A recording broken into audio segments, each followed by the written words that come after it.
The Lord's Empire Chapter 85 to Chapter 170. After returning to the Qin village, Zhaofu gave the 9 mystic saber to Zhang Dahu.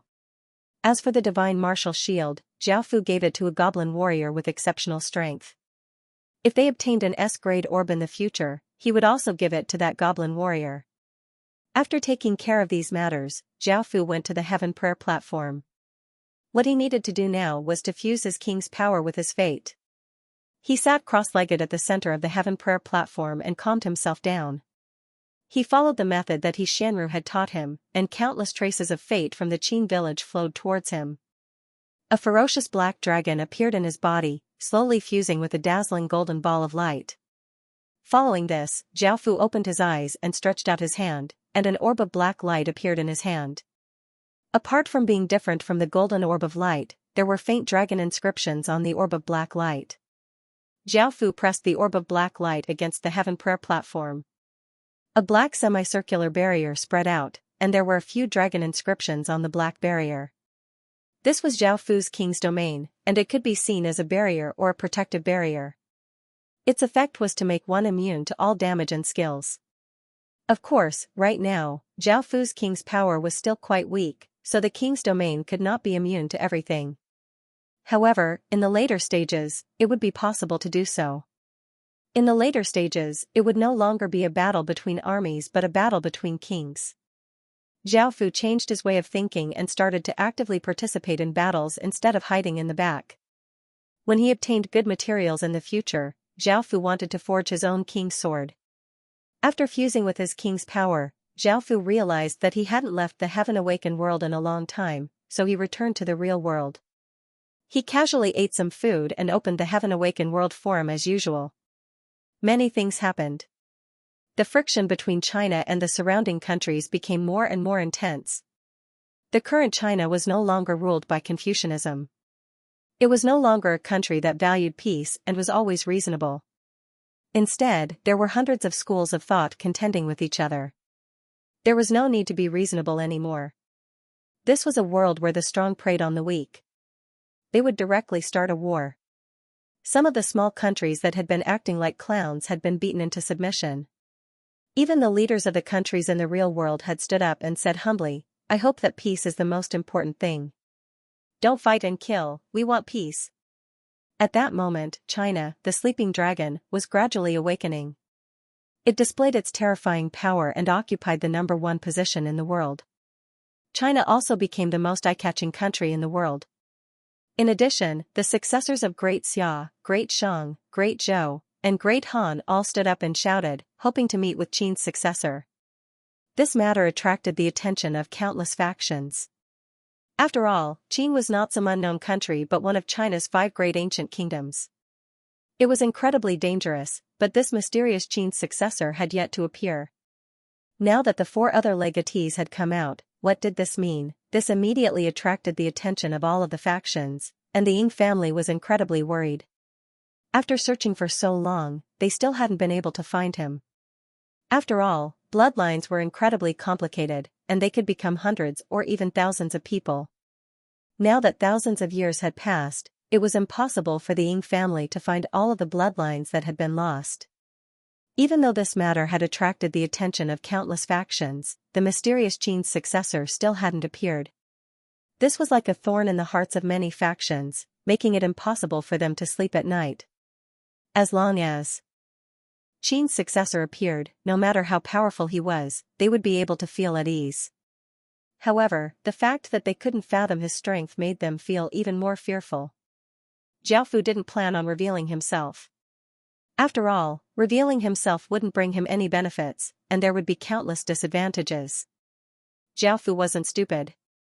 Zhaofu didn't pay much attention to these topics and continued to look at other threads. Suddenly, he saw a method to earn achievement points limitlessly. Limitless achievement points? Is that even possible? Zhaofu felt quite curious and clicked on it. It said, "I'm going to tell you about a massive benefit. I'm going to teach you how to earn achievement points limitlessly in the Heaven Awakened world. If you don't have enough achievement points, take a look. There are 2 main ways to earn achievement points. One is by conquering villages, and the other is by killing powerful demon beasts. I'm going to show you the first method, which is to use conquering villages to earn achievement points. First, you need a city creation stone and a person to work with you. You would first use a city creation stone to create a village, then have someone attack it and conquer it. You would then attack and conquer it, and after doing this a few times, your achievement points would skyrocket. This method can only be used a few times. What I'm going to teach everyone is to farm achievement points without limit. So, listen carefully at home. Use the first method to farm achievement points a few times, then choose to migrate the village, then rebuild it, and then continue farming and migrate it again. This way, you can farm achievement points without limit. Please believe me, it might not work once or twice, but it will definitely work after a few more times. I promise. He was absolutely not lying. After reading the post, Xiaofu felt that it made sense, but he also felt that something was amiss. If he really mastered this method and sold it to an aristocratic family, the benefits he would get would be unimaginable. Would he really give it up for free? Xiaofu scanned the comments section, and the first one called Dong Rifeng said, "It's true. He's telling the truth, I've earned a lot of achievement points." The second little girl said, "Tower Master, I love you so much for teaching us this wonderful method." The fifth brother said, "Big brother is really a good person. A living Lei Feng doing good deeds." There were 10 comments on the first page, and all of them said that this method would work. However, this post already had tens of thousands of replies, and Zhao Fu curiously clicked on the last page. Wolf Feng, fudge. Damn liar. Conquering it multiple times doesn't give you any achievement points, and the city creation stone has been damaged. Lonely man, I'm going to *CKOP's little chrysanthemum. Believe your sister, compensate me for my city creation stone. Runaway child, damn liar. Screw your ancestors, your elder wanted to rule the world, but now it's all been destroyed. Tell me your address. Zhao Fu looked through 10 or so pages, and apart from a few people on the first page, everyone else was cursing. This post wasn't about farming achievement points at all, it was about scamming people. This person had most likely gone to farm achievement points on a whim, but he had accidentally damaged the city heart, so he had come to scam others. The people in front of him were most likely his accounts, and he was using them to trick the ignorant spectators. Zhao Fu smiled. There was no such thing as a free lunch in this world, and there was no such thing as a quick fix. It was impossible to get something without sewing. He continued to browse the forum and read other news. After that, Zhao Fu took a look at the list of the 10 great swords of the ancient era. The first is the Shangyuan sword, the sword of sages. The second is the Zhanlu sword, the sword of benevolence. The third is the crimson firmament sword, the sword of emperors. The fourth is the Tai sword, the sword of might. The fifth is the heptagram dragon abyss sword, the sword of integrity. The sixth and seventh is the Ganjiang Moxie sword, the sword of true love. The eighth is the Yuchang sword, the sword of courage. Shadow-bearing sword, exquisite grace sword. These were only the top 10 swords. There were actually many more swords, such as the Gongbu sword, evil-slaying sword, gigantic crescent sword, panning sword, heroic Chao sword, as well as the spring and autumn warring states period Go Jia of the Yu kingdom. There was also the sun-concealing sword, broken water sword, soul-turning sword, Shanjian sword, startling centipede sword, soul-vanquishing sword, evil annihilation sword, true steel sword, and the nine-crow sword, azure frost sword, Mo Luobin sword, azure dragon sword, and so on. There were also many famous swords that did not need to be mentioned in detail. The sword was the symbol of the way of the king, while the saber was the symbol of the way of dominance. As such, most kings would wield a sword. Zhao Fu did not know if these ancient swords still existed, but each one was most likely a peerless weapon. When it came to weapons, Zhao Fu preferred swords. Perhaps in the future, he would also gather all sorts of rare materials and forge a few famous swords that would be passed down in the world. After looking through this information, just as Zhao Fu was about to close his computer and enter the heaven-awakened world again, a knock sounded out from outside, following which a voice said, "Mr. Zhao. Our Miss Shi invites you over." Outside the door was the voice of the bodyguard who was responsible for protecting him. Zhao Fu didn't know what was going on, but he still went over. Following this, he saw Xianxia elegantly sitting by a lake with a few female attendants beside her. Zhao Fu walked over and realized who he was, and he said, "Big Miss Shi, it's not a big deal. Why are you looking for me?" Yingxi said unhappily, "Zhao Fu. I've already said that there's no need to be so polite. You're also a member of the Ying family, so just call me by my name." Now that he was living under someone else's roof, he had to do whatever the other party said. As such, Zhao Fu could only apologize and call out, "Yingxi." Yingxi lightly laughed as she replied, "There's a gathering in a bit, go prepare." Party? Zhao Fu did not want to go to such a gathering. Firstly, he did not like bustling places, and secondly, he was afraid that his identity would be exposed. He was afraid that he would meet someone who was proficient in fate, so Zhao Fu normally did not go out. Now that Yingxi wanted him to go, Zhao Fu really did not want to go. As such, he cautiously said, "Yingxi. I personally don't like crowds, so I'm sorry, Before Zhao Fu could finish his sentence, Yingxi cut him off. "Yes. Never mind. I'll take you to meet someone, and you can leave after that." Seeing that he could not refuse, Zhao Fu could only nod and agree. He followed a woman who looked like a housekeeper and changed into a suit. Following this, Zhao Fu waited in a room wherein she also changed into a snow-white dress and appeared before Zhao Fu. At this moment, she looked absolutely beautiful. She had a beautiful face and tender skin. She was wearing a snow-white dress and had a crystal necklace on her neck. She looked like a princess. However, Zhao Fu was not in the mood to admire her beauty, and he was currently thinking about what to do next. "Zhao Fu. Let's go." Yingxi had changed into a formal dress and saw Zhao Fu sitting there with his head lowered. Hearing this, Zhao Fu came back to his senses and nodded as he silently followed behind her. Following this, Zhao Fu and Yingxi came to a large hall. The gathering had already started, and there were many handsome men and beautiful women present. All of them had extraordinary bearings, and they were most likely from the Ying family. When they saw Yingxi, they all smiled and greeted her.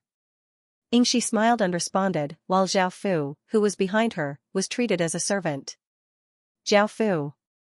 Wait for me here, I have something to do," Yingxi suddenly said. Zhao Fu nodded and watched as Yingxi walked to the front of the hall. There were a few elderly people and a few young people, most likely the successors of the Ying family's other branches. Zhao Fu stood at the center of the hall, and no one paid any attention to him. Zhao Fu did not mind at all, and he went to a secluded corner to avoid attracting as much attention as possible. "You're Zhao Fu?" Suddenly, a voice sounded out from behind him, and Zhao Fu curiously turned to look. It was a woman who was 1 or 2 years older than Zhao Fu. She was wearing a red dress, and her hair was tied up in a bun. She had red lips, and her facial features were quite beautiful, somewhat androgynous. She was breathtaking, heroic, and gave off a trace of domineeringness. Zhao Fu recognized this woman. She was the student president of his university, and she was called Wu Qingyang. He had met her a few times in the past, and he had never thought that he would meet her here. Zhao Fu nodded and called out, "Student president." Wu Qingyang smiled as she walked over and said, "There's no need to call me that here, just call me by my name. I was quite surprised when you dropped out of university, and I never thought that I would meet you here." Zhao Fu was also quite surprised to see her here, but what surprised him even more was that she had noticed him. From what Zhao Fu could remember, he had only met her a few times. "You also have the Ying family's bloodline?" Wu Qingyang walked over to Zhao Fu's side, and when she saw Zhao Fu's surprised expression, she lightly smiled as she asked, "You also have the Ying family's bloodline?" This wasn't much of a secret, so Zhao Fu nodded. At the same time, he asked curiously, "You also have the Ying family's bloodline?" Wu Qingyang lightly shook her head as she replied, "I don't have the Ying family's bloodline, I have the Wu family's bloodline." Wu family? Zhao Fu didn't know which Wu family in history he was referring to, and he couldn't figure it out. "Qingyang." At that moment, Yingxi finished her work and called out to Wu Qingyang, who was standing next to Zhao Fu. Wu Qingyang turned and smiled at Yingxi as she said, "Lil Shi." Seeing that the two women seemed quite familiar with each other, Zhao Fu didn't say anything else and stood there. Yingxi walked over and looked at Wu Qingyang and Zhao Fu as she smiled and said, "I wanted to introduce you two to each other, I didn't think that you already knew each other." "Lil Shi." You're saying that the person from before was Zhao Fu? Wu Qingyang turned to look at Zhao Fu in surprise as she asked Ying Shi. Ying Shi smiled and nodded as she nodded. Wu Qingyang thought about it and understood, and she smiled as well. Looking at Zhao Fu's departing figure, Wu Qingyang slightly smiled and said, Lil Shi. If it's Zhao Fu, you won't be able to completely control him. Oh? Ying Shi felt quite surprised and asked, why is that? Wu Qingyang turned to look at Ying Shi and smiled domineeringly as she said, because he's the man I've set my eyes on. Did something happen between the two of you? Ying Shi lightly laughed as she asked. Some small things happened, but I'm more interested in his potential. His golden scales aren't just for show, and he has the potential to become a dragon. I have a feeling that his name will be known throughout the world in the future, Wu Qingyang replied as she smiled. Really? Why don't I feel that way? Ying Shi asked curiously. Wu Qingyang looked at Ying Shi as she replied, that's because you haven't seen through him yet. My feelings have always been right. If you don't believe me, we'll wait for that day. Hearing this, Ying Shi lightly nodded. Zhao Fu had no idea that the two women were talking about him. Right now, he just wanted to be an unremarkable figure and develop Qin village. After returning to his room, Zhao Fu took out the Heaven Awakened stone and entered the Heaven Awakened world. By now, the 4 scouting teams had returned. Apart from bringing back a large amount of money and equipment, there were also 2 S-grade corpses, 100 or so A-grade corpses, 900 or so people, 2 normal grade city creation stones, and 1 silver grade city creation stone. This made Zhao Fu feel quite happy. The 10 king's undead cavalrymen had turned 1,000 or so skeleton soldiers. Of course, these skeleton soldiers weren't as powerful as the skeleton soldiers in the passageway, but they were definitely more powerful than normal skeletons. Most of the skeleton soldiers were still holding weapons like iron swords and sabers. Now, Zhao Fu had 30 villages, and they had around 18,000 people. With so many people, he didn't have to worry about food. With the various stat bonuses from Qin Village, the crops would mature in a month, and the production would be doubled. The territory of Qin Village was more than 300 square miles. The crops planted in it all enjoyed the attribute bonus of Qin Village. Therefore, food was the least lacking resource for many forces. Zhao Fu did not continue to expand the army, as 5,000 soldiers were already enough. With the king's undead cavalry's 3,000 skeletons, it would definitely be enough. Moreover, because Zhao Fu had only obtained the king's ring not too long ago, he only had around 20,000 EXP in Qin's village. Zhao Fu only had 400 achievement points, so there was still some time before he could level up. However, he should be able to level up even faster. After all, he had the buff of 4x EXP and 2x achievement points. Finally, there was the matter of the spirit refinement plan. Because it required crystals to refine the corpses and some other things, it had been delayed. At that moment, Bai Shan came up to report that the research on the language stone steel had been completed, and Zhao Fu went to take a look with interest. Language stone steel. Currently, there are Chinese, Elf, Orc, Dwarf, Kobold, Goblin, and Gnome languages that can be learned. Looking at this, Zhao Fu nodded in satisfaction. Now that he had this language stone steel, he would be able to learn all of the languages recorded on the stone steel. Zhao Fu did not need to find translators, and even if they were not his subjects, as long as they learned the language, they would be able to understand and speak it. After learning all of the languages apart from Chinese, Zhao Fu ordered Bai Shan to research intermediate teleportation channels. After all, if he wanted to leave the Forest of Horrors, he could not rely on a system main city and had to rely on his own power to break through the barriers between regions. Basic teleportation channels could only teleport people 500 kilometers away, and without an intermediate or advanced teleportation channel, it would be impossible to open a path to another place. After taking care of the matters in Qin Village, Zhao Fu returned to Holy Light City. He was quite surprised to see that the entire Holy Light City was filled with a festive atmosphere.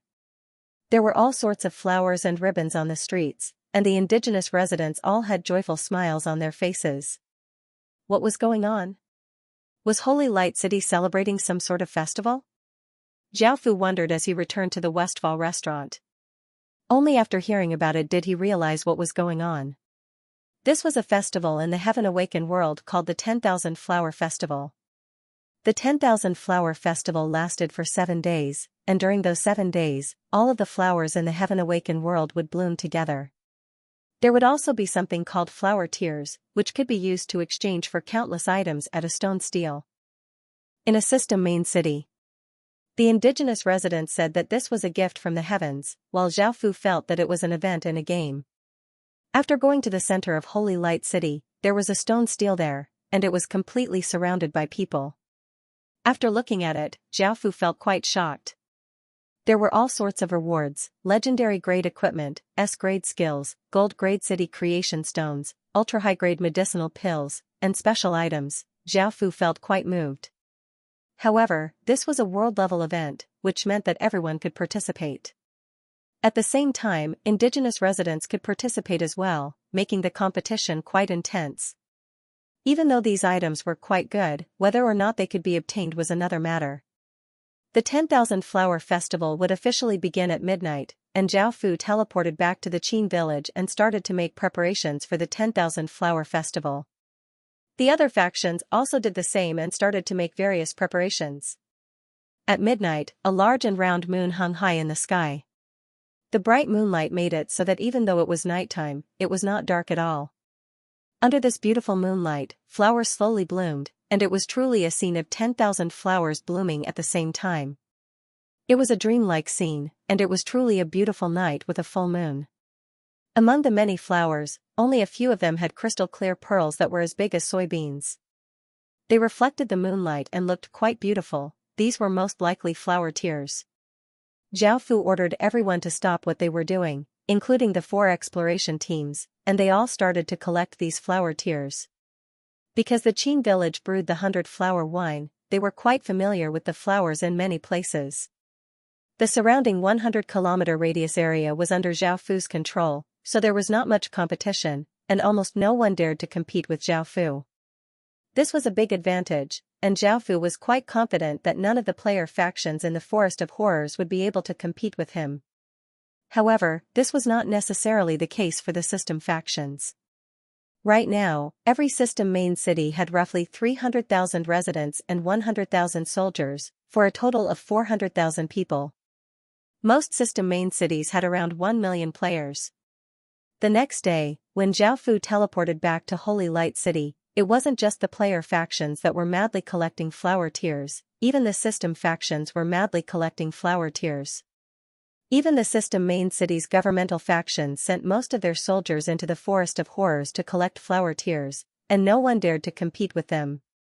Many people were hurrying out of the city, and there were also many people yelling, 20 silver coins for a flower tear. I'll buy it for such a high price. Come and find me.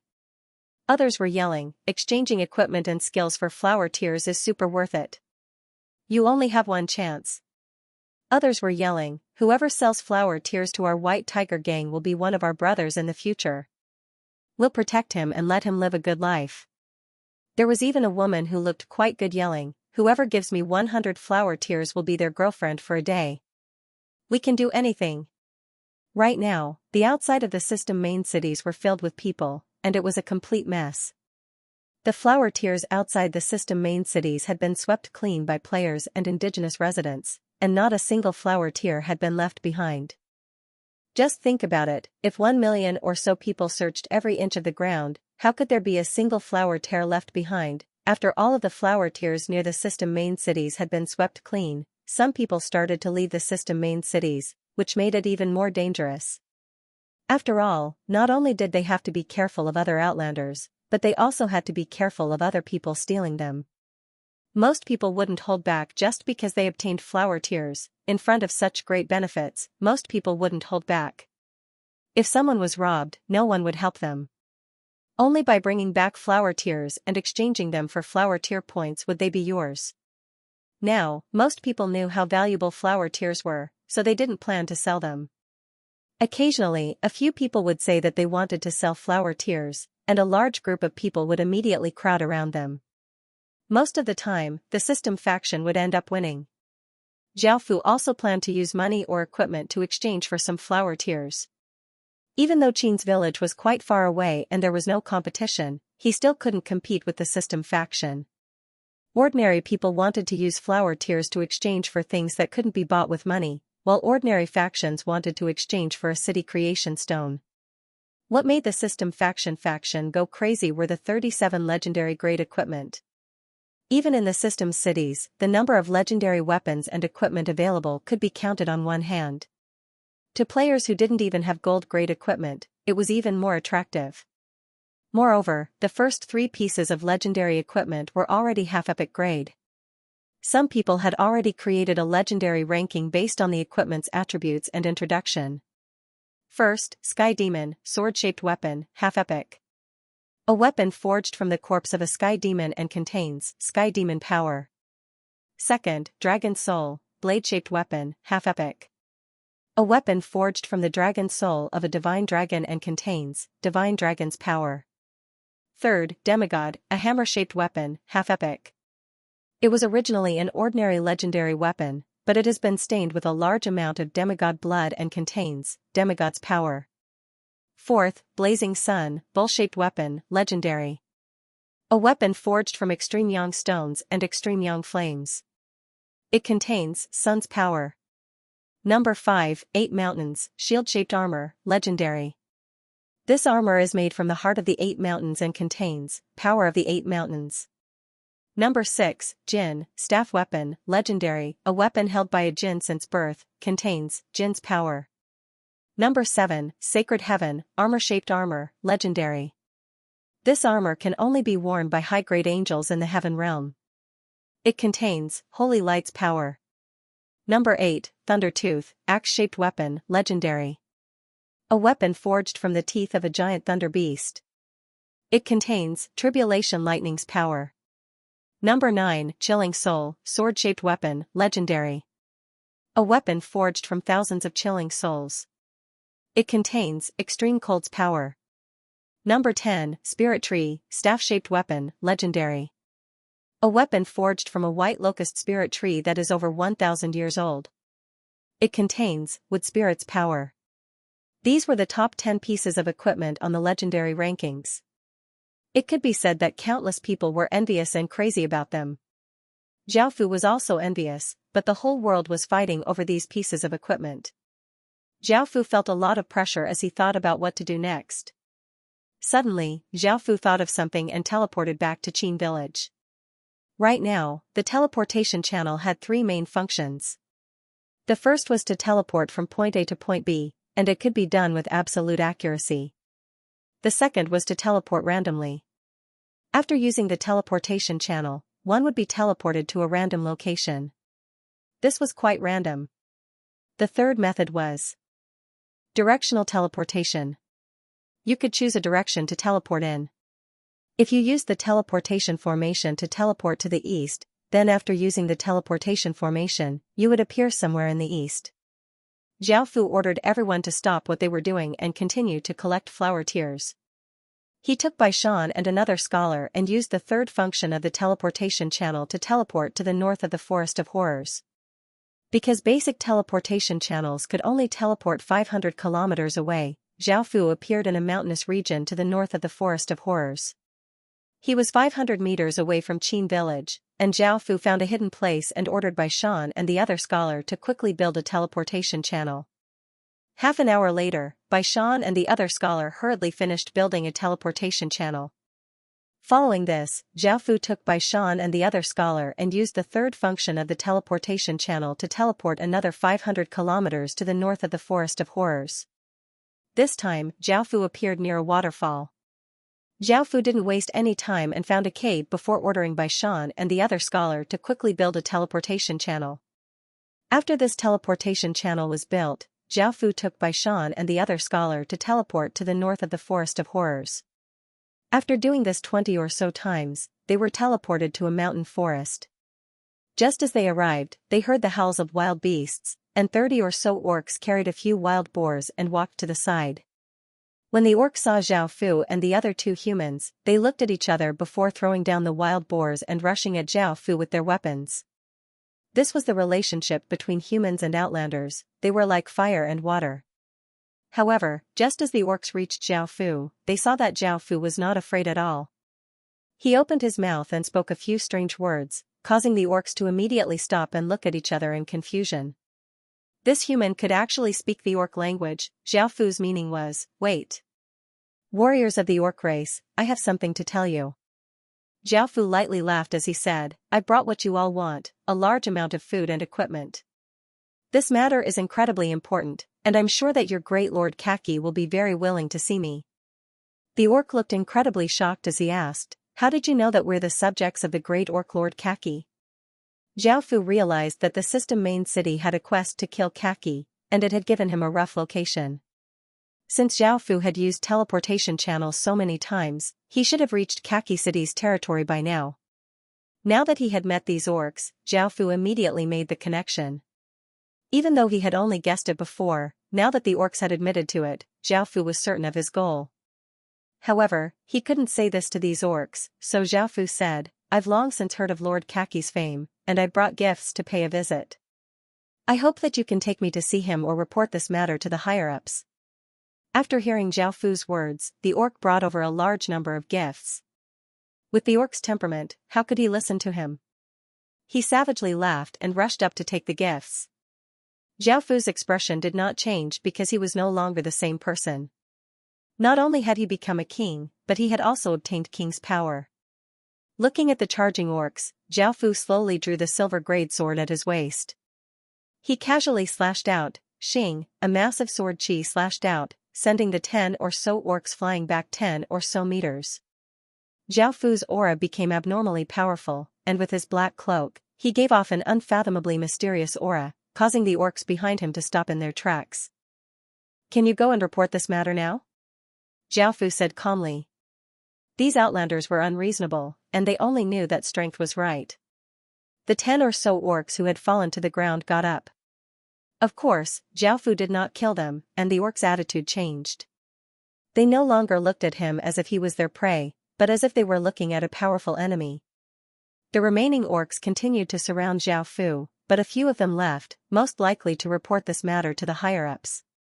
Soon, a group of orc cavalrymen riding on giant grey wolves arrived before Zhao Fu. This was the first time that Zhao Fu had seen orc wolf cavalrymen, and he was quite shocked. Human.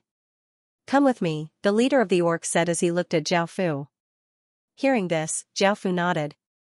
Luckily, Kaki wasn't an idiot and hadn't sent an army to kill him. However, to be able to establish an orc city like this, Kaki definitely wasn't an idiot, and he definitely had abilities that surpassed ordinary orcs. Following this, Zhao Fu followed this group of wolf cavalrymen to a city. The city looked quite boorish, and the city walls were made of massive stones. They were 15 meters tall, and there were many orc archers standing guard on the walls. The entire city looked quite majestic, and it suited the orcs quite well. After entering the city, there were all sorts of orcs on the streets. Seeing Zhao Fu, and the others, they all looked at the orc cavalry with curiosity. As Zhao Fu walked, he secretly observed the strength of the orc city.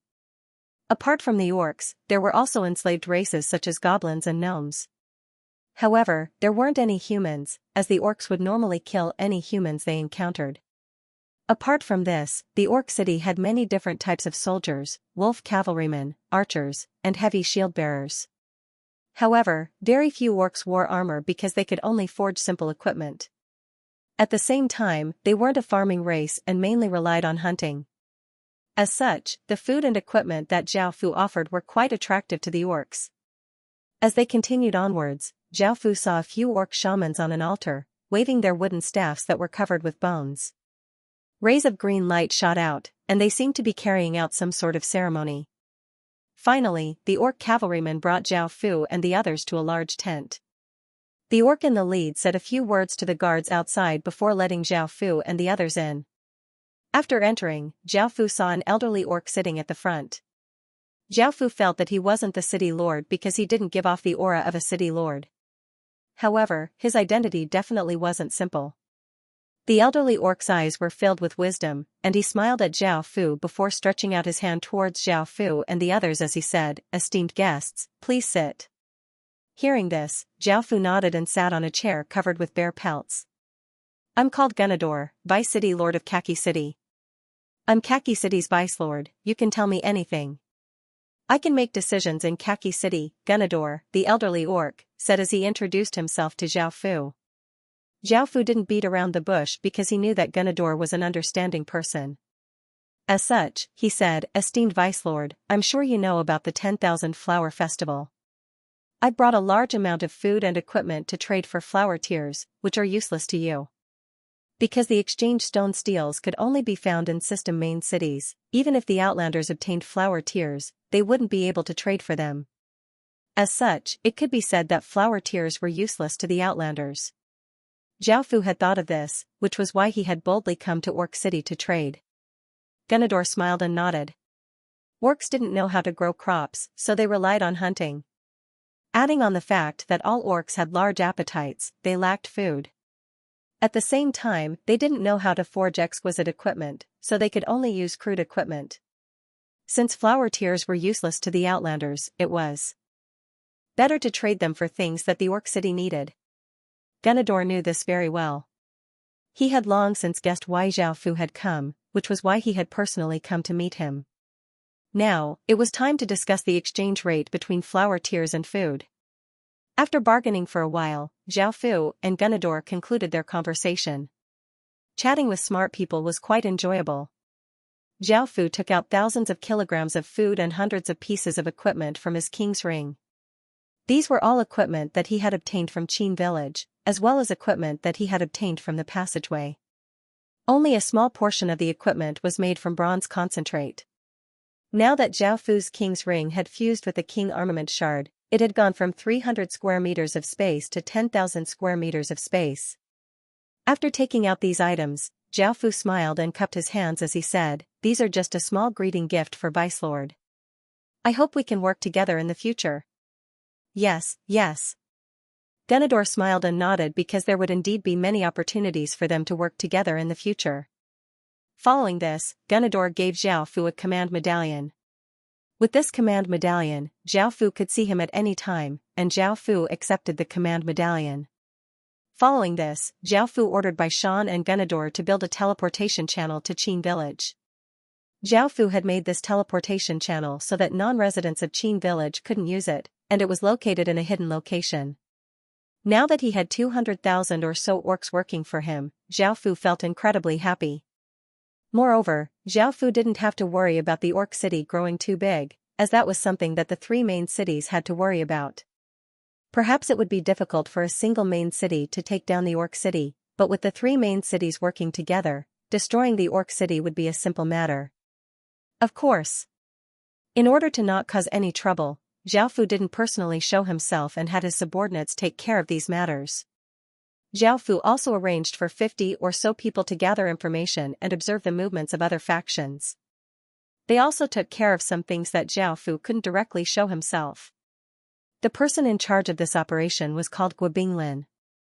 Last time, Zhao Fu had given 2 S-grade orbs to the goblin warrior and 1 to him. Zhao Fu gave the order to Guobinglin and told him not to reveal his identity at all costs. After all, this matter was related to the Orc City, and the system's officials would be very sensitive about it. Guobinglin nodded and left. Following this, news of a mysterious faction buying a large amount of food spread through the three main cities. Many factions felt that this news was quite strange, but because they needed large amounts of money to buy flower tiers, most factions had plenty of food.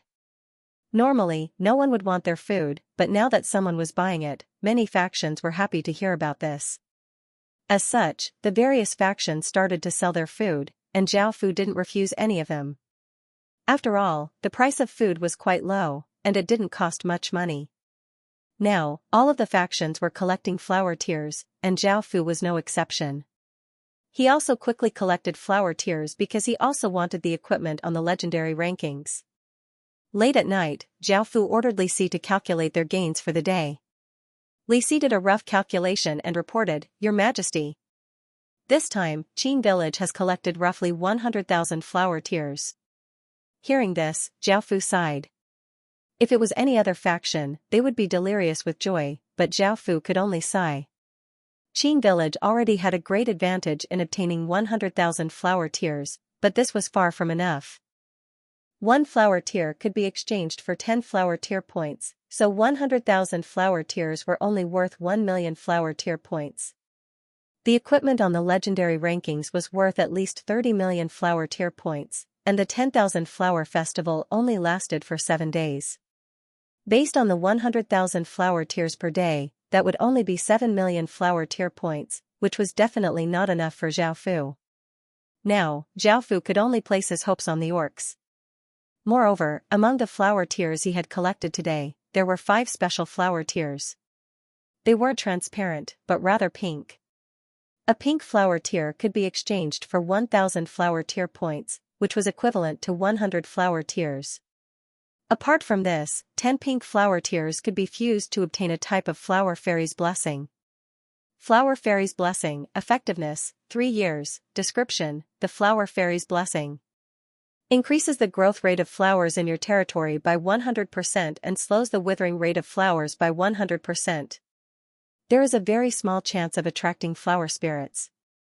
On the surface, this blessing didn't seem to be very useful. Apart from beautifying the environment, it didn't seem to do much. The only benefit to Qin's village was that they didn't lack ingredients to brew the 100-flower wine anymore. Zhao Fu felt that the best effect of this blessing was the last one, which was there is a very small chance of attracting flower spirits. What are flower spirits? Zhao Fu wasn't too sure about them, but he guessed that they were probably very useful creatures. At that moment, a soldier came up and reported that Xianru wanted to see him. Zhao Fu felt quite confused, but he still teleported back to Holy Light City. What is it? Zhao Fu went to the 3rd floor of the Westfall restaurant and saw Xianru sitting under the moonlight. There were some dishes and a bottle of wine on the table beside her. Xianru smiled and said, "Your Majesty, please sit and eat. We'll talk while we eat." Hearing this, Zhao Fu nodded and sat down at the table. At that moment, Xianru stood up and poured a cup of wine for Zhao Fu before asking, "Your Majesty, are you worried about the flower tiers?" "Your Majesty, are you worried about the flower tiers?" Zhao Fu smiled and said, "I really can't hide anything from you. I'm just feeling quite vexed about this matter. With the amount of flower tiers we have right now, we won't be able to obtain a legendary grade piece of equipment." "Your Majesty, I have an idea," Xianru said softly. Zhao Fu asked in surprise, "What method do you have?" "Your Majesty, do you know about the Heaven Prayer Platform?" Xianru asked. Hearing this, Zhao Fu nodded. At that moment, Xianru explained, "The Heaven Prayer Platform isn't only used to increase stats. Its true purpose is to connect with the heavens and earth and communicate with the heavens and earth." Hearing Xianru's words, Zhao Fu suddenly understood and asked, "How do we do this?" Xianru explained everything to Zhao Fu. After hearing Xianru's explanation, Zhao Fu immediately got up and ordered people to make preparations. "Your Majesty, this can only be done when the sun rises tomorrow, so there's no need to rush. You still haven't tried the dishes I've made yet." Xianru said softly as she smiled. Zhao Fu understood that he had been too anxious, so he apologetically smiled and sat back down at the table. He downed the cup of wine on the table, and Xianru once again poured another cup for Zhao Fu. Elsewhere, a handsome, white-faced young man with an extraordinary aura stood on the Heaven Prayer Platform. He was the great Xia's legatee, CG. Beside CG was a young man who gave off a mysterious aura and was fiddling with an 8 trigrams plate. This young man's background wasn't small, and it was rumored that he was a descendant of Fuxi and was proficient in the 8 trigrams divination technique. Elsewhere, there was a young man with a well-built body and a chiseled face. He gave off a cold and domineering aura as he stood naked on top of a building. At that moment, a few incredibly beautiful women wearing only a thin veil pulled Di Wutian into a room and said, "Your Majesty, don't worry, we sisters will handle everything. Don't worry, there's us sisters here. Just enjoy yourself." These women seemed to have extraordinary backgrounds, and it was rumored that they were from the green-tailed fox bloodline. Within another room, a handsome young man lightly smiled as he chatted with a white-haired, celestial-looking elder. He was Ji Shenming, and the elder next to him was a legendary figure, Xianxia. Elsewhere, a delicate-looking young man and a scholarly young man were also chatting. He was the great Han's legatee, Lu Yi, and the other was a member of the Confucian faction, Liu. Most of the Confucian faction had joined the Great Han Dynasty, and because Liu Yi continued to reject the 100 schools of thought, the Confucian faction would be greatly valued here. Dawn. The air was fresh, and the sky in the distance gradually turned white. There was still a crescent moon in the blue sky. The residents of Qin village came to the Heaven Prayer platform. There were a few flags on the Heaven Prayer platform, and there was a red carpet on the steps. There were rows of valiant soldiers standing around the platform. His Majesty has arrived. A loud and clear cry sounded out, and both the residents and the soldiers knelt down. Zhao Fu wore a black golden dragon crown and a black golden dragon robe, giving off the majesty of an emperor. Behind him, Bai Qi, Li Si, and many other generals appeared. After arriving at the Heaven Prayer platform, Zhao Fu slowly walked up the steps, and Bai Qi, Li Si, and the other generals also knelt down. Step by step, Zhao Fu's mind was clear and bright as he walked up to the Heaven Prayer platform. By now, there was already an incense burner, candles, and offerings on the platform. Zhao Fu stepped onto the top of the Heaven Prayer platform, and the golden sun slowly rose in the east. A golden ray of sunlight seemed to break through all darkness. It passed through the mountains and rivers and shone on Zhao Fu's body. Zhao Fu was covered by the golden light, and he seemed to glow. At this moment, Zhao Fu not only gave off the majesty of an emperor, but also a sense of divinity. Zhao Fu walked to the side of the incense burner and lit 3 incense sticks. He held the 3 incense sticks and said, "Today, in the name of the legatee of the Qin Empire, I hold the first heaven prayer ceremony. We subjects believe in the heavens, and we hope that the heavens will understand our sincerity." After saying this, Zhao Fu placed the 3 incense sticks on the incense burner and closed his eyes. He raised his head and calmed himself down, using his heart to comprehend the heavens and the earth. Boom! Zhao Fu felt a huge explosion in his mind as a vast, ancient aura descended. Zhao Fu opened his eyes and saw countless specks of light falling down from the sky like snowflakes, creating a beautiful scene. These specks of light landed on the flowers and condensed into crystal-clear flower tears. Seeing this, Zhao Fu felt quite delighted. Xianru's words had succeeded. After concluding the ceremony, Zhao Fu ordered people to collect the flower tears.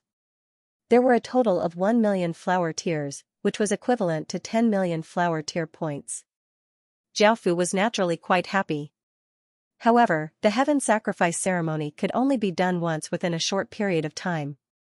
However, Zhao Fu was already quite satisfied because he had obtained 10 million flower tear points.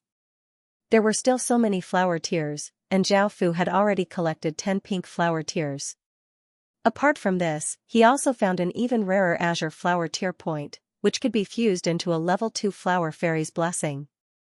Level 2 flower fairy's blessing, effectiveness, 3 years. Description: the flower fairy's most beautiful blessing. Increases the speed at which flowers in your territory grow by 200% and the speed at which flowers wilt by 200%. Has a chance of attracting flower spirits. The level 2 flower fairy's blessing increased the speed at which flowers grow and wilt by 100%, and had a small chance of attracting flower spirits. Zhao Fu only collected 3 azure flower tears, and he wasn't in a hurry. He first fused the 10 pink flower tears together, forming a pink pearl that was as big as a pearl. Zhao Fu went to the center of the village and chose to use it. The pink pearl slowly floated up from Zhao Fu's hand and flew into the sky, turning into the image of a beautiful young woman. This young woman looked 15 or 16 years old and wore clothes made from flower petals. This was most likely the flower fairy. After the flower fairy's image appeared, she lightly laughed and spread out her hands, causing countless flower petals to fall from her hands. A pink wave of light spread out, following which the flower fairy's image gradually disappeared. Zhao Fu received a system announcement that the Qin village had obtained the flower fairy's blessing. After dealing with this matter, Zhao Fu brought a large amount of food to the Orc city. He showed Gunador's command medallion and met with him. "Respected Vicelord, I brought a large amount of food for you." "I brought you a lot of food. How many flower tears have you collected?" Zhao Fu's voice sounded out from under his black cloak. Gunador confidently smiled and took out 10 ordinary spatial rings. Zhao Fu took them and found that each ring contained 10,000 flower tears, which meant that there were 1 million flower tears in total. This was the result of 200,000 or so orcs working together. Seeing so many flower tears, Zhao Fu felt quite happy. Following this, he exchanged for the 110,000 flower tears according to the price that they had agreed on. Let's continue the trade. I hope that the esteemed vicelord can continue to collect flower tears, Zhao Fu said as he cupped his hands and said to Gunador as he put all of the flower tears into his king's ring. Gunador had obtained so much food without losing a single soldier, and he had only used flower tears, which were useless to him. A smile appeared on Gunador's old face as he nodded and agreed.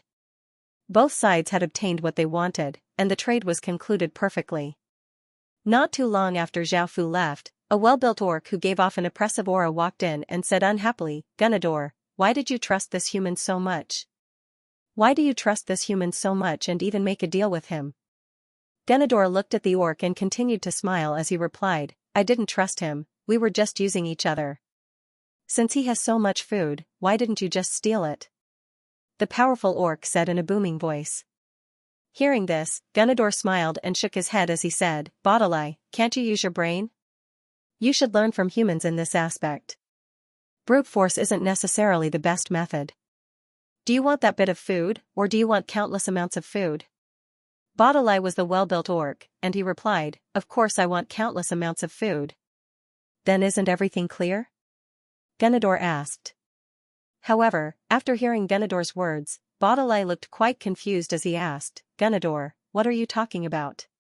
Hearing this, Gunador, the most intelligent orc in Khaki City, felt quite helpless. Tell me. What is it? Bodalai's interest was piqued once again, and he asked Gunador. Gunador shook his head, feeling a headache coming on. He felt that Bodalai was quite a weirdo in Khaki City. Orcs worshipped brute force, but that didn't mean that they were stupid. Bodalai was just an idiot, and if you answered his question, you would be dragged into a maelstrom. You would be pestered by him for a few days, asking this and that. However, he was an absolute expert, and apart from City Lord Khaki, not a single orc out of the 200,000 or so orcs could defeat him. In order to get Bodalai to leave as soon as possible, Gunador casually said, City Lord Khaki seems to be looking for you. You should go and take a look. Hearing this, Bodalai nodded and left, thinking that Khaki was looking for him. It could be seen how gullible this fellow was. How could someone exchange for a piece of legendary grade equipment so quickly? Even though the last piece of legendary grade equipment had disappeared, this news shocked countless factions, and they understood just how intense the competition was. Every faction was on the brink of death, and they were doing everything they could to collect flower tears. The sudden disappearance of a piece of legendary grade equipment dealt a blow to Zhao Fu's confidence in obtaining one of the top 10 pieces of legendary grade equipment. Zhao Fu didn't want to waste any time, so he teleported back to Qin village and ordered his people to quickly collect flower tears. Time always passed quickly when one was busy, and soon, it was night again. Zhao Fu stood on the empty ground in front of the village and watched as Li Si went through his gains. Following this, Li Si reported, Your Majesty. Li Si then reported, Your Majesty, we've collected 150,000 flower tears in total. Hearing this, Zhao Fu couldn't help but sigh. Right now, he only had 27 million flower tears, which wasn't enough. Zhao Fu teleported back to Light City and converted the flower tears he had just obtained into flower tear points. He then went to the exchange stone steel and saw that 2 of the 37 pieces of legendary grade equipment had disappeared. Including the one from before, 3 pieces of legendary grade equipment had disappeared. After looking at the 3 pieces of legendary grade equipment that had disappeared, Zhao Fu was just about to leave when he heard someone call out to him from behind. He turned and saw that it was Jiang Rou. What is it? Zhao Fu asked softly as he looked at Jiang Rou. Jiang Rou looked to the side and suddenly pulled Zhao Fu to an empty corner, causing Zhao Fu to feel quite confused. This is for you. At this moment, Jiang Rou handed over an ordinary spatial ring. Zhao Fu received it and found that there were roughly 6,000 flower tears inside. Seeing this, Zhao Fu immediately returned it to Jiang Rou. Jiang Rou said with a strange expression, Zhao Xian. Don't tell me you don't lack flower tears? Don't worry, this belongs to me, it doesn't belong to the Jiang family. Hearing this, Zhao Fu couldn't accept it even more. Even though he desperately needed flower tears, every large family desperately needed flower tears. If Jiang Rou's actions were discovered by the Jiang family, she would definitely be criticized, and her days would be even more difficult. Zhao Fu was quite touched by her actions. Since Jiang Rou treated him as a friend and was willing to take such a risk to help him, how could Zhao Fu let her fall into such a situation? Zhao Fu chuckled and shook his head. He did not give any reason and only said, "Thank you." Seeing this, Jiang Rou had no choice but to put the storage ring away. The two of them chatted about their respective situations and gradually relaxed. Zhao Fu was no longer as anxious as before, and Jiang Rou was no longer as stressed and tense as before. Then, the two of them smiled and ended the conversation. The next day, Zhao Fu brought a large amount of food to Ganador's tent. Apart from Ganador, he found that there was also an abnormally powerful orc. This orc gave Zhao Fu a powerful sense of oppression that was more than 10 times that of a stage 1 soldier in a main city. This orc caused Zhao Fu's pupils to contract because he could sense that this orc's cultivation was definitely above stage 3. However, Zhao Fu's expression did not change because his greatest trump card was his nation armament. "Respected Vicelord, I brought a large amount of food. I brought a large amount of rations this time. How are your flower tears?" Zhao Fu walked into the tent and cupped his hands as he smiled and said to Ganador. Ganador also smiled and said, "Esteemed guest, I've long since prepared them." After saying this, Ganador took out 12 storage rings. Seeing this, Zhao Fu felt quite delighted and took a look. Sure enough, there were 120,000 flower tears, and he also took out a large amount of food to exchange.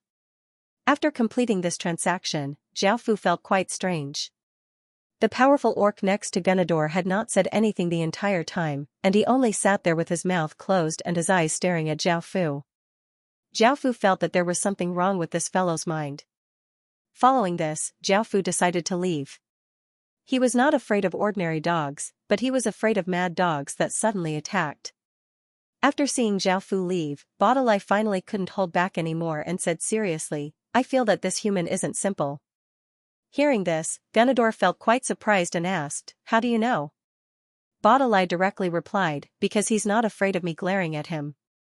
Ganador was speechless and ignored Baudelaire, and he continued to collect the food that he had just obtained. After returning to Qin village, Zhao Fu rode on Little Black and Little Gray, and he decided to personally look around to see if there were any unexpected gains. This time, he mainly relied on Little Gray's nose to see if it could sniff out a large number of flowers. However, there definitely weren't any nearby, as the ordinary gray wolves had already searched the area. As such, Zhao Fu wanted to go further away. Zhao Fu rode on Little Black and followed behind Little Gray, and he was quite surprised to find some unexpected gains. He found a hidden valley filled with all sorts of flowers, and Zhao Fu also found a type of violet flower tear that was even rarer than the azure flower tear. This violet flower tear was as big as a marble, and it floated above a bright red rose, giving off a mysterious and noble violet light.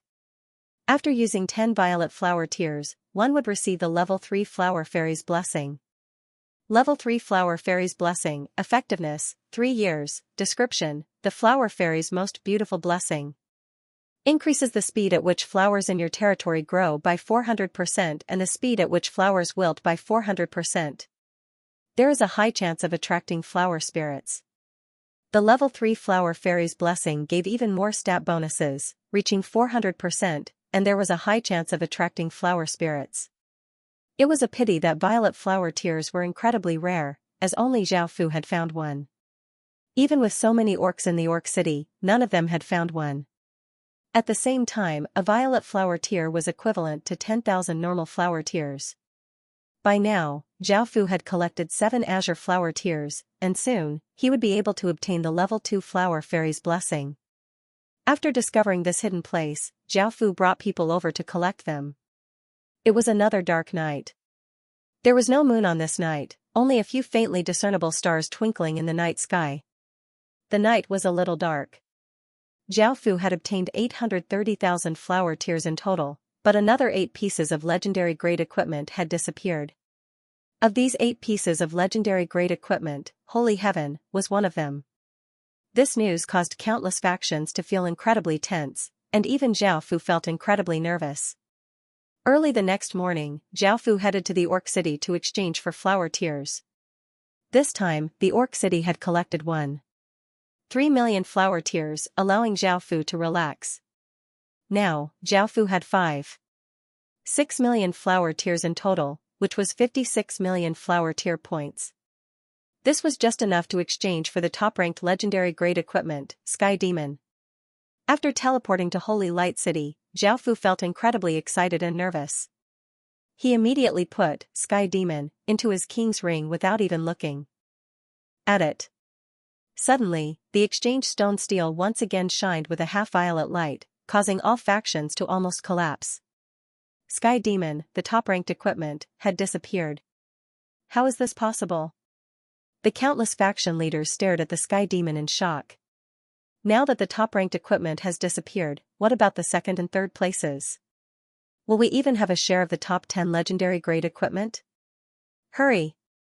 No matter what it takes, whether you buy it or steal it, go get flower tears. The countless faction leaders roared with bloodshot eyes. The disappearance of the top-ranked Sky Demon was a massive blow to them, and it was not something that the 7th-ranked Sacred Heaven could deal with. Sacred Heaven's disappearance had pushed all of the factions to their limits, and it was a sign that the top 10 pieces of equipment were no longer safe.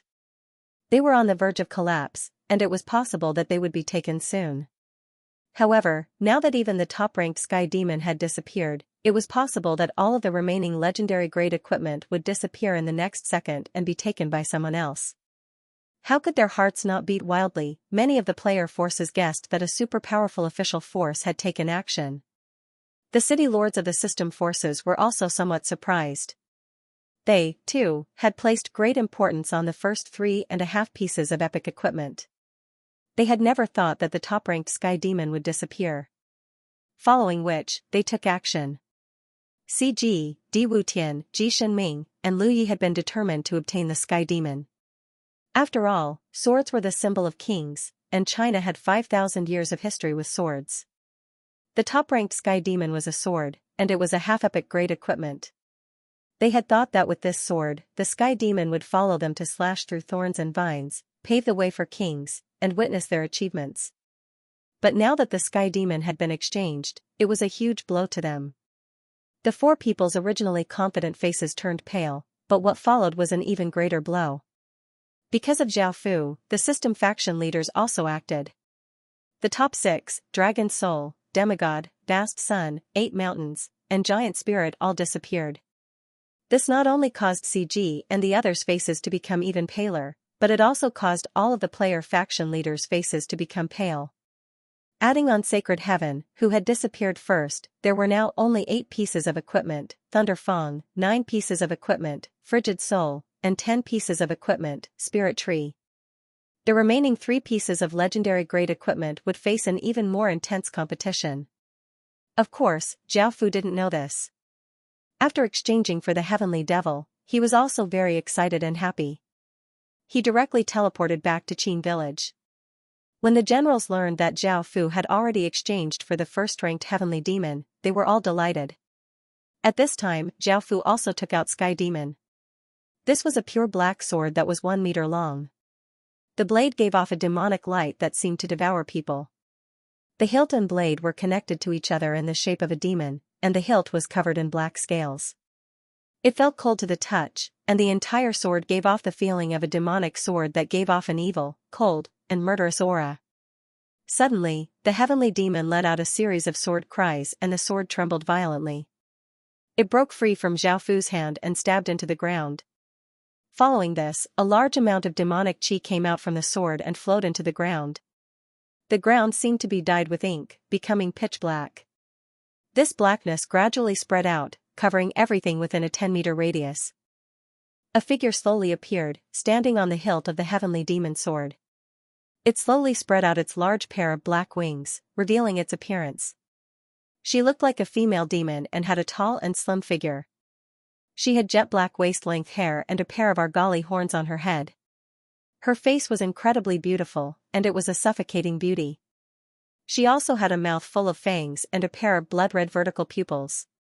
She coldly looked at Zhao Fu and said in a slightly arrogant tone, "Human, you're not worthy to be called a human." You want to control me? Looking at this demon, Zhao Fu remembered the introduction of the heavenly demon. It was created from a heavenly demon's corpse, and the heavenly demon was most likely the demon in front of him. More accurately speaking, it was a sword spirit. She was a heavenly demon, but she had been killed by something. Not only had her corpse been made into a weapon, but even her soul had been sealed into a sword spirit. Zhao Fu did not like her arrogant tone and her condescending attitude, so he expressionlessly coldly harumphed and stepped out, causing a black dragon inscription barrier to spread out. Zhao Fu's king's domain was 30 meters wide, and it suppressed the heavenly demon's sky demon domain. The heavenly demon was given a big fright and started to resist. However, Zhao Fu once again coldly harumphed and unleashed his king's domain. The black dragon inscription barrier expanded to 50 meters, and the sky demon domain collapsed, turning into traces of demonic qi and dissipating.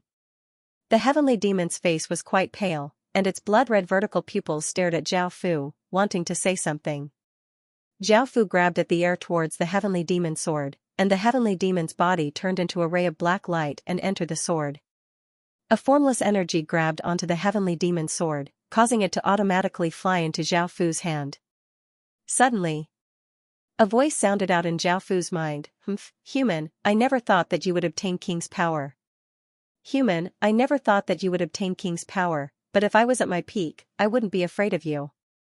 Zhao Fu sent his king's power into the heavenly demon's sword, and the heavenly demon within became obedient. Only then did Zhao Fu look at the heavenly demon sword's stats. Sky Demon Sword, Grade, Half Epic, Stats, Strength plus 20, Intelligence plus 15, Constitution plus 10, Agility plus 10, Description, an extremely powerful demonic sword forged from a heavenly demon corpse. This sword's stats were incredibly close to epic grade equipment, and it just lacked an opportunity. Zhao Fu suddenly thought of the general's soul. This general's soul was equivalent to 10 soldier souls, and he only needed 10 to fuse a general armament. However, the purity of a general soul's power was far greater than that of 10 soldier souls. Zhao Fu wanted to use this general soul to upgrade the Sky Demon Sword to epic grade. When he thought of that, Zhao Fu decided to fuse the general soul with the Sky Demon Sword. The general soul slowly fused into the Sky Demon Sword, causing it to hover in the air and give off a brilliant violet and orange light. Being covered by these two lights, the Sky Demon Sword seemed to go through some sort of transformation. Suddenly, the wind and clouds in the sky started to swirl as golden clouds appeared in the sky. The violet light that the Sky Demon Sword gave off became less and less before it completely disappeared, replaced by an orange light that seemed to have aged. The golden clouds in the sky stretched for hundreds of kilometers, and countless rays of light descended from the sky, accompanied by celestial music, creating a beautiful and majestic scene. The Sky Demon Sword completed its transformation and slowly descended. In actuality, creating a legendary grade equipment would cause abnormal signs, and this was caused by the Sky Demon Sword rising to epic grade. Zhao Fu caught the Sky Demon Sword as it descended from the sky. The aura that the Sky Demon Sword gave off now contained a trace of killing intent, making it much easier for Zhao Fu to wield it. Hearing the Sky Demon's words change so quickly, Zhao Fu felt quite surprised, but he still refused, saying, "That's all." "Humph. Stingy human." The Sky Demon's attitude changed faster than flipping a page, and Zhao Fu felt quite speechless. After saying this, the Sky Demon's voice disappeared, and Zhao Fu once again looked at the Sky Demon Sword's stats. Sky Demon Sword, Grade, Epic, Stats, Strength plus 30, Intelligence plus 25, Constitution plus 20, Agility plus 20, Description, an extremely powerful demonic sword forged from a Sky Demon corpse. These were the basic stats. All 4 stats had been increased by 10 points, and there were some special abilities that were not displayed by the system. For example, equipment with equipment spirits had to rely on their equipment spirits to unleash their special abilities. There were also some equipment that allowed one to directly use high-grade power, such as this. Zhao Fu gripped the hilt of the sword, and a large amount of demonic qi flowed out of the sword. Zhao Fu casually swung it. Shing, a black sword light flashed out and a 5-meter-long sword gash appeared on the ground. There were also traces of demonic qi. This was Sky Demon's power, a power that was countless times more powerful than ordinary demon's power. After looking at the Sky Demon Sword stats, Zhao Fu put it away in his king's ring. Now that he had obtained the number 1 Sky Demon Sword, Zhao Fu was quite satisfied. The Sky Demon Sword satisfied Zhao Fu's desire to obtain a new weapon. Moreover, after trading with the orcs, Zhao Fu had collected 10 azure flower tears. He fused them together into an azure orb, and after using it, he obtained the level 2 Flower Fairy's blessing. He had also collected 3 violet flower tears. With how rare violet flower tears were, Zhao Fu did not know if he would be able to collect 10 by the end of the 10,000 Flower Festival. Once the 10,000 Flower Festival ended, all of the flower tears would disappear. Now that he had obtained the weapon that he wanted, it was time to look at other items. It was now the 4th day of the 10,000 Flower Festival, and there were still 3 more days before it ended. Zhao Fu teleported back to Holy Light City and looked at the exchange stone steel. He was shocked to find that the top 10 pieces of equipment on the legendary rankings had all disappeared. What was going on? Zhao Fu, of course, did not know that after he exchanged for the heavenly demon, it immediately caused a bloodbath. Zhao Fu looked at the other items and found that there were almost no city creation stones left. As such, Zhao Fu looked at the skills, materials, medicinal pills, and special items. He found a few useful items, but it was a pity that Zhao Fu had already used up all of his flower tears, so he could only look at them. After looking at these things, just as Zhao Fu was about to leave, he saw a bright young man wearing a suit of armor leading a large group of players to the exchange stone steel. The surrounding players automatically made way for them and muttered, "I wonder what the Holy Light Group's harvest was like this time. I heard that Lu Nami took them into the inner regions of the Forest of Horrors." Holy Light Group? Zhao Fu glanced at the largest player faction in Holy Light City and felt that the young man leading the group was quite interesting. His body gave off some sort of holy light energy ripples, but everyone had their own opportunities. Zhao Fu did not pay too much attention to them, so he just stood there and watched. Zhao Fu was wearing a cloak, and unless one was very familiar with him, it would be very difficult to recognize him. After all, Zhao Fu was not the only one wearing a cloak. After entering the Heaven Awakened world, one's appearance and voice would not change. If one offended someone in the Heaven Awakened world, others could use their appearance to find them in the real world. As such, many people would wear cloaks to avoid such trouble. Lu Nami walked over to the exchange stone steel to exchange for flower tier points, while the other members of the Holy Light Group stood behind him. At this moment, a player curiously asked the Holy Light Group members, "Brother?"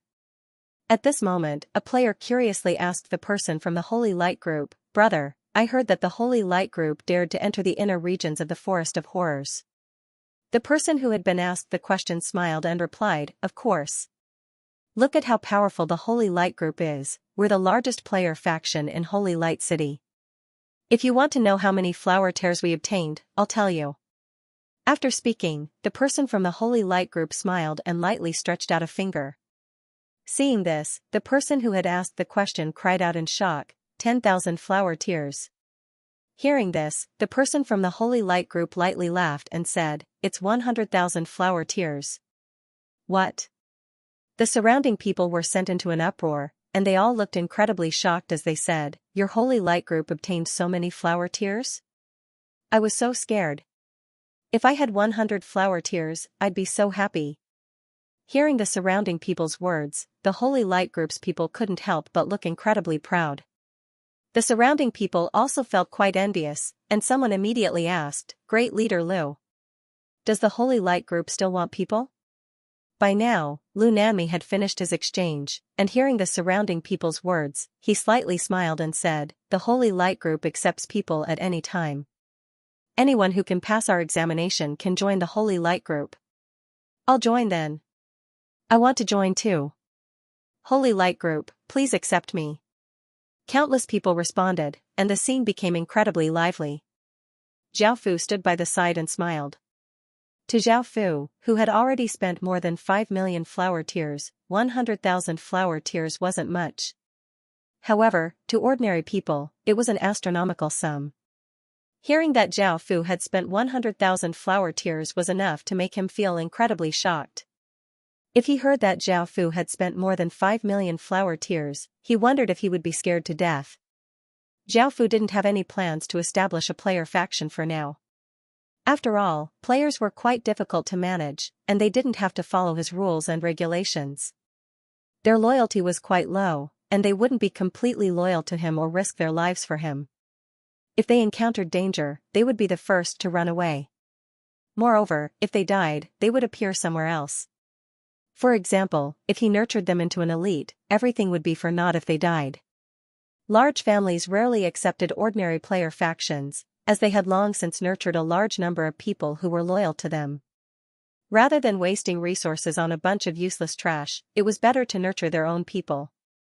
Although aristocratic families had fewer members, in terms of combat power, player factions were no match for aristocratic families' factions. Hence, player factions with some foresight wouldn't accept just anyone. Firstly, it would consume too much resources. Secondly, accepting people who weren't united and didn't have the strength to back them up would just be raising a bunch of roundworms.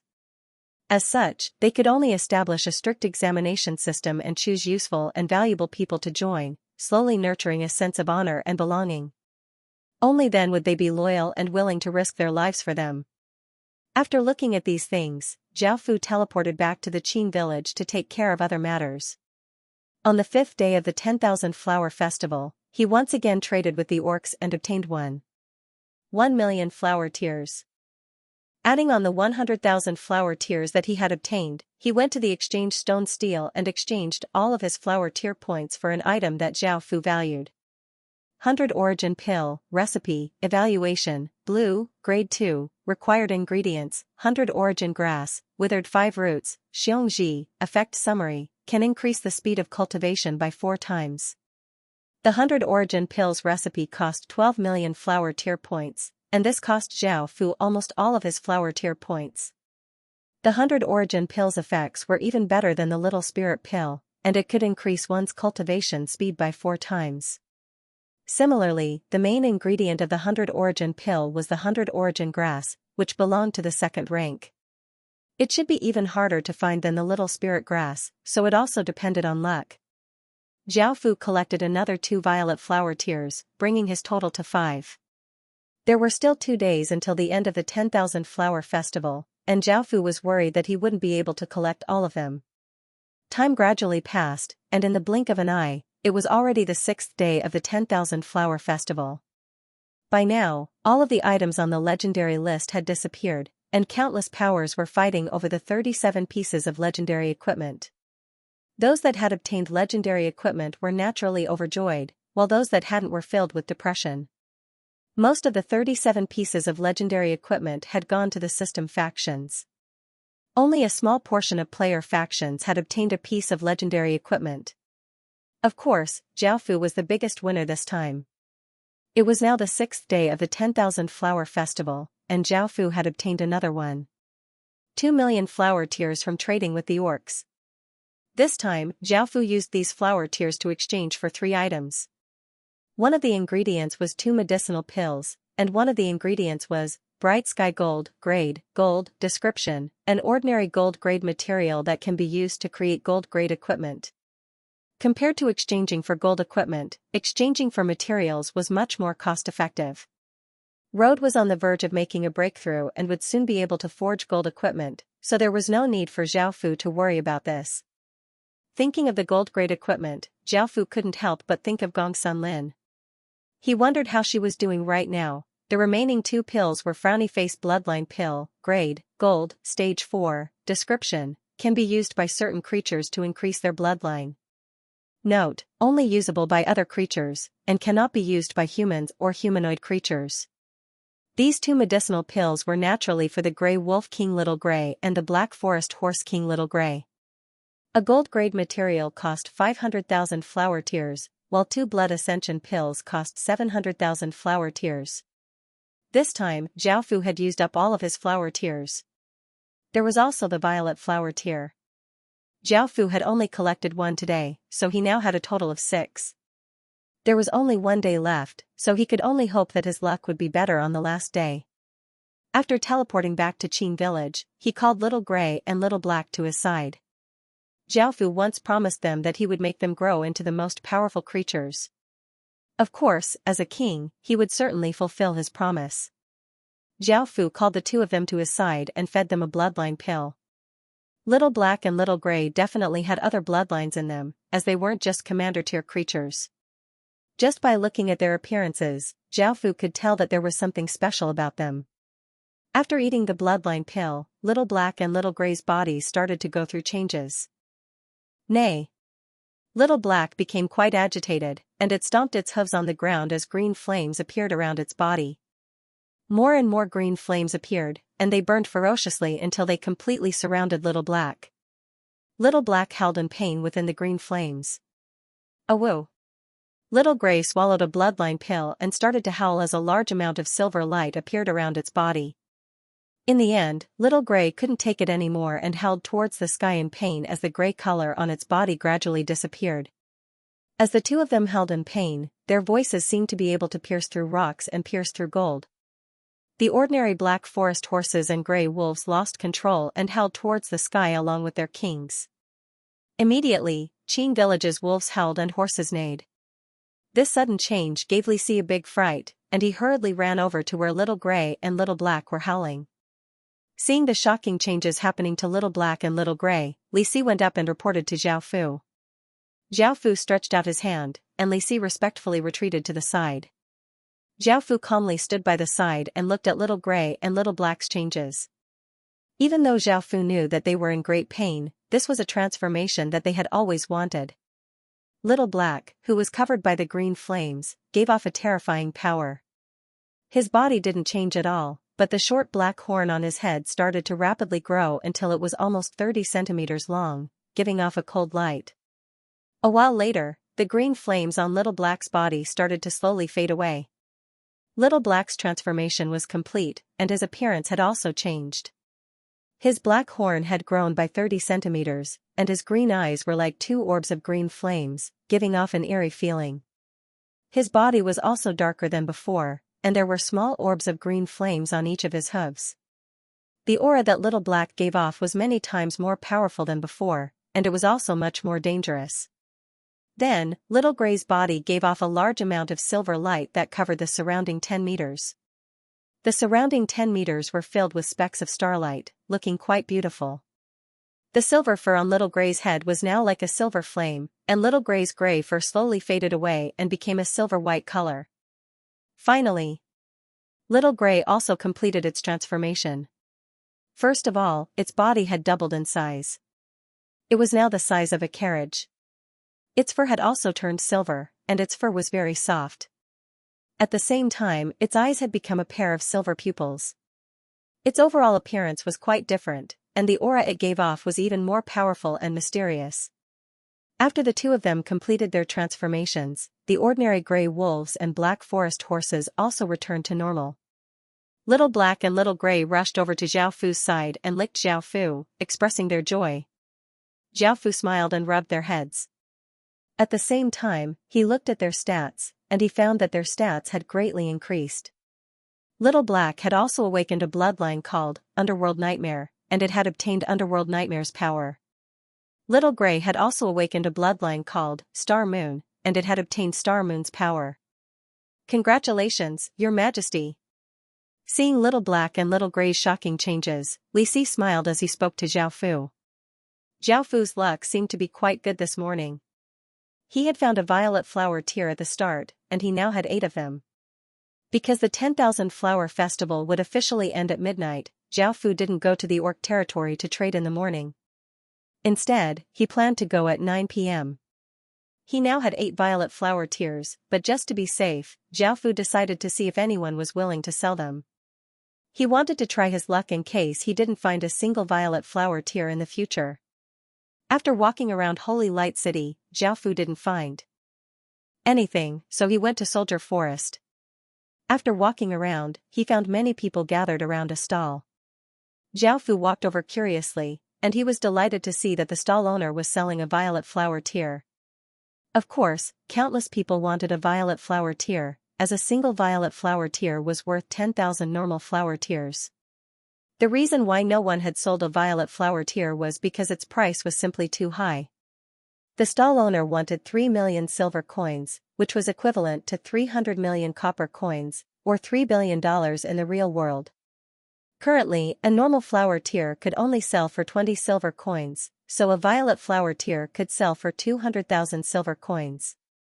This was only based on the value of a normal flower tier, but with how rare a violet flower tier was, it would definitely be worth more than 200,000 silver coins. However, it was impossible for it to reach an astronomical price of 3 million silver coins each.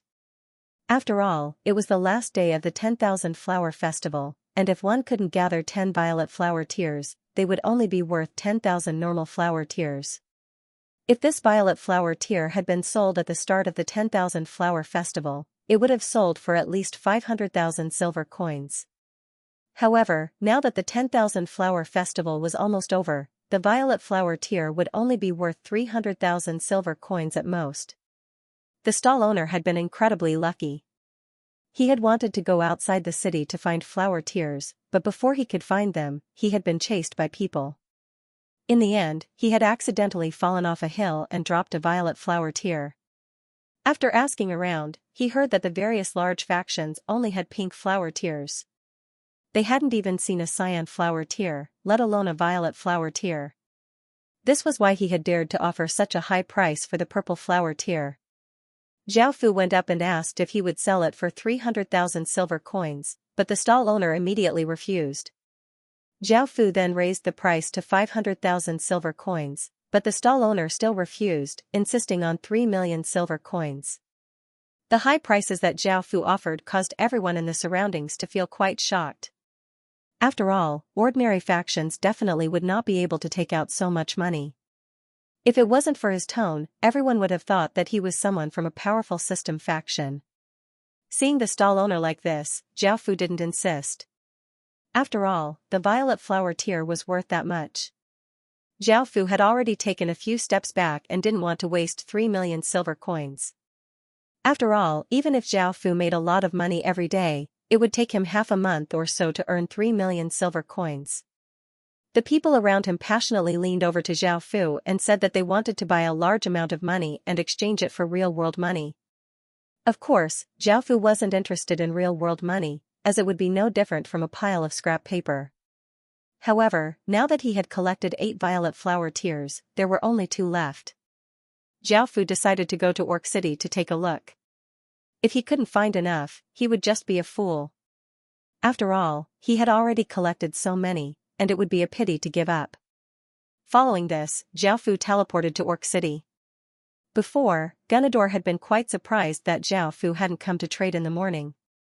However, when he thought about the 10,000 flower festival, he thought that Zhao Fu would return at night. He hadn't expected Zhao Fu to come now. Esteemed guest. Are you here to make a deal? Gunador asked as he invited Zhao Fu into his tent. Zhao Fu lightly shook his head as he replied, Esteemed Vicelord, we can't trade right now because the 10,000 flower festival is about to end. We can trade at 9 p.m. I came to ask how many violet flower tiers you have. Gunador understood that they weren't interested in the flower fairy's blessing because no orc would like flowers. As such, no matter what kind of flower tiers they obtained, they would use them to trade with Zhao Fu. After hearing Zhao Fu's words, Gunador took out a violet flower tier from his spatial ring and handed it to Zhao Fu as he said, Esteemed guest, this item is quite rare, so I've only found one. Seeing this, Zhao Fu felt quite delighted and accepted the violet flower tier. He had now collected 9 violet flower tiers, and he was only missing one. After thinking about it, Zhao Fu decided to take this violet flower tier and set a time to trade at night. Afterward, Zhao Fu teleported to Soldier Forest. Now that he only had 1 violet flower tier left, Zhao Fu could only be a fool. Even though Zhao Fu didn't want to be a fool, there was nothing he could do. He had worked so hard to collect 9, and without the 10th one, he wouldn't be able to obtain the level 3 blessing. If he couldn't obtain the 10th one, he would feel even more uncomfortable. However, after Zhao Fu returned to Soldier Forest, he only saw the stall owner's corpse. The stall owner had died a pitiful death, he had been hacked to death. After players died, their corpses would only disappear on the first day of the Heaven Awaken world, so Zhao Fu was able to see his corpse.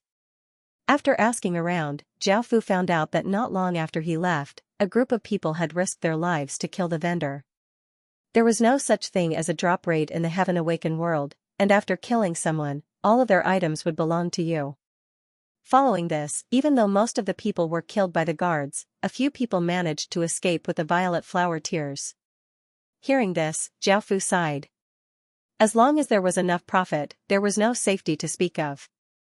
After all, even if the violet flower tear was worth at least 200,000 silver coins, it was still equivalent to 200 million silver coins in the real world, which was why people were willing to pay any price to steal it. Of course, ordinary shops had guards that could instantly kill a large number of players. However, there was no such thing as security in stalls like this. Now that the violet flower tear had been stolen, Zhao Fu could only worry about the last violet flower tear. Time gradually passed. At 9 p.m., Zhao Fu had collected 160,000 flower tears, but he didn't have a single violet flower tear. Following this, Zhao Fu brought his last hope to the Orc City. This time, the Orc City had collected 1.7 million flower tears, but there was still not a single violet flower tear. This caused Zhao Fu's heart to sink. There were only 3 hours left until the end of the 10,000 flower festival. Why do you have a violet flower tear? Zhao Fu asked as he happily took the violet flower tear from Xianru's hand. Xianru lightly smiled as she replied, I just walked around the city. Hearing this, even though Xianru had made it sound so simple, Zhao Fu understood how difficult it had been. He put the violet flower tear into his king's ring and sincerely thanked Xianru. Xianru looked quite surprised as she said, Your Majesty, there's no need to thank me. There's no need to thank me. Everything I do is what I should do. It's my duty as a subject. Zhao Fu lightly shook his head as he said, That's not the way of the emperor that I believe in. I understand that there's a limit to my abilities, and a massive empire can't lack people like you. Hearing Zhao Fu's words, Xianru respectfully saluted and didn't say anything else. Zhao Fu quickly teleported back to the Qin village and fused the 10 violet flower tears together before deciding to use them. Just like before, the violet flower tear slowly floated up from Zhao Fu's hand and flew into the sky, turning into the image of a beautiful young woman. However, what was different this time was that the young woman's body was no longer illusory and was instead corporeal. Her eyes were also quite lively and not as rigid as before. Just like before, the young woman lightly laughed and spread out her hands, causing countless flower petals to fall from the sky, creating a beautiful scene. Following this, a violet light spread out. Following this, the young woman's body didn't disappear and instead floated down from the sky. She came to Zhao Fu's side and lightly hugged Zhao Fu. This caused Zhao Fu to feel quite surprised. However, through his senses, he could sense that this young woman had a life of her own. He could sense the young woman's aura, and he could smell the faint flower-like fragrance coming from her body. At that moment, before Zhao Fu could do anything, the young woman's body turned into motes of light and disappeared. In Zhao Fu's mind, not only did he receive the level 3 flower fairy's blessing, but he also received the flower's embrace. Flower's embrace, effect, permanent. Description: the flower fairy's embrace represents the most beautiful blessing for you. Obtaining this blessing will increase your charm towards females, making it easier for you to be liked by fairies. Zhao Fu had never thought that using the violet flower tear would allow him to obtain such a blessing. However, the effects of the blessing were quite good. Does it increase your charm towards women and make it easier for spirits to like you? This blessing did not seem to be of any use to him. If it was some stallion contestant who received this blessing, he would be like a tiger that had grown wings. But it seemed to be a waste for Zhao Fu to receive this blessing. After obtaining the level 3 flower fairy's blessing, Zhao Fu teleported back to Holy Light City. He still had around 1.8 million flower tears that he had not used yet. At this time it was already 11 p.m., and there was still an hour before the Wanhua festival ended. However, the streets were still very lively and brightly lit. Zhao Fu went to the exchange stone steel and looked at the remaining items. He first exchanged for 3 gold-grade materials, which cost him 1.5 million flower tears. Following this, he found a detailed map of the Heaven Awakened world. This map was very big, and it had the terrain of almost every region. This would definitely be very useful, but it was quite expensive. This map cost 2.5 million flower tier points, which was equivalent to 250,000 flower tiers. Alright. Zhao Fu understood the value of this map, so he could only buy it. Zhao Fu continued to look through the items, and in the end, his gaze fell on an item of clothing. This clothing was violet, and it looked quite simple. It was also quite beautiful, but it gave off a mysterious feeling. Dream-weaving palace robe, grade, silver, stats, intelligence +3, agility +2, stamina +1, description, made from illusion spider silk. It has a certain illusion effect and gives the wearer a certain recovery effect. No wonder this robe gave off such a wonderful feeling. It was made from illusion spider silk, which was quite rare. Zhao Fu looked at the 50,000 flower tiers he had left to exchange for this robe, and after thinking about it, he decided that there was nothing else he could buy. As such, Zhao Fu decided to exchange for it and give it to Xianxia.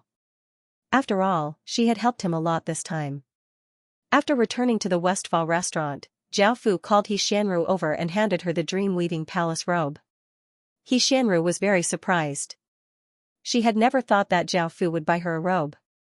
However, Xianxia quickly took it and thanked Zhao Fu. Following this, Zhao Fu left the Heaven Awakened world and returned to the real world to take a look. Because Zhao Fu did not have any scouts, he could only use the information on the Heaven Awakened world forum to assess the various faction strengths so that he would not be a frog at the bottom of a well. After returning to the real world, Zhao Fu immediately opened up the Heaven Awakened world forum and looked through it. He found that the most popular post was about the winners of the 37 pieces of legendary grade equipment. This piqued Zhao Fu's interest, so he curiously clicked on it to take a look. First, Sky Demon, obtained by an unknown faction, guesses, most likely one of the system's most powerful factions. Even though we don't know much about this faction, it will definitely be a huge obstacle for players in the future. Please keep this in mind. Second, Dragon Soul, obtained by an unknown faction, guesses, most likely one of the system's most powerful factions because the Dragon Soul also disappeared a few minutes after the Sky Demon disappeared. Third, Demigod, obtained by an unknown faction, guesses, most likely one of the system's most powerful factions, but it's weaker than the other two factions. However, it's still in existence that players can only look up to. The first 5 items had all been obtained by unknown factions. The 6th-ranked Giant Spirit had been obtained by one of the system's factions, Full Moon City. Zhao Fu looked at the Sky Demon's description and couldn't help but laugh. What most powerful faction? It'll definitely be a huge obstacle for players in the future. Zhao Fu was very clear about his own strength. This time, he had mostly relied on luck. If he had arrived a few minutes later, the Sky Demon would have definitely been the 2nd-ranked faction. Apart from Zhao Fu, none of the first 6 items had been obtained by player factions. However, the 7th item, Holy Heaven, had actually been obtained by a player. She was the legendary descendant of King Arthur in the West. Tina Arthur. Once this news spread, countless factions were alarmed. This was especially so for the number 1 faction in the world, China. Apart from China, another powerful competitor had appeared. The 11th piece of legendary equipment was obtained by the Roman Empire's legatee, Caesar Augustus, the 12th piece of legendary equipment was obtained by the Great Han Empire, and the 13th piece of legendary equipment was obtained by Pharaoh Akhenaten. By the time the 13th piece of legendary equipment was obtained, the next 7 pieces of legendary equipment had all been obtained by system factions. The 21st piece of legendary equipment had been obtained by Great Tang. This made Zhao Fu feel quite concerned. The 22nd piece of legendary equipment was obtained by Oda Nobunaga's descendant, the 23rd by the Russian Empire, and the 24th by India. Following this, all of the legendary equipment had been obtained by system factions, and not a single player faction had obtained anything. This showed how lucky Zhao Fu had been to obtain the first Sky Demon, as well as how intense the competition was. Moreover, legendary equipment was not easy to obtain. Not only did every piece of legendary equipment contain massive power, but it was also a symbol of power. In the future, even if one had 100,000 pieces of gold-grade equipment, they might not even have a single piece of legendary equipment. It could be seen just how rare legendary equipment was, and it was on a completely different level from gold-grade equipment.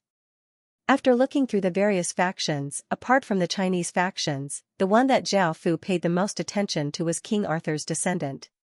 She had been able to obtain saintly heaven so quickly, and Zhao Fu had a premonition that she would become one of his most powerful enemies in the future.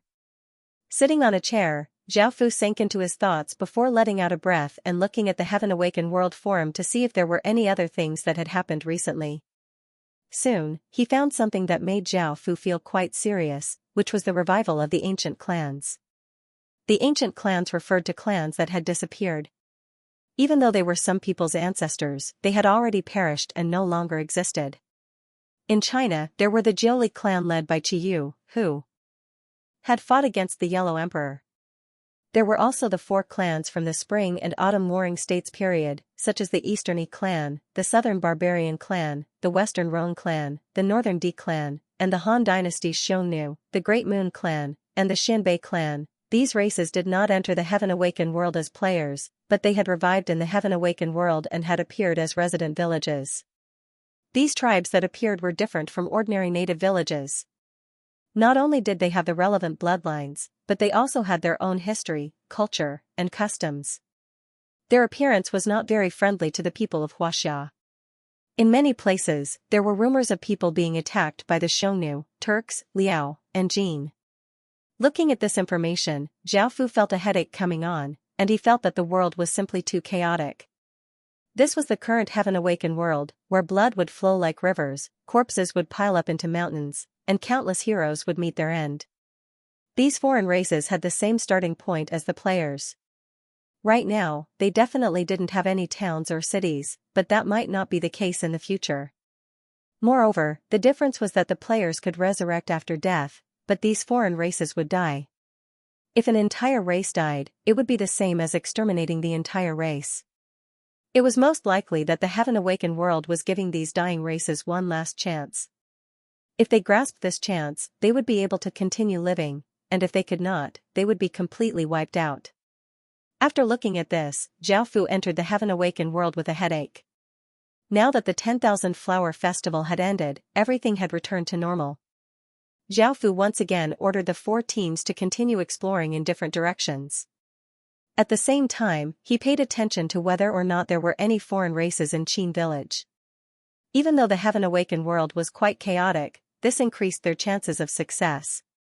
Now, not only could they attack indigenous villages and outlander villages, but they could also attack foreign races' villages. In Holy Light City, business had returned to normal. Before, because of the 10,000 Flower Festival, countless people had left the city, causing business to be quite bad. However, now that the 10,000 Flower Festival had ended, business had returned to normal. In the following period of time, Zhao Fu felt that there wasn't much to do. After all, he didn't have to do anything himself, and there were people taking care of things. Zhao Fu felt quite bored, so he decided to properly plan out Qin village. In actuality, Zhao Fu had left this to Li Si, and he had done a very good job. Qin village was now divided into east, west, south, and north. Just like the system main cities, it was divided into residential areas and commercial areas, and everything was well planned out. As for the construction of Qin village, there was no need for Zhao Fu to do it himself, as his subordinates had done a very good job. Perhaps after they finished researching intermediate teleportation channels, they would be able to open up a path to the outside world and develop some special industries. Zhao Fu thought of a unique fruit in the Forest of Horrors, which was the black forest fruit. It was as big as a plum and was quite black. Its flesh was bright red, and it tasted quite good. Given how big his territory was, it would be a waste not to grow some. The black forest fruit could be sold as a special industry in the outside world, and it would be a good source of income. As such, Zhao Fu ordered his people to mass plant black forest fruit trees. Time gradually passed, and soon, a few days had passed. On this day, Bai Qi came to report that his cultivation had officially broken through to stage 1. This caused Zhao Fu to feel quite happy, as there was finally a stage 1 person in Qin village. At the same time, Zhao Fu looked at Bai Qi's stats curiously.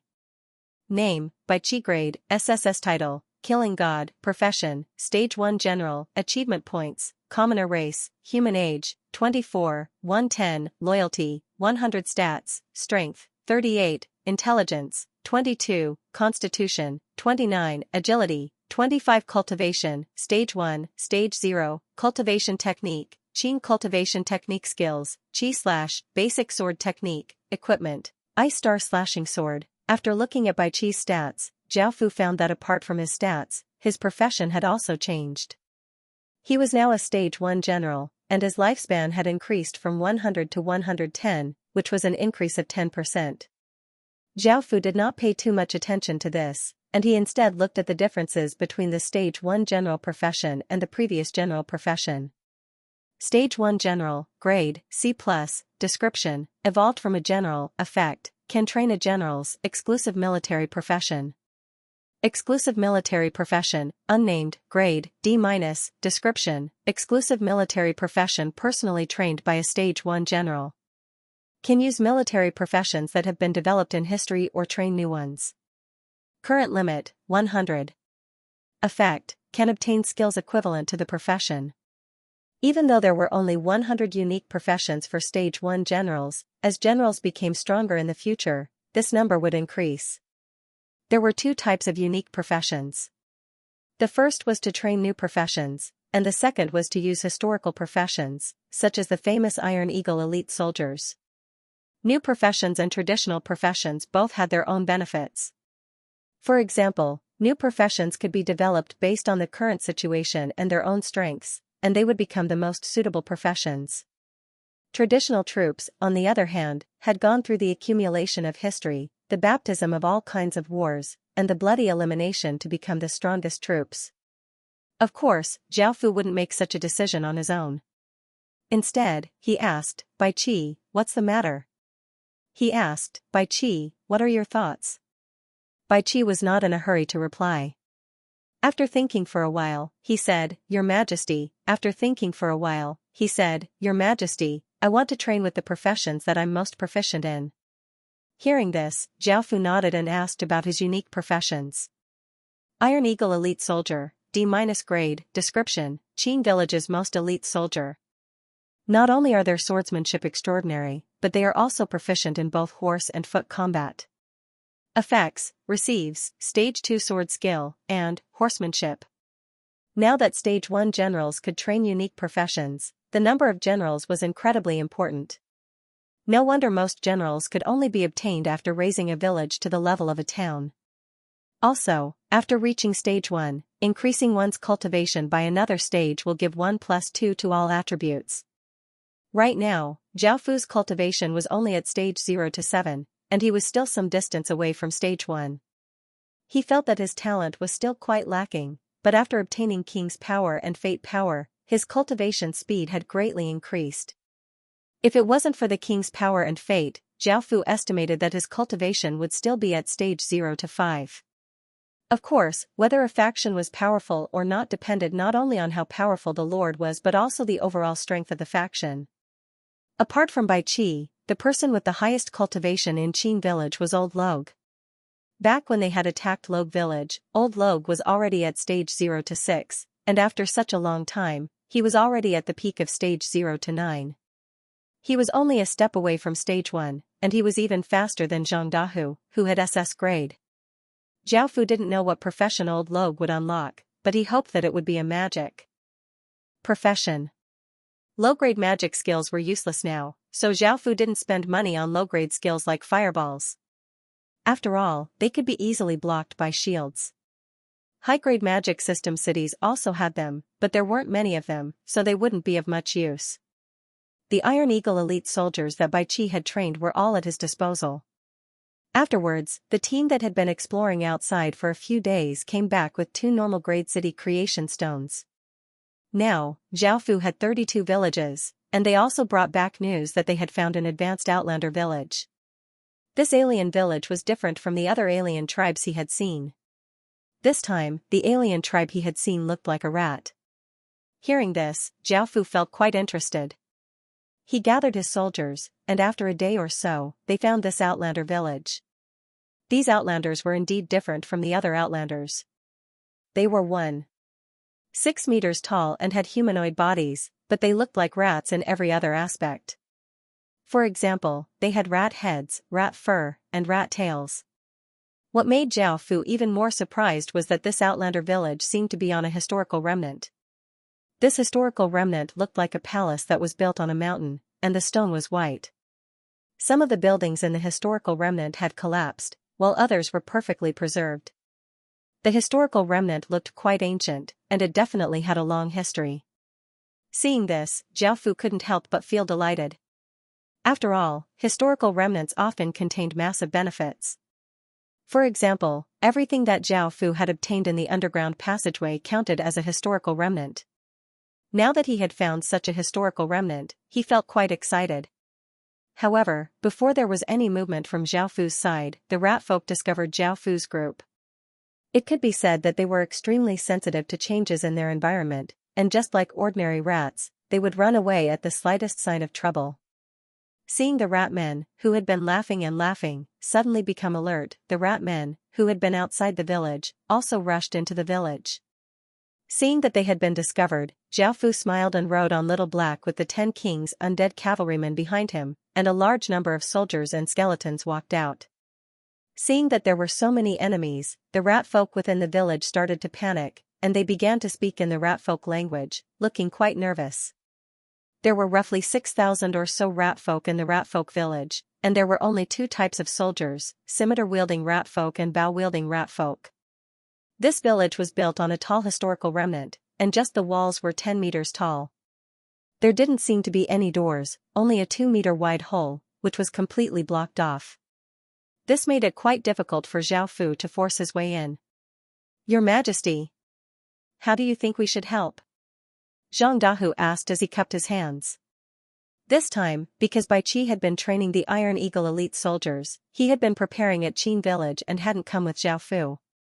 Hearing Zhang Dahu's words, Zhao Fu thought about it and said, "Surround it. It's impossible to force their way in, so we can only surround it. After all, these outlanders don't know how to grow crops, and they will run out of food sooner or later. It'll just take a bit longer." Hearing this, Zhang Dahu obeyed and had 4,000 soldiers surround the rat folk village. As for the skeletons, they didn't do anything because they didn't have much intelligence. The 10 kings' undead cavalrymen directly obeyed Zhao Fu's orders, and they didn't listen to anyone else's orders. Seeing that Zhao Fu's group had surrounded them, the rat folk started to squeak, seeming to be on guard as they communicated with each other. Suddenly, Zhao Fu thought of something and called Zhang Dahu over. He whispered something into his ear and had Little Gray follow him. Within the rat folk village, a few elderly rat folk with white whiskers were chattering about something. One of them said, "Look, that human has surrounded us, what do we do now?" Another rat folk with a hoarse voice said, "Even though we've stored some food, if that human continues to surround us like this, we'll run out of food. We can only fight with that human and let him see how powerful we are," a rat folk with a resolute voice said. "If we charge out, they'll definitely have the undead charge at us and waste our strength. Then, they'll use their elites to kill us, and we'll definitely lose." The rat folk who had spoken first retorted. "Then what do you think we should do?" The rat folk who had said that he wanted to fight with Zhao Fu said angrily when he saw how cowardly the other rat folk were. Suddenly, the rat folk who had been silent this entire time suddenly said, "Didn't we dig 3 secret tunnels just in case? Now, we have 2 choices, one is to use the secret tunnel to secretly escape, no." Before that rat folk could finish speaking, he was interrupted by the other rat folk, who said, "If we want to secretly escape, we have to take the city creation stone with us. However, if we choose to relocate, that human will definitely discover us. At the same time, we can't just give up on the city creation stone. Also, we've guarded this historical remnant for so long and have only explored a bit of it. Are you willing to give up on such a large piece of meat?" "Aye." The rat folk who had been talking about the secret tunnel sighed and said, "We can only use the second option, which is to use the secret tunnel to make use of our special forces to attack from the inside.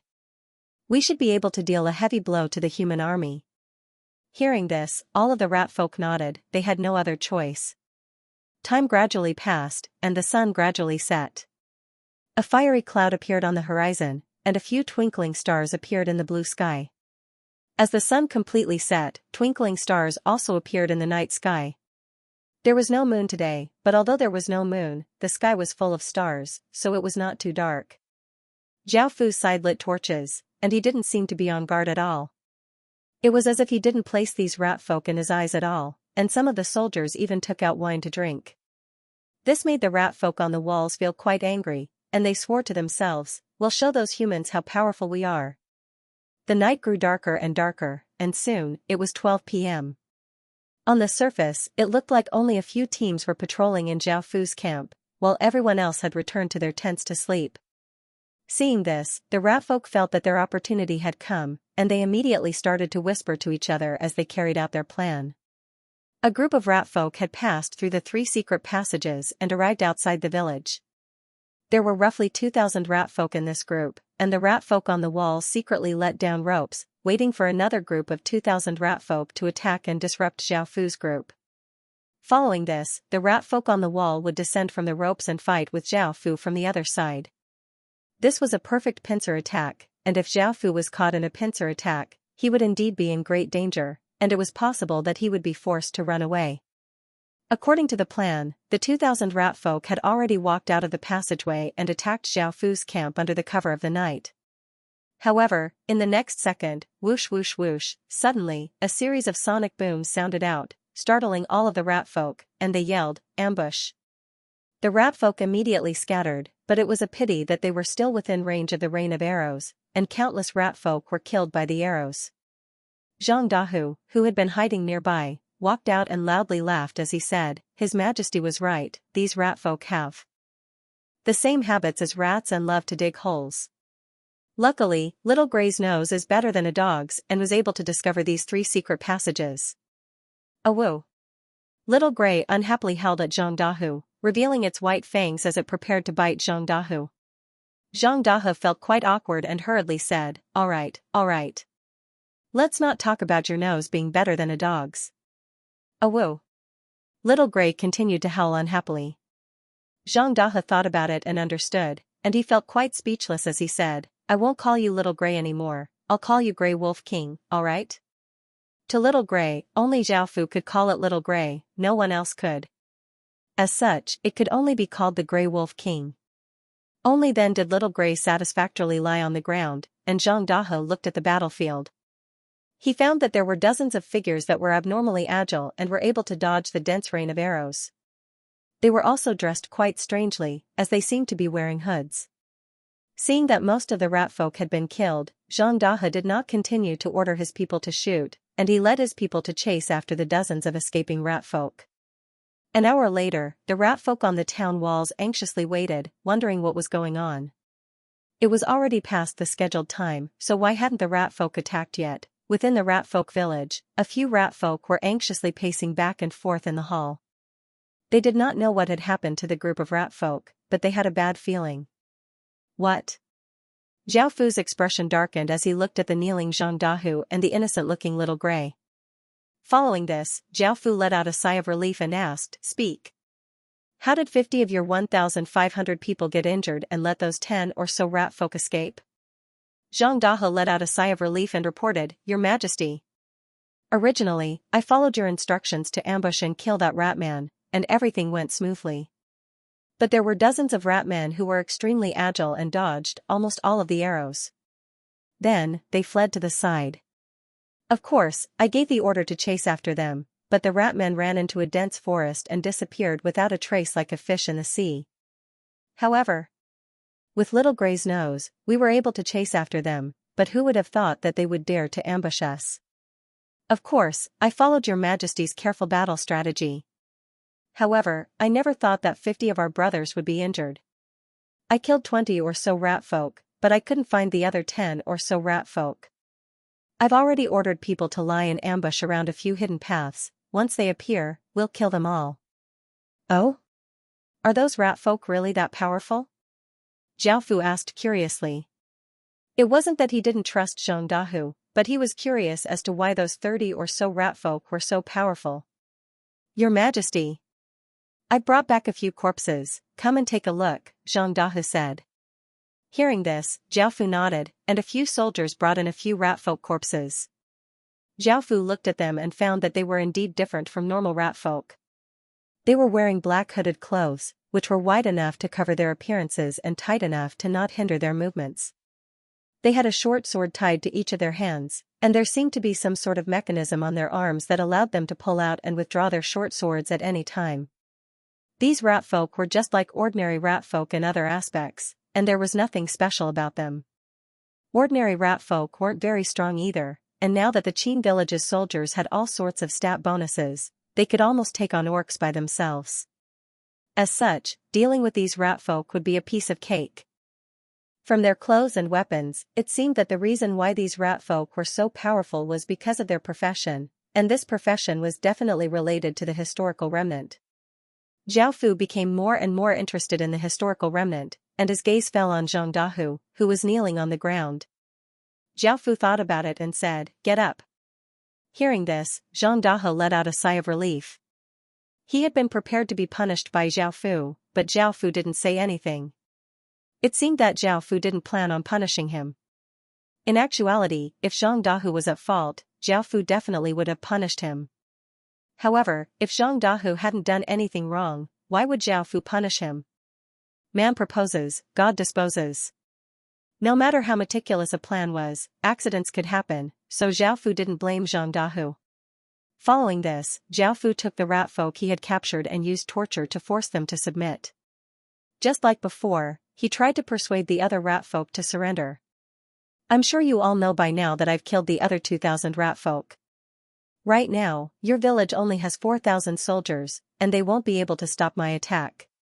Look at how many races there are under my command, because I treat all races equally. As long as you surrender to me, I won't mistreat you." As Zhao Fu spoke, the rat folk loudly translated for him. Even though almost every time they tried to persuade them to surrender, they still had to do it. After all, obtaining a village without sacrificing a single soldier was the best outcome. Hearing Zhao Fu's words, the rat folk started to panic. They finally understood why the group of rat folk had not attacked. It was because they had all been killed. Now, there were only 4,000 or so rat folk left. How could they stop this human? This news quickly reached the ears of the rat folk in the village, causing them to sigh heavily. The bad premonition in their hearts was finally confirmed. Now that the secret passage has been discovered, we won't be able to escape. If we continue to defend it, we won't be able to hold on for long. What do you think we should do? One of the rat men asked. Why don't we surrender? We've already lost, and we can't just keep going like this, one of the rat folk said dejectedly. No. Hearing one of the rat folk say that he wanted to surrender, the rat folk who had been in charge of fighting earlier shouted. If we don't surrender now, what do you think we should do? Hearing his words, the rat folk who had previously said that they would surrender shouted angrily. Hearing this, the rat folk paused and thought for a moment before saying, "We still have a chance." Hearing his words, the other rat man hurriedly asked, "What's the other chance?" At that moment, the rat folk said, "As long as we capture the enemy leader alive, they won't be able to do anything to us. We can also kill the enemy leader, and without a leader, they won't be able to take down our village and will leave. What about now? Should we send out all of our special soldiers to assassinate their leader?" One of the rat men asked. That won't be possible. Even though our special soldiers are powerful, we've already alerted them. The enemy leader will definitely be on guard, and it will be very difficult for our soldiers to succeed, another rat man with a hoarse voice said after thinking for a moment. Hearing this, the other rat man nodded. Suddenly, one of the rat men thought of something and said, "Isn't the enemy leader trying to persuade us to surrender? We can pretend to surrender and have our soldiers set up an ambush before attacking." Hearing this plan, all of the rat men agreed. Following this, they came to the wall and yelled at Zhao Fu, "Esteemed sir, we're willing to surrender, but we want to talk to you in detail. We are willing to surrender, but we want to talk to you in detail. You can withdraw your soldiers for a while, and we will come down to talk to you personally." However, neither side can bring a single soldier with them. Hearing this, Zhao Fu didn't even need to think to know that it was definitely a trap. However, after thinking about it, Zhao Fu still agreed and ordered all of his soldiers to retreat. Zhang Dahu understood how dangerous it was because he had personally seen how terrifying those special rat men were. They were completely invisible and could suddenly attack, so he couldn't help but say, "Your Majesty, it's too dangerous. It's best that you don't go, I'll go in your place." Hearing Zhang Dahe's words, Zhao Fu lightly shook his head and said, "No need, I know what I'm doing." Zhang Dahe didn't say anything because he trusted Zhao Fu. After all, Zhao Fu was their king, so he led his soldiers to retreat 5,000 meters or so. However, just in case, Zhang Dahe still went to support Zhao Fu. It was the middle of the night, so it was quite dark. There was a bonfire next to Zhao Fu, and the flames were so tall that they could light up the surrounding 20 meters. Zhao Fu stood where he was, and Zhang Dahe led all of his soldiers to retreat. Seeing that Zhao Fu had agreed to their request, the ratmen on the walls inwardly felt delighted, and everything proceeded according to plan. Following this, Zhao Fu watched as the hole that had been blocked up was slowly moved away, and a few ratmen walked out. Seeing this, a smile appeared on Zhao Fu's face. Through the information he had gathered from the ratmen that had surrendered, he knew that these ratmen were the ones in charge of the village. At the same time, countless black figures slid down from a hidden corner using ropes and merged with the darkness of the night as they slowly approached Zhao Fu. The ratmen slowly walked to within 10 meters of Zhao Fu with smiles on their faces, looking incredibly kind and harmless, as if they really were going to surrender. "Esteemed lord, may I ask where you've come from?" The ratman had wanted to get close to Zhao Fu and attack while he wasn't paying attention. However, Zhao Fu did not appreciate their kindness at all, and he looked around and coldly laughed as he said, "Are you still not going to attack?" Hearing Zhao Fu's words, the ratmen were given a big fright, and their expressions fell as they yelled coldly and savagely, "Kill this human." Following this, countless black-hooded rat folk appeared around Zhao Fu. There were 200 or so of them, and their hoods covered their faces, making them look quite mysterious. These rat folk stretched out their hands, which were tied to their hands, and the two short swords hidden in their sleeves stabbed out. These were called hidden blades. Their movements were incredibly agile and looked quite handsome as they turned into countless black figures and attacked Zhao Fu. In Zhao Fu's eyes, all of the rat folk within the range of the king's domain seemed to move at a much slower speed, leaving behind afterimages. Despite this, the rat folk were still abnormally fast, and they appeared in front of Zhao Fu in an instant. They waved their hands, and their hidden blades flashed with a cold light even in the darkness of the night, causing people's hairs to stand on end as they slashed towards Zhao Fu's neck. Luckily, Zhao Fu was different from before. Even though these rat folk were powerful, they were not on the same level as Zhao Fu. As soon as the first rat folk appeared in front of Zhao Fu raised the sky demon sword and slashed downwards. A sword light flashed as the first rat folk's chest spurted out a large amount of blood. Its body was split in half from its shoulder to its abdomen, and the pieces of its corpse and organs fell to the ground, dyeing the ground red.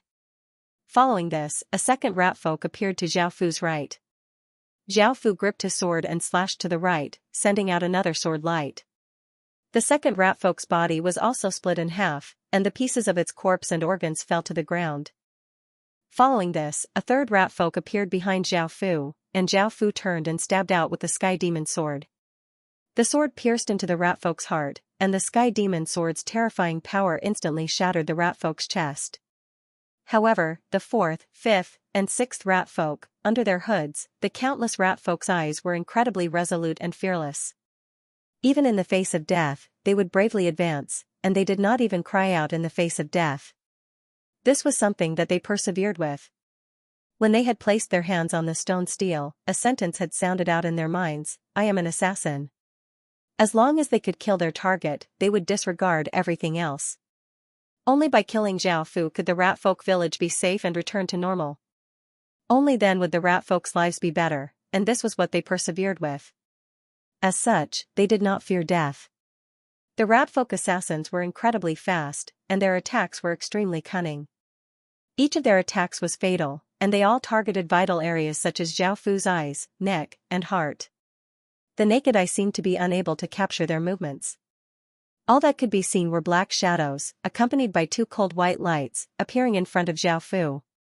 However, in the next moment, they were killed by Zhao Fu. However, these rat folk assassins were incredibly powerful. They were like ghosts, and there were no openings that they couldn't hide.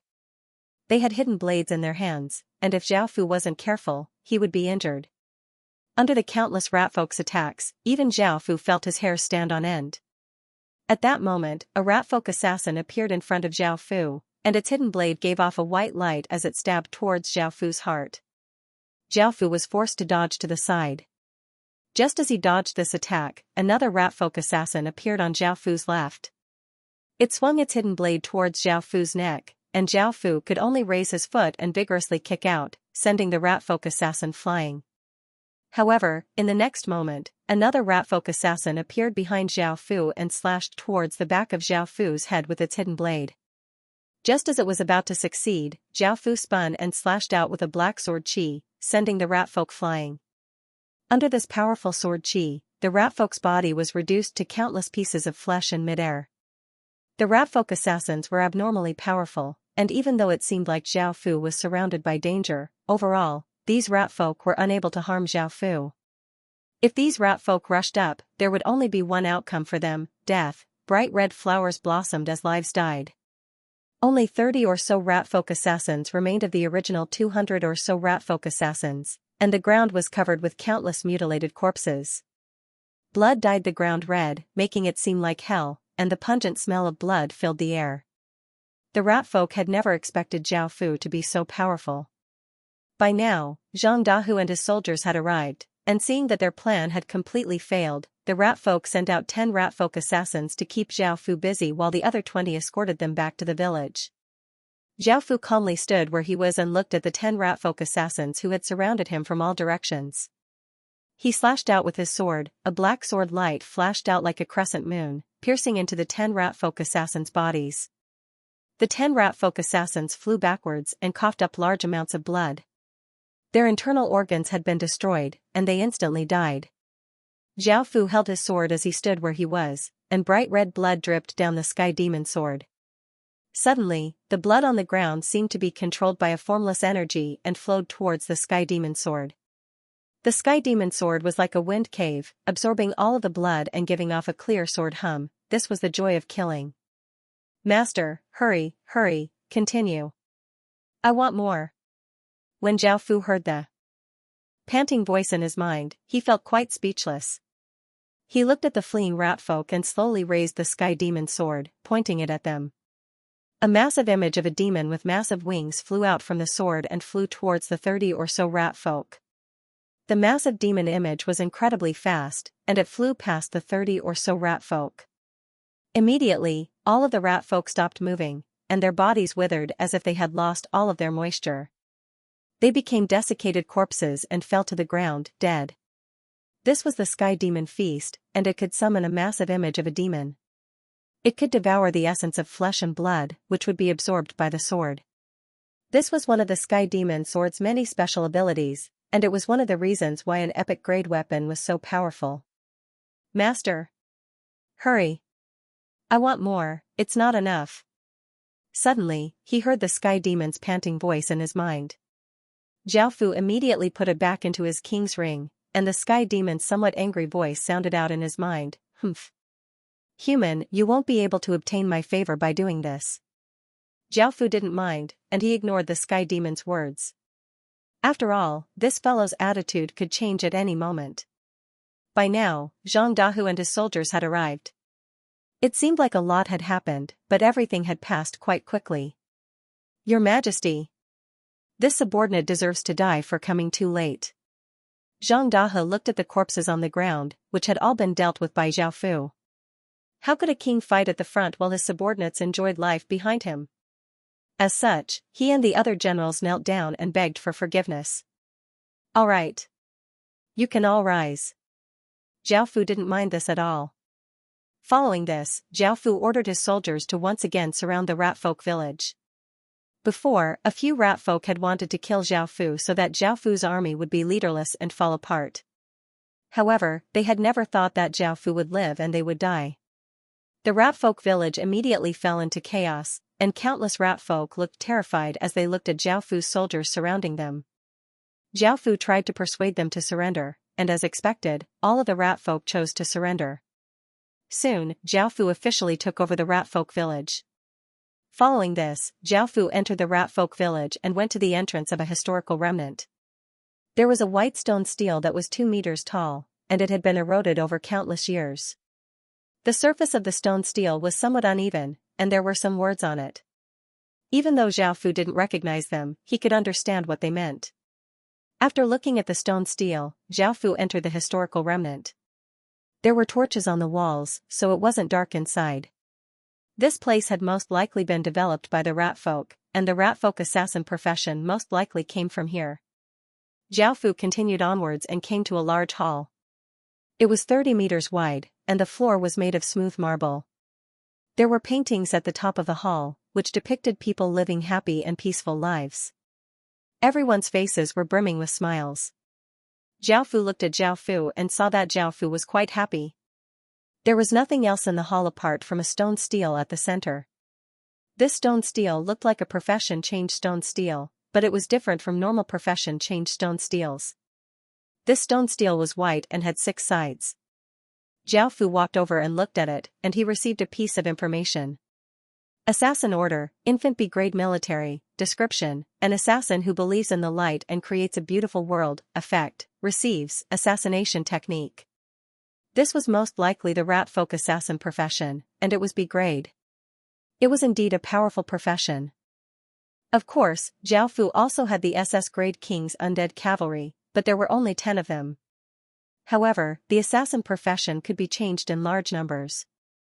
They were quite useful, and in the future, Zhao Fu would have to rely on them to carry out all sorts of intelligence and assassination missions. Their names would spread far and wide with Qin, and countless people would tremble in fear upon hearing their names. Zhao Fu looked up and saw that there was a tightly shut door in front of him. The rat folk most likely hadn't opened it yet, and Zhao Fu walked over and tried to open it. However, a wave of energy came from the door, repelling Zhao Fu, and Zhao Fu received a system announcement. This door could only be opened by becoming an assassin, and after thinking about it, Zhao Fu went back and placed his hand on the profession changed stone stele. 09 Small Say Net. Now, Zhao Fu had the king profession and the demon priest profession. However, these 2 professions were quite special. One was not a military profession, while the other was a faith profession. Of course, Zhao Fu didn't have any faith in God Kerr. Zhao Fu didn't know if he could still change his profession to the assassin profession. He mainly wanted to enter that door and take a look. After placing his hand on the stone tablet, a voice rang out in Zhao Fu's mind. Do you wish to become an assassin? Zhao Fu nervously chose yes. Then, the stone tablet emitted a faint light, and Zhao Fu's vision blurred. He appeared in another space. This space was similar to the hall that Zhao Fu had been in before, but it was very dim, and it gave off a mysterious and solemn atmosphere. Apart from this, there was another person in front of Zhao Fu. This person wore the same clothes as the rat folk from before, and he wore a hood that covered his face, revealing only the sides of his face. His lower body was quite tight, but it didn't hinder his movements. From his build, he seemed to be a man. He stood there silently, as if he did not exist. His cold eyes under the hood examined Zhao Fu. 09 Small Say Net. Zhao Fu calmly stood there and looked at him. At the same time, he thought about what was going on. He remembered that he had chosen to change his profession and had appeared in this place. He continued to examine Zhao Fu, and suddenly, a pendant on his chest gave off a faint white light. Only then did he slowly speak, his voice somewhat hoarse, maintain the light in your heart. Remember that you are an assassin who walks in the darkness and serves the light. All things are false, and all things are permitted. Under the hidden blade, all things are equal. After he spoke those words, Zhao Fu's vision blurred again, and he returned to the hall from before. At the same time, a system announcement sounded out, profession change successful. This profession was indeed not simple, and it required a careful examination before it could be changed.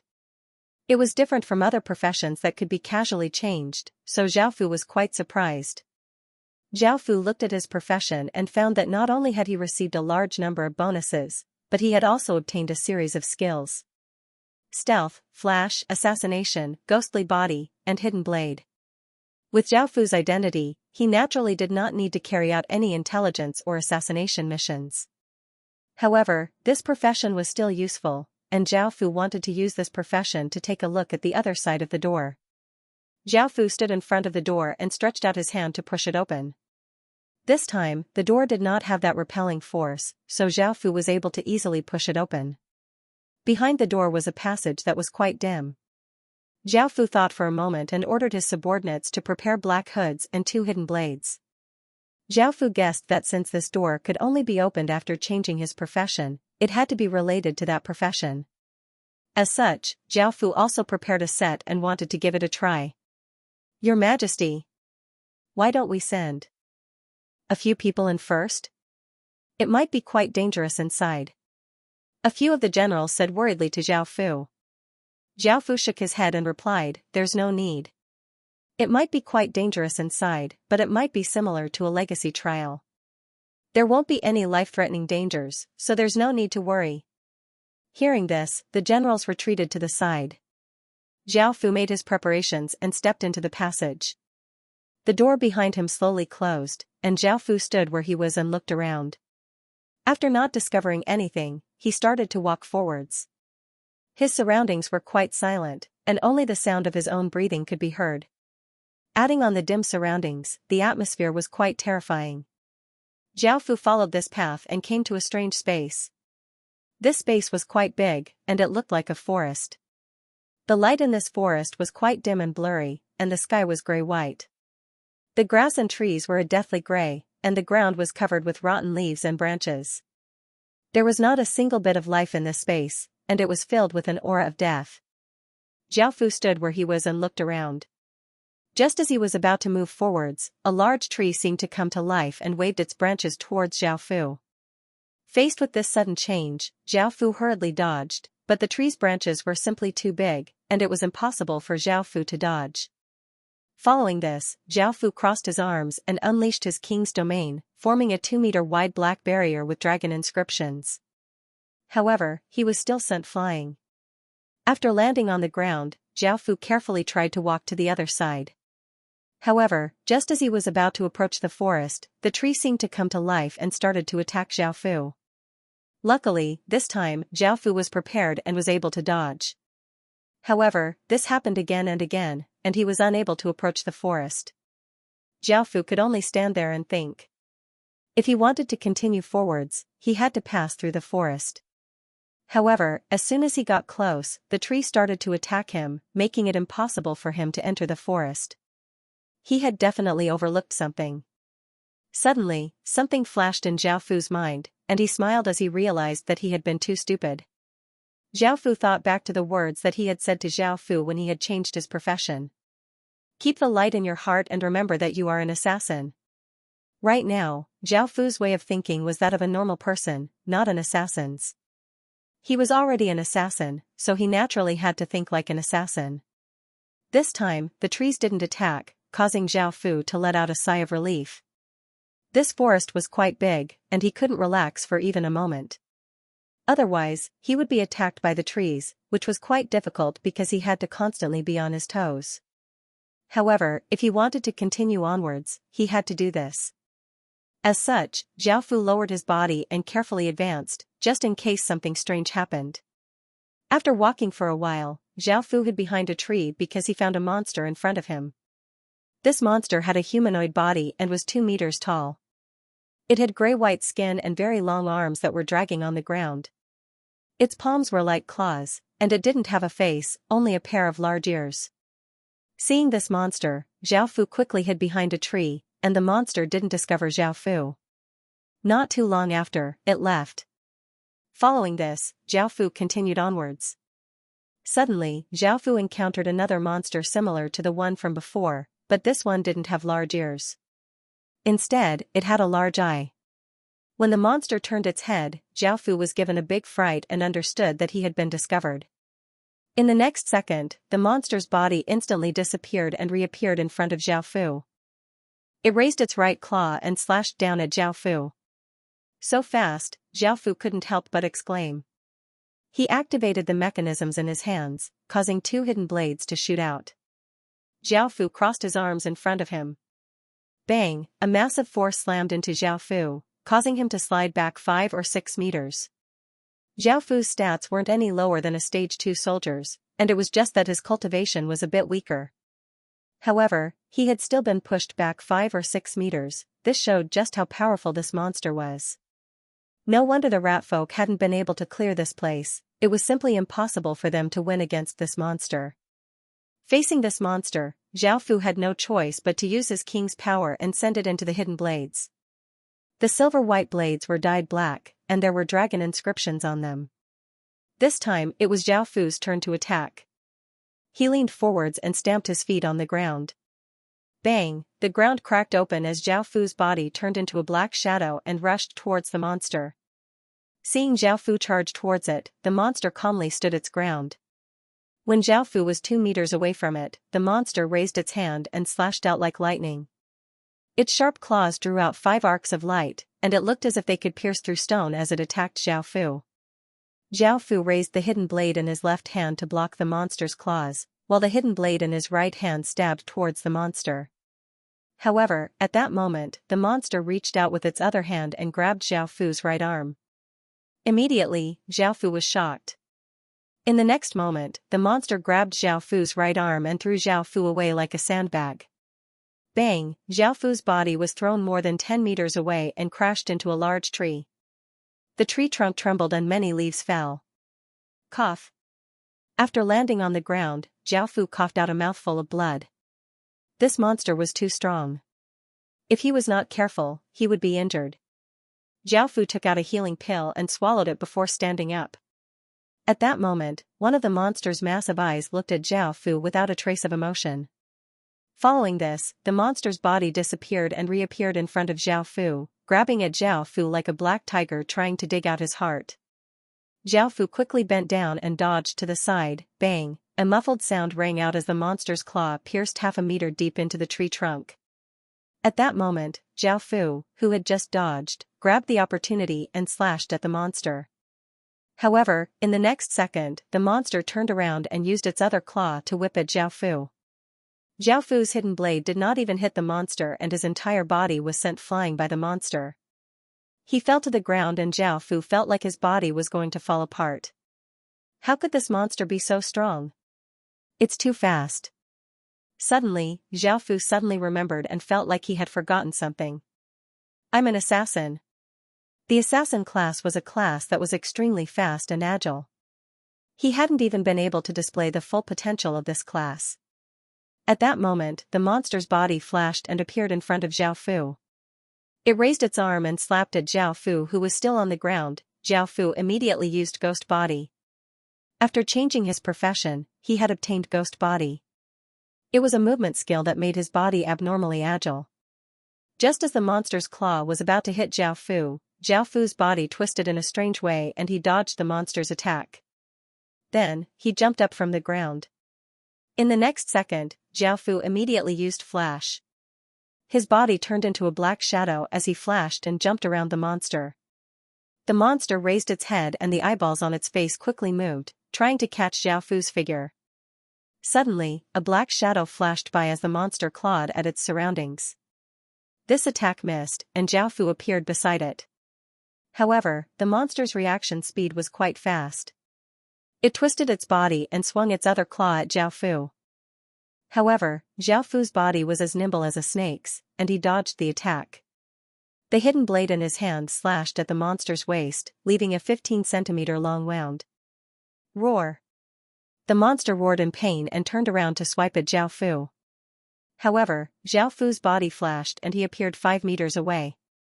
This was the first time that he had attacked the monster's body, and Zhao Fu felt quite happy. However, his expression immediately became serious because the wound that he had just created had completely healed in just a few seconds. There was not even a scar. After his wounds quickly healed, the monster once again rushed at Zhao Fu. Zhao Fu pushed his assassin's agility to the extreme, and he no longer tried to meet the monster head-on. Instead, he chose to dodge. At that moment, Zhao Fu slowly discovered the monster's weaknesses. Every time it attacked, the sides of the monster's waist would become openings. Zhao Fu used these openings to continuously injure the monster, but no matter how many wounds Zhao Fu dealt, the monster would be able to heal in a few seconds without losing a single bit of its strength. There was no way to fight this monster, and Zhao Fu could only think of himself as an assassin. However, he suddenly realized that he was wrong. Assassins existed to assassinate, and they pursued a one-hit kill. This was because they only had one opportunity, and once they lost it, they would never have another. Normally, fatal spots were in the heart and head, and this monster's weaknesses were most likely in these two areas. After realizing this, Zhao Fu started to attack the monster. He first caused a few wounds on the monster's abdomen, causing it to furiously roar and madly attack at Zhao Fu. The monster's claws continuously drew out sharp arcs of light, and an ordinary person would have long since been dismembered. Zhao Fu quickly dodged and evaded the monster's attacks without a trace of panic. He did not attack again because he had now completely regarded himself as an assassin. Only by doing this would he be able to completely fuse with the assassin profession. Under the monster's torrential attacks, Zhao Fu dodged and evaded. Suddenly, a light flashed in Zhao Fu's eyes, and he lowered his body to dodge the monster's claws. He then leaned forwards and stretched out his right hand, activating the hidden blade skill. Pooh! After piercing through the monster's heart, Zhao Fu instantly pulled out his hidden blade and retreated. The monster's corpse powerlessly fell to the ground and turned into a gray gas that dissipated, leaving behind a 2-inch-long rhombus-shaped crystal. 09 Small net. Seeing that the monster had finally been killed, Zhao Fu let out a sigh of relief. Looking at the gray crystal on the ground, Zhao Fu walked over and picked it up in curiosity. Underworld crystal can be fused into equipment to obtain underworld ghost power. Underworld ghost power was most likely that monster's power, and that monster was most likely called a underworld ghost. Zhao Fu didn't know what kind of creature it was. At the same time, he didn't know what the effects of fusing the underworld ghost crystal into equipment would be. Right now, Zhao Fu's hidden blade and clothes were all ordinary items, so fusing the underworld ghost crystal into equipment was a bit of a waste. Of course, Zhao Fu had other high-quality equipment, but Zhao Fu felt that the underworld ghost crystal was more suitable for assassins. Just as Zhao Fu was about to leave, an underworld ghost with large ears seemed to have been attracted by the sounds of the battle. This kind of underworld ghost didn't have eyes, and it relied on its hearing. Its large ears could hear even the smallest sounds, and if one could find a way to suppress it, it would be quite easy to deal with it. However, if one couldn't find a way, this underworld ghost would be even more powerful than underworld ghosts with eyes. After this underworld ghost appeared, it immediately rushed at Zhao Fu. Zhao Fu didn't even have a chance to dodge, and the underworld ghost rushed straight at Zhao Fu. Zhao Fu's body turned into countless shadows as he dodged the attacks. 09 Small net. In actuality, this was quite helpful to Zhao Fu. Zhao Fu had to go through a certain process from behind the scenes to fighting. Even though he could directly obtain great power by raising his stats, Zhao Fu didn't know how to use this power, which meant that he lacked battle experience. After all, King's power was a power that could only be developed through battle. Zhao Fu quickly dodged, and this time, the underworld ghost's attack speed was even faster than before. There were a few times when Zhao Fu was almost hit. It couldn't go on like this. Zhao Fu suddenly thought of the knife-throwing skill he had mastered. The flying dagger was a willow leaf-shaped blade that was about the same length as a dagger. The blade was very thin and abnormally sharp, making it extremely lethal. This was one of the long-range attacks that the assassin order had mastered. Zhao Fu had also prepared some of these throwing knives. Zhao Fu immediately retreated 10 or so meters, took out 2 throwing knives, and threw them at the netherworld ghost. The 2 throwing knives were very fast and shot out like 2 rays of white light. Although the sound of the throwing knives tearing through the air was very soft and ordinary people might not notice it, the netherworld ghost's hearing was very sharp. It raised its hand and sent the 2 throwing knives flying. Seeing this, Zhao Fu was not disappointed because he had thought of an idea. He could not help but smile. 09 Small say net. At the beginning, Zhao Fu had changed into a hoodie, revealing the side of his face. To outsiders, this smile seemed to be filled with mysteriousness and an indescribable sense of handsomeness. This time, Zhao Fu attacked first, continuously using throwing knives to attack the netherworld ghost from different directions. Unsurprisingly, the throwing knives were all sent flying by the netherworld ghost. However, Zhao Fu immediately threw out 2 more throwing knives. This time, it was different. After throwing out the 2 throwing knives, Zhao Fu unleashed his incredible speed and hit his aura as he followed behind the 2 throwing knives. Bang! Bang, the netherworld ghost waved its hands, and its claws, which seemed to be made of steel, once again sent the two throwing knives flying. At that moment, Xiaofu attacked. He appeared in front of the netherworld ghost and swung his hidden blade at it. The netherworld ghost discovered Xiaofu, and it opened its claws and swiped at Xiaofu. Just as the hidden blade and the claws clashed, Xiaofu suddenly retracted his attack and dodged to the side. The instant that the netherworld ghost's attack missed, Xiaofu used the hidden blade to cut open a wound on the netherworld ghost's side. The netherworld ghost furiously roared and raised its claws before slashing down at Xiaofu. Bang, the netherworld ghost's long and powerful claws slammed into the ground, smashing open a large crater. By now, Xiaofu had already appeared behind the netherworld ghost and stabbed out. The hidden blade gave off a black light as it stabbed into the netherworld ghost's heart from behind. Immediately, the netherworld ghost's body collapsed and turned into a gray gas that dissipated. A netherworld ghost crystal fell to the ground, and after putting it away, Xiaofu continued onwards. 7 days later, Xiaofu arrived at the end of the forest. During these 7 days, Xiaofu had killed 459 netherworld ghosts, and he had also collected 459 netherworld ghost crystals. Netherworld ghost crystals could be obtained by killing netherworld ghosts, but they weren't as rare as soldier souls. As such, Xiaofu couldn't help but fuse the two netherworld ghost crystals into his hidden blades. Now, the two ordinary hidden blade stats had become like this. Hidden blade, grade, blue, stats, strength +1, agility +1, description. The hidden blade has been buffed by the underworld ghost's power, giving it bonuses when using assassin skills. The hidden blade also ignores armor. The hidden blades didn't have any stats, but now, not only did they give 2 stats, but they also gave bonuses to assassin skills. This was especially so because of the armor ignore effect. In other words, even if you were wearing armor, the hidden blades would be able to pierce through you. As such, the hidden blades had become killing weapons. After 7 days, Xiaofu finally arrived at the end of the forest. This meant that Xiaofu was about to pass this stage. There was a large door at the end of the forest, and it was similar to the door from before. However, there were 50 or so netherworld ghosts standing guard in front of it. Dealing with 50 or so netherworld ghosts at once was quite difficult. Xiaofu thought about it and decided that his goal wasn't to kill netherworld ghosts but to pass this stage. He had already killed many netherworld ghosts, so Xiaofu created some sounds in the forest to lure the netherworld ghosts over. Now, there were only 20 or so netherworld ghosts left in front of the door. Xiaofu didn't bother hiding and rushed over. After 7 days of intense training, Xiaofu had completely changed. Not only in terms of strength, but also in terms of temperament. Under the hood, Xiaofu gave off a mysterious and cold aura as he rushed over. The 20 or so netherworld ghosts discovered him and rushed over, and the two sides quickly clashed. Pooh!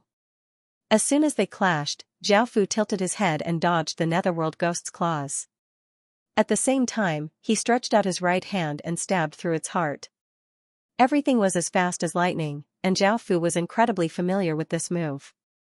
Xiaofu didn't even look at the netherworld ghost that he had killed. His gaze was cold as he stabbed his hidden blade into another netherworld ghost's heart. The netherworld ghosts that had caused a lot of trouble for Xiaofu in the past were no longer a problem. Xiaofu quickly killed these netherworld ghosts and put away the netherworld ghost crystals that they dropped. The 12 statues on the stone stage were all wearing clothes similar to what Xiaofu was wearing. Xiaofu could not see their appearances, and he could only see the sides of their faces. Based on their sizes, he could tell that there were men and women, old and young. Of course, Xiaofu did not recognize these statues, but these 12 people were undoubtedly experts. Even their statues gave off powerful spirit pressure. Xiaofu then looked at the 12 sets of equipment at the feet of the statues. Each set was made up of 3 types of equipment, a ring, 2 hidden blades, and a piece of clothing. These 3 pieces of equipment were a bit grayish, and although they were a bit dim, they all looked quite extraordinary. For example, the ring was covered with exquisite patterns, the hidden blade gave off a chilling glow, and the clothes seemed even more mysterious. Xiaofu looked at Xiaofu and Xiaofu. Xiaofu felt quite curious and walked over to take a look. Shadow ring, battle, grade, gold, stats, all stats +4, Description: one of the 3 pieces of equipment for the warrior set. This piece of equipment is a legacy piece of equipment that can evolve with its owner, and it contains the previous user's power. After gathering all 3 pieces of equipment, one can obtain the previous owner's legacy. Shadow Sword, Battle, Grade, Gold, Stats, Strength +12, Agility +7, Description: one of the 3 pieces of equipment for the warrior set. This piece of equipment is a legacy piece of equipment that can evolve with its owner, and it contains the previous user's power. After gathering all 3 pieces of equipment, one can obtain the previous owner's legacy. Shadow Clothes, Battle, Grade, Gold, Stats, Strength +6, Agility +7, Constitution +6, Description: one of the 3 pieces of equipment for the warrior set. This piece of equipment is a legacy piece of equipment that can evolve with its owner, and it contains the previous user's power. After gathering all 3 pieces of equipment, one can obtain the previous owner's legacy. Xiaofu could tell that these 12 sets of equipment were not simple at all. Not only were they legacy pieces of equipment, but they could also evolve with their owner. Just these sets of equipment were quite valuable, and most importantly, they could obtain the previous owner's legacy. Xiaofu guessed that the previous owner of this set of equipment must have been an incredibly powerful existence, and it was possible that the previous owner of this set of equipment was the 12 statues. The other 11 sets of equipment were Soul Equipment Set, Battle Equipment Set, Kill Equipment Set, Light Equipment Set, Illusion Equipment Set, Decay Equipment Set, Hell Equipment Set, and Blood Equipment Set. The Terror Equipment Set, Tree Equipment Set, and Nothingness Equipment Set. These 12 sets of equipment all contained Legacy's power, and after putting them away, Xiaofu planned to set up an assassin organization once he went out. Now that he had obtained all of this, Xiaofu was confident that the assassin organization he had established would definitely become one of the strongest assassin organizations in the world in the future. Its name would definitely spread throughout the world, and it would become one of the most feared organizations in the world. Xiaofu did not take any of these 12 legacy equipment sets for himself, as these 12 sets were for the 12 leaders. The items for the real leader should still be in the next stage, so Xiaofu believed that there would be better equipment in the next stage. Xiaofu took a look at the profession change stone steel in the middle of the 12 stone platforms. Unsurprisingly, it was also a profession change stone steel. However, the soldier's profession had changed. Assassin, Order, Growth a grade military, Description: an assassin who believes in the light and creates a beautiful world, Effect: receives, Level 1 assassination technique. After looking through the soldier's introduction, there weren't many changes. First of all, the fledgling behind the profession had become Growth. The original Grade B soldier had also become Grade A soldier. The other skills hadn't changed much, but they had been strengthened. From how Xiaofu saw it, this profession was most likely an advanced profession. It had gone from infant to growth, and it would most likely become an S-grade profession in the next stage. It would also go from growth to complete, and there might even be ultimate and ultimate professions. In other words, the assassin profession was most likely an SSS grade profession, and this caused Xiaofu's heart to tremble. Xiaofu placed his hand on the profession change stone steel, and his vision blurred as he appeared in a dark space. There was still a person standing in front of him, looking at him. However, the aura he gave off was many times more terrifying than the previous person. You have killed a total of 473 underworld ghosts. Trial successful. A cold voice sounded from his mouth. Following this, Xiaofu's vision blurred as he returned to the original space. At the same time, Xiaofu's profession had become a grade, and he looked at his new skills and felt quite satisfied. Xiaofu once again pushed open the door and continued onwards, but he was blocked by a blood-red barrier. Xiaofu wanted to enter, but it seemed that he couldn't. After thinking about it, Xiaofu couldn't help but say, "Walk in the darkness, serve the light. All things are false, and all things are permitted. Under the hidden blade, all things are equal." This time, after Xiaofu entered the blood-red barrier, he found that he was in a strange place. He was in ruins, and the sky was blood-red. Everything was deathly silent, and there was an incredibly dense sense of blood and killing. However, what made Xiaofu's expression even more serious was that all of his power had been sealed, including his king's power. Right now, he only had the strength of an ordinary person. At the same time, Zhao Fu received a message telling him that he had to kill everyone here and survive. As such, Zhao Fu's expression became serious as he carefully advanced.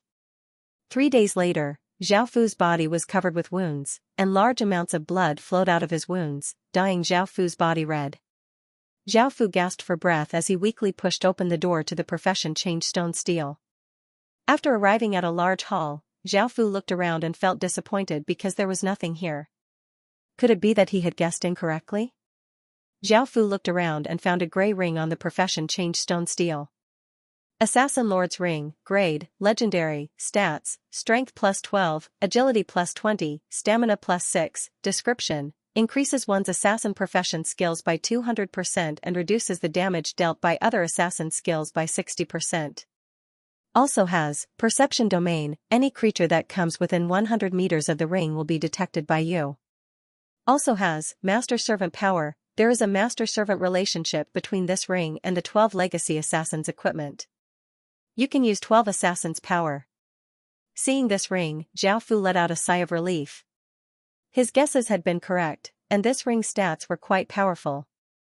If he had the chance, he could try out the 12 Assassins' power. However, he could not do that right now, as Zhao Fu was already heavily injured.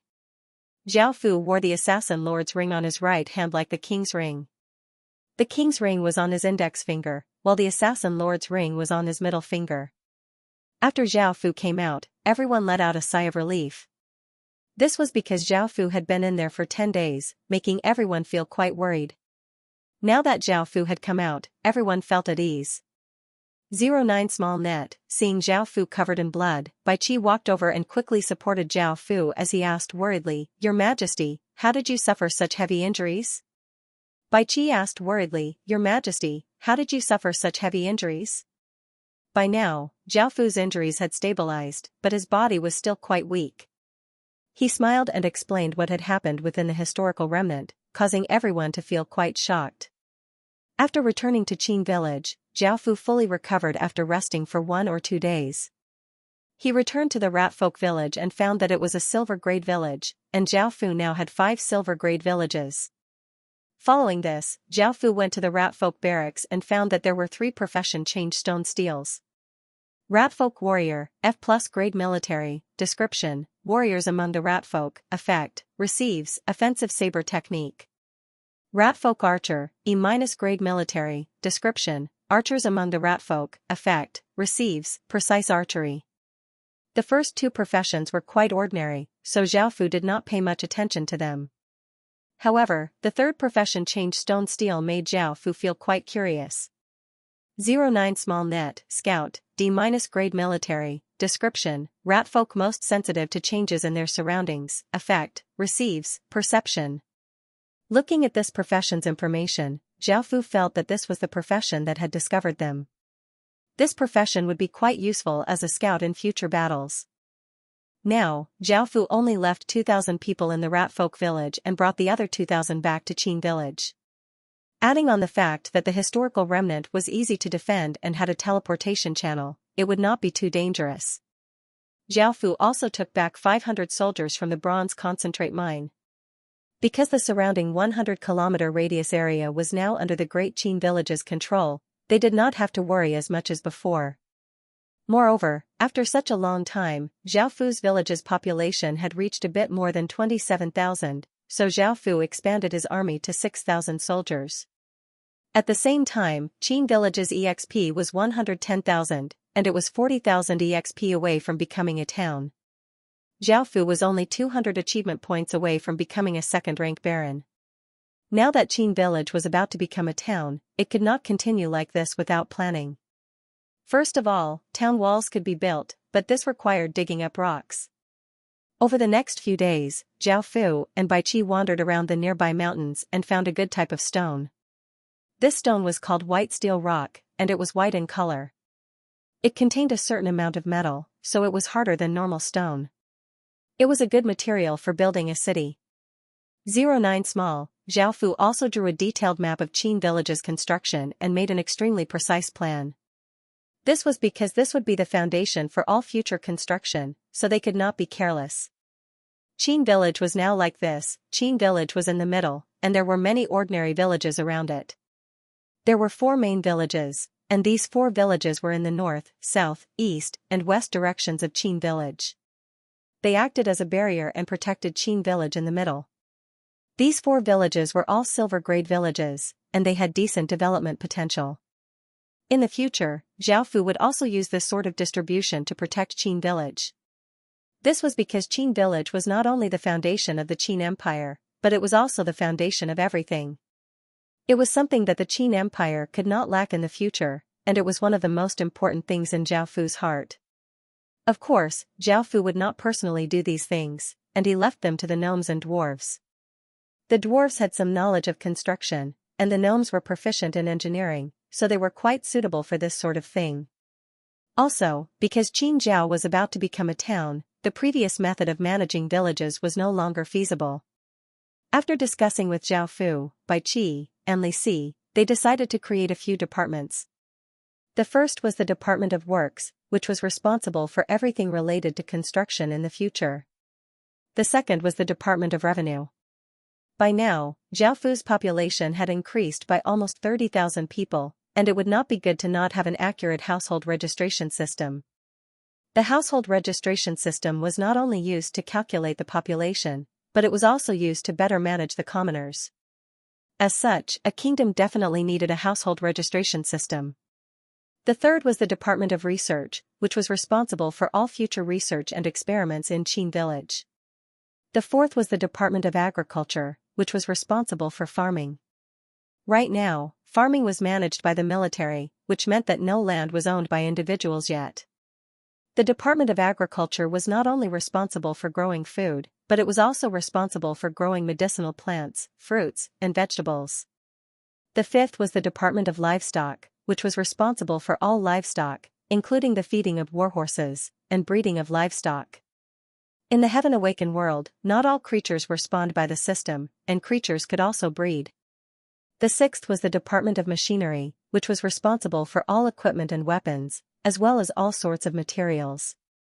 The seventh was the Department of Medicine, which was not only responsible for refining medicinal pills for cultivation, but it was also responsible for refining medicinal pills and healing people. The eighth was the Department of Military Affairs, which was responsible for all military matters. It was personally managed by Bai Qi, and as Qin village developed, Bai Qi returned to being a general. The ninth was the Department of Management, which was responsible for all matters in the village. It was called the Administrative Department, and it was managed by Li Si. As the Prime Minister of the Qin Empire, Li Si was definitely better than Zhaofu in this aspect. The 10th was not made public, and only the higher-ups in Qin village would know about the Night Regime. The Night Regime was the assassin organization that Zhaofu had created. Its full name was Eternal Night, as Zhaofu wanted it to not be a shadow that hid behind one's back anymore. Instead, it was like an endless night that devoured all light and caused countless people to fear it. The Eternal Night now had 150 people, and these 150 people had all gone through layers of screening and had passed the assassin professions test before being able to change professions. However, most of these people had only obtained the B-grade infant assassin profession, and only 5 of them had obtained the A-grade growth assassin profession.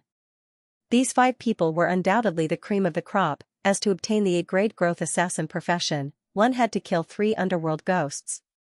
They were not like Zhaofu, who had all sorts of powerful high-grade buffs. They had all relied on their own strength and did not have any buffs, and they had fought with their lives on the line. Almost all of them had been heavily injured, and they had successfully killed 3 underworld ghosts, causing Zhaofu to feel quite shocked. Of the 5 people who had obtained the A-grade growth assassin profession, there were 4 men and 1 woman, and Zhaofu recognized 3 of them.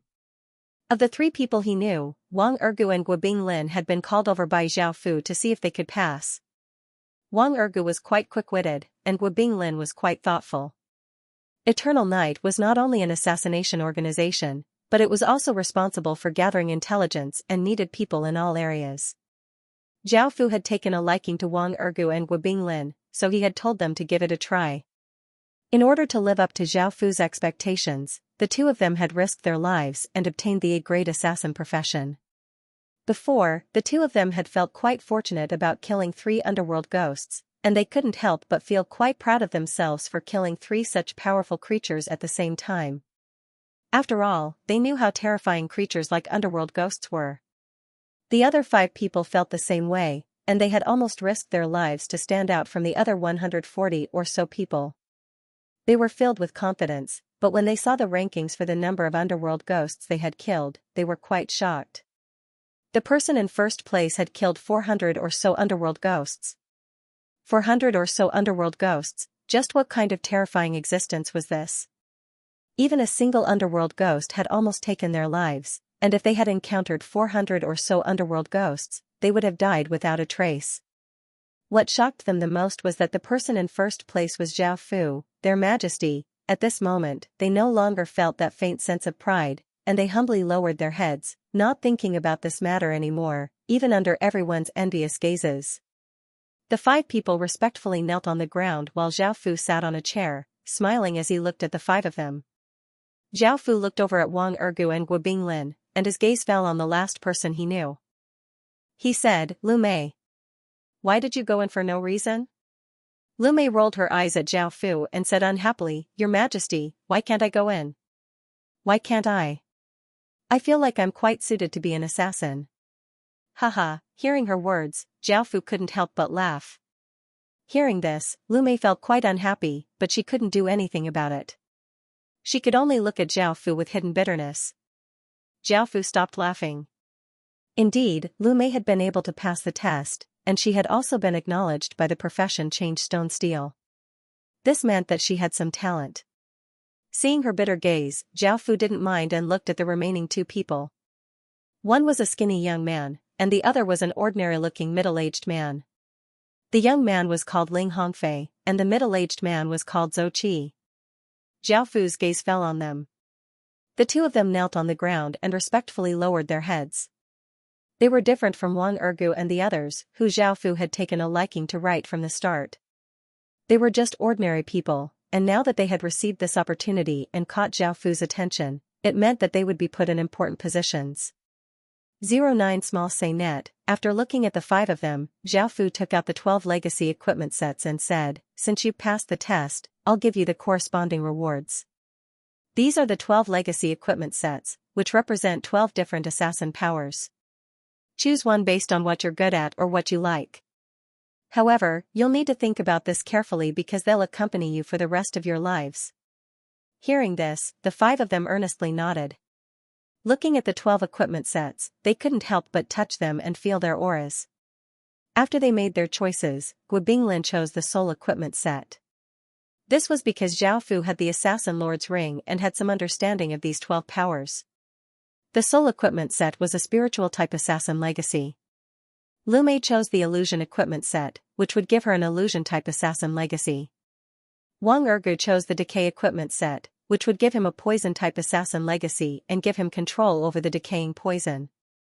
Ling Hongfei chose the nether equipment set, which was a ghost type assassin legacy and gave him an ability similar to the undead. Zhou Qi chose the tree equipment set, which was a healing type assassin legacy. The 5 assassin legacies were all quite good, but the most powerful ones were the battle equipment set, kill equipment set, blood equipment set, and battle equipment set. These 4 legacies were all focused on fighting or killing, and the power they received was incredibly terrifying. However, even though these 4 equipment sets were the most powerful, none of the 5 of them chose them. Of course, Zhao Fu wouldn't force them, as they would definitely find an owner who was more suitable for them. After choosing their equipment sets, the 5 of them put them on. Following this, each equipment set gave off a large amount of gray-black aura that entered their bodies, causing their auras to change. This did not just increase their stats, but it also gave them some sort of special power. Of course, Zhao Fu didn't have to worry about what would happen next. He had given them the opportunity, and what would happen next would depend on their own luck and how much they could use the power of the equipment sets. Following this, there was nothing else for Zhao Fu to do, so he went around Qin village and looked at the progress of the town walls. Just like that, the day passed. The next day, a golden light flashed as another S-grade person spawned in Qin village. Following this, Li Si brought him to Zhao Fu. Zhao Fu looked at the elegant-looking middle-aged man wearing a scholar's robe and looked at his stats. Name, Meng Haoran grade, S title, Num profession, Mr. Teacher, achievement points, commoner race, human age, 32, 100, loyalty, 80 stats, strength, 6, intelligence, 10, constitution, 6. Agility, 7 cultivation, stage 0 cultivation technique, none skills, imparting, equipment, scholar's robe Mr. Teacher? Zhao Fu couldn't help but say after looking at Meng Haoran's stats. Hearing this, Meng Haoran respectfully bowed to Zhao Fu and said, reporting to your majesty. I'm indeed a Mr. Teacher. Zhao Fu thought for a while and felt that the great Qin village should establish an academy and hire a few teachers to teach the children who had reached school age. In actuality, Zhao Fu was not opposed to the Confucian school. Sometimes, the Confucian school of thought was quite good. Moreover, reading was not just about teaching one how to write and write, it was also about enriching one's mind and allowing one to see further and learn more. Zhao Fu was only against pedantic Confucianism, such as the eight-legged essay of the Ming dynasty, which completely restricted the thinking of scholars. This caused the East, which had been the most advanced civilization, to gradually fall behind the West. By the end of the Qing dynasty, almost anyone could bully you, and you couldn't do anything about it. In fact, you could only swallow your anger, and that era was still a humiliation to China. In the real world, no matter if it was a country or a company, they all competed for human resources. There was a saying that science and education could make a country prosper, and it was evident just how important education was.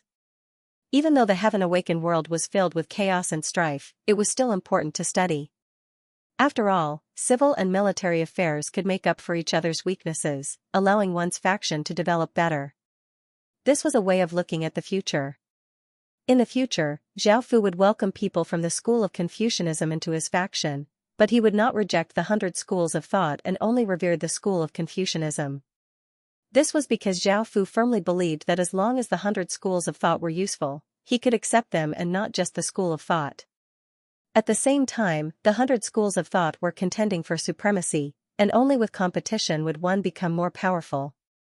Right now, the various factions all welcomed the 100 schools of thought's people, and Zhao Fu naturally welcomed them as well. However, he had to be careful, as Zhao Fu was still quite weak. Moreover, in the real world, anyone could easily crush him, so he had to be careful. Following this, Zhao Fu chatted with Meng Haoran for a bit and asked him about his views on teaching and what he should study. He then ordered people to start building an academy and to prepare some books. All of this went on in an orderly manner, and Zhao Fu looked at the time and saw that there was nothing else to do, so he returned to the real world. 09 Small Say Net. After returning to the real world, Zhao Fu ate a meal and looked at the Heaven Awaken World Forum. At that moment, a familiar woman's voice sounded out from outside.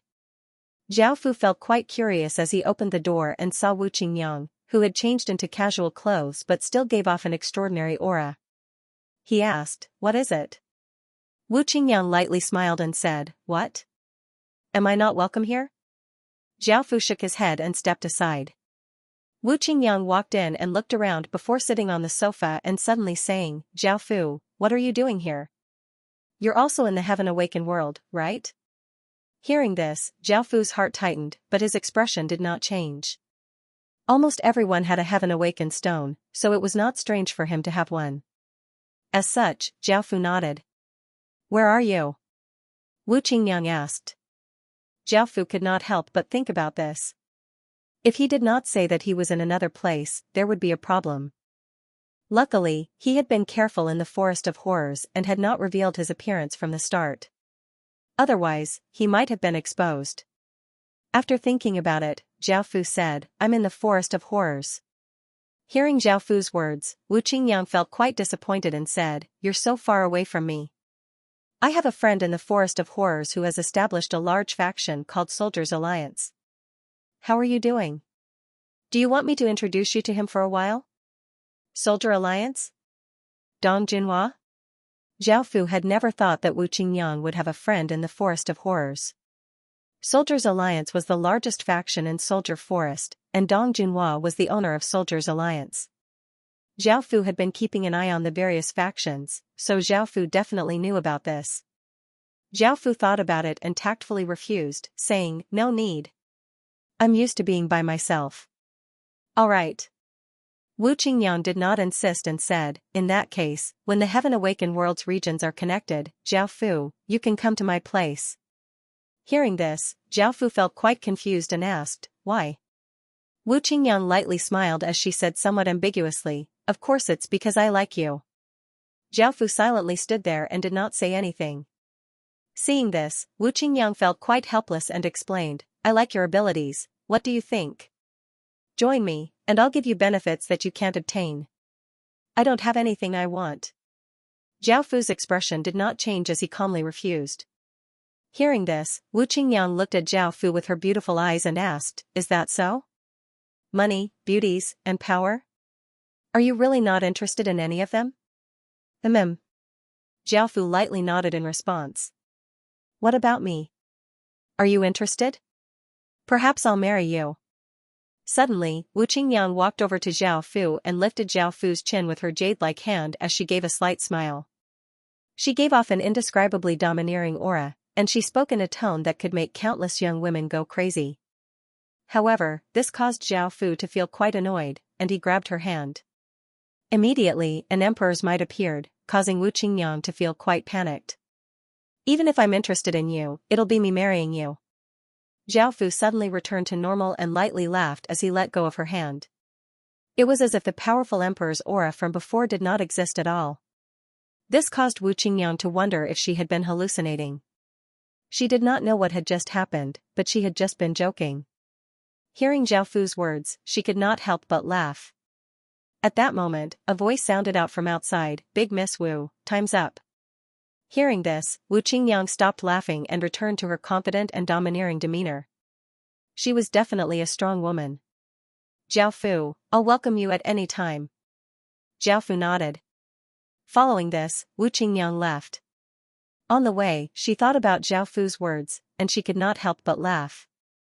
She admired Zhao Fu's abilities and believed that Zhao Fu's future would be limitless. However, she definitely did not believe that Zhao Fu would be able to marry her.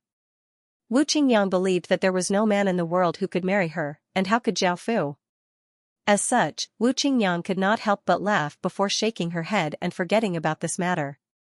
Elsewhere, Zhao Fu let out a sigh of relief after Wu Qingyang left. He had accidentally released that kind of aura, but he had been able to cover it up quickly. Following this, Zhao Fu looked through the Heaven Awakened World forum and did not find anything else, so he decided to enter the Heaven Awakened World. Even though Old Logue was not part of the human race and was instead an outlander, Zhao Fu did not discriminate against him. Whether it was now or in the future, he treated Old Logue as an equal, and he treated Old Logue quite well. Zhao Fu called Old Logue to the side. Old Logue looked a bit younger, it was most likely because his lifespan had increased by 10 years. Zhao Fu chatted with him for a bit and found that after Old Logue became a Stage 1 general, he had 3 choices for his unique professions. The first was to train his unique professions. Because Old Logue was a demon priest, his unique professions would have a certain amount of demonic power, but it would be quite weak. The second was to choose the Iron Eagle elite professions like Bai Qi. After all, the Iron Eagle elite professions were not only Bai Qi's unique professions but also the Qin Empire's unique professions. As such, all of the Qin Empire's generals could choose this unique professions. Third, it was related to Old Logue's race. Old Logue's race was goblins, so he could choose a special type of goblin soldier, which was the goblin warrior. Zhao Fu felt quite expectant, and he first asked if he could train a magic unique professions. However, the answer he received was no. If it was an ordinary elementalist profession, it would be possible to train a unique professions. However, Old Logue's demon priest profession was a religious profession, so he could not train a magic unique professions. After hearing Old Logue's explanation, Zhao Fu felt quite disappointed and asked, "Old Logue, which unique professions are you going to choose?" Old Logue treated this matter very seriously because he only had one chance. After thinking for a while, Old Logue saluted and said, "Your Majesty, which unique professions are you going to choose?" After thinking for a while, Old Logue saluted and said, "Your Majesty, I will choose the Goblin Warriors as my unique professions." Hearing this, Zhao Fu felt quite surprised because neither Bai Qi nor Old Logue had chosen a unique professions. Personally training one's unique profession was indeed time-consuming and exhausting. In the early stages, it would be slightly weaker than other established professions. This was because the established professions had their own skills and abilities. On the other hand, one's unique profession had to be developed by oneself, so everything was an uncertain factor. However, the future development of the personal exclusive unit would not be any weaker than other units that had already been established. In any case, both Bai Qi and Old Logue had their own reasons for choosing, so Zhao Fu didn't interfere. Nodding his head, Zhao Fu said, "Then Old Logue, you can go and deal with this matter first." Old Logue also apologized. He had just broken through and stabilized his cultivation before coming over. He indeed had many things to do now. Not long after Old Logue left, Bai Shan walked in with a look of joy on his face and reported, "Your Majesty. We've already finished researching the middle-grade teleportation array." Hearing this, Zhao Fu felt quite delighted. Intermediate teleportation channels could teleport up to 5,000 kilometers, and they could teleport up to 50 people at a time. With this, Zhao Fu started to carry out the plan he had long since prepared to open up a path to the outside world. Zhao Fu told Bai Shan to go back and continue researching the advanced teleportation channel, and he ordered the soldiers to call Bai Qi over. He then took out the map of the Heaven Awakened world that he had obtained from the 10,000 Flower Festival and spread it out on the table, looking at the location of the Forest of Horrors. On the map, there were 4 continents in the Heaven Awakened world, and they were separated by oceans and countless islands. The largest continent was incredibly big, and it was larger than the other 2 continents combined. This was the Midland continent, which was where China was located. The other 3 continents were the West Wonder continent, which was dominated by European countries, the Barbarian continent, which was dominated by African countries, and the Northern Desolate continent, which was dominated by America and some other countries. Apart from these, there were also countless islands in the east, which was the Eastern Island. There were some small countries that weren't very famous. This was the distribution of the countries in the real world. After obtaining this map, Zhao Fu had used some information from the real world to plan out the distribution of the countries in the Heaven Awakened world. Putting aside the other continents, let's talk about the Midland continent. The Middle-earth continent was located at the center of the map. There were many countries here, and the most powerful country was located at the center of the Middle-earth continent. It was like a huge dragon entrenched there. Although there were many hungry beasts around it, they could not shake this huge dragon. And this powerful country was China. Not only had China been the center of the world's culture, but it was also at the center of the Midland continent, becoming the center of the entire Heaven Awakened world. With China's massive population and countless ancient legacies, no other country could compete with China for this position. This confirmed what Zhao Fu had said from the beginning: China was definitely the largest war zone in the world. Zhao Fu didn't care about the distribution of the countries in the Midland continent for now. Now that he had found the Forest of Horrors on the map, it was at the edge of the Midland continent. Perhaps everyone remembered that a few days after Zhao Fu entered the Heaven Awakened world, he, Bai Qi, Li Si, and the others had come up with a plan for the future of Qin province, which was to use Vietnam as a foundation and temporarily leave China. Right now, Vietnam was only 7 regions away from the Forest of Horrors. In the real world, Vietnam was a small country, but it often caused trouble. Now that it had been targeted by Zhao Fu, it was quite unlucky for them. Of course, all of this was a bit far off. The 4 regions around the Forest of Horrors were Red Plum Plains, 100 Bamboo, Little Valley, and East Green. At the same time, Zhao Fu found the location of Qin Village in the Forest of Horrors, and he found that the closest region to Qin Village was Little Valley. At that moment, Bai Qi heard a soldier's order and quickly hurried over. When he saw Zhao Fu seriously looking at the map, he understood why Zhao Fu had come to find him. After all, he had also received news that Zhao Fu had successfully researched an intermediate teleportation channel. This was mainly because Bai Shan, the old man, would yell whenever he successfully researched something, so news spread quite quickly. Bai Qi cupped his hands and called out, "Your Majesty." Zhao Fu looked up and saw that Bai Qi had arrived. He smiled and said, "Bai Qi, it's time to carry out our plan from the very beginning." Hearing this, Bai Qi smiled and said, "Congratulations, Your Majesty. Alright. Don't be so courteous. Look at this map, which places should Qin village be based on and which places should act as a barrier? Zhao cut Bai Qi off. After a few hours, they had come up with a general plan for Qin City. This plan would continue to be perfected. Following this, Zhao started to make preparations to open up a passage to the outside world. Because intermediate teleportation could only take 50 people, Zhao brought 15 infantrymen, 15 shield-bearers, and 10 archers.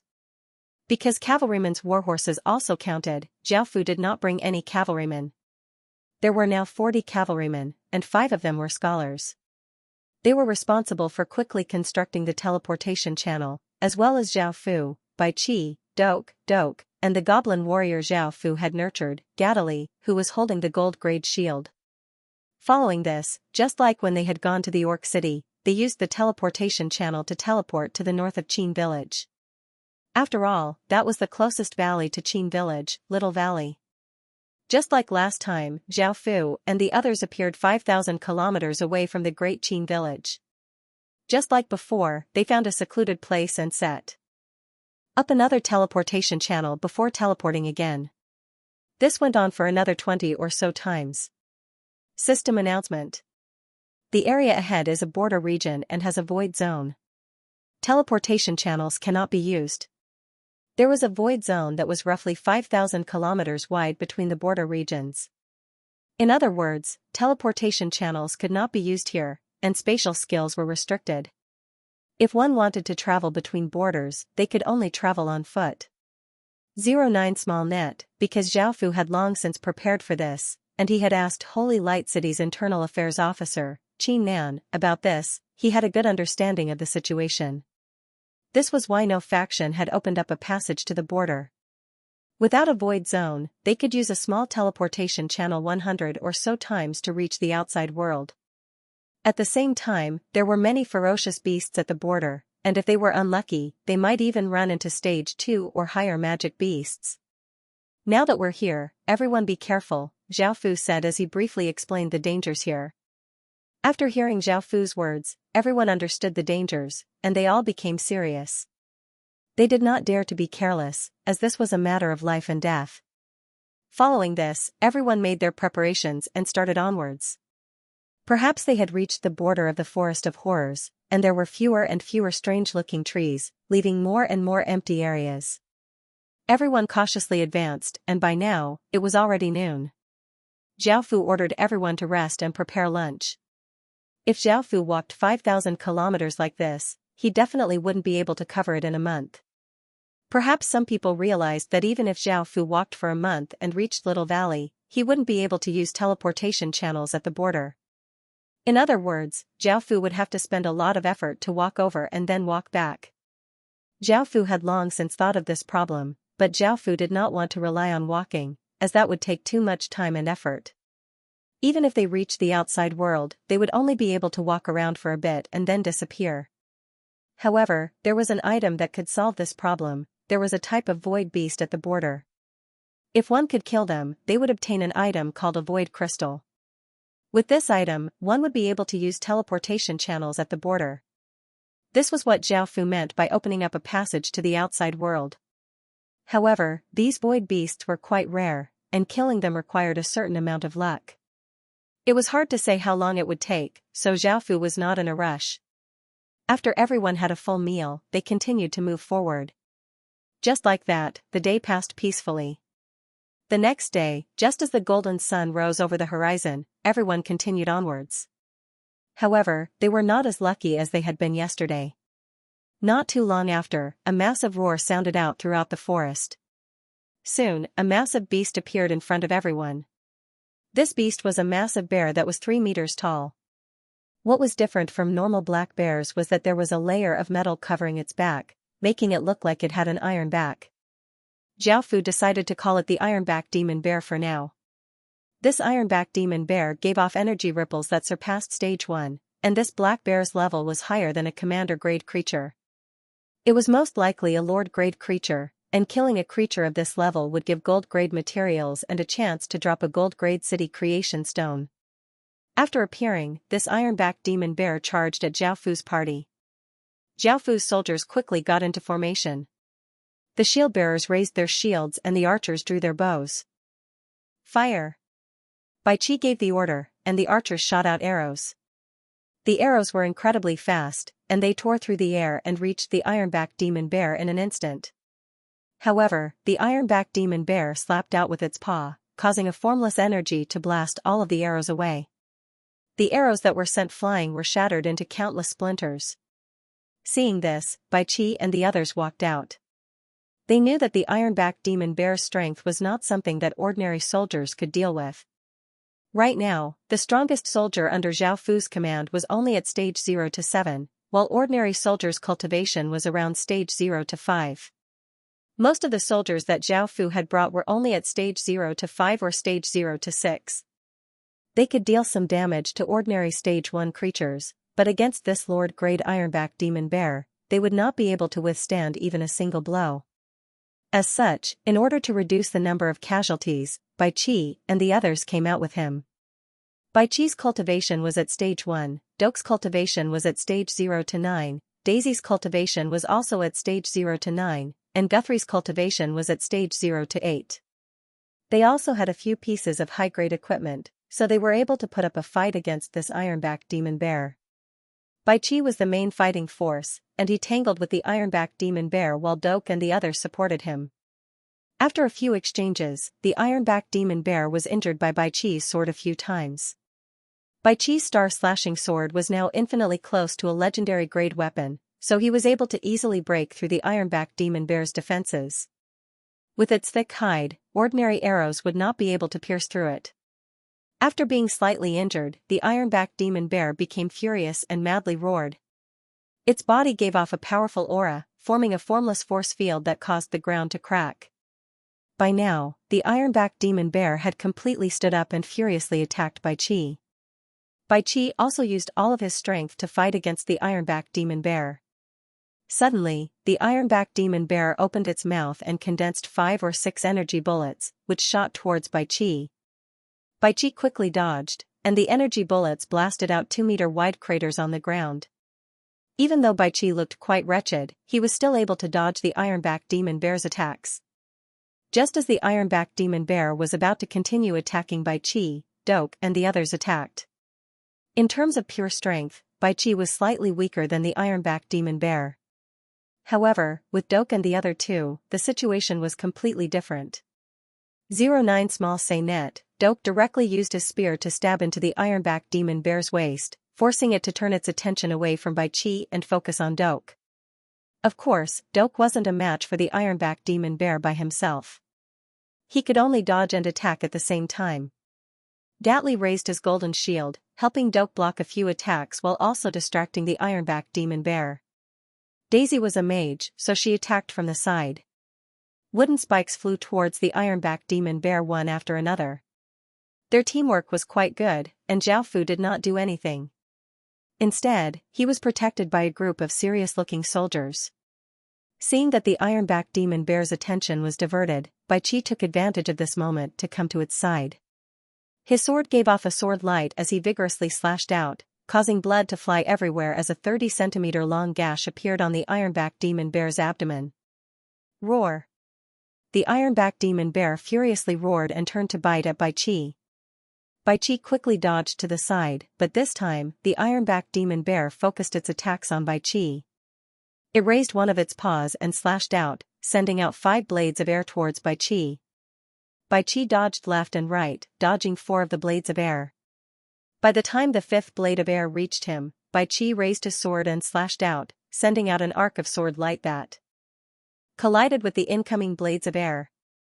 An explosion sounded out as the two attacks cancelled each other out. At that moment, the kobold Dok stabbed his spear into the ironback demon bear's buttocks. Because the ironback demon bear's back was covered by a layer of metal, attacking there would not be able to harm it. Right now, the ironback demon bear only had 3 weak points: its head, its abdomen, and its buttocks. When the ironback demon bear attacked Bai Qi, it revealed its back. Dok had wanted to use the spear to stab at the ironback demon bear's buttocks, which was its anus. However, the ironback demon bear twisted its body, so he could only stab its buttocks. Roar! the ironback demon bear furiously roared again and turned to attack Doke. Seeing this, Bai Qi once again charged forward. Even though the ironback demon bear was powerful, it was at a disadvantage and was suppressed by Bai Qi and the others. This was the power of a team. Roar. With a roar, the ironback demon bear completely stood up. Its large body brought with it a powerful pressure, causing people to feel fear in their hearts. Suddenly, the ironback demon bear raised its paws and slammed them against the ground, causing it to crack. At the same time, a force field spread out, forcing Bai Qi, Gatli, and Doke to take 7 or 8 steps back. The next moment, to everyone's surprise, the ironback demon bear chose to turn tail and run. Originally, Leader Tier Little Grey and Little Grey already had very high intelligence. As a Lord Tier ironback demon bear, it definitely had high intelligence as well. It also knew that continuing to fight would not do it any good, so it chose to run. 09 Small Say Net, most creatures had a strong lord's consciousness, and the leaders of creatures that lived in groups would not be able to run because they were dragging the entire group with them. However, leaders that lived alone would not have such concerns. The ironback demon bear's speed was very fast. In the blink of an eye, it had already retreated more than 10 meters.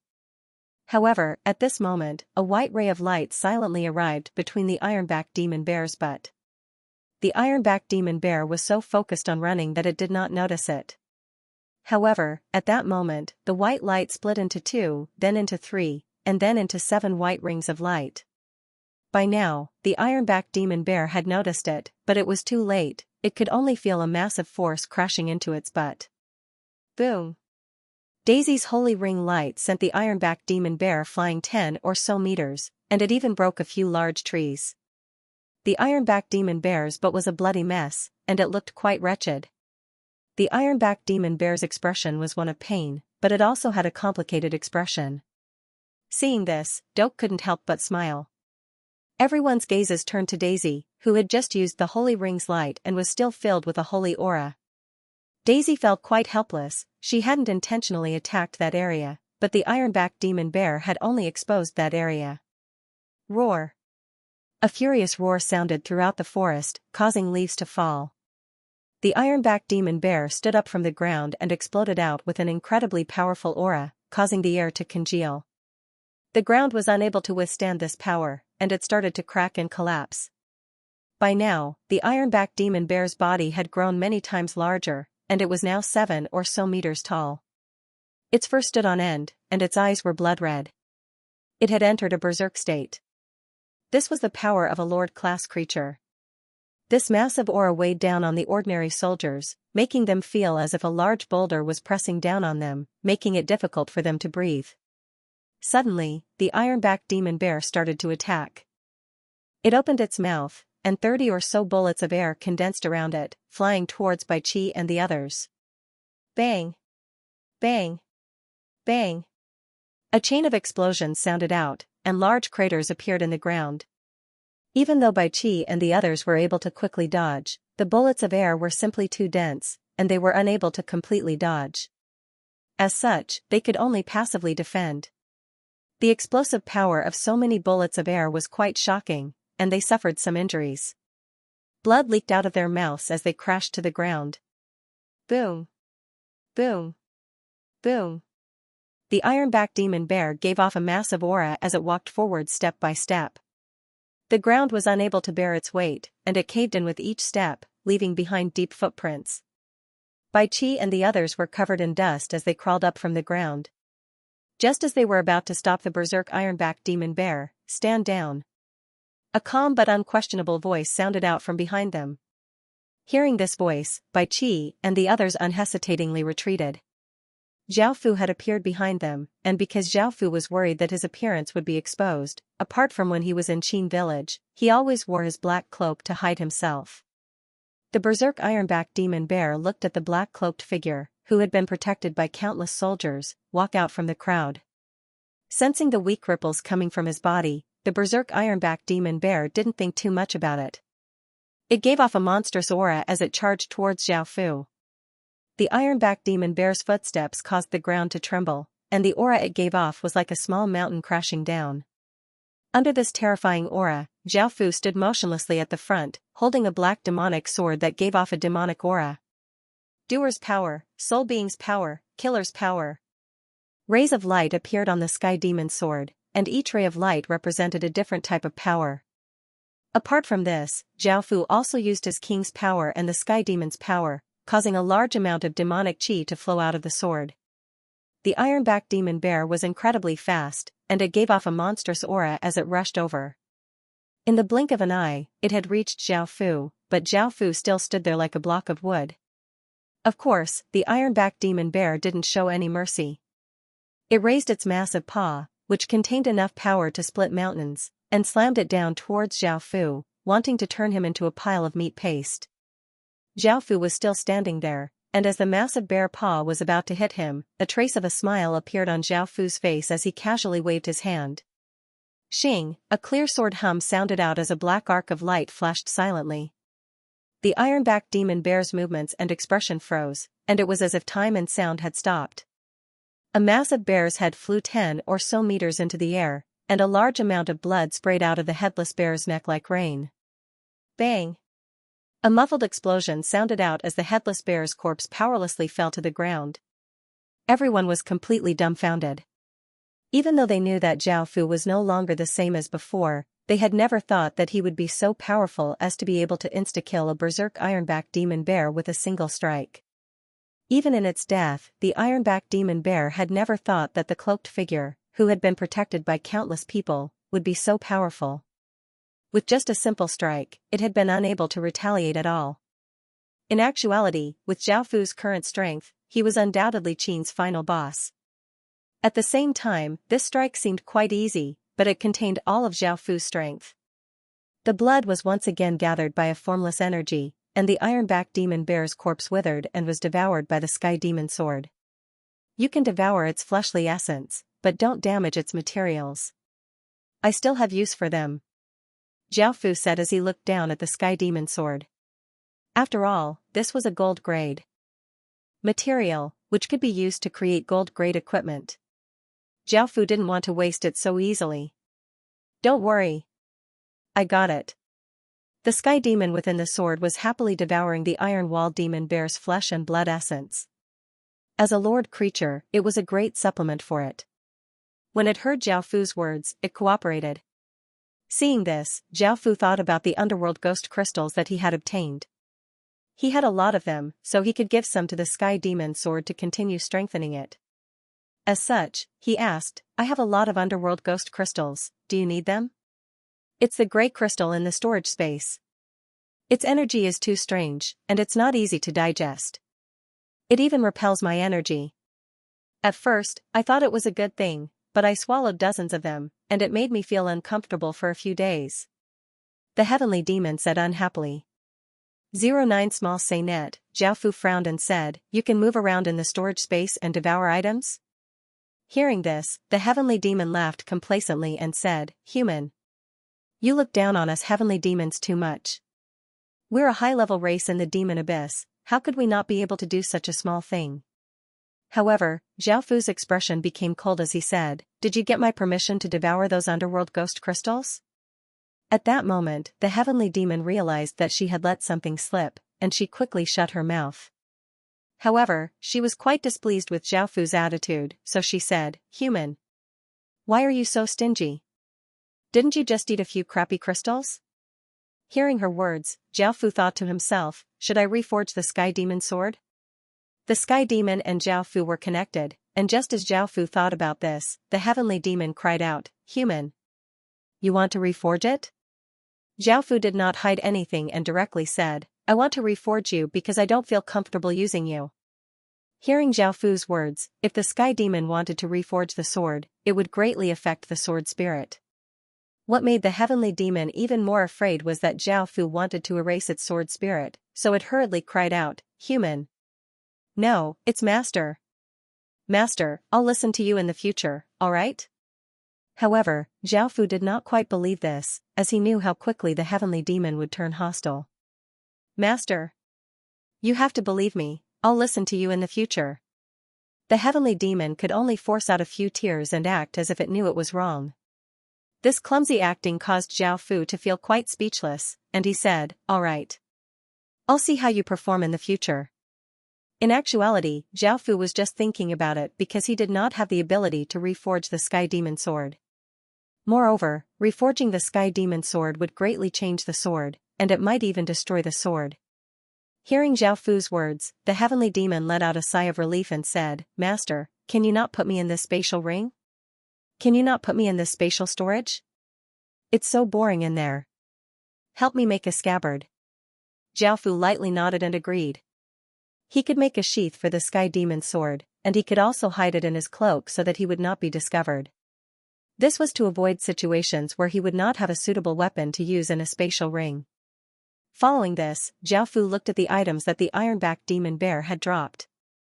Apart from a large pile of gold coins, it had also dropped 4 items. The first item was a cube that gave off a golden light. Zhao Fu was quite familiar with this item, and it surprised Zhao Fu. His luck had been quite good to obtain a gold-grade City Creation Stone. City Creation Stone, grade, gold, description. After using it, it can create a gold-grade village. The village has a deterrent effect, making it so that wild beasts do not dare to invade. The second item was a round bead. This bead was white and about the size of a cobblestone.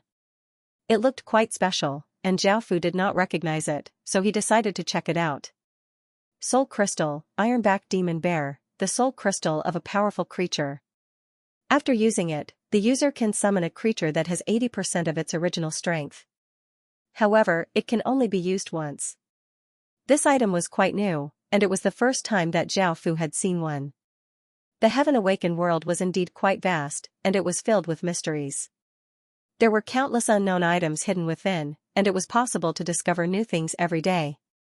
Zhao Fu looked at the third item, which was an innate orb, true power ball, grade, C- grade, description. This skill can release a ball of pure strength. It was only a C- grade skill, and compared to the other 2 items, the innate orb was quite lacking. Zhao Fu looked at it and gave it to Daisy to learn. Zhao Fu then looked at the fourth item, which was a snow-white talisman paper. There were strange runes drawn on it with black ink, giving off a mysterious feeling. This talisman paper was quite rare, and it was an oriental talisman paper. In actuality, the Heaven Awakened world was a world filled with all kinds of cultures, so it wasn't that strange for other things to appear. It was just that Zhao Fu hadn't had much contact with them. The 10,000 Ghosts warding curse didn't seem to be very useful, and it wasn't even as useful as the C-grade skill. However, after thinking about it, Zhao Fu realized that it would only be useful in special situations. For example, if they encountered an undead disaster, where large numbers of undead would appear. In the West, they were called undead, while in the East, they were called ghosts. As such, this talisman paper would be quite effective against them, and it could clear up an area that was 1,000 kilometers wide. This was most likely the correct way to use the 10,000 Ghosts warding curse. Zhao Fu put all of these items, including the withered bear corpse, into his king's ring. Now, Road had the ability to forge gold-grade equipment, but he wasn't very familiar with it, so it took him half a month to forge a single piece of gold-grade equipment. This made Zhao Fu think about Gong Sun Lin. Just how talented was her forging talent? Because Road was S-grade and had a specialized profession, it would take him half a month to forge a single piece of gold-grade equipment. Back then, it had taken Gong Sun Lin at most a week to forge a single piece of gold-grade equipment, and it was her first time forging one. However, she had taken less than half a month to forge one piece of gold-grade equipment. Following this, Zhao Fu stayed for a while to let Bai Qi and the others recover from their injuries. Bai Qi and the others had only suffered some light injuries, so they would be fine after some rest. 2 hours later, the group continued onwards. Even though they encountered some ferocious beasts, they weren't too dangerous to Zhao Fu and the others. 3 days later, Zhao Fu and the others continued onwards. Zhao Fu took out his map and looked at their current location. He found that they were quite close to the center of the void zone, and their main task wasn't to continue onwards but to find void beasts. However, void beasts were quite rare, and they didn't know if they would be able to find one. As such, Zhao Fu decided to use the method to attract void beasts from Qinnan for now. This method required a stage 1 spirit fruit, which was called the Rainbow Demon Fruit. It was as big as a fist and had red and white colors. It was said that void beasts loved to eat this kind of spirit fruit, and if they used it as bait, void beasts would easily take the bait. Of course, Qi Nan had heard this news from others, and he didn't know whether it would succeed or not.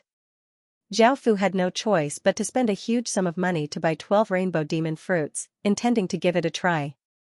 Since he didn't know if this method would work, he could only search while setting up traps. Moreover, the traps couldn't be ordinary traps, they had to be specially made, or else they wouldn't be able to catch void beasts. Zhao Fu had made 12 cages made of bronze concentrate. The cages were 2 meters wide, and the bars were as thick as a middle finger, and they could withstand immense force. 09 Small Say Net, by Qi. Where do you think we should place the 12 traps? Zhao Fu didn't know much about void beasts, and he hadn't heard anything about them from Qi Nan. As such, he could only discuss with Bai Qi about where to place the traps.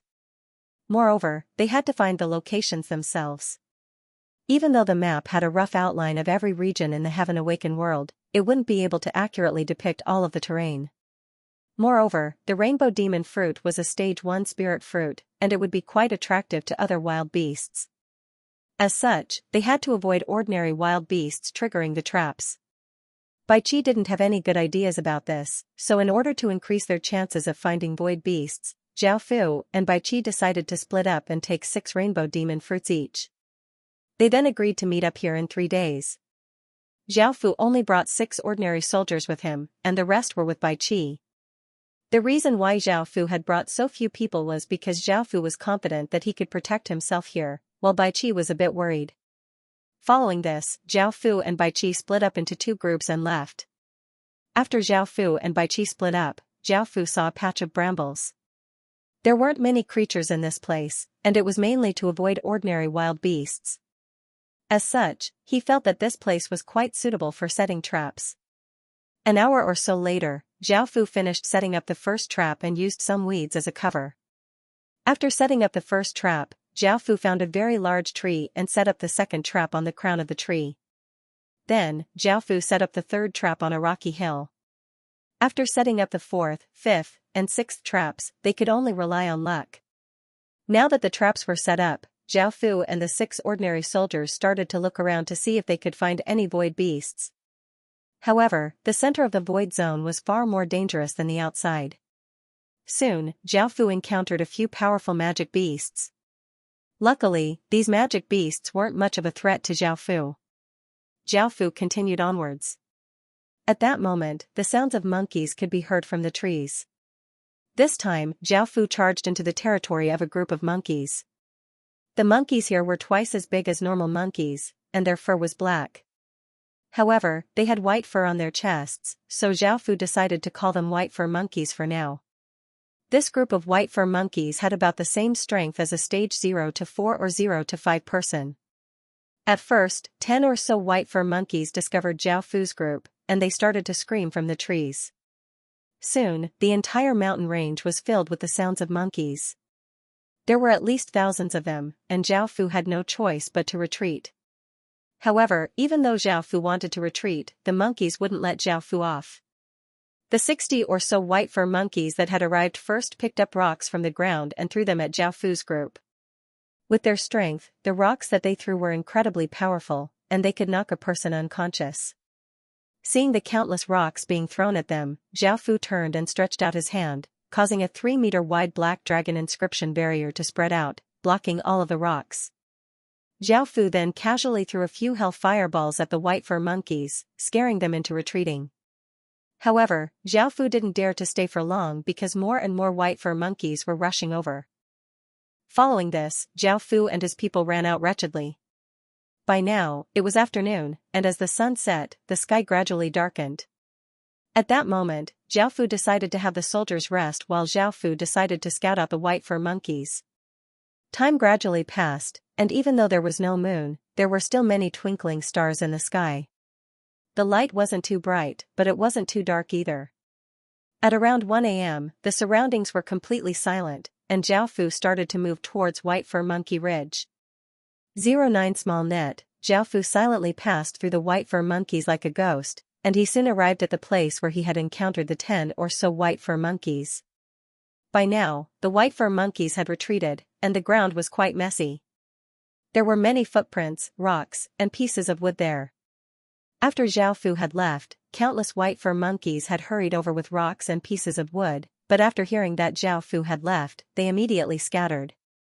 Zhao Fu followed the footprints left behind by the white fur monkeys and continued onwards. By now, Zhao Fu had not encountered a single white fur monkey, as they had most likely all returned to their dens to sleep. These wild beasts were not like humans, and they did not have military discipline, military tactics, or defensive measures. If it was humans, they would take turns keeping watch, but wild beasts would not do this. Perhaps it was because of their natural instincts. Zhao Fu passed through a bush and jumped onto a large tree. By now, Zhao Fu had arrived at the white fur monkey's den. Whether it was on the trees or on the ground, there were countless sleeping white fur monkeys. There were at least 8,000 of them, and it was possible that there were 10,000 of them. Seeing this number, Zhao Fu had to be careful. Even though Zhao Fu felt that he was quite strong and could deal with a few hundred white fur monkeys, the number of white fur monkeys here would be enough to kill him. This was like how ants could bite an elephant to death. There were ordinary white fur monkeys lying around, and there was an empty space at the center where some of the more important white fur monkeys were lying. There was a nest made of weeds at the center, and there were 10 or so white fur monkeys lying on it. One of them was a white fur monkey that was 2 or so meters tall. It was also covered with black fur, but the tuft of white fur on its chest had turned into a humanoid face, making it look quite terrifying. Apart from this, it also had 2 tails, which had tail spikes that gave off a cold light. This white fur monkey king was definitely a lord-class creature, but this did not surprise Zhao Fu much. After all, it was impossible for it to command so many white fur monkeys without lord-class strength.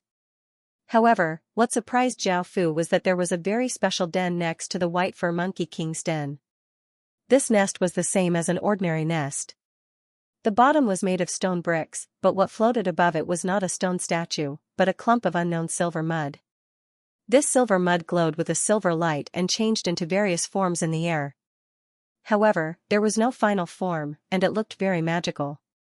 Zhao Fu had never seen such a thing before, but he felt that it was quite special. After observing it for a while, he could not find anything strange about it, so he could only look to the side. Zhao Fu indeed. Next to the den, Zhao Fu found a 3-meter-tall tree that had a white fruit that was as big as a lychee. This fruit gave off a strange light, and it definitely wasn't an ordinary fruit. It was a type of spirit fruit, and its grade wasn't low either. Following this, Zhao Fu looked around for a while and did not find anything else. He did not smell any wine either, and it seemed that these white fur monkeys didn't know how to make monkey wine. Now, it was time to move. After going through the many tests in the assassin historical remnant, Zhao Fu's movement technique and stealth had reached a high level. There was no sound at all, and Zhao Fu passed by the ordinary white fur monkeys and entered the empty space at the center. The white fur monkeys here were quite densely packed, and they were a bit stronger than the white fur monkeys outside. Zhao Fu carefully passed by the white fur monkeys, and none of the sleeping white fur monkeys noticed that an outsider had arrived among them.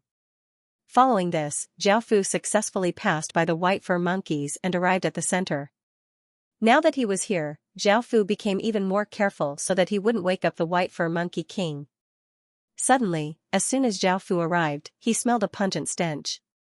He turned and found that the stench came from the white liquid in the grass nest, and there were 10 or so female white fur monkeys lying next to the white fur monkey king. These female white fur monkeys were a bit bigger than normal white fur monkeys, and they all had thick arms and legs. However, they also had protruding fronts and perky backs. To a white fur monkey king, these 10 or so female white fur monkeys would be top-tier beauties, and ordinary white fur monkeys wouldn't even be able to enjoy them. However, how did Zhao Fu know this? After all, Zhao Fu was only guessing. Seeing this scene, Zhao Fu couldn't help but shake his head and think to himself, another stud. Following this, Zhao Fu went to the spirit tree and tried to pick a white spirit fruit to see what kind of spirit fruit it was. However, just as he touched the white fruit, it gave off a bell-like sound.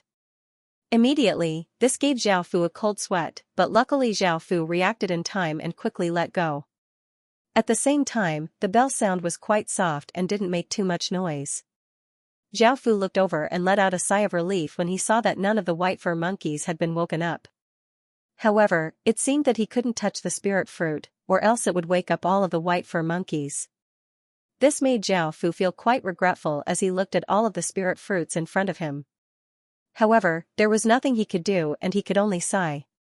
Following this, Zhao Fu looked at the strange Denver. However, because he hadn't conquered it yet, he couldn't find out any information about it. If he attacked, the den would protect itself and release an energy barrier that he wouldn't be able to break through in a short period of time. As such, Zhao Fu could only stand by and watch. Now that he couldn't touch the spirit fruits or the den, Zhao Fu felt quite depressed. He couldn't just go back like this, or he would be wasting this opportunity. I've thought about it. Zhao Fu looked at the white fur monkey king, who had fallen into a deep sleep after the battle. After thinking for a while, Zhao Fu decided to take the risk and do what an assassin should do, which was to assassinate the white fur monkey king. This was a very crazy idea because with the white fur monkey king's strength, it would be very easy for it to be discovered. Once it was discovered, the consequences would be unimaginable. After all, Zhao Fu was at the center of the white fur monkey king's nest, and if he was discovered, it would be terrible. Even though it was dangerous, Zhao Fu still decided to give it a try. After all, if he wanted to obtain great benefits, he had to take risks. Zhao Fu lightly lifted his feet and slowly approached the white fur monkey king's nest. He couldn't be too hasty, and he had to be very calm. Slowly, Zhao Fu looked past the female monkey lying on the side and the places covered with the white liquid. At that moment, one of the female monkeys suddenly sneezed. No matter how strong Zhao Fu's mental fortitude was, he was given a big fright, and his hair stood on end. Luckily, this sneeze didn't wake the other white fur monkeys, and they continued to sleep. Zhao Fu felt a bit more at ease, and he went over to the sleeping white fur monkey king. The white fur monkey king was hugging two female monkeys, and it was snoring loudly. It could be said that this fellow had reached the peak of its life. Zhao Fu slowly took out the sky demon sword and circulated all of his strength to use the assassination technique. He silently stabbed out, and the sky demon sword turned into a black light that pierced into the white fur monkey king's heart, instantly destroying it. The white fur monkey king, who had been in a beautiful dream, died just like that. Following this, Zhao Fu spun his sword and killed the two female monkeys next to it, making sure that the white fur monkey king wouldn't be lonely on its way to the underworld. After the white fur monkey king died, it dropped 3 items and a large pile of gold coins. However, Zhao Fu didn't hesitate for even half a second. Zhao Fu immediately put the white fur monkey king, the 2 female monkeys' corpses, and the 3 items into his spatial ring and covered up the bloody aura. As for the pile of gold coins, Zhao Fu didn't even look at them. In the next second, Zhao Fu quickly rushed to the Denver. Because the Lord was dead, the den was ownerless, and Zhao Fu could directly conquer it. As such, Zhao Fu didn't hesitate at all, and he didn't even look at the den's information before placing his hand on the silver ball of mud and choosing to conquer it. He then chose to relocate. Even though Zhao Fu had taken care of the bloody aura from killing the white fur monkey king, the countless white fur monkeys received a system announcement that the den had been conquered. At that moment, all of the white fur monkeys woke up. Zhao Fu put the silver ball of mud into his king's ring, and just as he was about to pick all of the white spirit fruits, countless furious gazes fell on Zhao Fu's body. Zhao Fu felt a chill on his back, he was being stared at by so many white fur monkeys. Without hesitation, Zhao Fu immediately threw out a white bead. This white bead emitted a large amount of white light in the air, which was quite conspicuous in the darkness. Suddenly, a 7-meter-tall black bear descended from the sky, its huge body landing on the ground, causing the ground to tremble. Zhao Fu immediately used the soul crystal that he had just obtained. The massive ironback demon bear appeared at the center of the white fur monkeys and gave off a massive aura that suppressed everything. The ironback demon bear then opened its mouth and 30 or so energy bullets condensed and flew towards the white fur monkeys. Bang! Bang! Bang! Explosions sounded out as the cannons blasted countless white fur monkeys away. If there were not many white fur monkeys, they would have long since been scared out of their wits and would have chosen to run for their lives. However, they now had nearly 10,000 white fur monkeys, so there was nothing to fear. Roar! Roar! Roar! The countless white fur monkeys furiously roared, and their roar sounded throughout the forest. It was as if everyone in the surrounding 10 kilometers could hear them, and the white fur monkeys rushed at the ironback demon bear. The two sides clashed intensely, and Xiaofu took advantage of the chaos to escape. He went to where the soldiers were resting and told them to quickly run because the white fur monkeys were about to go crazy. When the soldiers heard the white fur monkeys' roars, they felt quite terrified because they knew what their majesty had gone to do. Seeing that Xiaofu had returned safely, they all let out a sigh of relief. Following this, Xiaofu and the soldiers ran for dozens of kilometers before stopping to rest. By now, the sky had brightened, and the night had passed. The soldiers had caught a few wild rabbits and were roasting them over a fire, and Xiaofu had some time to look at his gains. The 3 items that the white fur monkey king had dropped were quite low, while the ironback demon bear had dropped 4 items. The first item that the white fur monkey king had dropped was quite familiar. It was a round pearl that was white and as big as a pebble. Xiaofu looked at it and found that it was indeed a soul crystal. Soul crystal, white fur monkey king, a powerful creature soul crystal that can summon a creature that has 80% of its original strength. However, it can only be used once. Xiaofu had never thought that he would obtain another one after using it. It was quite a coincidence. Following this, Xiaofu looked at the second item, which was a talent orb, Skyripping Roar, B grade. Description: this skill can unleash a powerful soundwave attack. This skill was a special skill, as sound-type skills were different to normal skills. They were not easy to defend against, and there was no immunity to them. The third item was another piece of talisman paper. This talisman paper was different from the previous 10,000 ghost warding talisman. The paper was gold, and the ink was white. It was also filled with mysterious incantations. 10,000 kilometer teleportation talisman, a miraculous high-grade talisman that can teleport anyone within 10,000 kilometers and is immune to spatial seals. After looking at the talisman paper's information, Xiaofu felt quite shocked. This talisman paper was quite good. It could teleport anyone within 10,000 kilometers without using a teleportation channel. Moreover, it was immune to spatial seals, which made it seem even more valuable. Xiaofu tested it out and found that it could be used even in a void zone. It was a single-use item, and it would disappear after being used. Compared to the items that the ironback demon bear had dropped, these 3 items were quite lacking. Moreover, they did not drop any city creation stones. Perhaps it was because Xiaofu had used up all of his luck when he had killed the ironback demon bear. Finally, Xiaofu took out the clump of silver dirt. It looked quite soft, but it was actually quite hard. Xiaofu found that he could not move it, but it most likely belonged to a Denver. When Xiaofu had put his hand on it, the same interface had popped up. Now, Xiaofu had a look at it. Universal Den, grade, silver, description, one of the special dens. Any creature that occupies this den will spawn that creature. After looking at it, Xiaofu felt quite shocked. This thing did not have a race restriction, which meant that there were no human villages that only humans could use. Otherwise, there would be no population restriction. This thing was definitely quite precious, but he didn't know if it could spawn any race. For example, if Xiaofu obtained a giant dragon and had it conquer a den, would it spawn a giant dragon? If it did, Xiaofu would probably die from laughter. At the same time, this den was an advanced den, so Xiaofu chose to conquer it and relocate it, obtaining 6,000 EXP and 200 achievement points. However, because he had the King's Ring, which gave him 4 times the EXP and 2 times the achievement points, Xiaofu obtained 24,000 EXP and 400 achievement points. 09 Small Say Net, with 400 achievement points, Xiaofu became a second-ranked baron. Now, Xiaofu could buy another 10 properties in main cities and hire another 10 Stage 1 guards. As for leveling up to a first-ranked baron, he would need 3,000 achievement points. Your Majesty, please enjoy. Please enjoy, a soldier said as he respectfully handed a freshly roasted hare to Xiaofu. Xiaofu nodded and put everything into his spatial ring before taking the rabbit and eating it. Following this, the group filled their stomachs and continued to explore. Apart from a few ferocious beasts, which were easily dealt with by Zhao Fu, they did not discover anything else.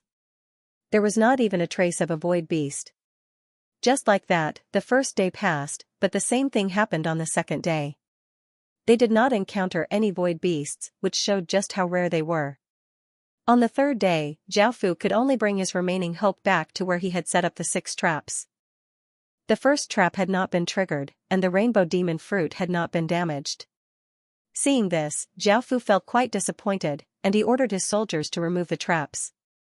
Because he was going to meet up with Bai Qi today, there was no point in continuing to set up traps here.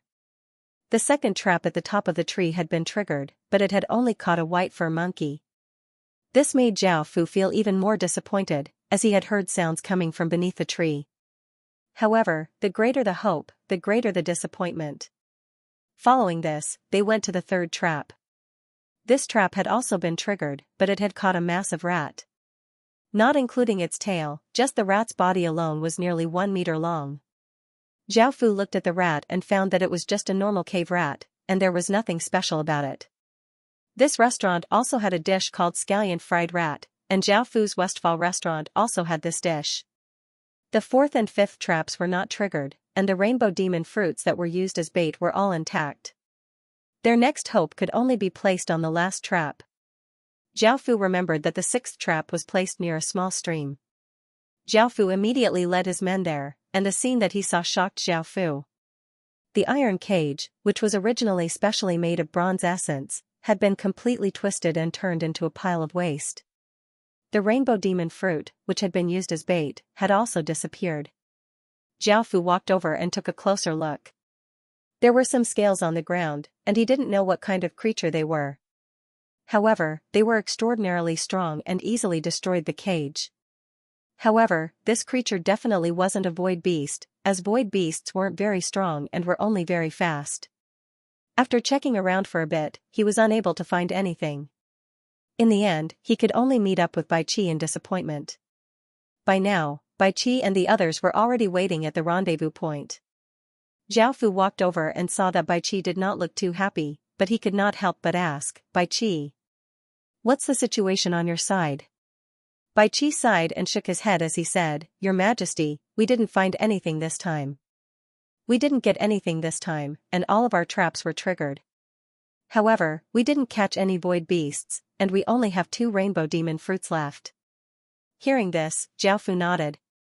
He still had 3 rainbow demon fruits, and adding on the 2 that Bai Qi had, he had a total of 5 rainbow demon fruits.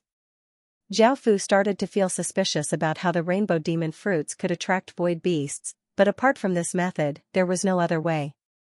As such, he could only continue using this method.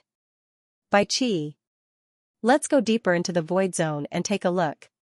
If we can't find another place, we'll go to another place. After all, there are 3 other void zones that lead to other regions," Zhao Fu said to Bai Qi after thinking about it. Bai Qi nodded, expressing his approval of this method. Following this, everyone continued to head towards the void zone. A day or so later, Zhao Fu and his people arrived at the deepest part of the void zone. Everyone's expressions were quite serious, and none of them dared to be careless. They spoke very softly because the creatures here were all at least stage 0 to 7 or above. "Bai Qi, let's split up for now and see if we can find any void beasts. At the same time, we'll set up traps." Zhao Fu once again gave the order to split up. If they couldn't find any void beasts this time, they would have to go to another place. This time, Zhao Fu only brought a few ordinary soldiers with him. This place was quite dangerous, and not too long after splitting up, Zhao Fu encountered 10 or so wind wolves. These azure wolves were quite large, and each of them was 2 meters long. They had azure fur, and their eyes were cold and cruel. After discovering Zhao Fu and his people, they opened their mouths and shot out 10 or so wind blades. Zhao Fu stood at the front end. Expressionlessly looked at the incoming wind blades. He raised his sword, and a 10 or so meter long black sword light flashed out. The 10 or so wind blades exploded and turned into a wild gale that blew out in all directions, lifting up many branches and leaves. Seeing that the wind blades were ineffective, the wind wolves immediately leapt up and turned into black blurs as they rushed at Zhao Fu. Zhao Fu continued to stand where he was, looking at the incoming wind wolves. The first strike sliced through the throat of the charging wind wolf, the second pierced through the throat of another wind wolf, the third slashed through the waist of another wind wolf, and the fourth strike, the sky demon sword, gave off a massive black sword light that inundated 5 wind wolves. After the sword light passed, the 5 wind wolves were turned into countless dismembered corpses, causing the scene to become quite bloody. In the blink of an eye, 8 wind wolves had died, and Zhao Fu just stood there, not moving at all. Seeing how powerful Zhao Fu was, the remaining wind wolves didn't dare to continue charging, and they howled before wretchedly running away. Seeing the escaping wind wolves, Zhao Fu didn't chase after them. He picked up the 2 talent orbs, and the wind wolves' corpses were devoured by the sky demon sword, turning into desiccated corpses. The soldiers behind Zhao Fu looked quite ashamed. Right now, they weren't the ones protecting Zhao Fu, rather, it was Zhao Fu who was protecting them. How could a king protect his soldiers? However, Zhao Fu didn't mind. He wasn't a ruthless monarch who took pleasure in the deaths of his soldiers. If they had the ability to deal with these wind wolves, Zhao Fu wouldn't have acted and trained them. However, these wind wolves' strength was all above stage 0 to 8, and there were many of them. If these ordinary soldiers went up, they would just be throwing their lives away. Following this, Zhao Fu and his soldiers continued to explore the surroundings, but they didn't find anything.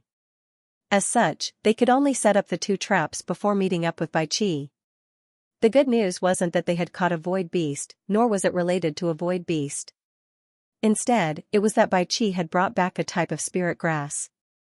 This spirit grass was slightly blue and only had 2 leaves that looked like willow leaves. It was half a foot long and had many roots that looked like fur. This spirit grass was called 100 Origin Grass. Before, Zhao Fu had obtained a pill recipe called the 100 Origin Pill, which was a stage 2 medicinal pill that could increase one's cultivation speed by 4 times. It required 100 Origin Grass to brew. This time, Bai Qi had brought back 1,000 or so 100 Origin Grass. Of course, Zhao Fu wouldn't use them, and he would instead take them back to grow them. However, it would take some time for the 100 Origin Grass to be useful. If he used 100 Origin Pills, his cultivation speed would increase by 4 times, and adding on the fact that most of Zhao Fu's soldiers were a grade, he would soon have a large number of stage 1 soldiers. That way, he would be able to close the gap between him and the system faction. Now, the system faction soldiers were all at stage 1 from the start, and they could cultivate. Adding on the massive amount of resources that they had, the system faction's soldiers' cultivation speed wouldn't be slow. If the gap between them was large at the start, it would only become larger and larger in the future. It could be said that if players wanted to become the rulers of this world, the system faction was a mountain that was incredibly difficult to surpass. Right now, players only had the advantage in numbers, and they were weaker than the system faction in all other aspects. At the same time, if players developed, the system faction would also develop. Who knew if some ambitious city lords would become kings or emperors in the future? Of course, there were all sorts of restrictions in the system faction, so players could only take advantage of this opportunity to develop. Without these restrictions, who knew what kind of crazy things a city lord would do? For example, if they didn't like players or were afraid that players would become too strong, they might slaughter an entire city of players. Even though it seemed that the system faction's relationship with players was quite good, there would definitely be conflicts, and they would have to face them sooner or later. As such, Zhao Fu was prepared. After obtaining 1,000 or so 100 Origin Grass, Zhao Fu felt quite happy. However, he still hadn't found any traces of void beasts. Bai Qi had set up 3 traps, and he would have to confirm them tomorrow. Otherwise, he would have to go somewhere else to look for void beasts. The weather that night was quite bad, and dark clouds covered the sky. A few bolts of lightning tore through the sky, and soon, it began to rain heavily.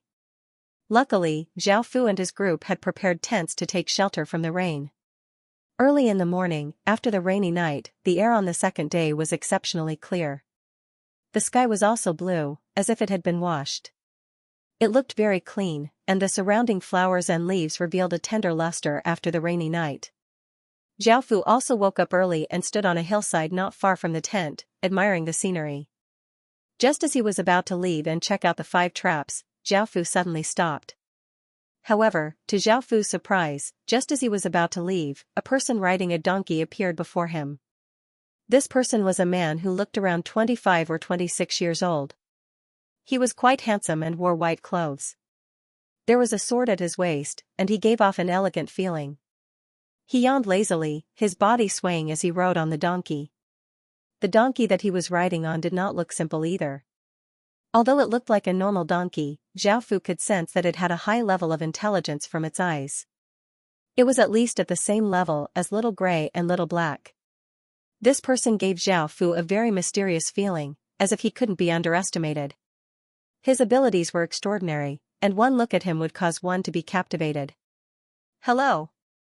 At that moment, the young man saw Zhao Fu standing on the hillside and smiled as he waved his hand and greeted him. As soon as he spoke, Zhao Fu knew that he was a player. However, for a player to be able to enter this place by himself, he definitely wasn't simple. Zhao Fu smiled and replied to the young man's greeting. The young man lightly patted the donkey and rode it to Zhao Fu's side as he lightly smiled and said, "I never thought that I would meet someone here. What is your name, sir?" Zhao Fu thought for a moment before replying, "I'm Xianxia." When the young man heard Zhao Fu's name, he nodded and introduced himself, "I'm Zhang. "That's right. Friend, do you know how to get to Little Valley?" "I seem to be lost," Zhang said to Zhao Fu as he suddenly thought of something. Hearing this, Zhao Fu didn't try to hide anything and pointed as he said, "That's Little Valley." Zhang looked at where Zhao Fu was pointing and smiled as he said, "Thank you." Zhao Fu shook his head and said softly, "No need." Zhang turned the donkey around and smiled as he said, "Let's meet again next time then." After saying this, Zhang rode his donkey towards the direction that Zhao Fu had pointed. However, his words caused Zhao Fu to frown because he could tell that this young man was quite certain that they would meet again next time. Even though they had only talked for a bit, Zhao Fu couldn't help but feel wary towards this young man. This young man not only gave Zhao Fu a mysterious feeling but also a dangerous feeling. This was the first time that Zhao Fu had felt this way.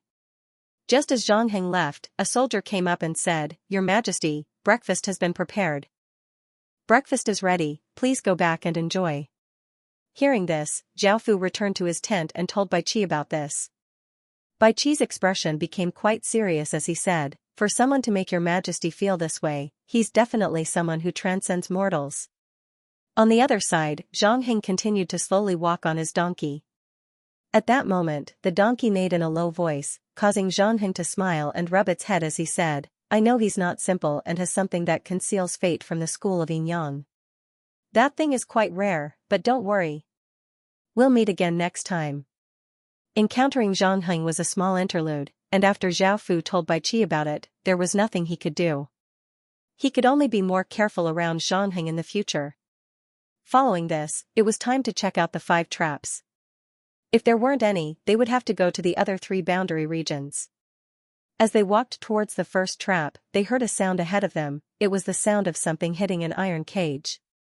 It seemed that they had found something, and Zhao Fu and his people walked in.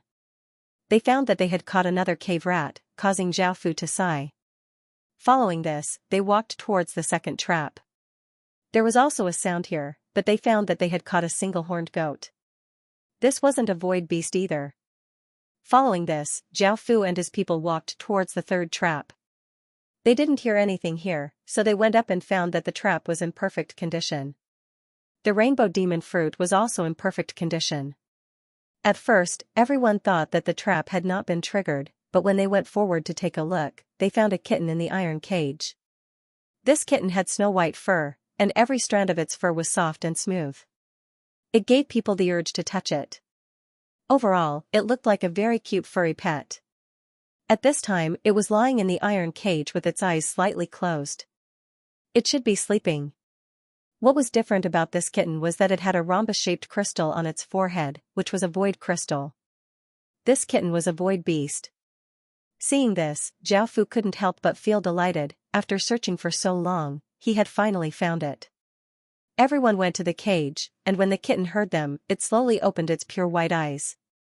Seeing that everyone was standing around it, it looked quite panicked and started to run around within the cage, but it was unable to escape.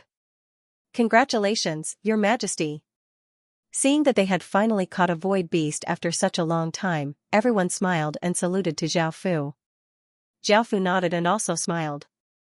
Looking at the void beast running around within the cage, Zhao Fu stretched his hand into the cage and grabbed at the air, causing the void beast to fall into Zhao Fu's hand. The void beast vigorously struggled in Zhao Fu's hand and let out an ear-piercing shriek because it felt a sense of danger. The black-cloaked figure in front of it wanted to kill it, and the void beast madly struggled. However, no matter how much it struggled, it was unable to escape from that hand. This black-cloaked figure was incredibly powerful, the void beast thought to itself. 09 Small Say Net. At that moment, Zhao Fu's hand was on the void beast's throat, and he was about to break its neck and take the void crystal from its head. The void beast felt a large hand around its throat, and with just a slight twist, it would end its life. The void beast's eyes were filled with terror and despair, and tears flowed out of its eyes as it looked at the black-cloaked figure, hoping that he would spare it. This void beast looked like a little kitten, and it looked quite cute. If it fell into someone's hands, they would definitely treat it like a precious treasure, and they would cherish it greatly. At this moment, its teary eyes could be said to be able to instantly kill anyone. However, it was a pity that it had fallen into Zhao Fu's hands. Zhao Fu was a very rational person, and he would not let it go just because it looked cute. After all, he needed void crystals. The void beast struggled in despair, and an aura of death enveloped it. Finally, Zhao Fu stopped because he suddenly thought of the universal den that he had obtained. The universal den's description said that no matter what kind of creature occupied it, it would spawn that creature. He wondered if it could spawn void beasts. A void crystal could only maintain a single teleportation formation to the outside world. In other words, a single void crystal could only open up a single passage. To open up other passages and go to other places, void crystals were needed. The more passages one opened, the more void crystals one would need. 09 Small Say Net. However, with how rare void beasts were, obtaining a large number of void crystals was evidently impossible. If Zhao Fu's den could spawn void beasts, the benefits that Zhao Fu would obtain would be massive. After returning the void beast to the cage, Zhao Fu took out a piece of paper. This was a contract paper, and it was similar to the life and death contract that Lu Mei had used in the past. Back when Lu Mei had used life and death contracts, Zhao Fu had been quite interested in them, so he had bought a few of them. Now, they had come in handy. Zhao Fu cut his finger and dripped a drop of blood onto the contract paper. After absorbing the blood, the contract paper gave off a faint blood-red light before turning into countless motes of blood-red light that entered Zhao Fu's body and the void beast's body, which was curled up in the cage and looking at Zhao Fu in fear. The contract had been formed. After opening the cage, the void beast looked at Zhao Fu pitifully with its pure white eyes. It didn't try to run because it knew that it wouldn't be able to escape. Zhao Fu smiled and grabbed it. This time, Zhao Fu's attitude was much friendlier, and he hugged it and gently stroked its head, trying to calm it down. Let's go back. Zhao Fu turned and ordered. Their main goal was to catch the void beast, and since they had already caught it, there was nothing for them to do here. 3 days later, Zhao Fu and his group returned to Qin village. In the 10 or so days that they had been gone, Qin village had greatly changed. First, the city walls had reached a certain scale, and the eastern and western walls were almost complete. The city walls were 10 meters tall and were completely white, giving off a majestic feeling. These city walls were already at the level of a city, and because there were no restrictions, Zhao Fu could build them as he pleased. Of course, these city walls weren't the final form of Qin village's city walls. As Qin village developed in the future, it would most likely be expanded. Moreover, the various departments of Qin village were already operating and carrying out their own functions. Now, Qin village was developing in an orderly manner, and everything was managed well. Whether it was the streets or the houses, they were all cleaner and tidier than before. Qin village was only 2,000 or so EXP away from leveling up to a town, and 2,000 EXP was not much. Perhaps they would be able to obtain it tomorrow. Apart from the development of the village, Zhang Dahu had also become a stage 1 general and started to train his own soldiers. Zhang Dahu did not choose the Great Qin village's Iron Eagle elite soldiers, and he instead planned to train his own soldiers called the Tiger Saber Corps. The Tiger Saber Corps mainly used large sabers, and they were proficient in both infantry and horse battles. As for how the Tiger Saber Corps would develop in the future, it all depended on Zhang Dahu, and it depended on how he developed his own soldiers. What surprised Zhao Fu was that Li Si had also broken through to stage 1. Zhao Fu had always treated Li Si as an internal affairs minister, and apart from some internal affairs, Zhao Fu had never cared about his cultivation. As such, when he heard that Li Si had also broken through to stage 1, he was quite surprised. In actuality, Li Si's talent was not weak, and he was SS. Like Bai Qi, when he had established Qin village, he had been by Zhao Fu's side to assist him. Li Si was not a general, so he had not unlocked his own soldiers. However, he had unlocked an ability, which was to train people to manage internal affairs.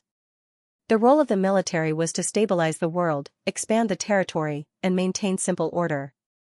The military's battle strength was extraordinary, and it was very powerful. It could fight any injustice, but it could not be used to govern. Even though the literary path didn't seem to have much battle power, it was much more useful in terms of governance and internal affairs than the martial path. Only by combining strength and softness would one be able to balance yin and yang, so Zhao Fu decided to develop the literary path and the martial path together. This was Qin City's first academy, and Zhao Fu had to think about it carefully. After all, it was very likely that this academy would become something like Qin University or Peking University in the future. Zhao Fu thought about it for a while and decided to call it Rising Qin Academy. The meaning behind this academy was quite simple. It was an academy established by Qin City, and it would bear witness to the rise of the city of Qin. Rising Qin Academy would also nurture many outstanding talents in the city of Qin. It was as simple as that. Meng Haoren was the first principal of Rising Qin Academy, and it was impossible for him to teach so many students by himself. However, he had long since thought about this problem, so he used the time he had spent constructing the academy to find 10 or so people who could read and write. He gave them some teaching knowledge, trained them for a while, and had them become teachers. What surprised Zhao Fu was that Asani had chosen to become a teacher.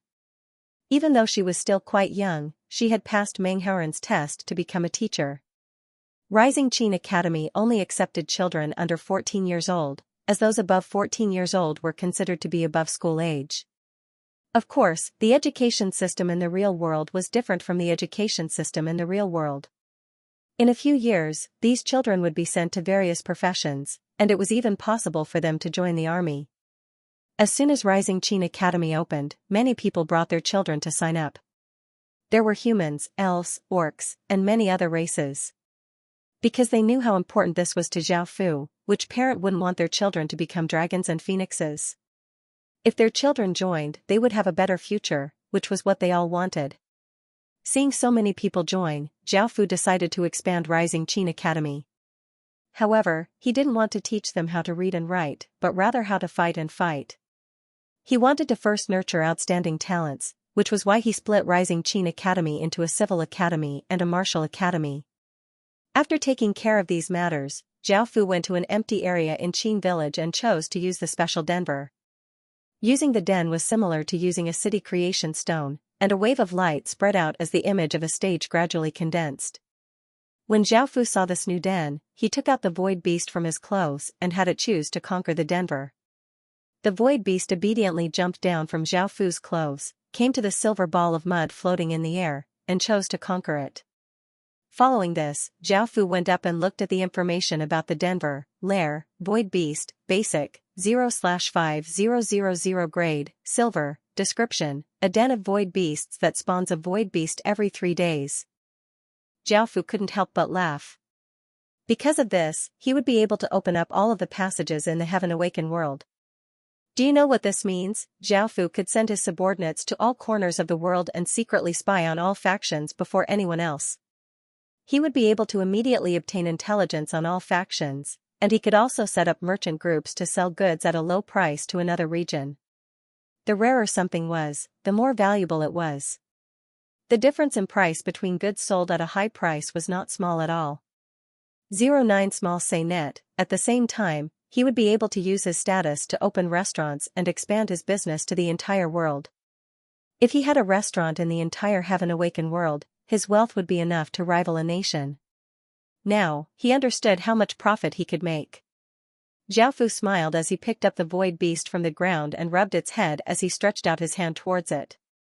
The void beast nodded and closed its eyes with a pained expression as a rhombus-shaped crystal fell off its forehead. Now that he was the owner of the void beast, Xiaofu understood that he didn't even need to kill the void beast to obtain void crystals. However, void crystals required a long time for void beasts to condense, and they couldn't be mass-produced. After the void crystal fell off the void beast's forehead, the void beast became quite weak. Xiaofu stroked its head and fed it a little spirit pill as he said, "Don't worry, I won't mistreat you in the future. I will definitely not treat you unfairly in the future. From now on, you will be called Xiaobai." Little White swallowed a little spirit pill and weakly cried out a few times. It stretched out its pink tongue and licked Xiaofu's fingers a few times, and Xiaofu smiled and hugged it. Now that the den could spawn a void beast every 3 days, this meant that Xiaofu would be able to open up a passage to the outside world every 3 days. This was incredibly important to Qin. Before, Xiaofu didn't have much confidence in conquering the world, but now, Xiaofu had a trace of confidence. This matter was incredibly important, and it completely changed Qin's plans. Xiaofu put Little White into his embrace and gathered Bai Qi, Li Si, and a few other important generals to discuss the future. This discussion took the longest, and it lasted for more than a day.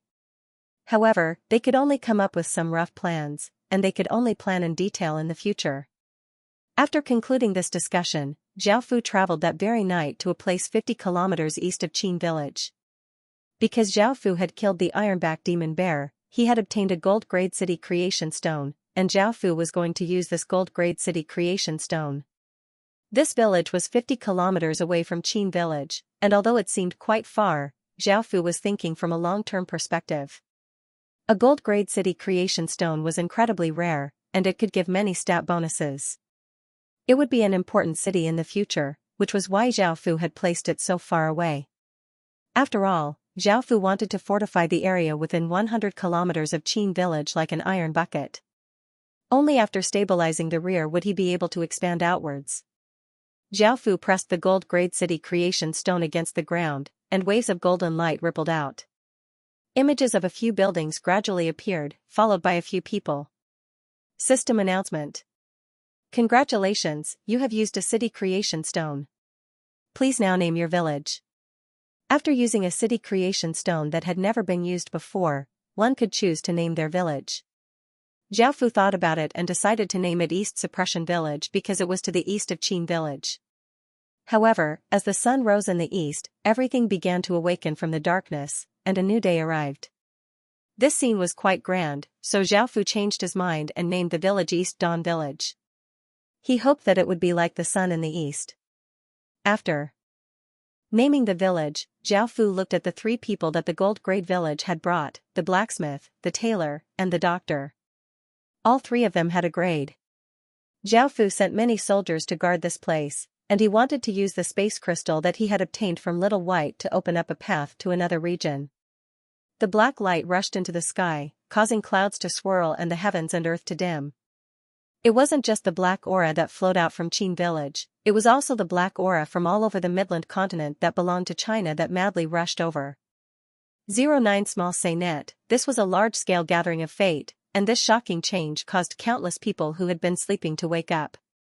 They felt the fate dragons within their bodies become incredibly uneasy, and they hurriedly rushed out of their rooms and looked in the same direction with serious expressions. Soon, a massive black vortex formed in the sky above Qin village, covering the surrounding 1,000 kilometers. A boundless might of the heavens and earth pressed down, and from the distance, it looked as if a peerless demon had appeared. Within the 3 system main cities in the Forest of Horrors, 3 people had long since been woken up. Looking at the shocking changes in the direction of Qin village, they felt that they couldn't just stand by and watch, so they leapt up and disappeared. Boom! An indescribably powerful spirit pressure descended, and the 3 people who had disappeared reappeared in the next second. A 30-meter-wide crater had appeared in the ground, and the 3 people within the crater coughed up blood and were unable to move at all. It was as if all of their bones had been shattered, and they weakly lay there, looking as if they had been heavily injured. They seemed to have underestimated the power of heaven and earth fate.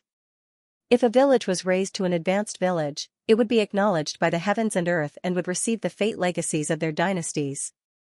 However, Zhao Fu had raised a village to a town, and all of China's fate had started to tilt towards him. China was one of the greatest races in the world, and China had 60% of the heaven and earth fate. Now that 60% of the heaven and earth fate was tilting towards Zhao Fu, this meant that 60% of the heaven and earth fate was not something that ordinary people could withstand.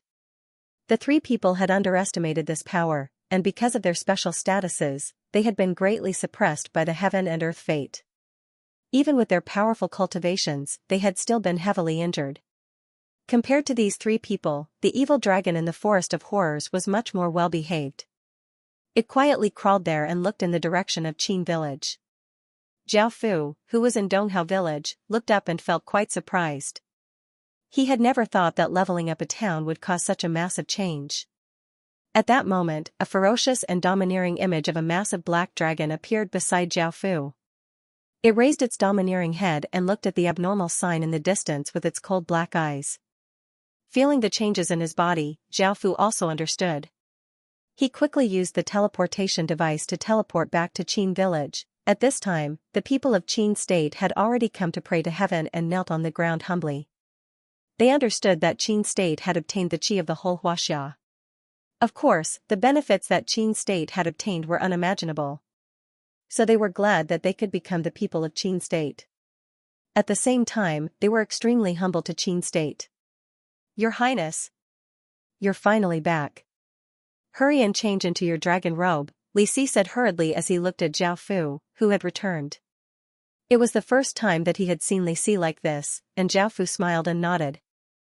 The female attendants helped Zhao Fu put on the black golden dragon robe and the black golden dragon crown. The longer the vortex in the sky, the greater the might it gave off. The people kneeling by the heaven prayer platform had their foreheads pressed against the ground, and they were unable to move at all.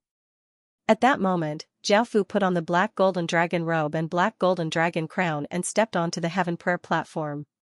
This time, the feeling of stepping onto the heaven prayer platform was quite different. Zhao Fu felt quite heavy, not just physically but mentally. It was an ancient feeling, one that had existed for 5,000 years, from when the Chinese people had lived in the Yellow River to when they had created their own civilization. Even though China had its own dynasties and countries, they all belonged to the Chinese people. This fate represented the Chinese people, and Zhao Fu seemed to understand something. He stepped onto the heaven prayer platform step by step. Finally, Zhao Fu stood at the center of the heaven prayer platform and slowly spread out his hands. He gave off a supreme emperor's aura, and his voice was resolute and dignified as he said, "I, the legatee of the Qin Empire, Zhao Fu, will definitely ensure that the Chinese people will stand tall in the heaven-awakened world for generations to come and restore their former glory." Boom! Just as Zhao Fu spoke, the center of the vortex quickly spun, and a black pillar of light descended from the sky, shining on Zhao Fu's body. Zhao Fu felt an ancient and heavy aura enter his body. Roar! A powerful and forceful dragon's roar echoed out in a domineering manner, as if it was asking if there was anyone in the world who wouldn't submit to it. Everything within 10,000 kilometers trembled, and it wasn't just humans who were affected by this dragon's roar.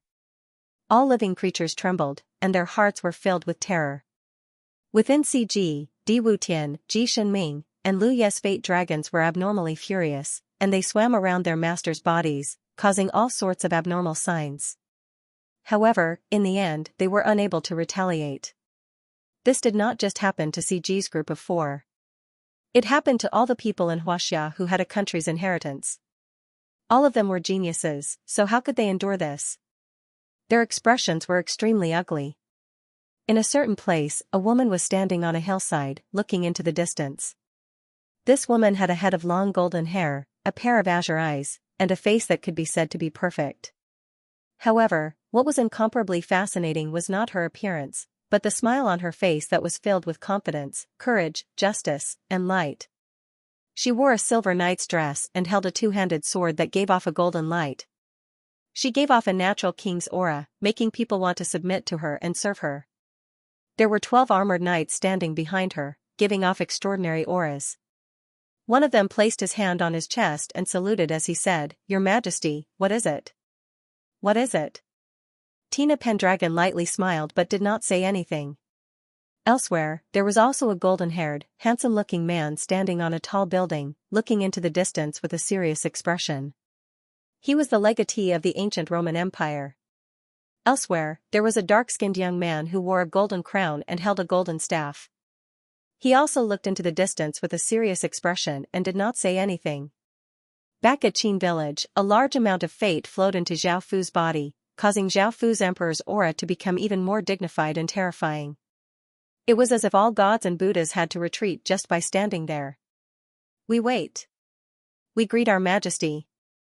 Below the heaven prayer platform, the countless Qin subjects, regardless of race, all knelt down and loudly cried out under this emperor's aura.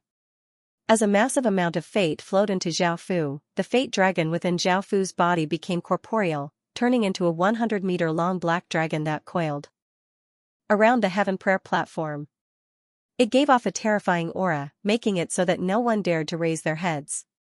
At that moment, the black light falling from the sky gradually weakened and disappeared, but the abnormal signs in the sky did not disappear. At the center of the massive black vortex, countless rays of golden light shot out and once again covered Zhao Fu's body. Following this, tens of thousands of rays of golden light slowly pierced through the black vortex and shot down from the sky, creating a majestic scene. By now, the center of the black vortex had completely dissipated and was replaced by a holy, noble, and dignified golden light. It seemed as if something was about to descend from the center of the golden light. Suddenly, countless three-colored flowers floated down from the sky. These flowers were not corporeal and were instead condensed from fate. They fell like snowflakes, looking as beautiful as a dream. At that moment, the thing within the golden light slowly descended. It was a square jade seal, and it gave off an incredibly noble aura. There were also 9 golden fate dragons that swam around the jade seal and descended with it. Finally, the jade seal landed steadily in Zhao Fu's hand, and the 9 golden dragons entered the jade seal. The abnormal signs in the sky started to disappear, and the black dragons once again entered Zhao Fu's body. Zhao Fu's gaze also landed on the jade seal. It was a square jade seal, and the quality of the jade was extremely beautiful. 5 divine dragons were intricately carved on it, and each dragon was very vivid and had their own expressions.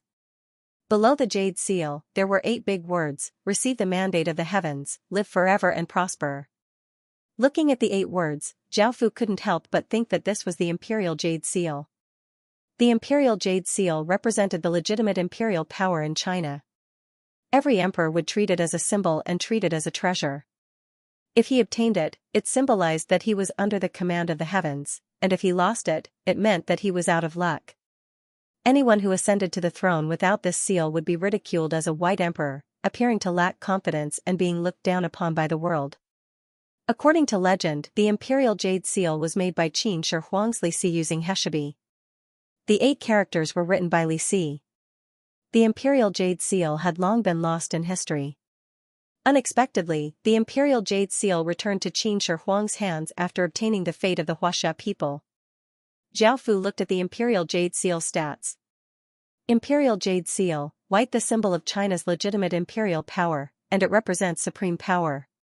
What surprised Zhao Fu was that the imperial jade seal was a nation armament, and it was even more powerful than ordinary nation armaments. This was because it represented China's fate and power, and there was only one of it in all of China. From this, it could be seen just how precious it was. 09 Small Say Net, however, because the imperial jade seal represented China's fate, it was different from ordinary nation armaments. Ordinary nation armaments could only be used by the legatee, and if others tried to take them, they would be destroyed. However, the imperial jade seal could be used by anyone from China, meaning that it could be taken by anyone. Zhao Fu carefully put the imperial jade seal away, and after Qin village leveled up into a town, a series of system announcements sounded out in Zhao Fu's mind. System announcement. Congratulations, your village has leveled up into a town. System announcement. Congratulations, Qin Shi Huang's fate has greatly increased. System announcement. The special building, the Heaven Prayer Platform, has automatically leveled up, and you will be closer to the heavens. System announcement. Your town has unlocked ministers and generals. System announcement. Affected by fate, the three historical figures sleeping within Qin Shi Huang's legacy have awakened. Zhao Fu ignored these system announcements for now because he heard one of them. Affected by fate, the three historical figures sleeping within Qin Shi Huang's legacy have awakened. Three historical figures? Zhao Fu felt quite curious as to who these three historical figures were. Historical figures like Bai Qi and Li Si had extraordinary abilities, so Zhao Fu was quite interested in historical figures. Zhao Fu slowly walked down from the heaven prayer platform and came to the starting ground. He waved his hand, and a black light flashed out. Zhao Fu chose to awaken these three historical figures. Three images appeared on the starting ground. There were 2 men and 1 woman, and after coming to their senses, they bowed to Zhao Fu and said simultaneously, "Your Majesty." Zhao Fu nodded and looked at the 3 people in front of him. His gaze fell on the 2 men. They were around 24 or 25 years old, and one of them had a gentle appearance and a calm aura. His beard was quite long. Name: Wang Jiangrade, SSS title, for great generals of the Warring States period, can raise our soldiers' morale. Profession: General, profession effects, can hold 2 military professions.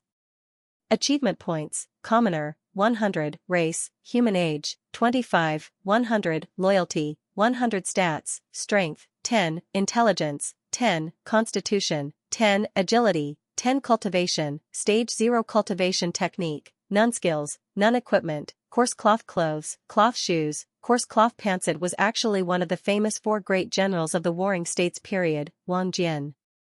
Zhao Fu felt quite shocked.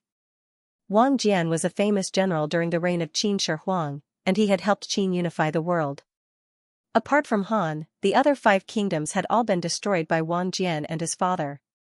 It could be said that Wang Jian was the greatest contributor to Qin's conquest of the other 6 kingdoms, and even Qin Shi Huang respected him as his teacher. After looking at Wang Jian's information, Zhao Fu looked at the next man. This man had a cold and handsome face, and he stood there in white clothes, looking like an unsheathed sword. Zhao Fu had thought that he was Meng Tian, but after looking at his information, Zhao Fu felt quite surprised. Name: Gunyegrade, SSS title, profession, swordsman, achievement points, commoner race, human age, 24, 100, loyalty, 100 stats, strength, 10, intelligence, 10, constitution, 10, agility, 10 cultivation, stage 0 cultivation technique, none skills, sword technique proficiency equipment, coarse cloth clothes, cloth shoes, coarse cloth pants. This is Gunye? Gunye was a real person in history, and he was a famous swordsman during the last years of the Warring States period.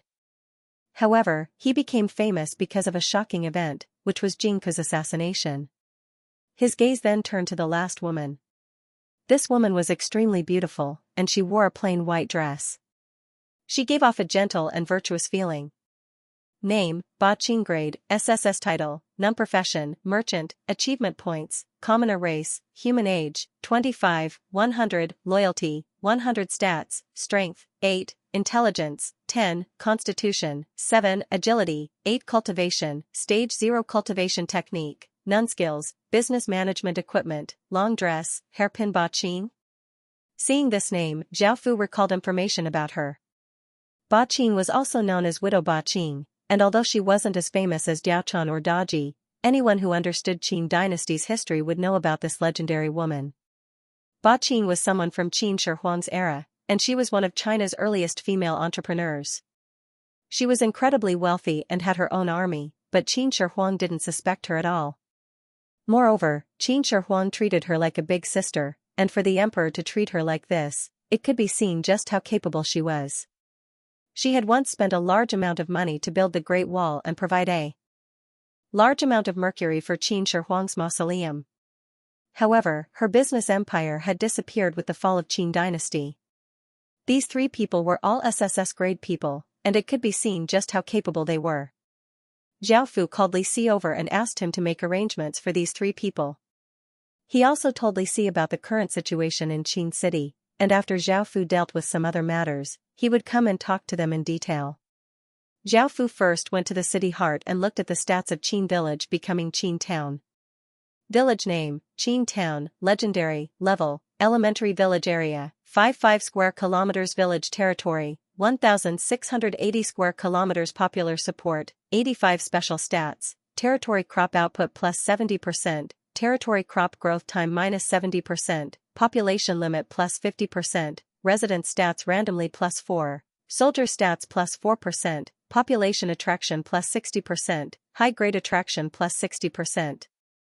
Subsidiary village limit, 72 subsidiary villages, Logue Village, Jean Village, Doran Village, Lee Family Village, Wolf Village, Ferocious Tiger Village. After looking at the stats, there was no need to go into detail. All of the stats had been increased, and the crop output, crop growth time, population limit, and population limit had all been increased by 20%. Leveling up from a town to an intermediate town required 250,000 EXP, while leveling up from a town to an advanced town required 150,000 EXP, which meant that the town had gained 100,000 EXP. Although 750,000 EXP seemed like a lot, it was, and great town, town, and city town required 300,000 EXP, which Fu had needed 750,000 EXP. Although 750,000 EXP seemed like a lot, it wasn't the most difficult part. After all, the requirement to level up to a basic city was to have 3 or more towns, which was the most difficult part. In other words, if Zhao Fu wanted to build a city, he would need to have 3 towns, and he would need people of equal status to be appointed mayors. In other words, he would need 3 third-ranked barons to be mayors. Now, Zhao Fu understood how difficult it was to have a city. However, Qing Town was still a town, and it was still a long way from leveling up to a great town, let alone a city. Some system main cities were great cities, which were above great cities. After looking at the city's stats, Zhao Fu took out the imperial ruler's seal. The imperial ruler's seal automatically floated above the city heart and gave off a faint and noble golden light. At that moment, Zhao Fu found that there was a blue light coming out of the 12 metal colossi's azure light, so he looked at it. It turned out that the 12 metal colossi had leveled up. Before, it had been said that nation armaments required a large amount of fate to level up. Now that China's fate was being tilted towards the 12 metal colossi, the 12 metal colossi had obtained a large amount of fate and leveled up from a level 1 nation armament to a level 2 nation armament. A level 2 nation armament was much more powerful than a level 1 nation armament, and at the same time, it could suppress fate and ensure that it did not leak out. Following this, Zhao Fu looked at the Heaven Prayer Platform stats. Heaven Prayer Platform, a special structure of a kingdom's legacy. It can be leveled up with a village. Special stats, resistance to natural disasters plus 50%, chance of spawning S grade or above people plus 25%. There weren't many other changes except for the 20% resistance to natural disasters and the 10% chance of spawning S grade people. Zhao Fu placed quite a bit of importance on the Heaven Prayer Platform because it wasn't as simple as it seemed. Finally, Zhao Fu went to the military camp because there was a system announcement that he could unlock the civilian and general professions. After arriving, he found that there were 2 stone steels. The 2 stone steels could change their professions to 5 generals and 3 civil officials. Zhao Fu didn't even need to think about who would change their professions, he just had to choose the people he had been nurturing but hadn't changed their professions yet. Of course, there were some differences. If he already had 5 generals, he could change professions to generals here. Generals and generals were 2 different professions. Under a general, there could be many generals. In other words, generals were under the orders of the general. Generals and generals were also fundamentally different. Generals needed to fight on the front lines, while generals were more inclined to command and command from the rear. Adding on Wang Jian, who had just joined, Zhao Fu now had 6 generals, so he could change professions to general. Of course, this general was none other than Bai Qi. Zhao Fu called Bai Qi over and had him go through the general profession change. The general profession stats were more about commanding and not about personal abilities, and Zhao Fu looked at the general profession. General, a grade military, description, the advanced profession of a general, effect, receives, army commanding power. Army commanding power, the soldiers under one's command will be greatly affected, and they will be easier to command. Not only does it increase morale, but it also allows soldiers to charge into enemy lines without fear of death. All stats of the soldiers under one's command +1, and this effect cannot be stacked. This was the effect of the general profession. Not only did it increase morale, but it also made it easier to command soldiers. It also gave all stats +1, which was equivalent to receiving an exquisite blue-grade equipment. What's more, there was no upper limit to how many soldiers he could command. As long as he commanded them, he would receive this effect. However, the most important thing was still the ability to form army formations. Although he could not use any profound army formations, he could use some basic army types, which could greatly strengthen his defense and attack, turning soldiers into killing machines, showing the true terror of war.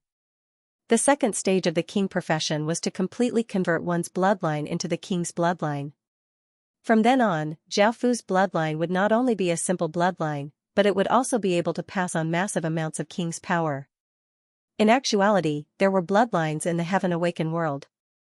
For example, angel, demon, and ancient race bloodlines were all more powerful than human bloodlines. As such, obtaining any bloodline would greatly increase one's stats.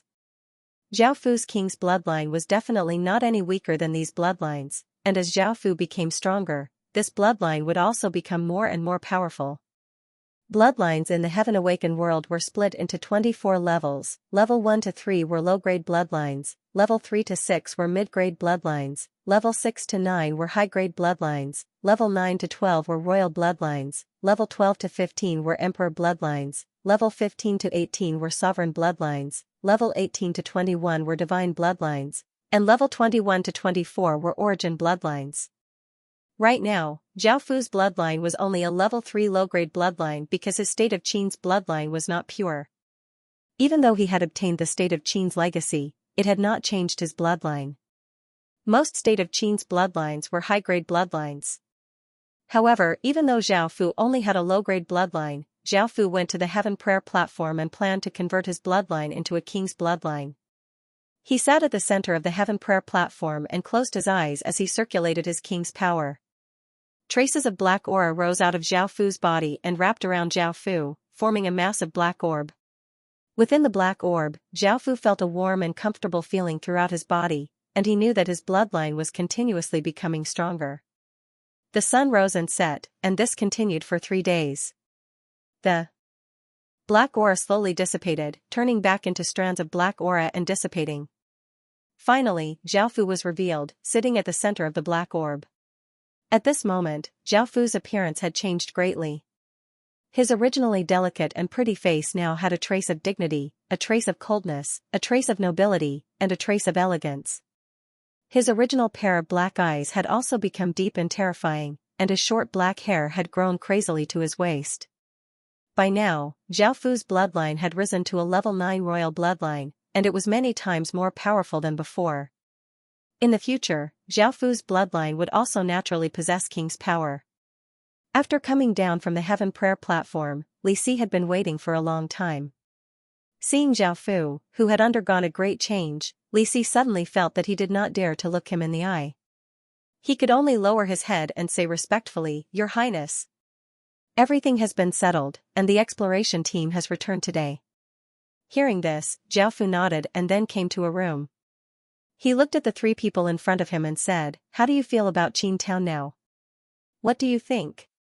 Wang Jian bowed respectfully, "Your Highness. The 3 of us don't have any opinions. Your Highness has handled everything well, and I'm confident that Qin Town will be restored to its former glory." Zhao Fu calmly smiled and started to converse with them in detail. He wanted to understand the 3 of them better, and after chatting for a while, Zhao Fu decided which direction the 3 of them would take. He would first take a few of the generals who had not yet changed their professions, and he would also make Wang Jian a general. Wang Jian and Bai Qi were both generals, and with their abilities, they would be able to secure this position. Now, the 2 generals in Qin Town were Bai Qi and Wang Jian, and the 10 generals were Zhang Dahu, Li Wen, Xiao Jian, Old Log, Dok, Sar, Loch, Daisy, Chen Shang, and Nico. Wang Ergu and Lu Mei had both become assassins, so Zhao Fu did not plan to make them generals. Out of the 10 generals, 3 of them had gone through the general platform. Li Wen had become an undead general through the undead profession Change Stone, and the other 5 had gone through the Qin Town's profession Change Stone Steel. The last one was Chen Shang, who had been spawned by the system. Because of the various buffs from the Qin village, 2 S-grade generals could spawn per month. The first was Meng Haoran, while Chen Shang was spawned when Zhao Fu changed his bloodline. Not only was he a general, but he was also S-grade. After deciding on Wang Jian's role, Zhao Fu turned to Gania, who had a cold and handsome face and gave off a cold sword aura. Gania was SSS grade and had extremely high talent in swordsmanship. During the Warring States period, he had become a famous swordsman, and Zhao Fu had made him his personal bodyguard. With his superb swordsmanship, he was definitely able to do this. Before, when Zhao Fu had been lacking people, he had treated Bai Qi as both a general and a bodyguard. Now, Bai Qi did not need to be like this at all, and he could become a true general who could mobilize millions of soldiers and manage the military. As for Ba Qing, Zhao Fu naturally gave her the responsibility of managing the businesses. Even though there were already people managing the businesses, leaving it to Ba Qing made Zhao Fu feel much more at ease. After dealing with the 3 of them, Zhao Fu did not do anything for now. He had planned to do something a few days ago to open up a path to another region because there was still something he had not taken care of yet. One of the exploration teams had brought back an interesting item. This item was very special. It looked like a small temple, but it wasn't very big. It was a meter wide and a bit more than a meter tall. There was also a statue of a short old man inside the temple. He had a very long beard and held a wooden staff in his hand. He looked very amiable. Perhaps many people had guessed what this was. It was the Earth Temple. Earth Temple contains a trace of divine power that can protect a region of land. It requires sacrifices of incense. The more incense there is, the more the Earth Temple's level and stats will be increased. Current stats: crop growth time -10%, crop output +10%, resistance to natural disasters +5%. Compared to Western godly spirits, Zhao Fu preferred Eastern godly spirits. After all, Western godly spirits were above royal authority, while Eastern godly spirits were below royal authority. Zhao Fu felt that royal authority reigned supreme and reigned above everything else. Even gods had to submit in front of royal authority and lower their prideful heads. The Earth Temple's stats were actually quite good. Ordinary villages did not have stats like crop growth time -10%, crop output +10%, and resistance to natural disasters +5%. This was something that ordinary things could not have. Moreover, the Earth Temple could also be leveled up through incense. Incense was similar to faith power, but there were differences. Incense could also be used as a form of worship. Divine authority was lower than royal authority, so Zhao Fu could allow it to exist. Zhao Fu could tolerate faith, but no matter what faith it was, it had to submit to the royal authority. Zhao Fu definitely wouldn't allow Great Qin to have a situation like in the Western world where divine authority was above and royal authority below. Now, it could be said that everything was caused by Zhao Fu, but to be more precise, it was because of the domineering dragon roar that pierced through the sky and shook the 9 serenities. Who in the world would not be convinced by it? These people were the pride of God, who would become the rulers of a country in the future. They would not like to be suppressed by others. What made them even angrier was that their dragons of luck could not resist this domineering dragon roar, which made them even more aggrieved. All of their faces turned red, and they gritted their teeth and roared angrily, "Qin." At the same time, this extremely domineering dragon roar also had a very strong deterrent effect. All the forces that dared to spy on Xianxia were shocked when they heard this dragon roar that resounded through the 9 heavens and caused the sky to change color. They had to stop all their actions temporarily, because under this dragon roar, they seemed so small and vulnerable. They had to reconsider whether they were a match for Xianxia and weigh their own strength. Once again, Xianxia became the focus of the whole world, and a name resounded in their ears, Qin. Undoubtedly, Qin had become the person they paid the most attention to. They crazily wanted to know all the information about Qin, because now even a fool knew that Qin would become one of the most powerful countries in the world, the kind of power that would make them feel fear and even despair. However, they could not find any information about Qin's inheritor at all. The whole Qin state was covered with a mysterious veil. Often, the unknown darkness could arouse the deepest fear of human beings. Therefore, they crazily wanted to unveil this mysterious veil and see what Qin was like. Even presidents, prime ministers, and kings of some countries expressed their desire to meet this inheritor of Qin state. Foreign media also rushed to report that the sleeping dragon of Huaxia was awakening, and that Huaxia would once again lead the progress of world civilization. Some media that did not like Huaxia even said in an exaggerated manner, Huaxia will unify the whole world. They will enslave all races and deprive all freedom and rights. They are the common enemy of the whole world. We must unite to resist this terrible dragon. Now, no matter which country you were from, if you hadn't heard of Qin's name, you were definitely not from this world. Of course, the ignorant people would not realize the real danger of the problem. With curiosity, they would open the website to search for all the information about Huaxia, especially the information about Qin. This inadvertently added the influence of Huaxia culture on the world. The leaders of some of the more powerful factions were not ignorant people. They knew that the real world would be devoured by the heaven-awakened world in the future, and thinking about how they might have to face China in the future, they could not help but feel deeply worried. At the same time, he ordered all his subordinates to find out information about Qin's inheritor. He thought about how to curry favor with him and rely on his powerful strength to survive. Of course, even in the face of such a domineering dragon cry, there were still people who refused to submit, such as Oda Nobunaga's descendant, Oda Kamiya. His original plan was not only to unify Japan, but also the high and mighty Huaxia. However, it seemed that his plan had been incredibly childish, and he felt incredibly powerless. Just Qin was already in existence that he had to look up to, yet he still refused to submit. His grand ideals and hot-bloodedness were suppressed to the limit by Qin's formless power. At that moment, Oda Kamiya went berserk and held a katana that gave off a blood-red light and an evil aura. He madly slashed out, destroying everything in front of him and even killing a few female attendants.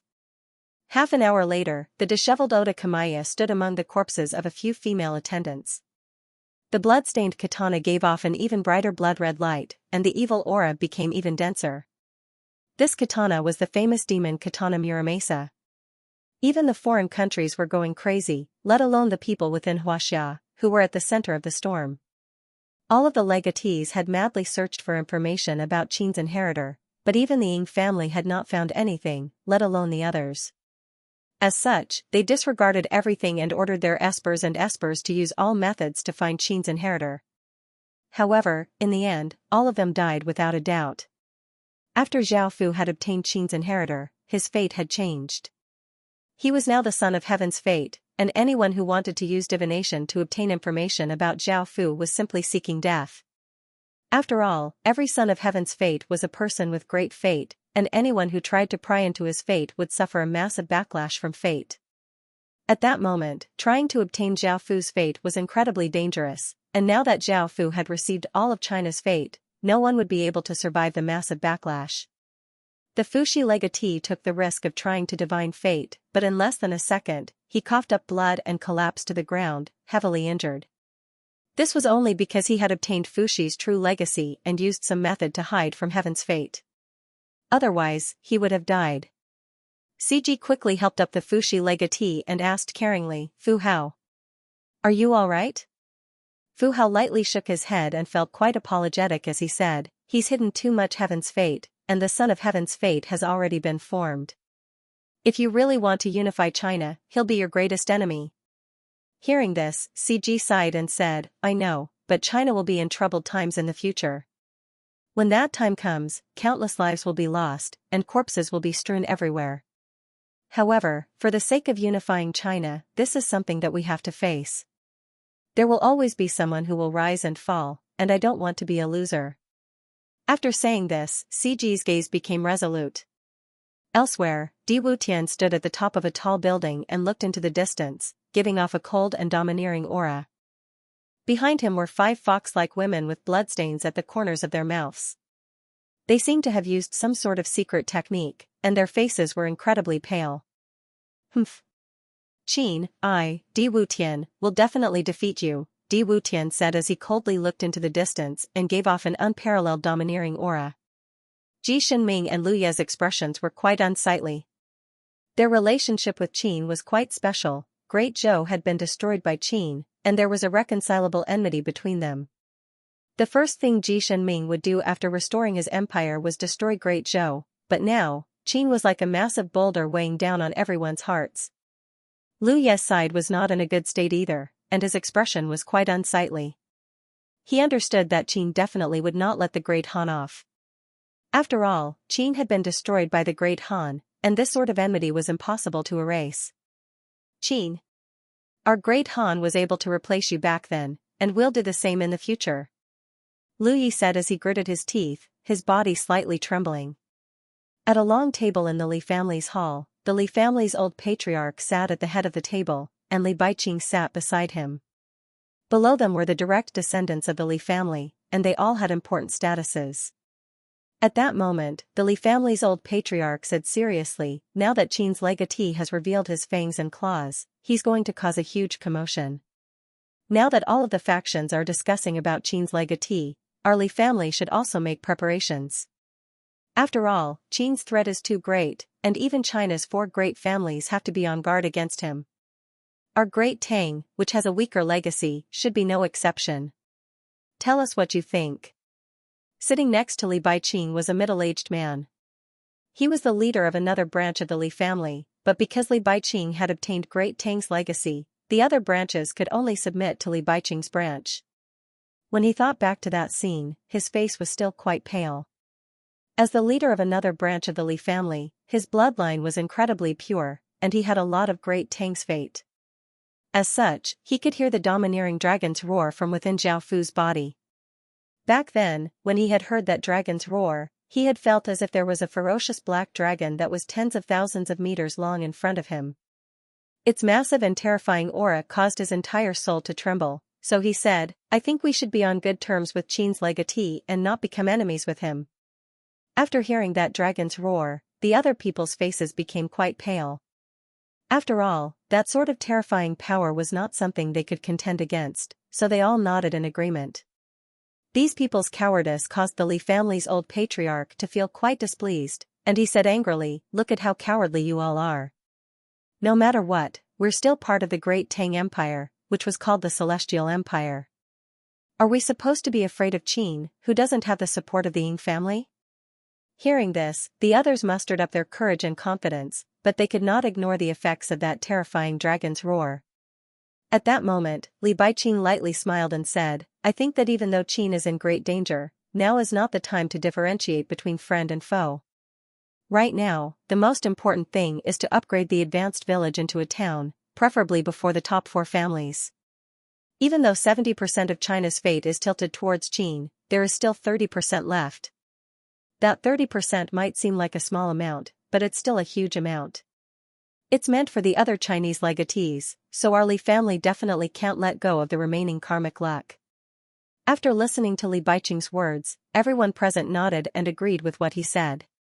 Following this, they continued to talk about Qin, and one of them said, I'm sure that the mysterious Qin family's legatee must have had some sort of conflict with the Ying family.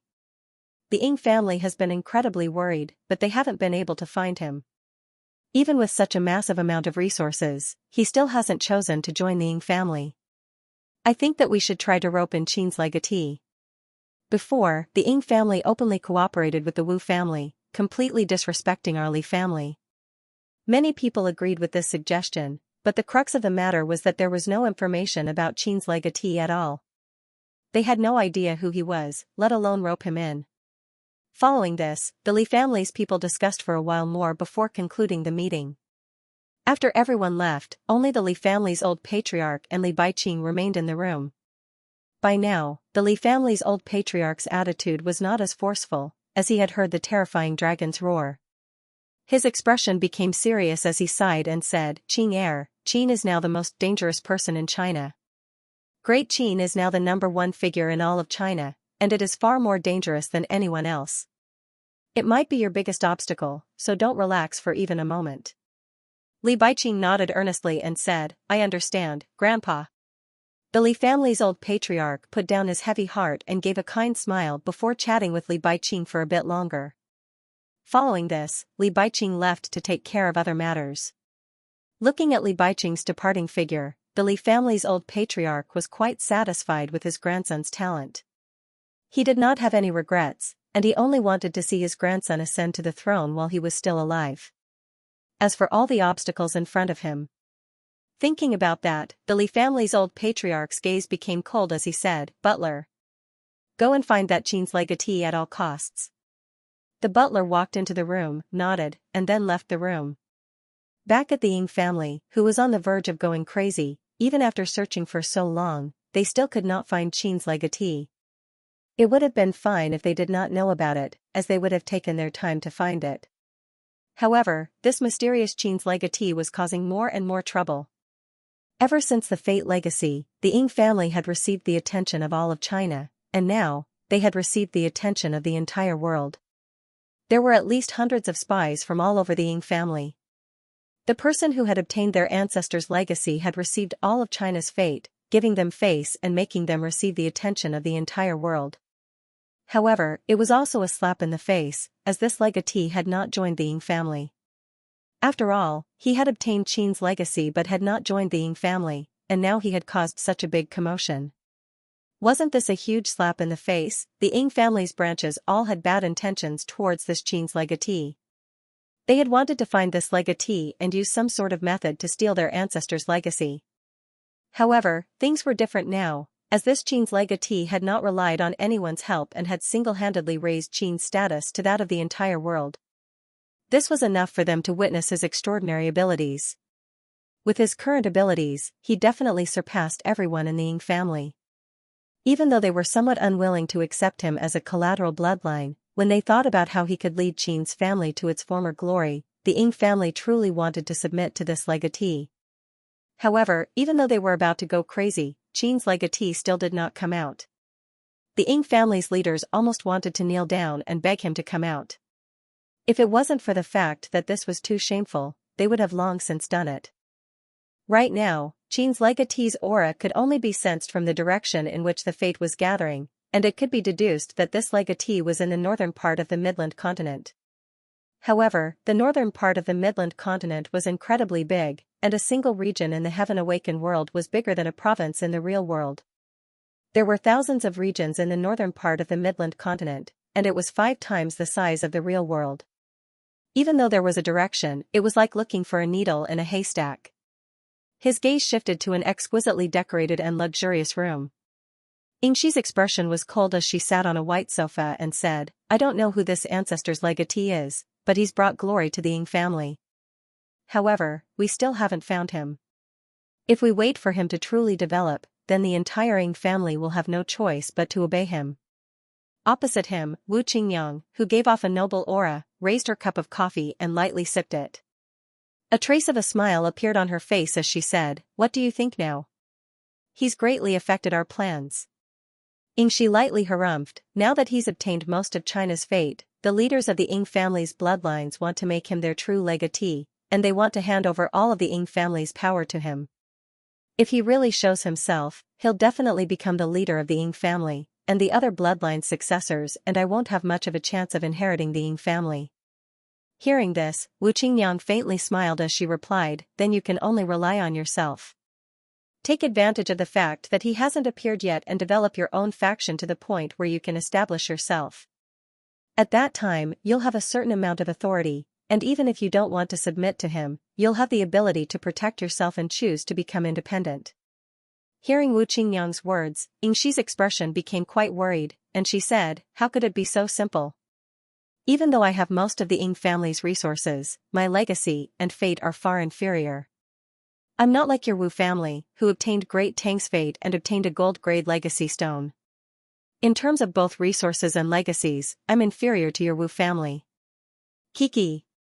Wu Qingyang laughed and said, "But in terms of resources, my Wu family is far inferior to yours. Because of the Li family's suppression, the Wu family's resources are probably less than half of what you have. Right now, we can only help each other and develop our own faction before he appears." Xianxia nodded. Right now, only by becoming stronger would they have a foothold. At that moment, Wu Qingyang thought of something, and her expression became serious as she said, "Right now, the problem is that we don't know when he'll show himself. The Ying family will definitely go crazy and try to find him and hand over all of their resources to him. I'm sure that before, he didn't have the ability to protect himself and was hesitant about joining the Ying family. However, as his faction develops, he'll definitely show himself in front of such a powerful force. You also heard that domineering dragons roar at that time, right? None of the people who can obtain such a legacy are good people. They walk the path of a king, and they are destined to be merciless. If he appeared, it would be good for the Ying family, but it would be dangerous for you. He's someone from the collateral family, so there's bound to be a lot of estrangement between him and the Ying family. The Ying family will definitely think of all sorts of ways to get rid of this estrangement. The most direct way is to marry a woman of the main bloodline to him. Based on your appearance, it's very likely that you're that woman. Hearing Wu Qingyang's words, Yingxi's expression became quite unsightly. Wu Qingyang was right, this was a common method used by large families. If he appeared, she would become a tool for the family to remove the estrangement between him and the family.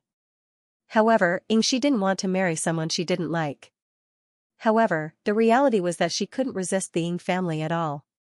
She was born in the Ying family, and everything came from the Ying family. She couldn't resist at all, and a sense of powerlessness welled up within her heart. She felt quite uncomfortable, and she lowered her head, looking quite weak. Seeing this, Wu Qingyang understood how difficult it was to be born into a large family. Perhaps this was their fate, but Wu Qingyang wanted to change this. Looking at her good friend of many years, Wu Qingyang sat down next to Yingxi and put her arm around her shoulder as she smiled and comforted her, saying, "All right, Lil Shi, perhaps things aren't as bad as they seem. As your good friend for so many years, don't worry, I'll definitely help you."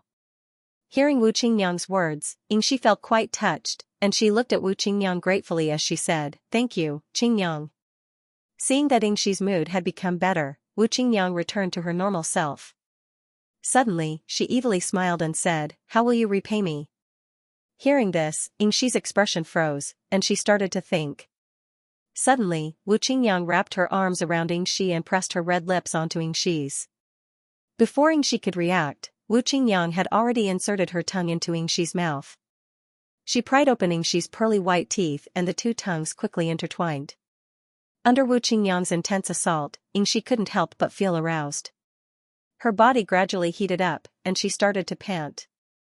Wu Qingyang evilly smiled, feeling quite dissatisfied. She slowly moved her hand up Yingxi's voluptuous chest and lightly rubbed it. Yingxi immediately came back to her senses and pushed Wu Qingyang away with a red face as she said, "All right, Qingyang, stop messing around."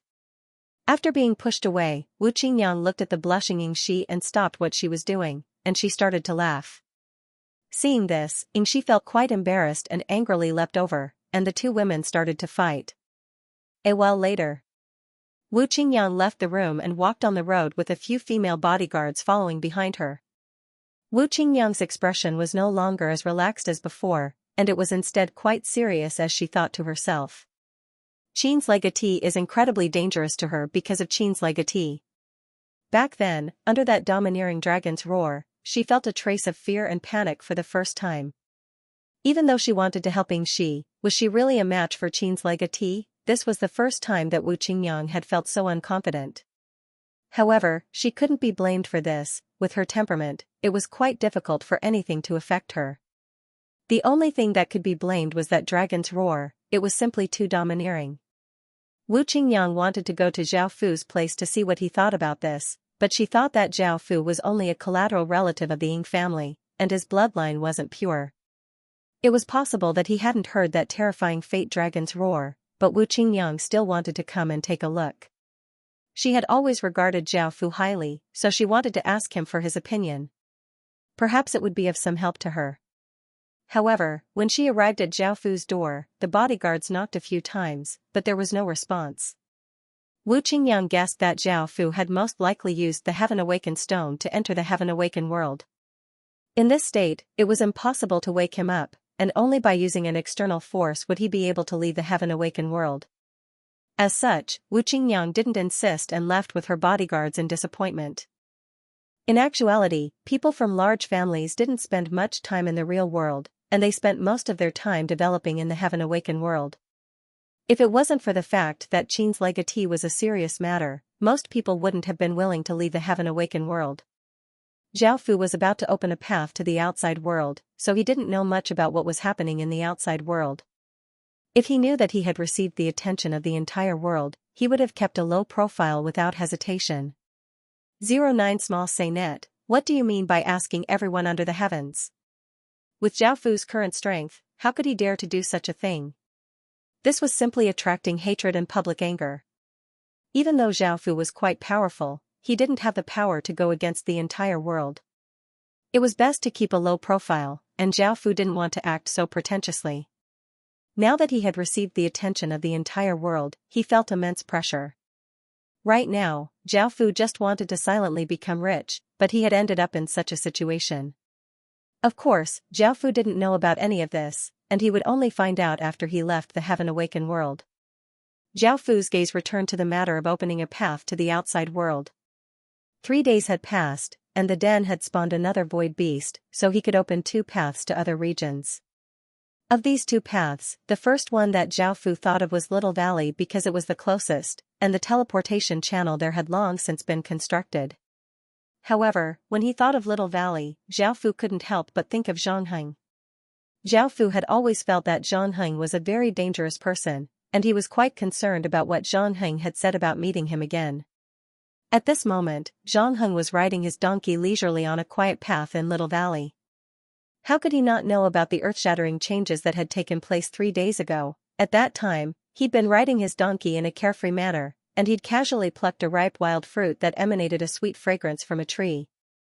He was just about to take a bite when the sudden change in the karmic luck of the heavens and the earth instantly caused him to be shocked, and his entire body stiffened on the spot. For such a massive amount of fate to gather, something shocking had definitely happened. He turned and looked towards the direction where the fate was gathering, but he could only see a mass of chaos, making it impossible for him to see what was happening. Then, an extremely domineering dragon roar caused his face to turn pale. He couldn't help but exclaim, "Qin." A long time after the vision of heaven and earth disappeared, Zhongheng looked solemn as if he was thinking about something. After a long time, his expression returned to normal and he said in a low voice, "Although Qin is strong, he can't change my mind." After Zhongheng spoke, he took a bite of the wild fruit in his hand and frowned. He felt that there was something strange in the fruit, and when he looked down, he found that it had long since been eaten by insects. He immediately threw the fruit away and spat out the fruit. The donkey was grinning from ear to ear, not giving Zhongheng any face at all. Zhongheng smacked the donkey's butt in dissatisfaction. On this side, Zhao Fu also thought about it and felt that he was overthinking things. There was nothing for him to fear about Zhongheng. In any case, he had to clear all 4 paths. If he could meet Zhongheng, he would meet him wherever he went. There was no need for him to worry about it. After thinking about it, Zhao Fu decided to open up Little Valley and 100 Bamboo for now. The reason he chose these 2 places was because they were quite close. Zhao Fu took off his dragon robe and crown and put on a black cloak to cover his appearance and body. During this time, Zhao Fu touched his waist-length black hair. As a modern person, he wasn't used to it, but he didn't mind too much. Following this, Zhao Fu took 10 or so soldiers and 5 scholars to use the teleportation channel that they had built before. After using it 20 or so times, they once again arrived at the border. They once again found a hidden place. This time, it was a cave, and in order to ensure their safety, Zhao Fu personally destroyed the entrance of the cave and built a teleportation channel here. The 5 scholars quickly finished building the teleportation channel, but because they were in a void zone, the teleportation channel couldn't be used, making it seem quite dim. At that moment, Zhao Fu took out a void crystal and gave it to one of the scholars. The scholar took the void crystal and embedded it into the center of the teleportation channel. The void crystal embedded in the center of the teleportation formation emitted a silver light that spread out. The originally dim teleportation formation was also activated, emitting a white light that was exclusive to teleportation formations. Seeing this, Zhao Fu and his people once again used the teleportation channel. This time, they didn't receive a system announcement that the teleportation channel couldn't be used. After a wave of dizziness passed, everyone came to a rocky area. There weren't any strange trees like in the Forest of Horrors here, and it was a new region. System announcement. Congratulations, you have arrived at a new region, Little Valley. You have obtained 10 achievement points. Zhao Fu had never thought that he would receive achievement points in a new region. However, 10 achievement points wasn't much, and the King's Ring's achievement points wouldn't be doubled. This made Zhao Fu feel quite confused. However, that wasn't the most important thing right now. Since he couldn't figure it out, Zhao Fu didn't continue to think about it, and he led his people to find a cave. The cave was 100 meters wide, and Zhao Fu drew the Sky Demon sword from his waist. By now, Zhao Fu had already ordered people to make a sheath for the Sky Demon sword, which was a silver-grade material called black iron. The color of the black iron matched the Sky Demon sword quite well, so it was used as the sheath. Zhao Fu circulated his king's power and slashed at the stone wall at the entrance of the cave, causing it to collapse. Zhao Fu then took out a white grade city creation stone and pressed it against the ground, choosing to use it. A white wave of light rippled out, and a few buildings appeared. Following this, Zhao Fu ordered people to construct teleportation channels, which were soon completed. Zhao Fu stood on the teleportation channel, and 4 options immediately popped up: Ox Mountain City, Battle City, Bright Fire City, and Solitary City. This was what Zhao Fu wanted. If he could construct teleportation channels in the village, he would be able to connect to the system main cities in the region. This way, he wouldn't have to construct 20 or so teleportation channels to find a system main city. Evidently, Zhao Fu didn't want to develop this village. After all, a village in the wilderness wouldn't be safe without at least a few hundred soldiers, and they would have to worry about being attacked at all times. Moreover, Zhao Fu wanted to open up many paths, so if he only had a few hundred soldiers in one place, Zhao Fu wouldn't have that many soldiers. As such, it was better not to develop this village at all. However, Zhao Fu would still send a few people to manage this village and bring the new people back to Qin village. Right now, these white grade city creation stones weren't very useful, and they were mainly used to provide people. As for the other stats, Zhao Fu didn't need them at all.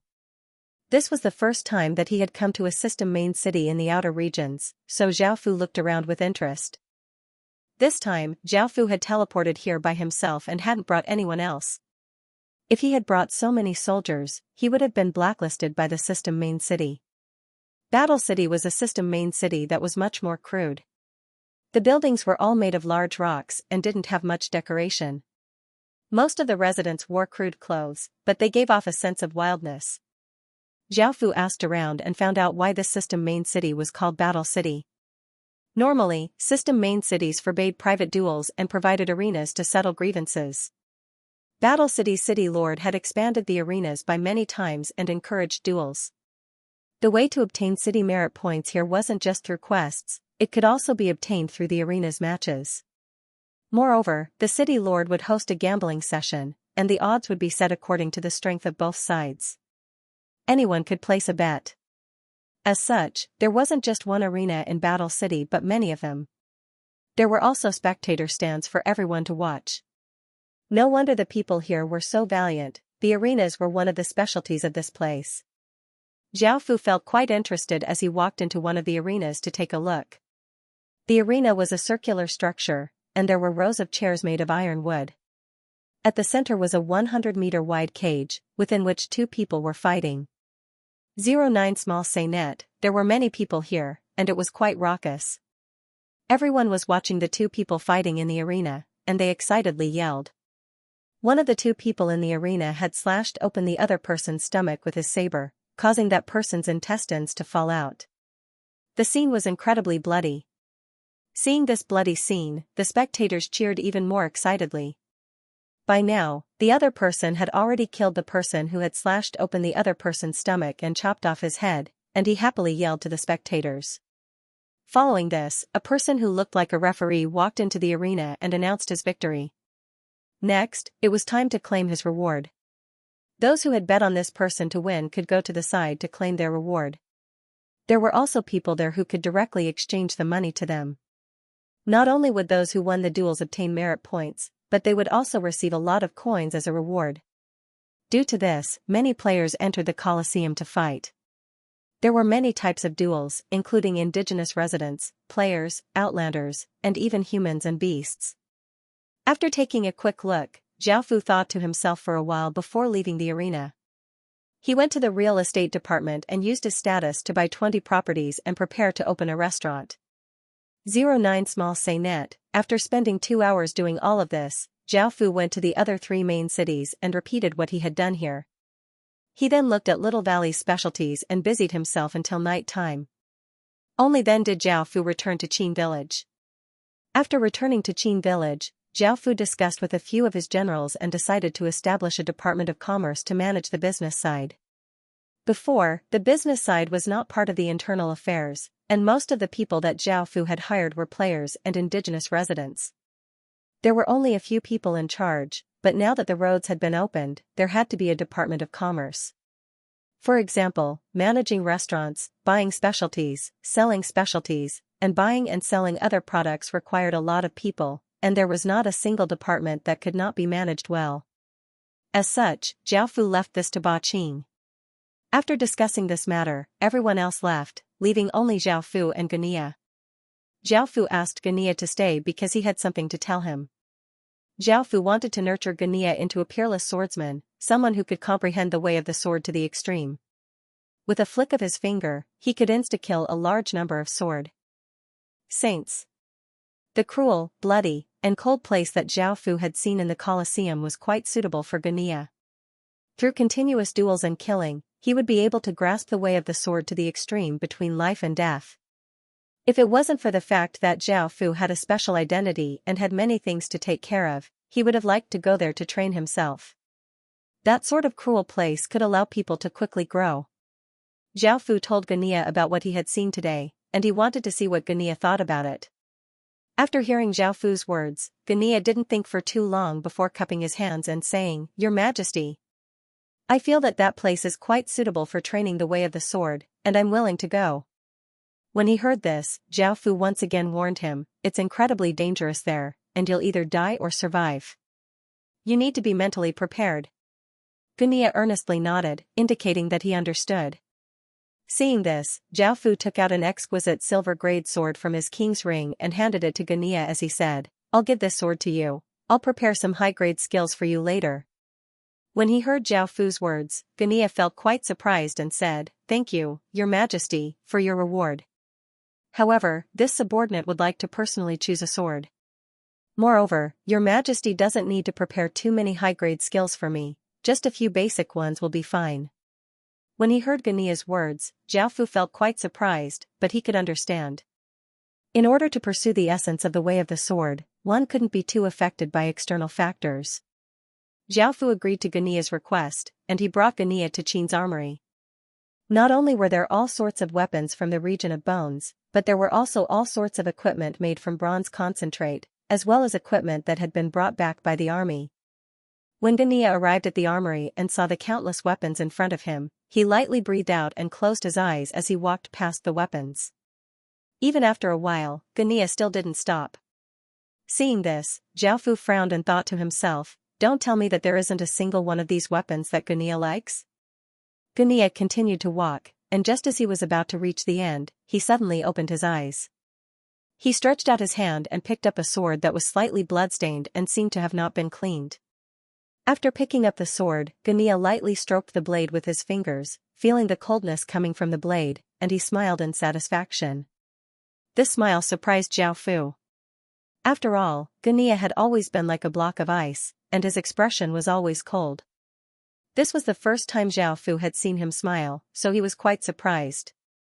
After choosing the sword, Xianxia returned to Zhao Fu's side and respectfully bowed as he said, "Your Majesty, I've made my choice." When he heard this, Zhao Fu looked at Xianxia's sword curiously. He had thought that Xianxia had chosen a good sword, but it was only a white-grade sword. He didn't know when he had obtained it, but there was nothing special about it. A system main city lord had been heavily injured? Zhao Fu felt quite shocked when he heard about this. Just what had happened? A system main city lord was an unimaginably powerful existence. Zhao Fu felt quite shocked when he heard this news. Their cultivations were definitely at least stage 4, and it went without saying how powerful they were. However, something shocking had definitely happened for them to be heavily injured, making it so that they were unable to resist. However, Zhao Fu had been in the Heaven Awakened world for the past few days, and nothing shocking had happened. Wait, suddenly, Zhao Fu looked through the information he had received and found out that it was him who had caused the city lord to be heavily injured.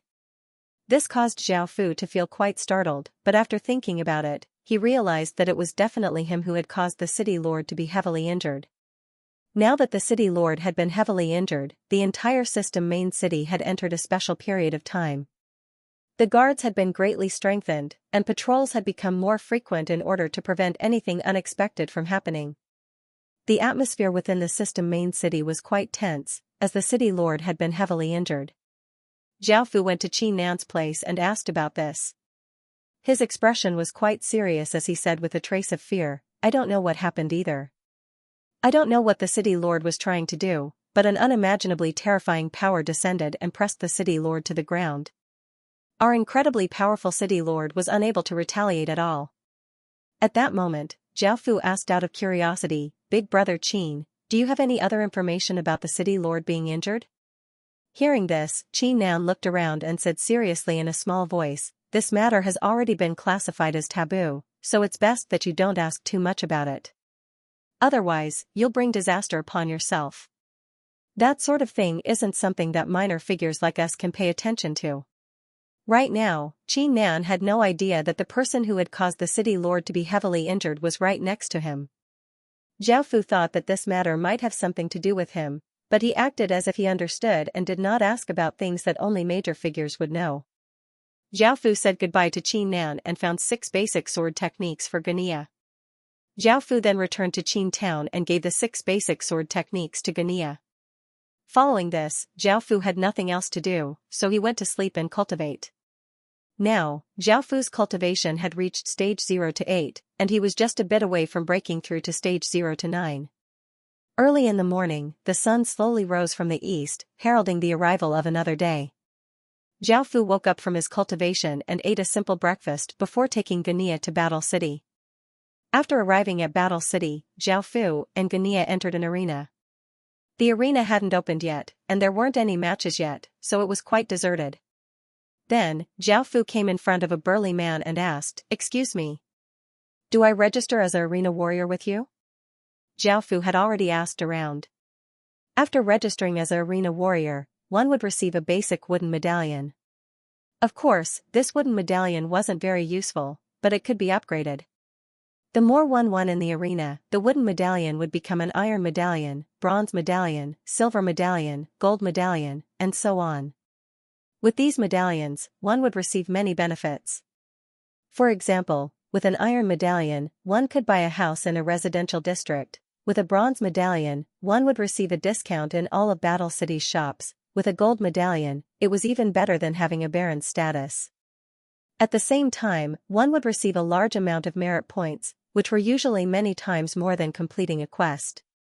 There were many good things that could be exchanged for, such as gold-grade equipment, gold-grade city creation stones, high-grade medicinal pills, and even government positions. At that moment, the burly man had his legs crossed, and because he had woken up so early, he yawned. He raised his head and saw 2 mysterious black-cloaked people in front of him. He said, "Yes. You only need to pay 5 silver coins to register." When he heard this, Zhao Fu took out a pouch of 50 gold coins and handed it over, saying, "I want to register one, and I'll treat you to some wine. I hope you'll take care of me in the future." The burly man took the pouch of money and looked at it, and he immediately grinned. 50 gold coins was quite a bit of money to him, so he said, "That's no problem at all. Brother, if you need anything in the future, just come and find me." Money could indeed bring people closer, and now, they were calling each other brother again. Zhao Fu smiled and said, "Many thanks." At that moment, the burly man took out a pen and paper and started to record something as he said, "Don't worry, I'll definitely help you find some pushovers in the future." When he heard this, Zhao Fu shook his head and said, "It's not me who wants to register, it's the person behind me." Following this, Zhao Fu called Xianxia over. When the burly man saw Xianxia walk over, he felt quite surprised from the faint cultivation ripples coming from his body. He immediately smiled and said, "Brother, it can't be, right? It seems like he's only cultivated for a few days, and this isn't a place for people like him. With his current strength, he's basically sending himself to his death." Anyone can easily kill him. When he heard this, Zhao couldn't help but laugh. He knew Gania's potential and his true strength, so he said, "That's right, it's him." The burly man looked at Gania and once again asked, "Are you sure? This isn't a fun place." "Brother, I see that you're quite skilled, so why don't you come?" The burly man didn't believe that Gania would be able to survive here at all, and it was as if he could already see Gania dying. He turned to look at Zhao and saw that Zhao seemed quite skilled, so he wanted to pull Zhao in. Of course, Zhao refused and said, "I'm not suited for this place." "Don't worry, I believe that he has the strength to survive." When he heard Zhao words, the burly man once again looked at Gania. Since Zhao was so insistent, there was nothing he could do. He could only write it down and ask, "Do you want your real name or a pseudonym?" In the arena, some people used their real names, while others didn't want to reveal their real names, so they could use pseudonyms. Normally, they would use pseudonyms like Hungry Wolf or Ferocious Tiger. Zhao looked at Gania and saw what pseudonym he would use. After all, Gania definitely wouldn't use his real name. "Sword training," Gania said coldly. He had only come here to practice his swordsmanship. When he heard this, the burly man nodded and wrote it down before handing Gania a wooden plaque with the words "sword training" written on it.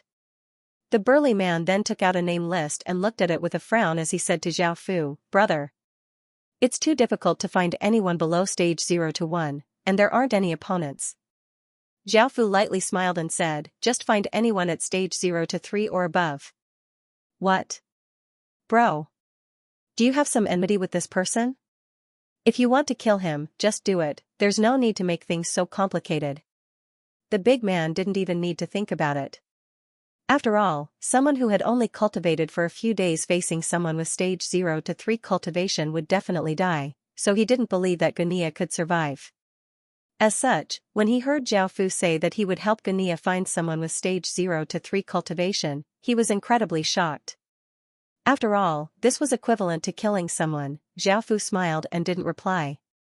Instead, he looked at Gania and asked, "Are you confident?" Gania lowered his head and cupped his hands as he replied resolutely, "Yes. Young lord." Because it was inconvenient to call Zhao Your Majesty outside, Zhao had everyone call him young lord. This was quite common, and almost everyone in the village called him that, so it didn't attract too much attention. When he heard this, Zhao turned to the big man and said, "Find someone with stage 0 to 3 cultivation or above." Seeing that Zhao was so insistent, the big man had no choice but to look at the list and say, "There's a match soon, and the opponent is someone at the peak of stage 0 to 3. He's called Evil Tyrant." "Bro, are you sure?" "If you're sure, I'll make the arrangements. Don't blame me if anything happens." The big man continuously reminded Zhao. After all, he had received a lot of money from Zhao, which was why he was so polite. Normally, he wouldn't be like this, as his life and death had nothing to do with him. When Zhao heard the big man's words, he understood and nodded. He and Gania went to a place that had been specially prepared for the duel and waited. Time gradually passed, and more people came to the arena. When the duel was about to start, the arena was filled with people just like before. At that moment, a person walked up to a high platform in the arena and shouted, "Good morning, everyone. I am the host of the Lone Wolf Arena, and I would like to introduce the 2 duels to everyone. One of them is a rather famous evil tyrant in our arena. He has a cultivation at the peak of stage 0 to 3, and I'm sure that everyone is familiar with him. Last time, he used his axe to split a person with a cultivation of around stage 0 to 4 in half." After the host finished speaking, a fierce-looking man carrying a large axe walked out from the side. When he walked out, countless spectators excitedly shouted his name. It seemed that this tyrant was quite famous. Hearing these excited shouts, a trace of a smile appeared on Tyrant's face. He quite enjoyed the feeling of being the center of attention, and he simply waved his hand as a response. Then, he walked over to the host. At that moment, the host once again shouted, "Next, I'll introduce Evil Tyrant's opponent. He's someone who has only cultivated for a few days and hasn't even reached stage 1 to 1, but he has already joined the arena to practice his sword." Immediately after, Gania, who was wearing a black cloak, walked out from the side. However, when Gania walked out, the crowd booed. Many people in the audience cursed him. Are you kidding me? We're here to watch a fight, not to watch a massacre. Letting a person who has only cultivated for a few days go up? Yeah. That's not interesting at all. Isn't that the same as throwing your life away? There's no excitement at all. Let's end this quickly and start the next round. Hearing the cheers from the crowd, the host felt quite awkward. However, Xianxia's expression did not change at all, and he walked over to the host's side. Following this, the host started to introduce the odds. The odds for betting on Evil Tyrant to win were less than 1%, while the odds for betting on Xianxia were 30%. It was evident that no one believed that Xianxia would win. Everyone felt that Evil Tyrant would definitely win, so after the host finished his introduction, almost everyone bet on Evil Tyrant to win. After all, this was a free win. Seeing this, Evil Tyrant felt quite pleased, and he looked at Xianxia and harumphed. However, Xianxia ignored this provocation and remained expressionless. Seeing this lopsided scene, Xiaofu couldn't help but lightly laugh. Following this, Xiaofu took out 1,000 gold coins and bet on Xianxia. Xiaofu was quite confident in Xianxia. If it wasn't for the fact that the betting odds were so high that the owner could only buy 1,000 gold coins, Xiaofu would have bet all of his money on Xianxia. Following this, everyone placed their bets, while Evil Tyrant and Xianxia walked into the 100-meter wide cage from the other side. The host loudly announced, "The duel officially begins." At this moment, countless spectators yelled, "Evil Tyrant, hurry up and kill him. Let's end this quickly so we can have the next round. We'll definitely win this time, and we'll bet on you again next time." Hearing the cheers, Evil Tyrant started to laugh. He was incredibly confident in this person who had only cultivated for a few days, and he yelled, "Hey, boy, kneel down and kowtow 3 times. If you kneel down and kowtow to me 3 times right now, I might take your life again later." Xianxia didn't reply to Evil Tyrant's words, and he stood there with his sword outstretched. He didn't even bother taking off his cloak. A cloak could hide one's appearance and body, but it would still hinder one's movements, especially during a fight. Not only did this cause Evil Tyrant to laugh at him, but it also caused everyone else to laugh at him. This person who had only cultivated for a few days was simply seeking death. Seeing this, the host said to the big man who had been talking to Xiaofu, "Bro, are you kidding me? You're asking a person who has only cultivated for a few days to fight Evil Tyrant?" The big man looked incredibly innocent as he said, "I didn't want to, but this person said that he wanted to fight someone with stage 0 to 3 cultivation or above." Really? The host felt quite surprised and looked at Xianxia. Because of the cloak, he couldn't see anything, so he didn't believe that someone who had only cultivated for a few days would be able to defeat Evil Tyrant. Facing Evil Tyrant's mockery, Xianxia still didn't react. He held his sword and stood there, not moving at all, as if he was a block of wood. Seeing that Xianxia didn't react at all, Evil Tyrant felt quite displeased, and he coldly harumphed, "Since you're seeking death, don't blame me." Evil Tyrant raised his large axe and circulated his cultivation power as he rushed at Xianxia. It could be said that Evil Tyrant was quite powerful, and he gave off a powerful aura like a massive beast. Soon, Evil Tyrant reached Xianxia. The spectators had only come to watch a bloody slaughter, and seeing Evil Tyrant swing his axe at Xianxia, they all felt that Xianxia was dead for sure. As such, they all screamed in excitement. Evil Tyrant also felt that Xianxia was dead for sure, and he savagely grinned as he swung his axe down. However, at that moment, Xianxia slowly raised his head and looked at Evil Tyrant. His icy gaze caused Evil Tyrant's body to freeze, but in that instant, Xianxia swung his sword. Shing, a clear sword hum sounded out as an arc of sword light flashed. This sword strike was incredibly fast, and most people couldn't even see it clearly. Pooh! Evil Tyrant's body froze, and a look of shock appeared on his face as a large amount of blood spurted out of his neck, forming a bloody mist. Xianxia, who was holding his sword and wearing his black cloak, gave off a terrifying aura. The raucous scene instantly fell silent. Bang! A muffled explosion sounded out as Evil Tyrant's body went limp and he half knelt before powerlessly collapsing to the ground. Blood slowly flowed out, and Evil Tyrant died with a look of disbelief on his face. He had lost to someone who had only cultivated for a few days. All of the spectators looked incredibly shocked. Just then, Xianxia had raised his hand, and an arc of sword light had flashed out, ending everything so easily and so quickly. Is this really something that someone who has only cultivated for a few days can do?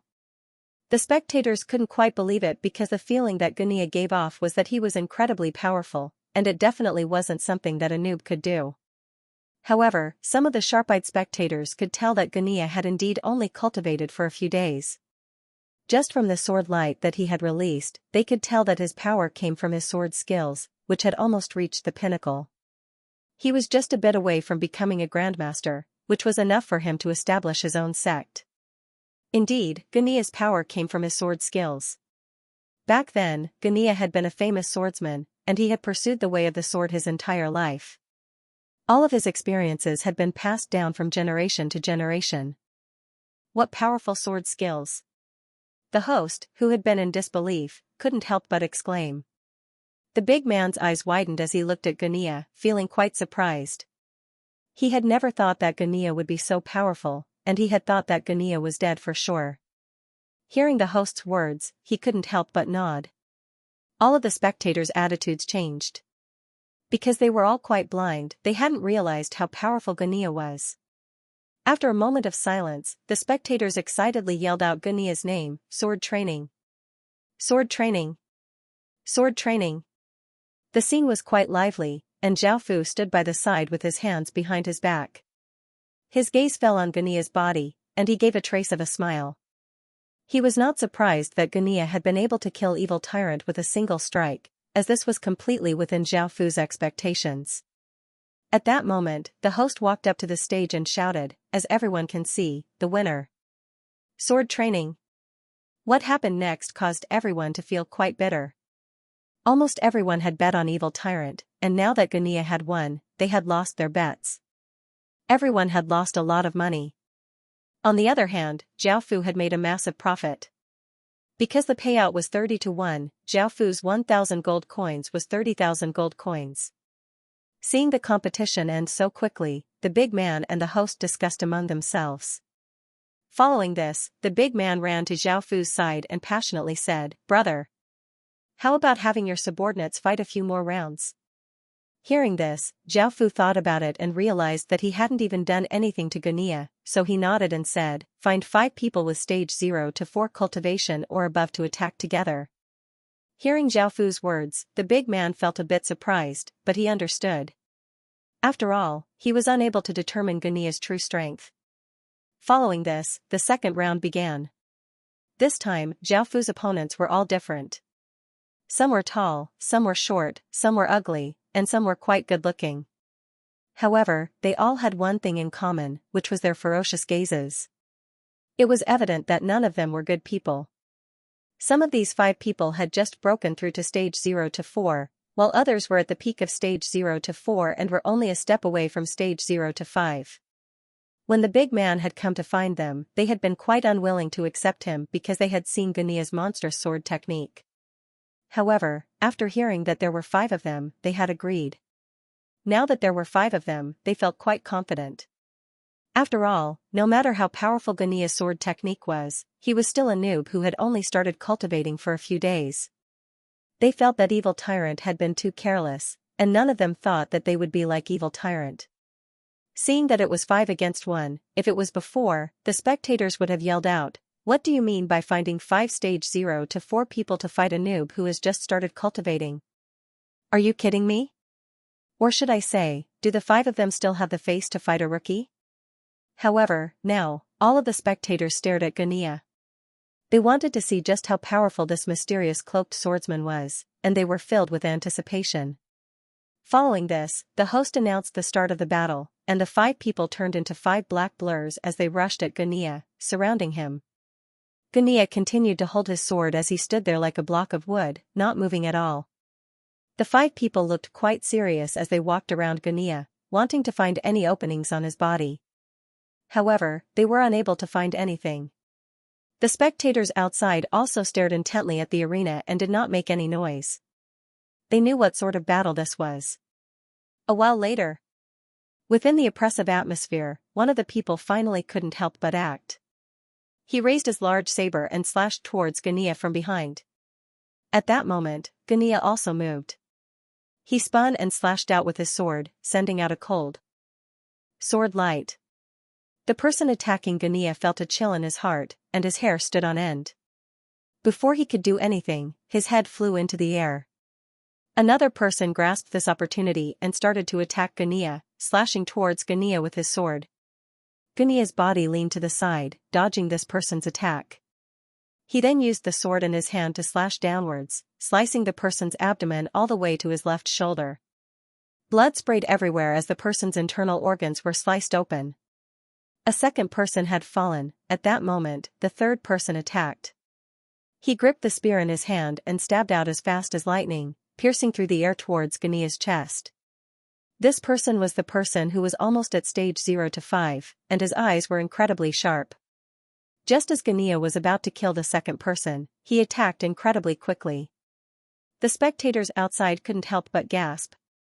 However, just as the spear was about to hit Xianxia, Xianxia flipped backwards. He was unable to dodge this person's attack, and he slashed out with his sword in midair.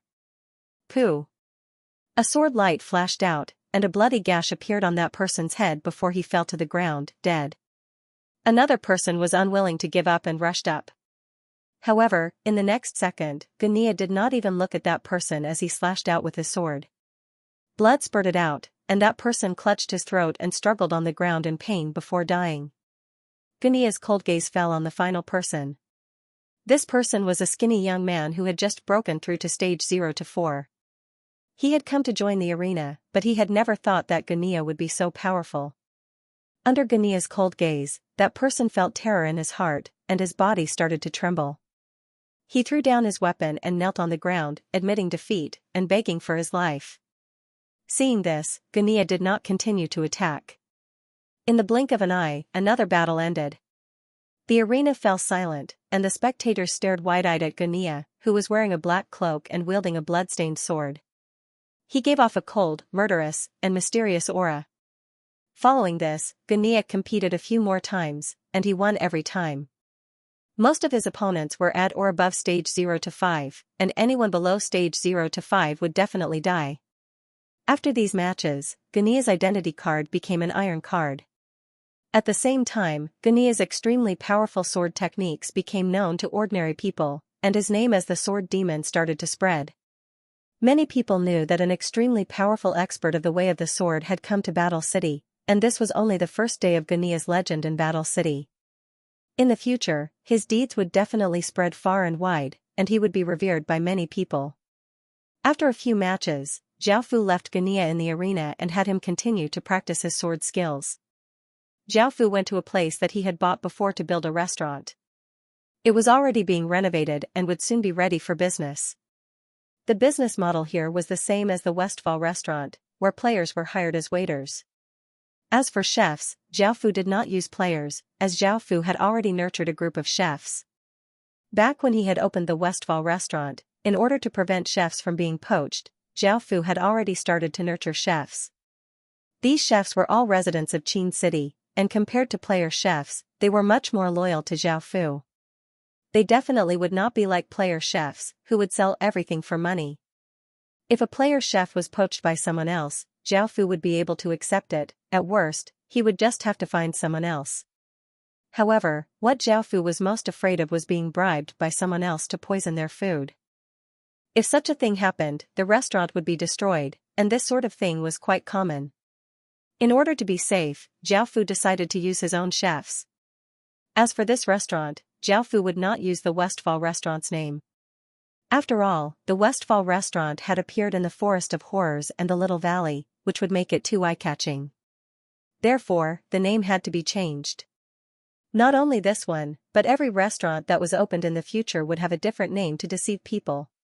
At this time, the restaurant already had a manager, who was a member of the business department.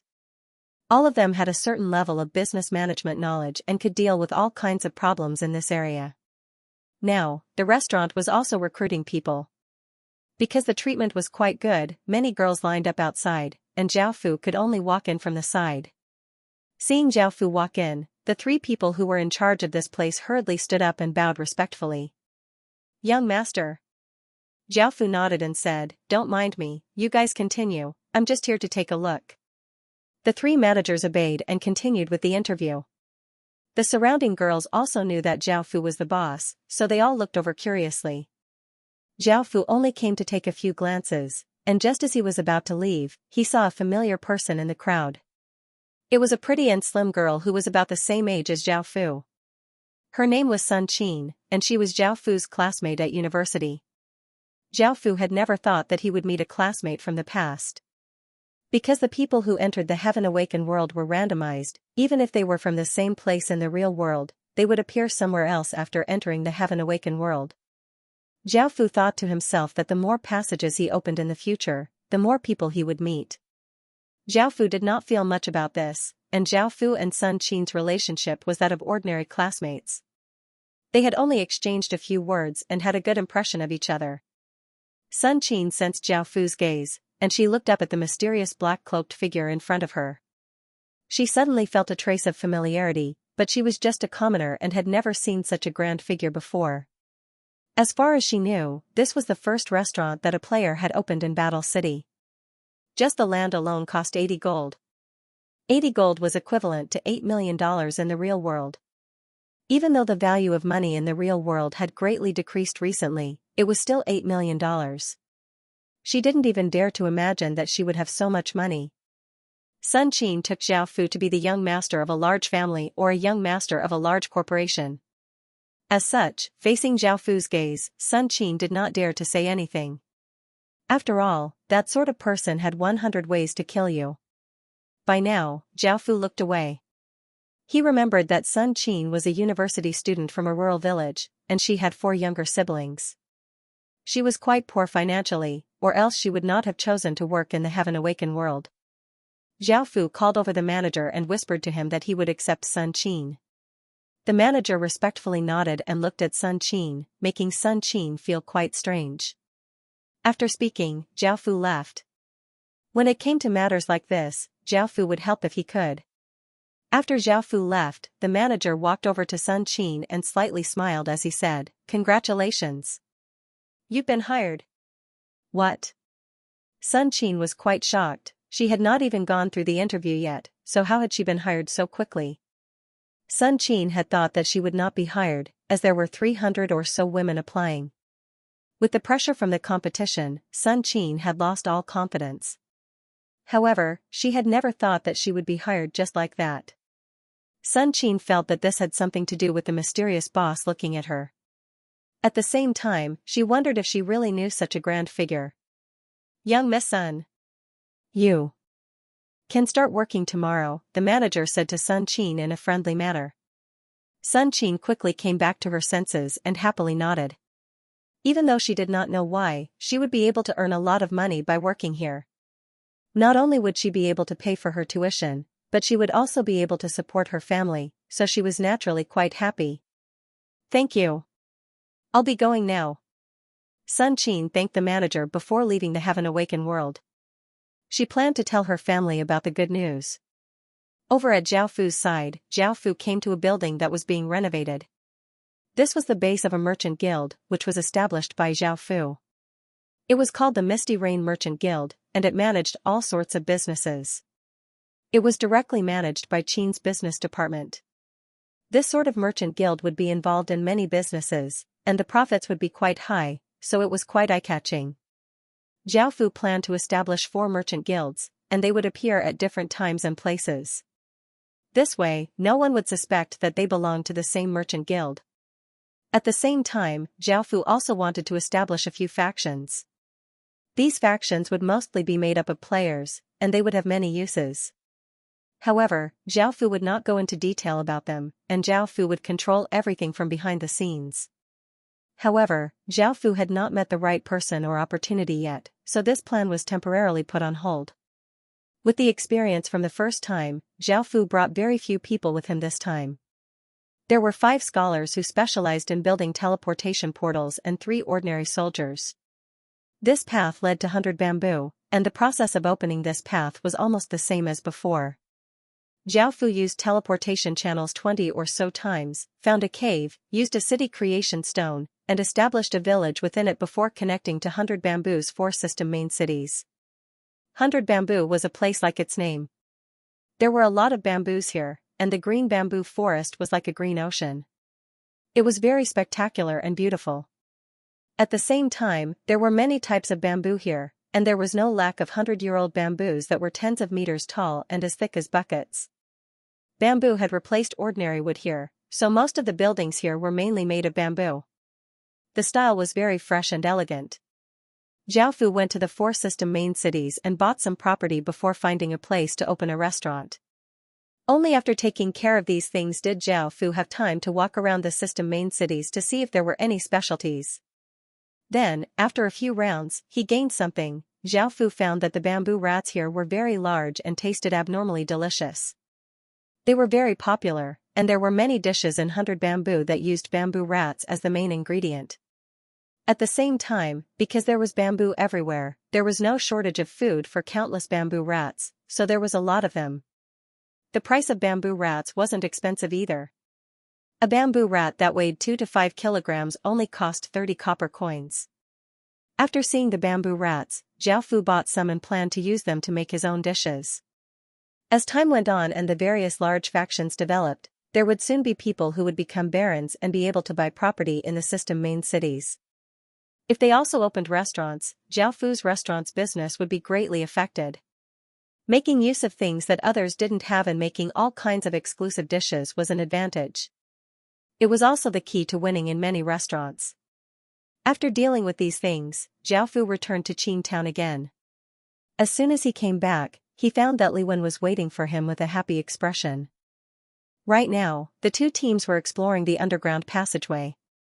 Because everything below was unknown, the danger level was quite high, so Zhao told Li Wen and the others to be careful. Even though they had slowed down, Zhao felt that their safety was the most important.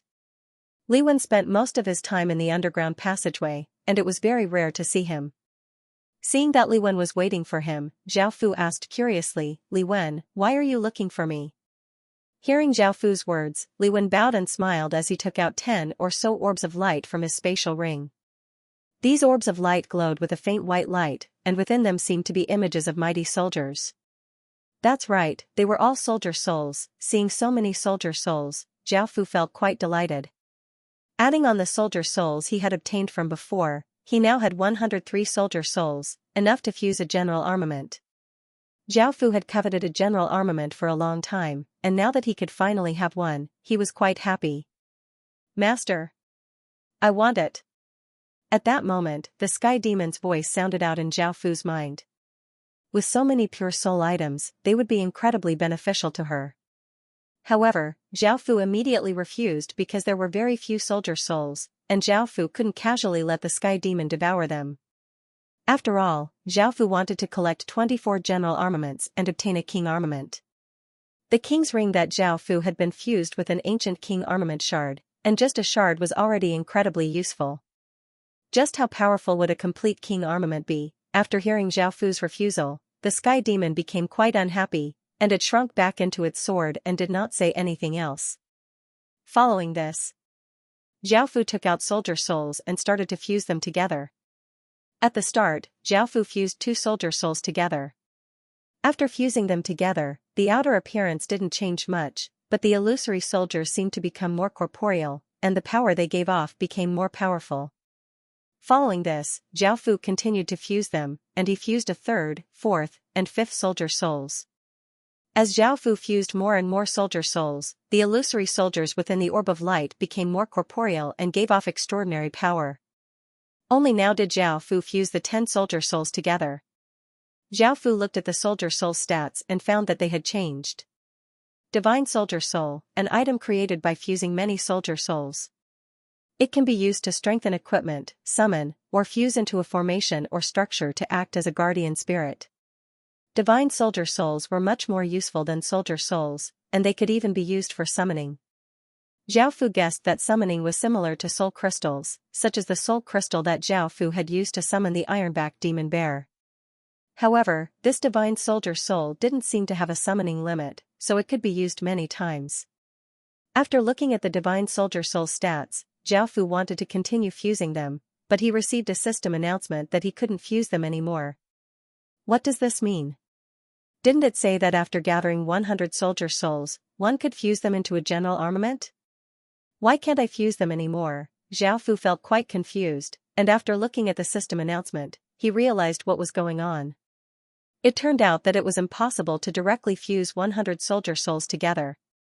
Instead, the 100 soldier souls had to be fused into 10 divine soldier souls before they could be fused together. Moreover, one had to have a general profession before they could fuse together.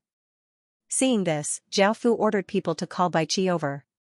Many people heard that he was going to fuse a general armament, and they all ran over out of curiosity. After all, they had obtained this general armament not long after discovering the underground passageway. Back then, they had been quite weak, but they still remembered how powerful the skeleton captain was. Back then, everyone knew that the soldier souls it had dropped weren't ordinary items, and they had been looking forward to fusing them into a general armament. Now, they had finally succeeded. Your Majesty. After a while, Bai Qi hurried over and cupped his hands as he called out to Zhao Fu. Hearing this, Zhao Fu turned to look at Bai Qi and smiled. He handed the 10 divine soldier souls to him so that he could fuse them. Bai Qi knew why Zhao Fu had come to find him, so he wasn't too surprised. At the same time, he was quite curious about what a general armament was. Following the system announcement, Bai Qi started to fuse them. The 10 soldier souls gave off a large amount of white light and floated into the sky from Bai Qi's hands, forming a circle with him at the center. The white light that the soldier souls gave off became bigger and bigger until they formed 10 gigantic orbs of light. Boom! An explosion sounded out as the 10 giant balls of light unleashed a powerful force, causing the entire sky to tremble.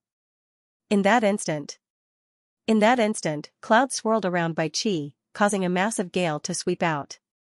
At that moment, the 10 soldier souls within the 10 orbs of light started to melt like ice before turning into traces of violet qi.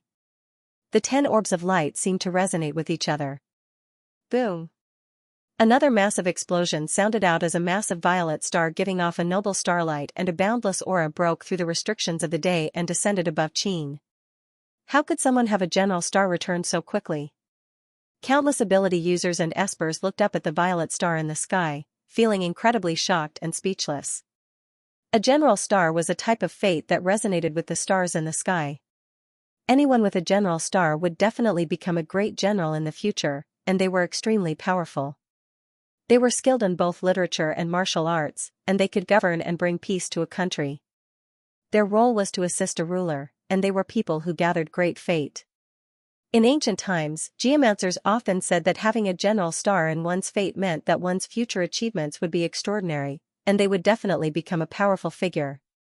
For example, Han Xian, Zhuge Liang, Qin Xiong, all of these people were people who would go down in history, and all of them had made great contributions to a ruler.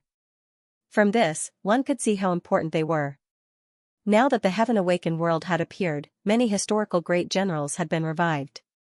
Their general stars had been sealed, and they would slowly be unsealed as time passed. This was called General Star Return by ability users and espers. Of course, the appearance of this violet star in the sky was also related to general stars in one's fate. General stars in one's fate were different from general stars in one's fate. It meant that anyone with a general star in their fate would have this violet star appear when they were born. General stars in one's fate referred to those who were born as great generals, while general stars in one's fate referred to those whose general stars had been sealed. Currently, no one in the Heaven Awakened world who had general stars in their fate had discovered this, but that did not mean that it was impossible. After all, general stars in one's fate were a product of massive amounts of fate rising and falling. For example, during chaotic times, many people with general stars in their fate would descend, and when a country was unstable, there would also be general stars in their fate. They would only appear when fate rose and fell, and the Heaven Awakened world was currently in a chaotic era, so there would most likely be many people with general stars in their fate. Now, these ability users and espers believed that this violet star was a general star return rather than a general star in one's fate. This was because the general star's changes had not stopped, and it gave off a heavy sense of history. Soon, everyone turned to look at Qin Town. At the center of the massive storm, under the violet star, Bai Qi received a system announcement and slowly drew the star-slashing sword at his waist, pointing it towards the sky. Arg! Bai Qi roared as a massive aura exploded out from his body, and a large amount of blood-red aura rushed out from his body. By now, the storm was many times stronger than before, and sand and pebbles were sent flying everywhere. The countless people who had come to watch the show did their best to defend against the berserk wind, but they were still blown far away. Xiaofu also released a black dragon inscription barrier, allowing him to stand firmly within the berserk wind. Boom, a rumbling sound rang out as several blood-red arcs of lightning flashed around Bai Qi. Then, a blood-red pillar of light burst out of Bai Qi's body and shot straight towards the huge purple star. The blood-red pillar of light smashed into a violet star. The violet star, which had been giving off a noble light, was gradually dyed blood-red, and a cold and murderous aura spread out from it. Countless people with special abilities saw the purple star turn blood-red, and their pupils constricted as they exclaimed, 7 kills. 7 kills was one of the 13 general stars, and it was responsible for killing. It was a general star with a heavy murderous nature. At the same time, when the 7 kills, Voracious Wolf, and Army Destroyer stars met, they would form the Slaughter Destroyer Wolf formation. Once these 3 stars gathered, the world would be irreversible. The 7 kills star gave off a faint blood-red light as it hung in the blue sky, creating a strange scene. At this moment, the blood-red pillar of light around Bai Qi's body gradually weakened, becoming smaller and smaller, and it was about to disappear. Boom! The 7 murder star in the sky shot down a blood-red pillar of starlight that landed on Bai Qi's body. The air instantly exploded, turning into a shockwave that spread out in all directions. This massive shockwave caused the ground to crack, and Xiaofu, who was beside him, took a step back. Luckily, the storm had already stopped. Under the blood-red pillar of starlight, Bai Qi still pointed his sword towards the heavens, but the starlight passed through his body, causing his body to change. His eyes revealed a cold blood-red light, and his long black hair was disheveled because of the storm. He stood there, giving off a murderous aura, making him look incredibly terrifying. At this moment, the 10 massive orbs of light in the sky slowly gathered towards Bai Qi and fused into the sword that he was holding up. After the originally silver-white star-slashing sword fused with the sphere of light, it first turned into a noble purple sword.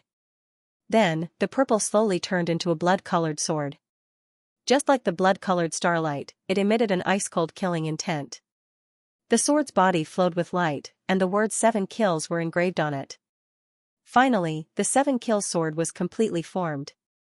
Following this, the blood-red pillar of starlight became smaller and smaller before disappearing, and the blood-red star in the sky also slowly disappeared. All of the abnormal signs disappeared, leaving behind a mess on the ground. Bai Qi stood at the center, and a corporeal killing intent surrounded him, making it so that no creature dared to approach him.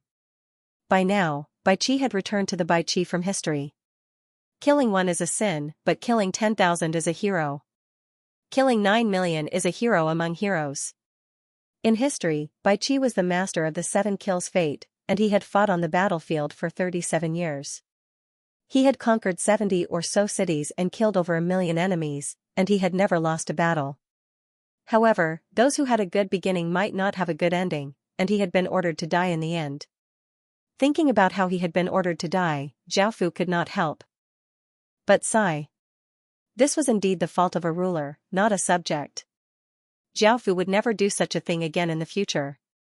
Seeing the blood-red star slowly disappear, countless espers and ability users looked away and resisted the urge to try divining. After all, the backlash from the general star fate was only slightly smaller than divining the Son of Heaven's fate. If he had a Son of Heaven's fate with a massive amount of fate, the backlash would have been 3 times greater. Now, there was no one with a general star fate, so the person who had unsealed the 7 kills star must have been someone else. Who was this person, and who was his subordinate? He was the first to unseal the 7 kills star, so his name will definitely shake the world in the future. Suddenly, the espers and ability users realized that the 7 kills star had appeared in a direction that no one wanted to mention, which was the north. Thinking of something, everyone looked shocked and couldn't help but say, "It can't be like that, right? This 7 kills star belongs to Qin?" Many pretentious espers and espers thought about how Qin had received all of China's fate, and now that he had the 7 murder sect, he would be able to form a massive faction in the future. As such, many people started to think about joining him. Some espers and espers who already had their own legatees reported this matter to their legatees, and Qin's harsh words once again sounded out in their ears.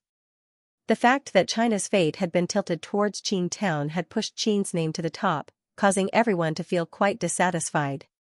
Right now, the last thing they wanted to hear was news about Qin, but now, they heard news about Qin.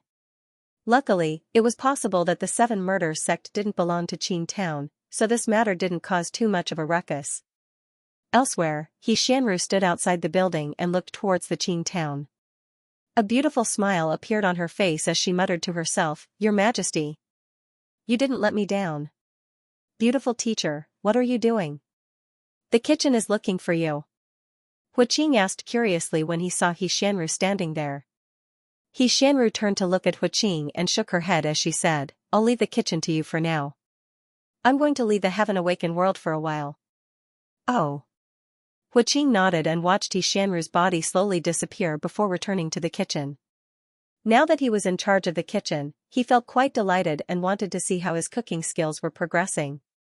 Translator, Exodus Tales Editor, Exodus Tales over at Zhongheng, who had been riding on his donkey towards Battle City, looked at the disappearing Seven Murders star with a serious expression and said, "In the future, Great Qin will definitely become one of the most powerful countries."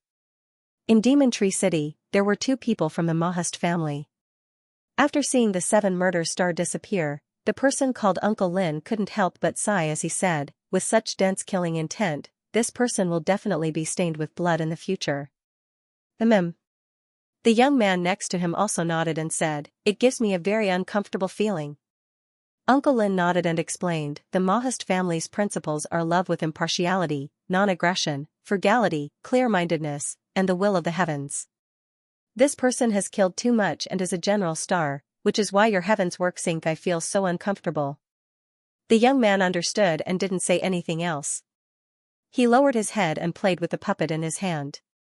Finally, back at Qin town, Bai Qi returned to normal. Looking at the mess, he cupped his hands and said to Zhao Fu apologetically, "Your Highness." "Sorry." Hearing Bai Qi's words, Zhao Fu lightly laughed. How could he blame Bai Qi? He shook his head, indicating that Bai Qi did not mind.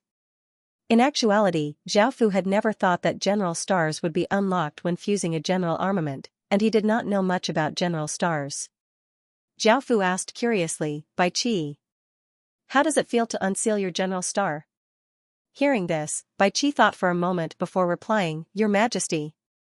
My stats haven't changed much, but I feel much better than before." Facing this vague reply, Zhao Fu thought about it and decided that unsealing the general star was most likely some sort of change in fate, so he did not ask any further. Zhao Fu then looked at the blood-red sword in Zhao Fu's hand. He was quite interested in this sword because it had fused with a general armament and seemed to have fused with a general star. This sword's effects would most likely be quite extraordinary, and Zhao Fu took it and looked at it. Seven Murders Sword, Grade, Epic, Stats, Strength plus 25, Intelligence plus 15, Constitution plus 15, Agility plus 15, Description, a half-legendary grade weapon that has been corroded by time. After fusing with a general armament and the Seven Murders General Star's power, it has become a general armament, the Seven Murders Sword. This sword has 6 special effects. Special Effect 1, General's Power, Commander's soldiers receive this effect, all stats plus 5. This effect can be stacked up to 4 times, and the effect will decrease with each stack. When Zhao Fu saw the first effect, he felt incredibly delighted. After all, plus 5 to all stats was equivalent to 20 stat points, which was the same as a piece of low-grade gold-grade equipment. Now, all of the soldiers under Bai Qi's command had received a bonus from a piece of gold-grade equipment. This was enough to make anyone feel incredibly happy. What was even more surprising was that this effect could be stacked up to 4 times. However, the effect would decrease with each stack. If Zhao Fu had many general armaments, he would have to combine them to use them. This meant that when a few general professions with general armaments were gathered together, they would receive all stats. The first general armament would receive all stats plus 5, the second general armament would receive all stats plus 4, the third general armament would receive all stats plus 3, and the fourth general armament would receive all stats plus 2. 4 general armaments gave a total of 56 stat points, which was simply too monstrous. It was almost the same as a very good piece of legendary grade equipment. However, the key thing was whether or not he would be able to obtain so many general armaments. Special Effect 2, General's Courage. This effect greatly increases morale and makes soldiers' minds more resolute. Resistance to illusions and formations plus 200%, and the effect can be stacked up to 6 times. This effect was quite good. In the future, when the battles increased, they would definitely meet enemies who were proficient in illusions and formations, and this effect would be quite effective. The 200% meant that the effects of illusions would be doubled, and the effect could be stacked up to 6 times, which meant that the effects would be reduced by 12 times. Special Effect 3, General's Light. This effect increases soldiers' recovery speed and has a certain healing effect. The effect can be stacked up to 12 times. Special Effect 4, General Soldiers. This effect increases the limit of one's unique military by 200% and increases the first 3 special effects of unique military by 50%. This effect cannot be stacked, and it can only be stacked on one special effect. As for the 4th effect, there was no need to talk about the upper limit of unique military. The unique military's special effects would be increased by 50%, which meant that the first 3 special effects of unique military would be increased by 50%. However, there was no way to stack the effects, which meant that one's equipment would only receive an increase of 50%. For example, the first effect would give all stats plus 5, and the 4th effect would give all stats plus 7, but it would not be possible to stack the effects by 50%. Special Effect 5, Soldier Aura Formation. Each soldier can give off their own soldier aura, and all of their soldier auras can be fused to form powerful weapons or beasts. Only now did Zhao Fu realize that the 5th effect was the most powerful, as it could gather all of a soldier's strength. For example, if 1,000 soldiers' soldier auras were gathered, they could form a ferocious tiger. Because this tiger had the strength of 1,000 soldiers, it definitely wouldn't be weak, and it would definitely be a killing machine on the battlefield. Slaughterer. This effect causes soldiers to enter a berserk state of slaughter. Soldiers in this state have their strength increased by 5 to 8 times, and they receive 7 murders power. Because 7 murders power belongs to one of the 13 general stars, the 7 murders star, they receive minus 30% magic damage and minus 80% spirit damage. They have no effect on illusions and are greatly immune to divine arts. However, the downside is that all soldiers in this state will lose their rationality. This was the 6th effect of the 7 murders sword, which was the effect of the 7 murders star's influence. This effect was incredibly powerful, and all strength could be increased by 5 to 8 times, and the user could also obtain the 7 murders power. Furthermore, there were many types of immunity effects, and soldiers in this state could completely transform into humanoid weapons. It was absolutely terrifying. However, the flaw was also extremely obvious. They would lose all rationality, which meant that the soldiers would not be easily controlled. Apart from those who had the 7 murders sword and the fate of the 7 murders general, it was very difficult for anyone to suppress these soldiers who had fallen into a state of slaughter. The 6th effect of the slaughterer needed to be used carefully, and it could only be used at critical moments. After looking at the 7 murder sword stats, Zhao Fu returned it to Bai Qi. Now that Bai Qi had obtained the 7 murders sword, Zhao Fu felt even more anticipation towards the king armament that he would be able to fuse with 24 general armaments. With the 7 murders sword and the Sky Demon sword, Qin village now had 2 epic grade items, which was quite a good achievement. Apart from Zhao Fu, no other player faction had an epic grade item. Following this, everything went according to plan. The exploration team was given to Bai Qi to lead, while Wang Jian stayed at the rear. Li Si took care of internal affairs, and Ba Qing took care of the business. Now that there were people in charge of everything, Zhao Fu was able to relax. It seemed that there was nothing else that Zhao Fu needed to do. He was only needed to buy property in other system main cities, and everything else was taken care of by people in charge. Moreover, 2 roads had been opened, and void beasts only spawned once every 3 days, so Zhao Fu didn't have much to do for now. Since he had nothing to do, Zhao Fu walked around Qin Town a few times. He looked at the thriving development of Qin Town and went to Rising Qin Academy to have a look. Zhao Fu was also quite surprised. He saw that Asani had changed into a scholar's robe, and her aura was no longer as fantastical as before.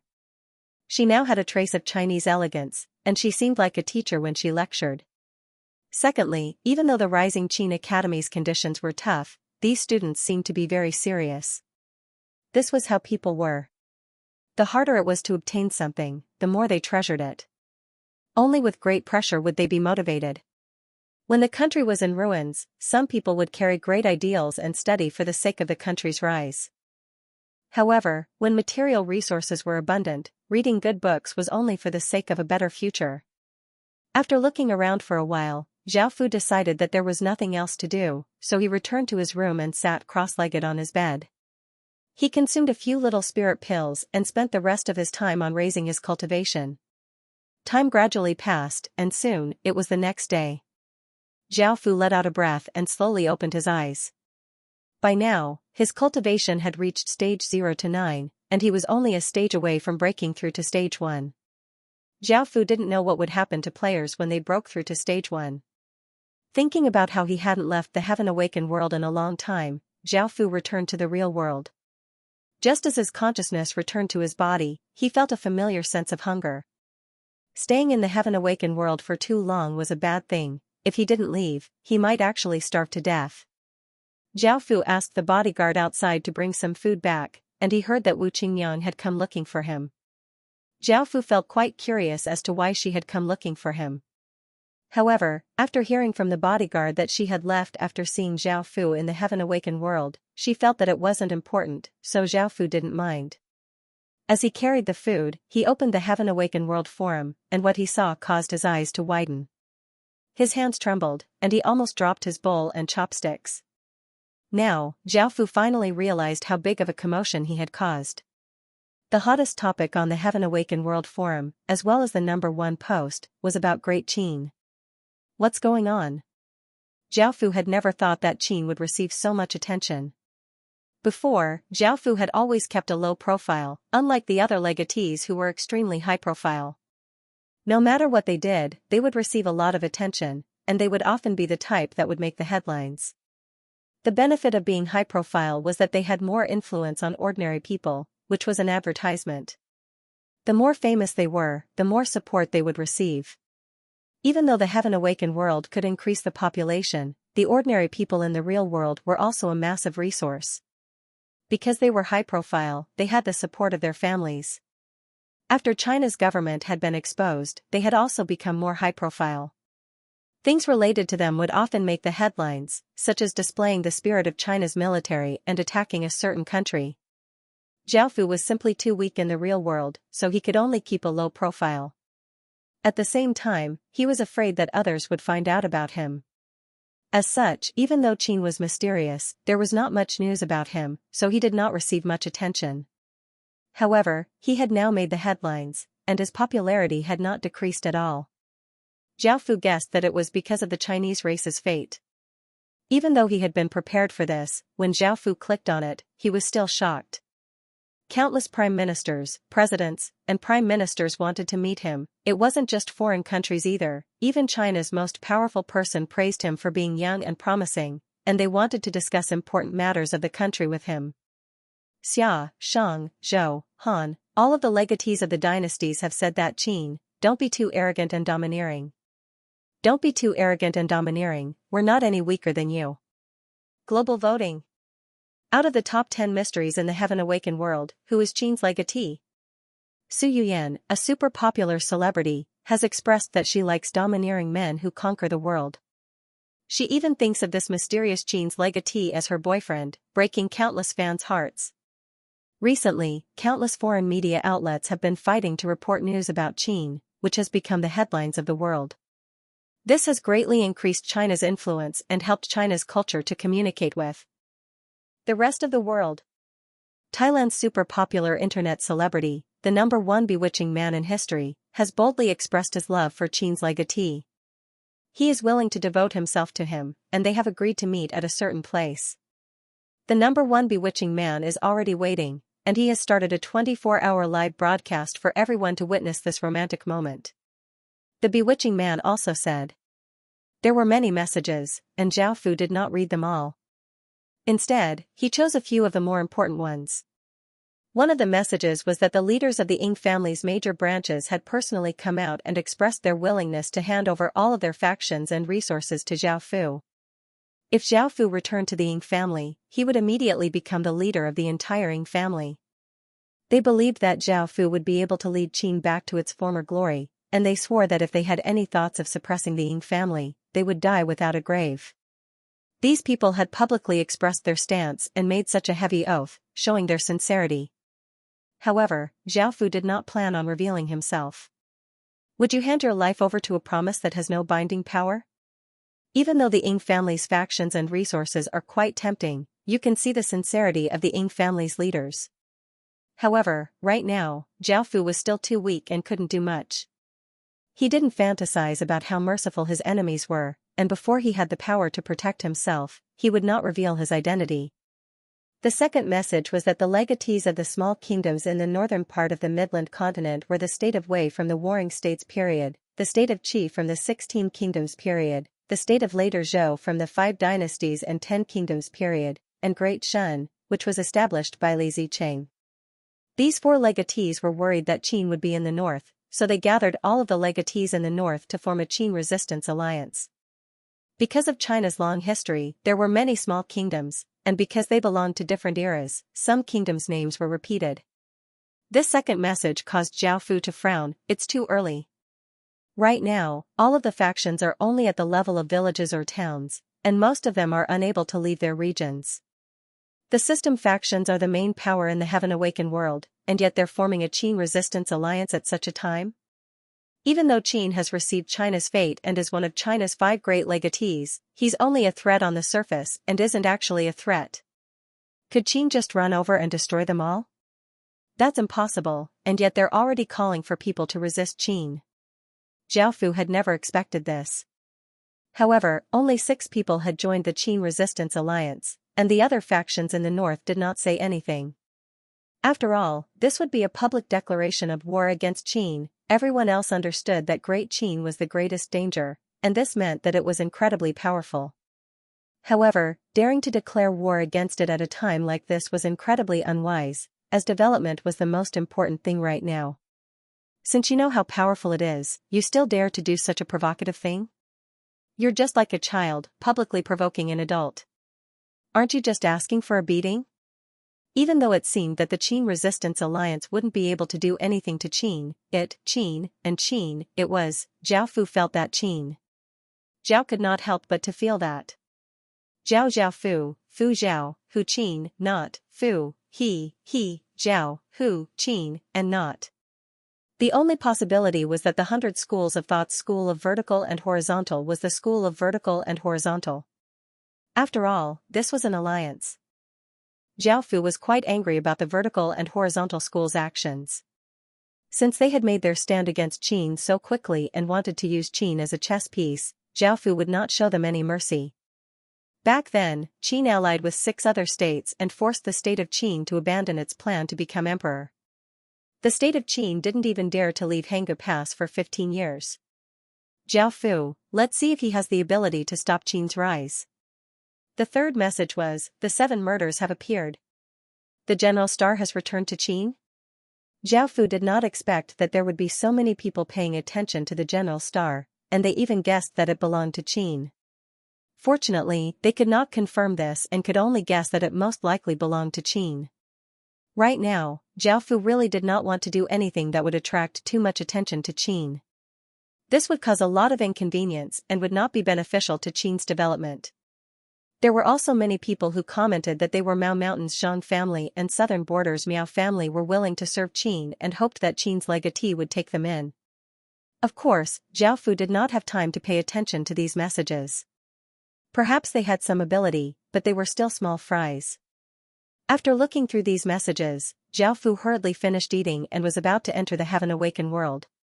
However, at that moment, he received a call from his grandmother, saying that it was his grandpa's birthday today and that they should go for a reunion dinner.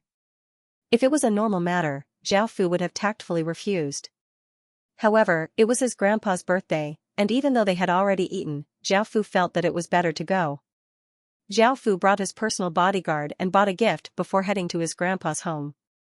Zhao Fu felt quite complicated towards this familial love, and he felt that it was too unfamiliar. He had planned to leave after giving them the gift, but his grandpa and grandma kept chatting with him. They even asked if Zhao Fu had a girlfriend and wanted to introduce one to Zhao Fu. Even though there were a lot of things they talked about and the content of the conversation made Zhao Fu not know whether to laugh or cry, it made Zhao Fu feel a sense of acceptance towards this familial love. After staying there for a long time, Zhao Fu once again returned to the Heaven Awaken world. By now, another day had passed in the Heaven Awaken world, and a void beast had spawned in the den. Zhao Fu took one of its void crystals and started to open up the third path.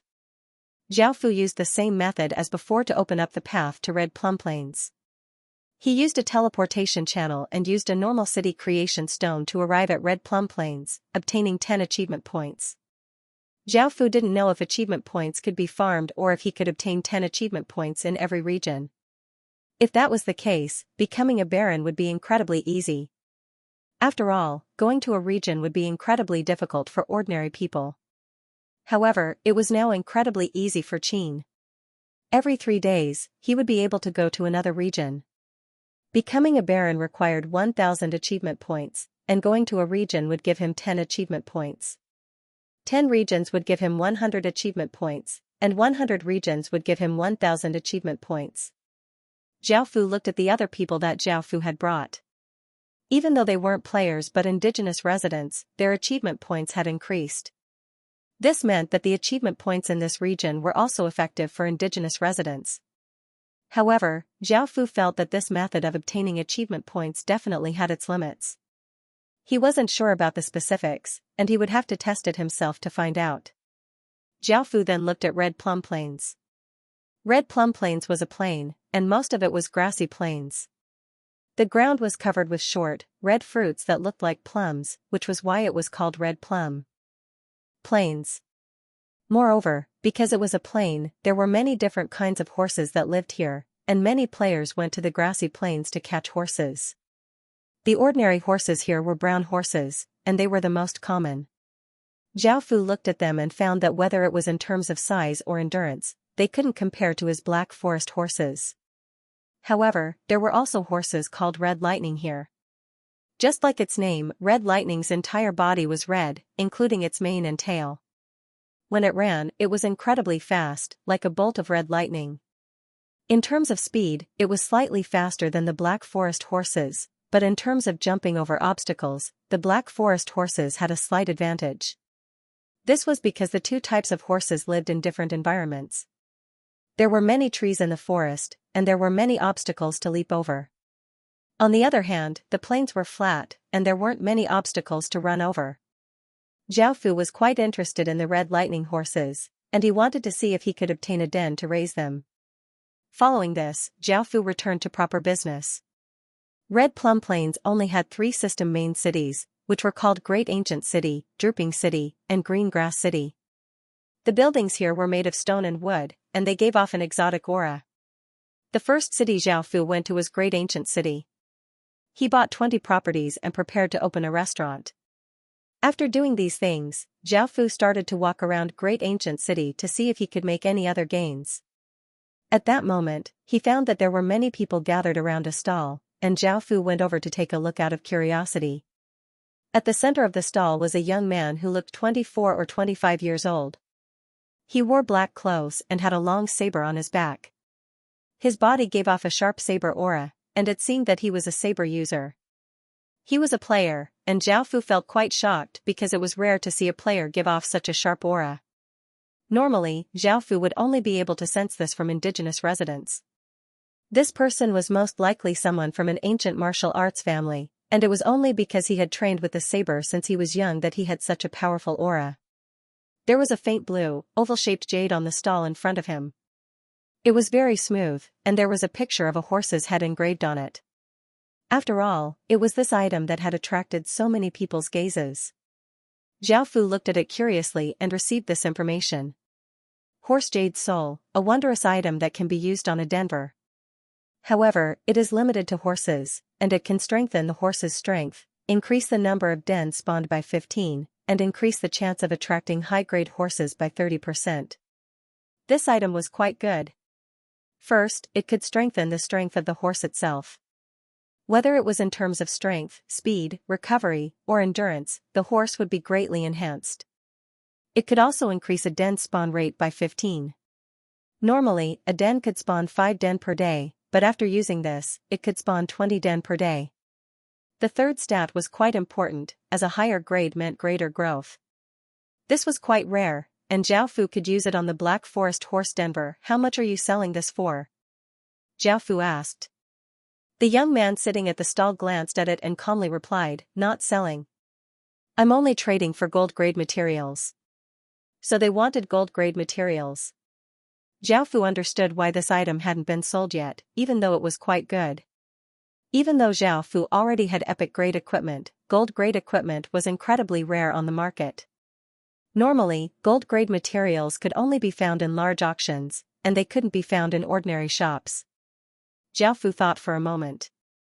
The horse jade soul was a strategic material that could increase a den's stats, and gold-grade materials weren't that important to Zhao Fu, so he could trade for it. Zhao Fu nodded and said, sure. Following this, Zhao Fu took out a pair of massive beast claws. The claws were black, and they gave off a chilling light. As soon as he took them out, they gave off a powerful and ferocious aura, causing the bystanders to take a step back and cry out, Lord-grade material. These are the claws of a Lord-grade ironback demon bear. At that moment, the young man's calm expression changed, and he looked at Zhao Fu with surprise as he said, my name is Leng Wu, and I owe you a favor. Even though Zhao Fu felt that exchanging for the horse jade soul with the bear claws wasn't a bad deal, in other people's eyes, it was a loss. After all, gold-grade materials were incredibly rare, and to ordinary people, they were incredibly important treasures. What's more, Zhao Fu had taken out a material from a Lord-grade creature, which was even rarer than ordinary ores, so its value was much higher. Moreover, the horse jade soul was only useful to Lord-grade players, and it required a horse Denver. Most solo players wouldn't be able to use it, so it seemed that Zhao Fu was at a disadvantage. However, Leng Wu wasn't someone who would take advantage of others, so he said that he owed Zhao Fu a favor. Hearing Leng Wu's words, Zhao Fu was quite surprised to receive a favor for no reason. However, Leng Wu's background wasn't simple at all, and he was quite skilled. Perhaps this favor would be useful in the future, so Zhao Fu didn't refuse. He nodded and said, my name is Zhao Xian. Leng Wu nodded, indicating that he would remember this name. Following this, the two of them didn't say anything else, and Leng Wu took the bear claws while Zhao Fu took the horse jade soul. After obtaining the materials that he wanted, Leng Wu got up and left. Zhao Fu continued to walk around Great Ancient City, but he didn't find anything, so he decided to go to the next system main city and buy some property. At that moment, Zhao Fu turned and walked towards the teleportation channel. Suddenly, a 12-year-old beggar wearing tattered clothes and covered in dirt bumped into Zhao Fu. He looked like he had been starving for a long time, and his vision was blurry as he swayed and stumbled into Zhao Fu. After bumping into Zhao Fu, the little beggar hurriedly came to his senses and hurriedly bowed in apology, sir. Sorry. With that, the little beggar ran away in fear. Zhao Fu stood in place and calmly turned his head. He watched as the little beggar ran away and slowly disappeared from his sight. In a dark alley, the little beggar smiled proudly. As he walked, he tossed a jade pendant in his hand. Suddenly, only when people stand at the highest point, when they are at their most confident and pleased, will the memory of falling from such a high place be engraved in their hearts. Zhao Fu coldly looked at the young beggar as his hand gripped the young beggar's throat and started to slowly apply force. The young beggar felt as if his neck was about to snap, and his face became incredibly red. He tried to pry open the hand around his throat, but no matter how much strength he used, he was unable to break free at all. The young beggar felt as if he was going to suffocate, and his legs flailed about wildly. Let go of my little brother. Two figures appeared beside him and loudly yelled at Zhao Fu. Hearing this, Zhao Fu turned and saw that it was a boy and a girl who looked around 14 or 15 years old. They looked quite delicate, and they looked quite similar. They were most likely twins, and both of them held daggers as they savagely glared at Zhao Fu. Seeing their childish faces, Zhao Fu lightly laughed and casually threw the young beggar away. The young beggar's body flew out like a sandbag and crashed into a wall, causing a muffled sound to ring out as he fell to the ground and fainted. Seeing this, the twins angrily gripped their daggers and rushed over incredibly quickly. If a normal person saw them, they would only see two black blurs rushing towards them.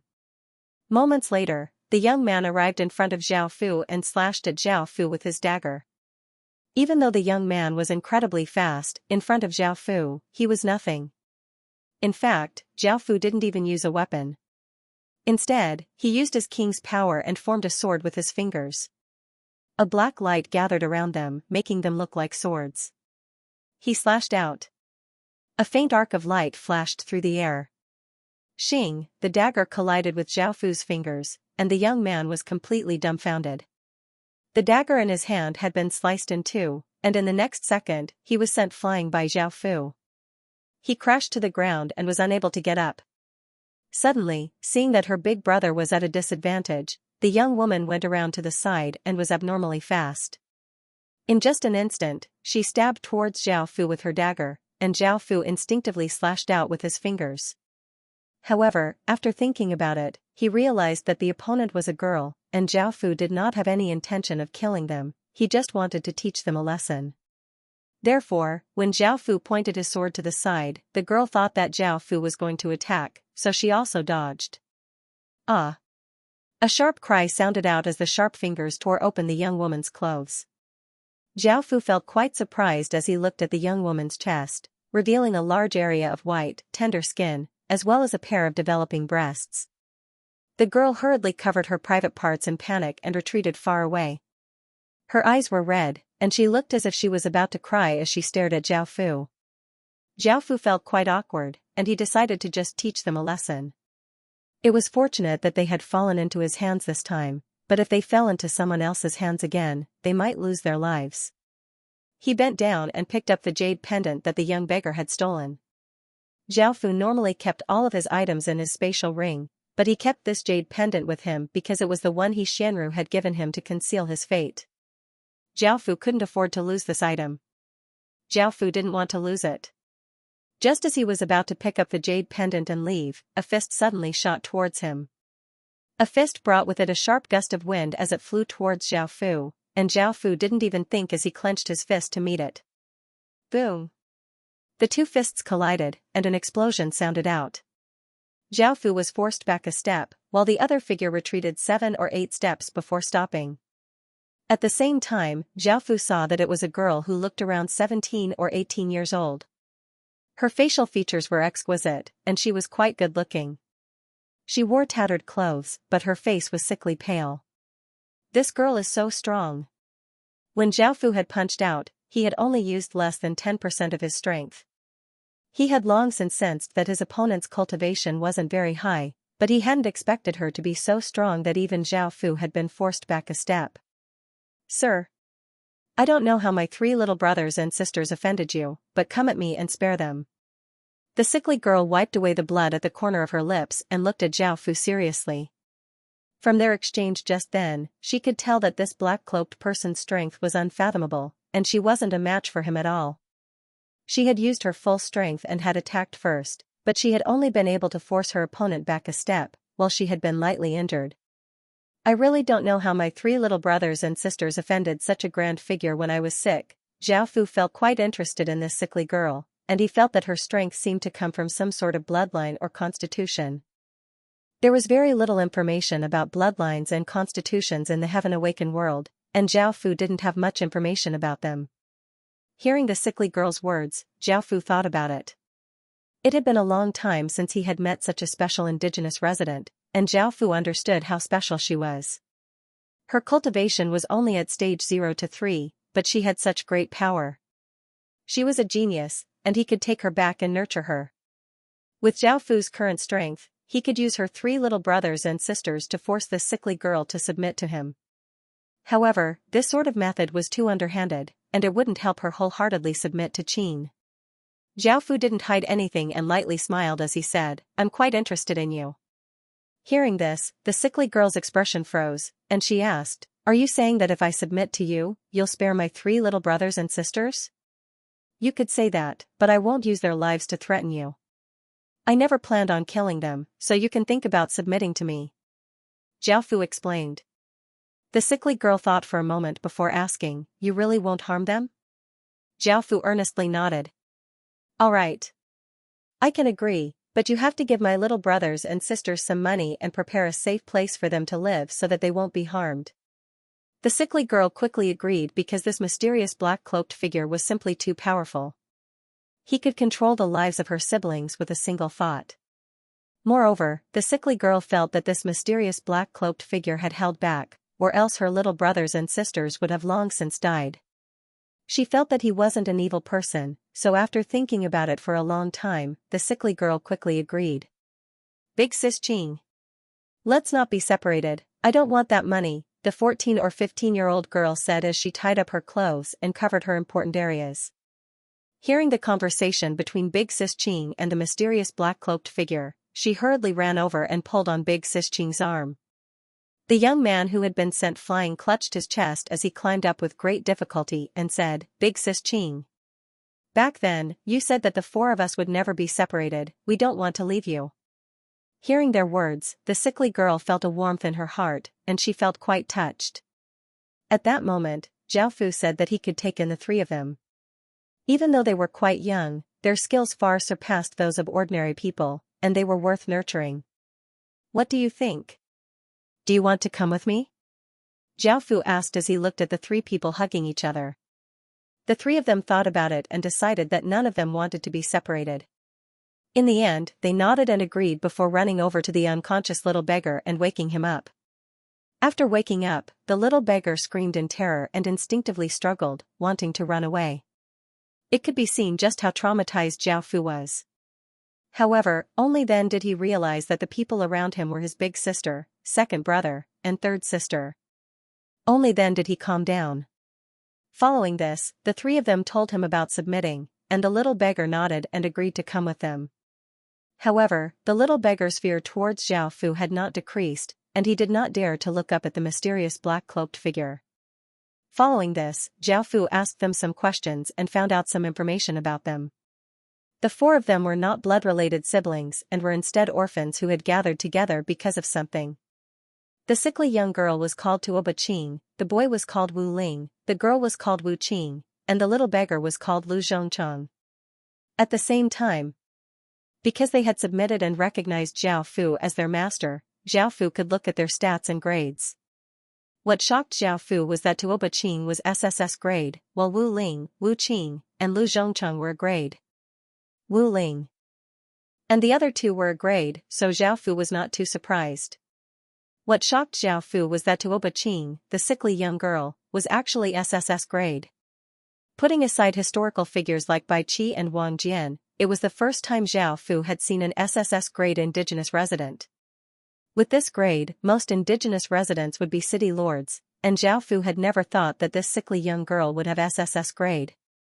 The system main cities had massive populations, but there were very few people with S grade or above grade. However, Tuoba Qing had SSS grade, and no one had discovered it yet. S grade or above grade was quite important to the system main cities, and SSS grade was incredibly rare. It was impossible for the government not to take her away and nurture her. Moreover, whenever an S-grade person spawned in the origin, there would be a system announcement, such as a golden light. With Tuoba Qing's SSS grade, it was impossible for her to be in such dire straits. Could it be that there's some huge conspiracy behind this? Or is there a hidden secret? With Zhao Fu's cautious personality, he couldn't help but think in this direction because this matter didn't make sense. Wait a minute, suddenly, Zhao Fu thought of Tuoba Qing. The reason why it had not been discovered yet was that Tuoba Qing had not come from the origin and had given birth through normal means. Even though there were dens and origin lands in the Heaven Awaken world, indigenous residents could still marry and have children, which was something that players could not do. There were no system announcements for those who had given birth through normal means, and only the Lord would be able to find out their grade. It was very rare for someone with high grade to appear in a common district like this, and the Lord here didn't seem to care about this. Zhao Fu asked Tuoba Qing and found out that she had not been spawned from the origin. This made Zhao Fu feel quite relieved, and he couldn't help but feel quite delighted. This time, he had been completely lucky to obtain an SSS grade person. However, Zhao Fu still didn't know what kind of power she had. Her stats were not displayed, and there were only a few question marks next to her race. "Let's go," Zhao Fu said as he looked at the four people's tattered clothes. The four of them didn't say anything and silently followed behind Zhao Fu. Tuoba Qing wasn't as powerful as before, and her face was pale and weak. She couldn't even walk steadily, and Wu Qing supported her. Seeing that Tuoba Qing was so ill, it was difficult to imagine how she had been able to release such power. Seeing this, Zhao Fu threw a bottle of special effect healing pills to her and said, "Eat this. It's good for your body." Tuoba Qing stretched out her hand and caught the bottle. It wasn't just her, the other three people's attitudes towards Zhao Fu became gentler, and they weren't as sharp as before. This special effect healing pill was something that Zhao Fu had spent a lot of money to buy from a main city, and he had used many precious medicinal ingredients to make it. After Tuoba Qing consumed the pill, her face became slightly ruddy. Following this, Zhao Fu brought the four of them to a clothing store and said, "Choose a few clothes for yourselves." Because Tuoba Qing and the others were orphans, they could only survive with great difficulty. It was already quite good if they could eat their fill every day, and this was the first time they had come to such a place, so they were quite reserved. When Wu Ling and the others heard Zhao Fu's words, their eyes became filled with joy. They looked at the exquisite clothes around them, but in the end, their gazes fell on Tuoba Qing. After all, Tuoba Qing was their leader. Tuoba Qing weakly nodded, and the three of them happily ran over to the side to choose clothes.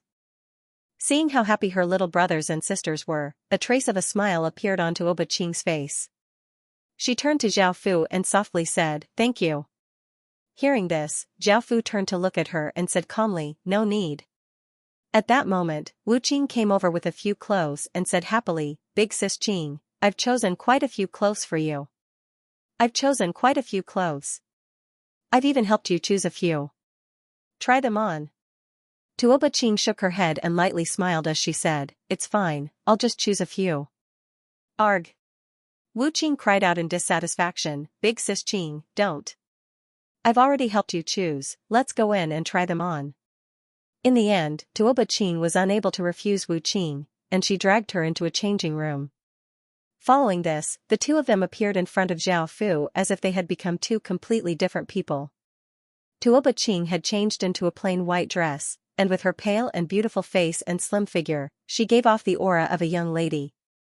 She was gentle, intelligent, and gentle to the point that anyone would want to protect her. Wu Qing had changed into a light green dress, and her aura became more elegant. Her childish face gave off a refreshing feeling, and Zhao Fu casually glanced at her chest, causing her to blush. After the four of them bought clothes, Zhao Fu took them out of the clothing store. When he was about to take them back to Qin town, Lu Zhongchang's stomach began to growl. Zhao Fu could only take them to a restaurant and let them have a good meal. Finally, he took them back to Qin town. At this moment, the four of them finally found out about Zhao Fu's true identity, and were also shocked. Zhao Fu first asked Li Si to arrange the accommodations for Wu Ling and the other two. He then brought Tuoba Qing to Zhang Baishu to see what illness she had. The healing pills that Zhao Fu had given her were mainly for treating injuries, but they couldn't cure all illnesses. Tuoba Qing's illness was quite strange, and Zhao Fu had asked her about it before. Every year, this illness would make her feel weak for a while, and sometimes she would feel like she was being burned by fire, which was quite painful. After examining Tuoba Qing in detail, Zhang Baishu cupped his hands and said respectfully, "Your Majesty, I'm very sorry. It's not an illness, it's caused by this lady's special constitution." "Oh?" Zhao Fu was surprised and continued to ask, "Then, can you tell what kind of physique she has?" Hearing this, Zhang Baishu shook his head and said, "Your Highness, this girl's physique is truly unique, and I can't accurately determine it, but I do know some of the causes and how to deal with it." Hearing Zhang Baishu's words, Zhao Fu felt slightly disappointed. He had thought that Zhang Baishu knew about this strange constitution. However, it was already quite good that Zhang Baishu had a way to deal with it. Following this, Zhao Fu asked what they should do. Zhang Baishu explained, "The reason why this lady is like this is because she goes through a transformation every year. This process requires a large amount of blood-refining spirit medicine, and without these medicines, this lady will fall into pain and weakness. As long as we can find blood-refining spirit medicine to help her complete the transformation, there won't be any problems. After hearing Zhang Baishu's explanation, Zhao Fu understood and asked what blood refinement spirit medicine was. Zhang Baishu replied that blood refinement spirit medicine referred to blood-type spirit medicines, such as blood ginseng, blood lingzhi mushroom, and blood knotweed. They could cause one's blood to go through great changes and refine. Now that he understood, Zhao Fu didn't have the blood-refining spirit medicine on hand, so he could only order people to go to the system cities to buy it. Lying on the sickbed, Tuoba Qing felt quite apologetic as she looked at Zhao Fu. She had not been of much help and had instead caused him so much trouble. She had heard Zhang Baishu's explanation of the blood refinement spirit medicine and felt that it would definitely be much more expensive than ordinary spirit medicines. Ordinary spirit medicines were already very expensive, let alone the special blood refinement spirit medicine. Moreover, they would need a lot more in the future, so it would be an astronomical figure. Tuoba Qing did not want to cause any trouble for Zhao Fu, and she did not want Zhao Fu to sacrifice so much for nothing. As such, she said weakly, "Your Majesty, I'm very sorry. I think it's better to forget it. I'll be fine after a while. You don't have to waste so many elixirs on me."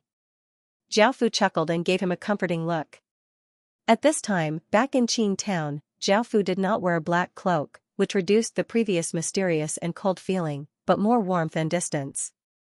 Zhao Fu said, "Don't worry. You don't have to worry about anything. These blood refinement spiritual herbs are nothing to me. Besides, since you pledged your allegiance to me, I'll be responsible for you." Hearing Zhao Fu's words, Tuoba Qing felt incredibly moved. Even though Tuoba Qing seemed very mature, she was still a 17-year-old girl. Her heart was very weak, and she was not that strong. Growing up, she had endured many cruel and cold things, and this was not something someone her age should be enduring. At this moment, when she heard Zhao Fu's promise to her, her heart was really touched, and she sincerely acknowledged Zhao Fu. Seeing how teary her eyes were, Zhao Fu could not help but rub her head. He could see himself in her. After his mother had died, he had struggled to survive in this world by himself. Facing this intimate action, Tuoba Qing's face became slightly red, and she looked quite embarrassed. Zhao Fu suddenly realized that his actions had been quite rude, and he felt quite awkward as he took back his hand. He ordered people to buy some spirit medicines, and after doing as Zhang Baishu had said, he boiled them into a bowl of blood-red soup and fed it to Tuoba Qing. After Tuoba Qing drank the blood-red soup, her face quickly became ruddy, and she did not feel as much pain as before. It could be seen that Zhang Baishu's method was quite effective. Seeing this, Zhao Fu had Tuoba Qing lie down and rest for a while. Following this, Zhao Fu left the medicine center and went to the Black Forest horse den. Little Black and Little Gray were playing around, while Little White lazily lay by the side, watching the two beasts play around. Seeing Zhao Fu arrive, the three beasts were incredibly delighted. It had been quite some time since Zhao Fu had accompanied them. Zhao Fu comforted the three beasts that had run over and affectionately rubbed their heads against him. He then took out the horse jade soul and chose to use it. The horse jade soul gave off a jade-like light as it flew out of his hand and turned into a mighty horse. It neighed and leapt towards the horse statue in the air before fusing into it. At that moment, the Black Forest horse den started to change. Whether it was the horse statue floating in the air or the stone platform on the ground, they all started to give off a trace of jade, as if they were made of beautiful jade.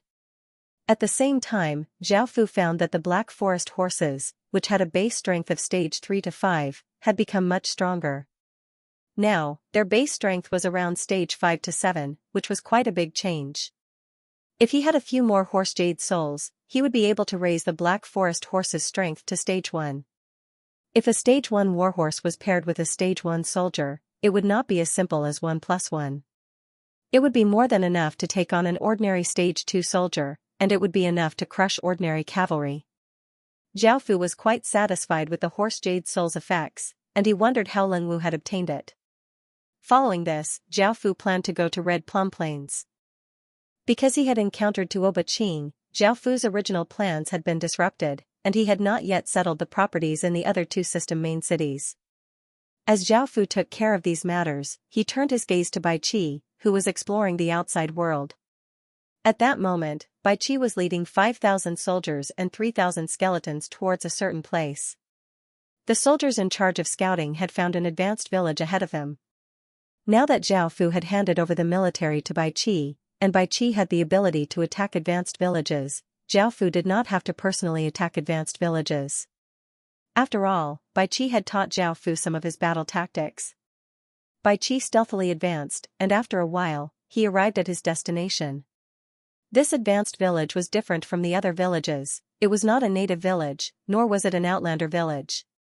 This outlander village's appearance and attire were similar to that of an ethnic minority. They all had rough appearances and wore clothes that were quite different from the traditional clothes that most people wore. This was an advanced village of the Xianbei race. These outlanders were all quite big and muscular, and they were all quite unruly. They were a stark contrast to the gentleness of the Central Plains Confucianism. The Xianbei people were no exception. Bai Qi, who was observing from the side, found a few strengths and weaknesses. They were slightly stronger than ordinary people, and they would be good soldiers on the battlefield. However, most people who revered strength were quite rash. Bai Qi could immediately tell that this advanced village had a few weaknesses. Not only were its defenses not strong, but its management was also quite chaotic. This Xianbei advanced village had roughly 9,000 or so people, and Bai Qi had 5,000 soldiers and 3,000 skeleton soldiers. With Bai Qi's strength, destroying this advanced village would be a piece of cake. The key was how to reduce their losses and obtain the greatest benefits. Of course, Bai Qi knew that their exploration team's main purpose, apart from discovering resources, was to steal people. As such, Bai Qi decided to follow Zhao Fu's plan. Zhao Fu's plan was quite simple. However, Bai Qi's plan was much simpler and faster than Zhao Fu's, and he had a plan in mind. In history, most outlanders were nomadic and did not plant crops. However, in the Heaven Awakened world, there were some changes. Even though they still had many livestock, they also planted some crops. This had a lot to do with the terrain. If it was a grassy plains, the Xianbei people would have been nomadic, but because this was a forest, it was impossible for them to raise large numbers of cattle and sheep. However, the Xianbei village still had a lot of livestock, roughly 2,000 or so cows, 4,000 or so deer, and Bai Qi wanted to make use of this. Bai Qi had brought 5 generals with him, and he gave them a series of orders. Now, they just had to wait for nightfall. Just like before, the Xianbei village did not do anything out of the ordinary. Time gradually passed, and soon, the sun set. The golden light of the setting sun shined over the village, making people feel as if they were outside the Great Wall. The lord of this place was a boorish man, and he was the strongest. In a race that respected strength, as long as you were the strongest, you would definitely be the leader. Whether or not you had the ability to manage was secondary. His name was Lu Rua. In the hearts of the residents, he was a very domineering and powerful man. Although he was cruel at times, such as chopping guards into pieces when they made a small mistake, he liked to use cruel methods to torture people. If people looked at him now, they would think that he was a cruel lord. However, many people still obeyed him, as this was a world where the strong preyed on the weak. Everything that the strong did was natural, and there were no moral restrictions. This was similar to outlanders like orcs and goblins. Before they knew it, it was already dinner time. The Xianbei people mainly ate meat as their main source of food, and other grains were used as supplementary food. Most of the Xianbei people would stew meat in large pots, and in order to not be discovered by the Xianbei people, Bai Qi's group couldn't light a fire, so they could only eat dry rations. Time continued to pass slowly. In the blink of an eye, it was midnight. When the night was dim, the plan began. The first to move were the 3,000 undead. Undead were called ghosts in the east, and no matter if it was in the west or in the east, animals were extremely sensitive to or afraid of undead. The Xianbei village's livestock area was to the north of the village, and as the undead approached, the cows and sheep within the fences started to become restless. As the undead came closer, the deathly aura became denser and denser, and the cows and sheep started to whine in fear and charge at the fences. At that moment, some people felt that something was off. Seeing a large number of undead appear to the north of the village, they immediately yelled, "Enemy attack! Enemy attack! Enemy attack!" Countless Xianbei people woke up from their dreams, but by now, the 10 Kings' undead cavalrymen had brought a large number of skeletons to the north of the village. Luckily, these were skeletons summoned by the King's undead cavalrymen, so most of their strength had been preserved. Ordinary skeletons would not have been able to move so quickly. The northern side of the Xianbei village was heavily guarded because they raised a large number of livestock, which was the main source of food for the Xianbei people.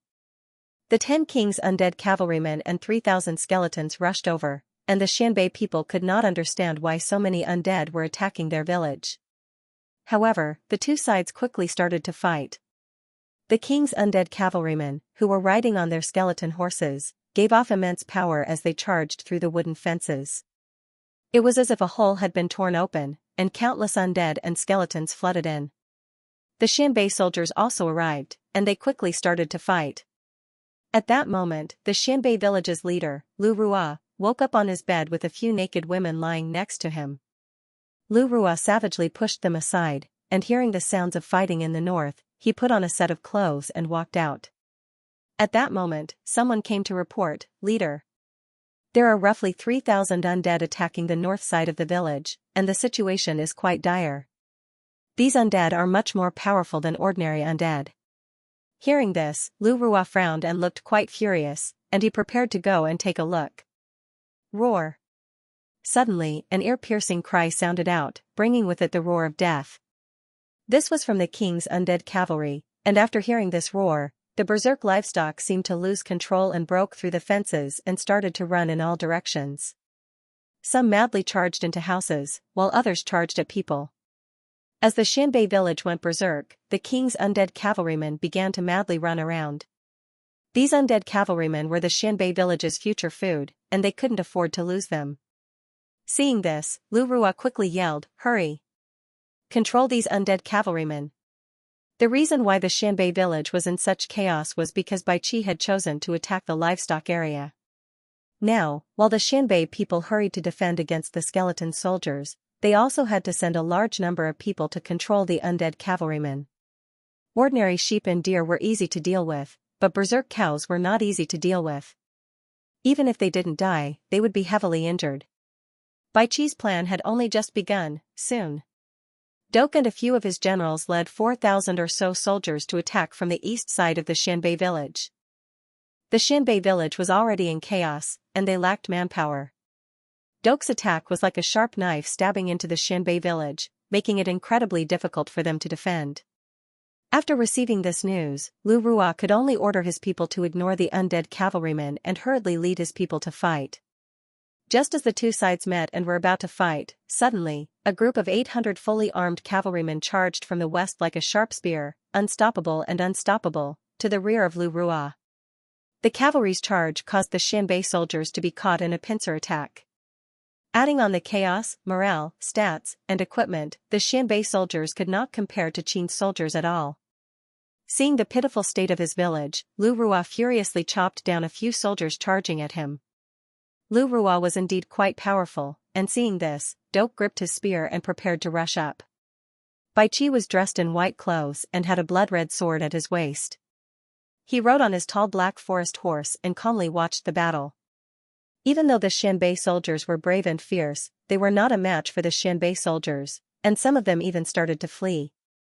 Following this, Bai Qi's gaze fell on Lu Rua. Just as Dok was about to rush up, Bai Qi said, "Dok, retreat." Bai Qi said. By now, the outcome of the battle had been decided. In order to preserve the population, he had to end this battle as quickly as possible, so Bai Qi wanted to personally act. Bai Qi drew the 7-murder sword from his waist and lightly galloped on his warhorse. The warhorse raised its hooves and charged forward like a black blur. Lu Rua understood that Bai Qi was the main commander, and if he killed him, there was still a chance of turning the situation around. As such, he roared and raised his saber as he rushed at Bai Qi. However, he had overestimated himself and underestimated Bai Qi. Bai Qi had the 7-murder sword's buff and had stage 1 cultivation, so how could he be a match for him? As soon as they clashed, the outcome of the battle was already decided.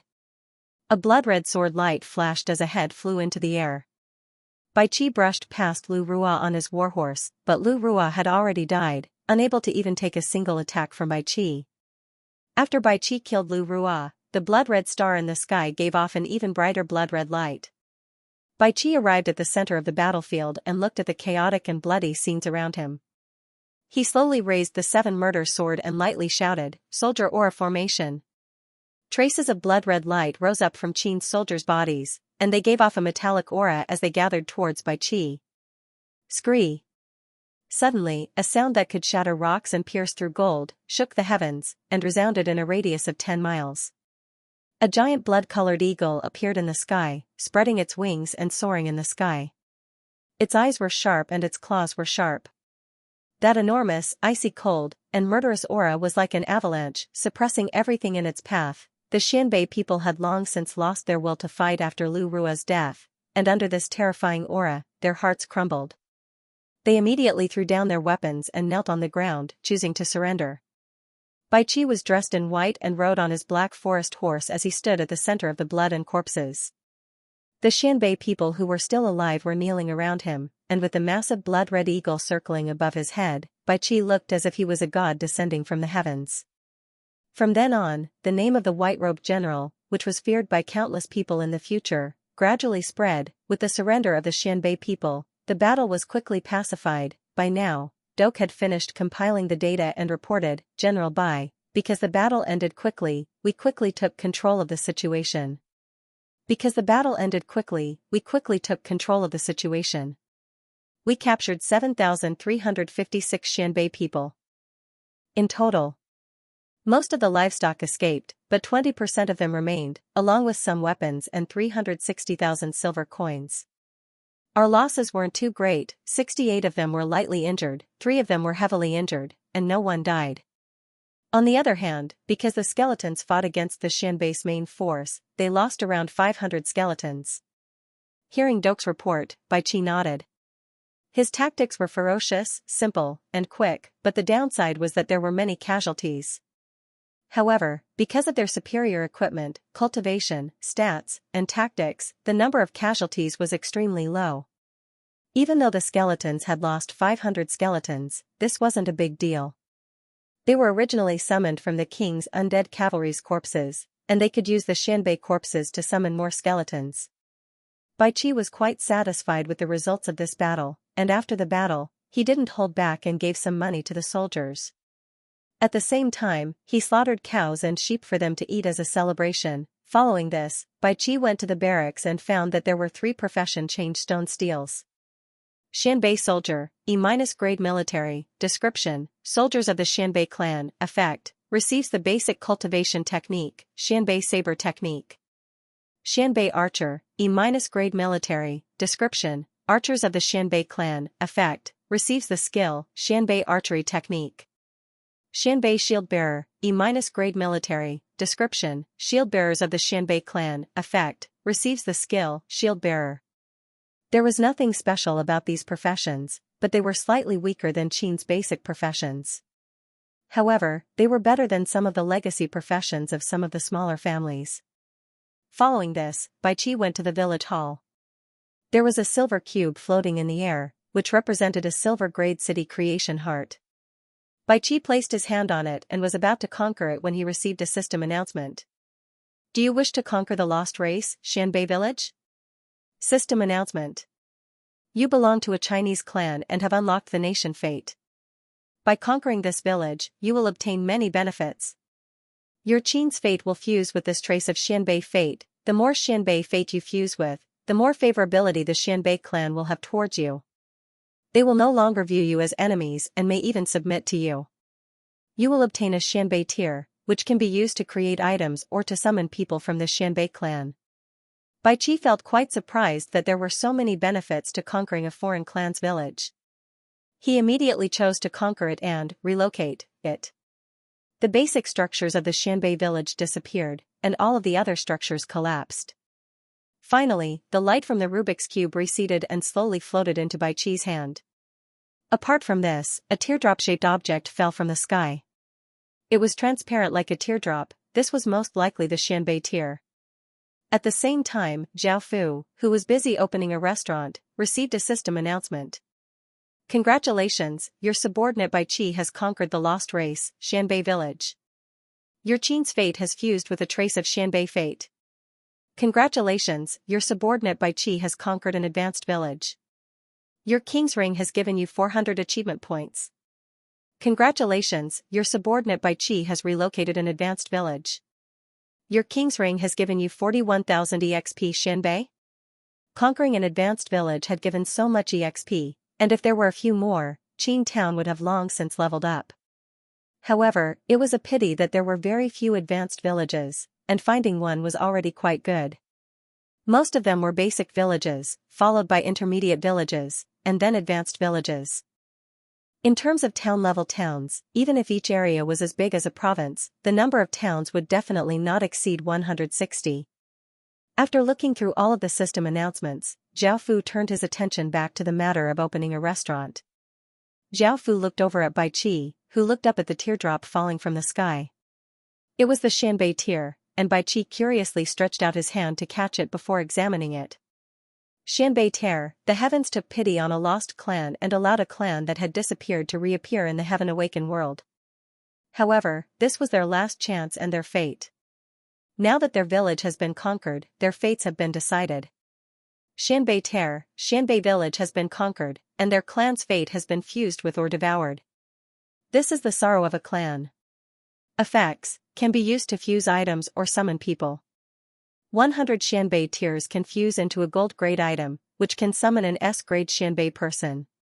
1000 Xianbei tears can fuse into a legendary grade item, which can summon an SS-grade Xianbei person.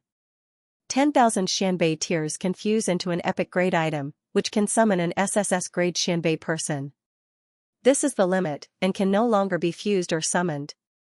After looking at the Xianbei tears information, Bai Qi put it into his spatial ring. He would give it to Zhao Fu when he returned. He felt that the Xianbei tear was not very useful, as it required conquering 100 Xianbei villages to fuse a gold-grade item or summon an S-grade Xianbei person. Evidently, the Xianbei tear's value was too low. Just conquering 100 Xianbei villages was worth tens of times more than the 100 Xianbei tears. However, being able to fuse an epic grade item or summon an SSS grade Xianbei person was quite attractive. However, it required far too many Xianbei tears, which was equivalent to conquering 10,000 Xianbei villages. This was simply too difficult, and it was simply impossible right now. As such, Bai Qi felt that this item would not be very useful, as it would be too difficult to complete. It would only be useful in later stages of the game. In actuality, the biggest harvest this time was the 7,000 or so people. Bai Qi had heard from Zhao Fu that the Qin Resistance Alliance was incredibly dangerous, especially the school of vertical and horizontal. As someone who had been in the same generation as the 100 schools of thought, Bai Qi naturally knew how terrifying this branch of the school of vertical and horizontal was. Now that the vertical branch of the school of vertical and horizontal had shown hostility, he didn't know what the attitude of the horizontal branch was. Now, Qin had to develop several times faster in order to deal with future threats. After resting for a night, Bai Qi led the 7,000 or so captives back. With so many captives, they simply couldn't continue exploring. On the other side, Zhao Fu finished his work in Hongmei Plain and returned to Qin Town. Another day passed. The next day, Zhao Fu came to the medicine hall and saw that after a day of rest, Tuoba Qing had completely recovered. Her complexion was ruddy, and she did not look weak at all. The blood-refining spirit medicine had been very effective on her. However, this was only temporary. If she lacked more spirit medicines, her body would become weaker again. However, she had Zhao Fu's support, so there was nothing to worry about. Currently, Tuoba Qing was with Wu Ling and the others, and they were all happy that Tuoba Qing had recovered. Seeing Zhao Fu come in, they all felt quite grateful but also felt a bit awkward as they bowed to him. Now that they were in Qin Town, they had to learn this etiquette. At first, they were not used to it, so they felt quite awkward. Seeing the four of them, Zhao Fu lightly smiled and nodded as he said, "You four, come with me." Of course, Tuoba Qing and the others did not know why Zhao Fu was looking for them, so they could only follow behind Zhao Fu in confusion. They then used a teleportation channel to leave Qin Town and go to another place. Most of the Guards here were rat folk, and it was the first time that Wu Ling and the others had seen so many rat folk, so they felt quite afraid. Even Tuo Baqing felt quite nervous when she saw so many rat folk. After all, humans and outlanders were on opposing sides, so seeing so many rat folk would cause her to feel this way. However, seeing how respectful the rat folk were towards Zhao Fu, their fear gradually disappeared. Following this, the four of them followed Zhao Fu to a large hall. There was nothing in this hall, and it was quite spacious. There was only a stone stele within. "You four, put your hands on it and see if you can change professions," Zhao Fu said. Hearing this, the four of them nodded and placed their hands on the stone stele, following which rays of light flashed around their bodies. Seeing this, Zhao Fu felt quite delighted. Zhao Fu's intention was to nurture Tuo Baqing and the others into assassins, and he felt that they were quite suited for this profession. As such, he had brought them here to see if they could obtain the recognition of the assassin profession change stone stele. Since they could obtain the recognition of the assassin profession change stone stele, they indeed had the potential to become assassins. As for the next stage of the profession trial, which required them to kill underworld ghosts, Zhao Fu did not let them do it for now. After all, the four of them did not have any cultivation, and killing underworld ghosts would be too difficult for them. Zhao Fu did not let them do it for now, but he trusted in their abilities and potential, especially Tuo Baqing. Following this, Zhao Fu took out the remaining 7 assassin equipment sets. These pieces of equipment were all equipment that could grow, and they would grow with their owner. With the Assassin Lord Ring, Zhao Fu would be able to use more power, so it would be better for these pieces of equipment to find owners as soon as possible. Zhao Fu did not hide anything, and he briefly explained the uses and functions of the assassin equipment sets. The four of them understood why Zhao Fu valued them, as well as how important the assassin equipment sets were. They felt incredibly grateful, but they also had different thoughts. For example, Wu Ling simply wanted to repay Zhao Fu after she became more powerful. Tuo Baqing's heart felt incredibly warm, and she felt that she would never be able to repay Zhao Fu in this lifetime. However, Wu Qing also had a different thought. Could it be that His Highness was treating her so well because he had seen her naked body? On the other hand, Lu Zhongcheng felt that he would do whatever Zhao Fu told him to. There was nothing he could do about it. Back then, Zhao Fu had left a huge shadow in his young heart. Wu Ling chose the nothingness equipment set, which gave her a type of nothingness power that made her immune to most attacks. She could also make her body disappear, allowing her to carry out secret assassination missions. Wu Qing chose the light equipment set, which gave her some light-type skills. It seemed that it was not appropriate for an assassin to have light-type skills, but it depended on how she used them. For example, she could use the refraction, reflection, and scattering of light to escape assassinations, as well as healing effects. Lu Zhongchang chose the terror equipment set, which was a mental-type legacy. However, it focused on the skills of fear, which could cause enemies to fall into a state of fear every day, making them unable to sleep at night. It would slowly torture them before killing them. Tuo Baqing, who Zhao Fu valued the most, chose the blood equipment set, which gave her a type of blood-type ability that allowed her to use blood to recover and kill. As long as she had blood, she would be in a semi-undying state, which was quite overpowered. Finally, out of the 12 assassin equipment sets, only the battle equipment set, kill equipment set, and battle equipment set remained. Just like the blood equipment set, they were quite powerful, so it would be quite difficult for them to find suitable owners. However, this was already quite good. The 9-piece assassin equipment set already had an owner. Tuo Baqing, who Zhao Fu valued quite a bit, had also chosen the powerful blood equipment set. Zhao Fu looked forward to her growth. After all, she was an SSS grade person just like Bai Qi, so she had incredible growth potential. Following this, Zhao Fu took the 4 of them back to the Qin town and had them get used to this power and raise their cultivations. When he had some spare S-grade orbs, Zhao Fu would help Wu Ling and the others prepare one. Following this, Bai Qi led the exploration team back to the Qin town. Bai Qi went to Zhao Fu's side and gave him a simple report about the Xianbei village. After hearing this, Zhao Fu felt quite delighted. After obtaining so many captives, the population of the Qin town was now a bit more than 46,000, and it was slowly catching up to the system main cities. At the same time, Bai Qi handed the Xianbei tier to Zhao Fu. Zhao Fu took the Xianbei tear and looked at it. He felt that it was not very useful, so he put it away in his spatial ring. At that moment, Li Si brought a Xianbei elder and a few beautiful Xianbei women into the room. Li Si first bowed before saying, "Your Majesty, they want to see you." Hearing this, Zhao Fu nodded and turned his gaze to the Xianbei old man and the beautiful girls. At that moment, the Xianbei elder and a few beautiful young women knelt down and spoke in a language that Zhao Fu could not understand. This was most likely the Xianbei language, but because they had already submitted, Zhao Fu was able to understand what they were saying. What they meant was, "Your Highness, we have completely submitted to you and will live under your glorious light. We are willing to serve you with our most beautiful women, please accept us, Your Highness." After hearing their words, Zhao Fu understood the culture of the Outlander race. He knew that they would offer beautiful women to the person who conquered them because they lived in a world where the strong preyed on the weak. Their lives were quite wild, which was different from Chinese culture. Zhao Fu wanted to refuse because he already had a few female attendants by his side, and he was quite used to them. However, Zhao Fu's reaction caused the Xianbei elder's face to pale. If Zhao Fu did not accept, it would mean that the Xianbei people would not have good days in the future. Li Si understood what Zhao Fu was thinking and knew that Zhao Fu needed to get used to this, so he said, "Your Highness, you should accept them. It'll be good for the people's hearts." Hearing this, Zhao Fu thought for a moment before nodding and accepting the Xianbei women. The Xianbei elder smiled and left with Li Si. Following this, Zhao Fu and Bai Qi chatted for a while. Bai Qi continued to lead his soldiers to explore the outside world, while Zhao Fu planned to head to Battle City. After a few days, the restaurant and merchant alliance had officially opened.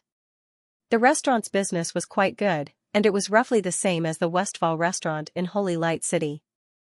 As soon as the restaurant opened, the various factions in Little Valley became wary. They all paid great attention to the restaurant that had suddenly appeared, and they sent people to ask about it, but they found nothing. They were incredibly envious of the restaurant's booming business, but it was a pity that their statuses weren't high enough, so they could only watch.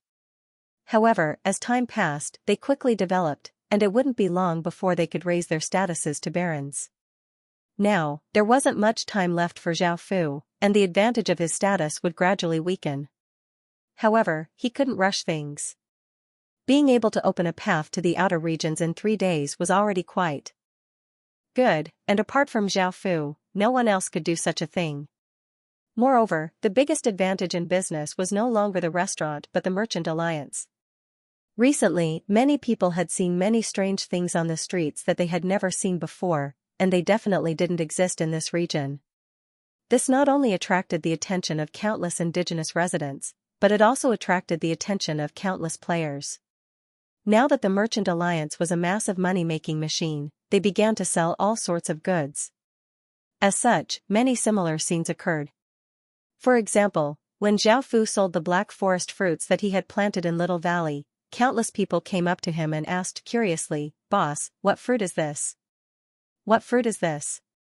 How does it taste?" The person in charge of selling the Black Forest fruits replied, "This is a Black Forest fruit that can only be found in the Forest of Horrors, it can't be found anywhere else."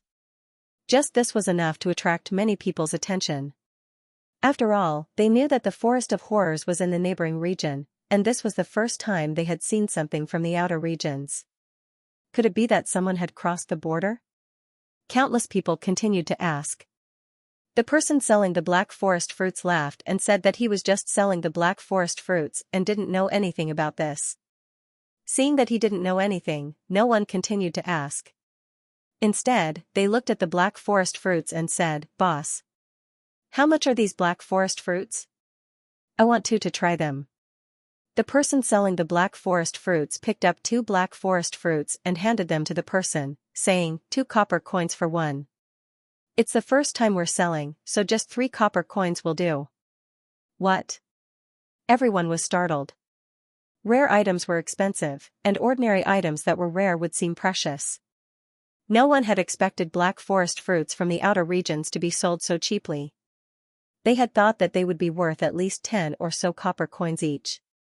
Zhao Fu didn't charge a very high price for these ordinary items, and he chose to sell them at a low profit. There were simply too many of these things, so he didn't have to worry about running out of stock. As long as they were sold, everything would be fine. Moreover, Xiaofu had already made a lot of money. This was only one of the many businesses under the Merchant Alliance's jurisdiction. Apart from the Merchant Alliance's many industries, there were also special foods, clothes, ordinary herbs, and all sorts of materials. The appearance of the restaurant made the various factions wary, but the appearance of the Merchant Alliance made them feel a great sense of danger. After all, the Merchant Alliance's benefits were simply too great, and not only did the various factions pay great attention to it, but even the system's governmental factions also paid great attention to it. Countless gazes fell on the Misty Rain Merchant Alliance, but the Misty Rain Merchant Alliance ignored these gazes and continued to make money in a low-profile manner. It did not show any danger and acted like a merchant, and it even gave the various factions some benefits. This made the various factions feel quite surprised and delighted.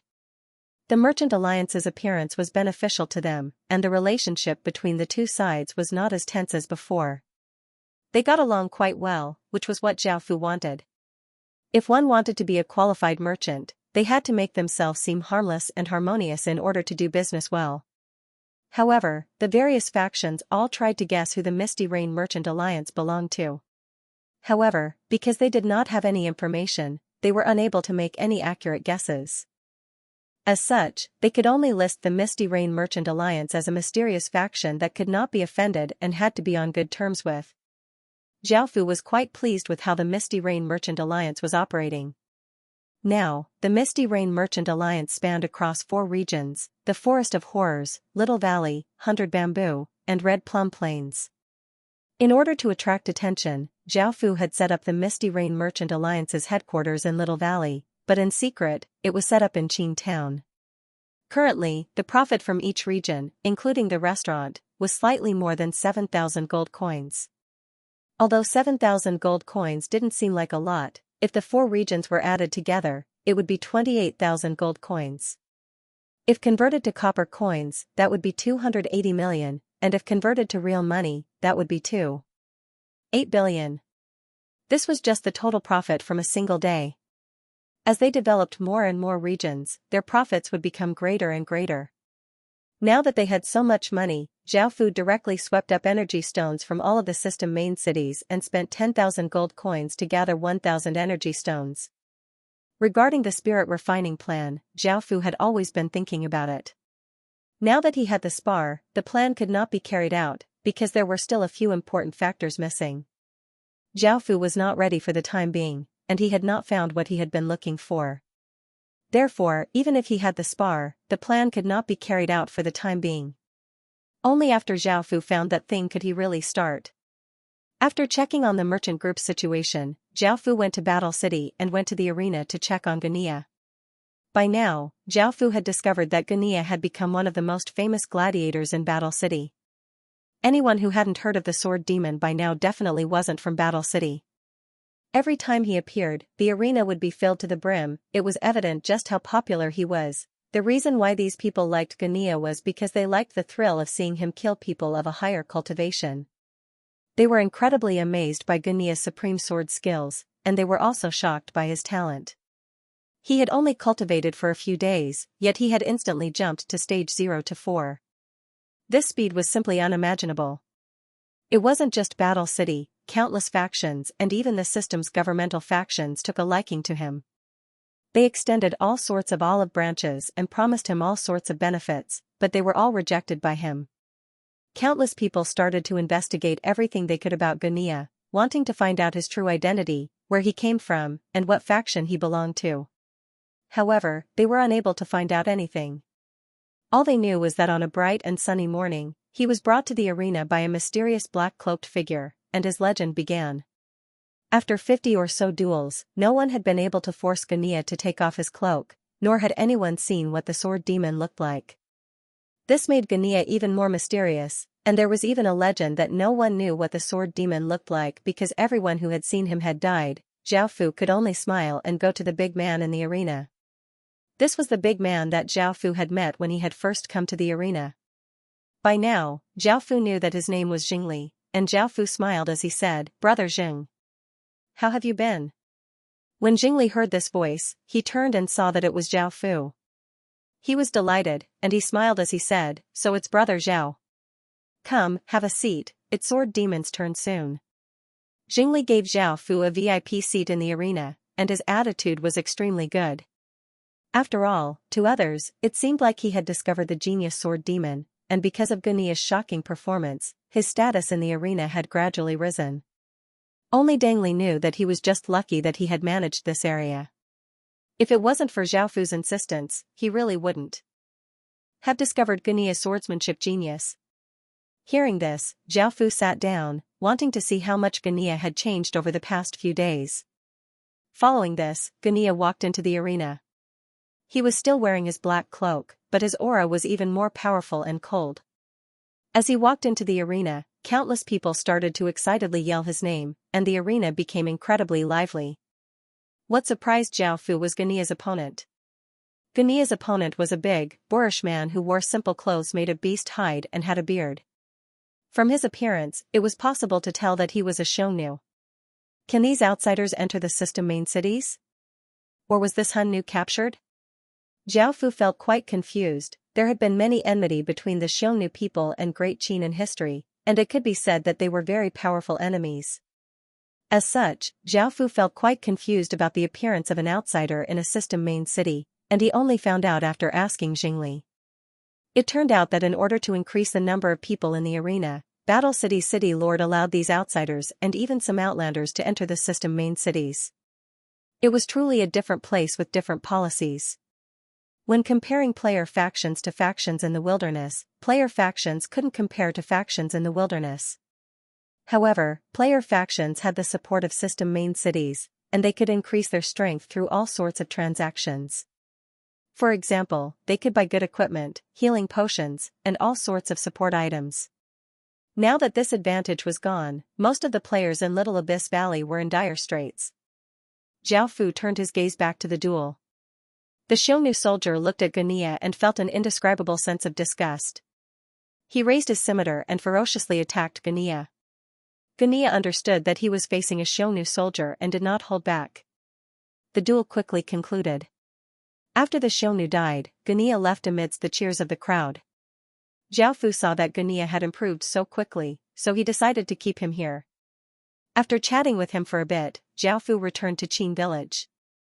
The method of opening the passageway was the same as before, and needless to say, the ground of East Green was covered in bright green moss. There were relatively few trees, but there were many streams here.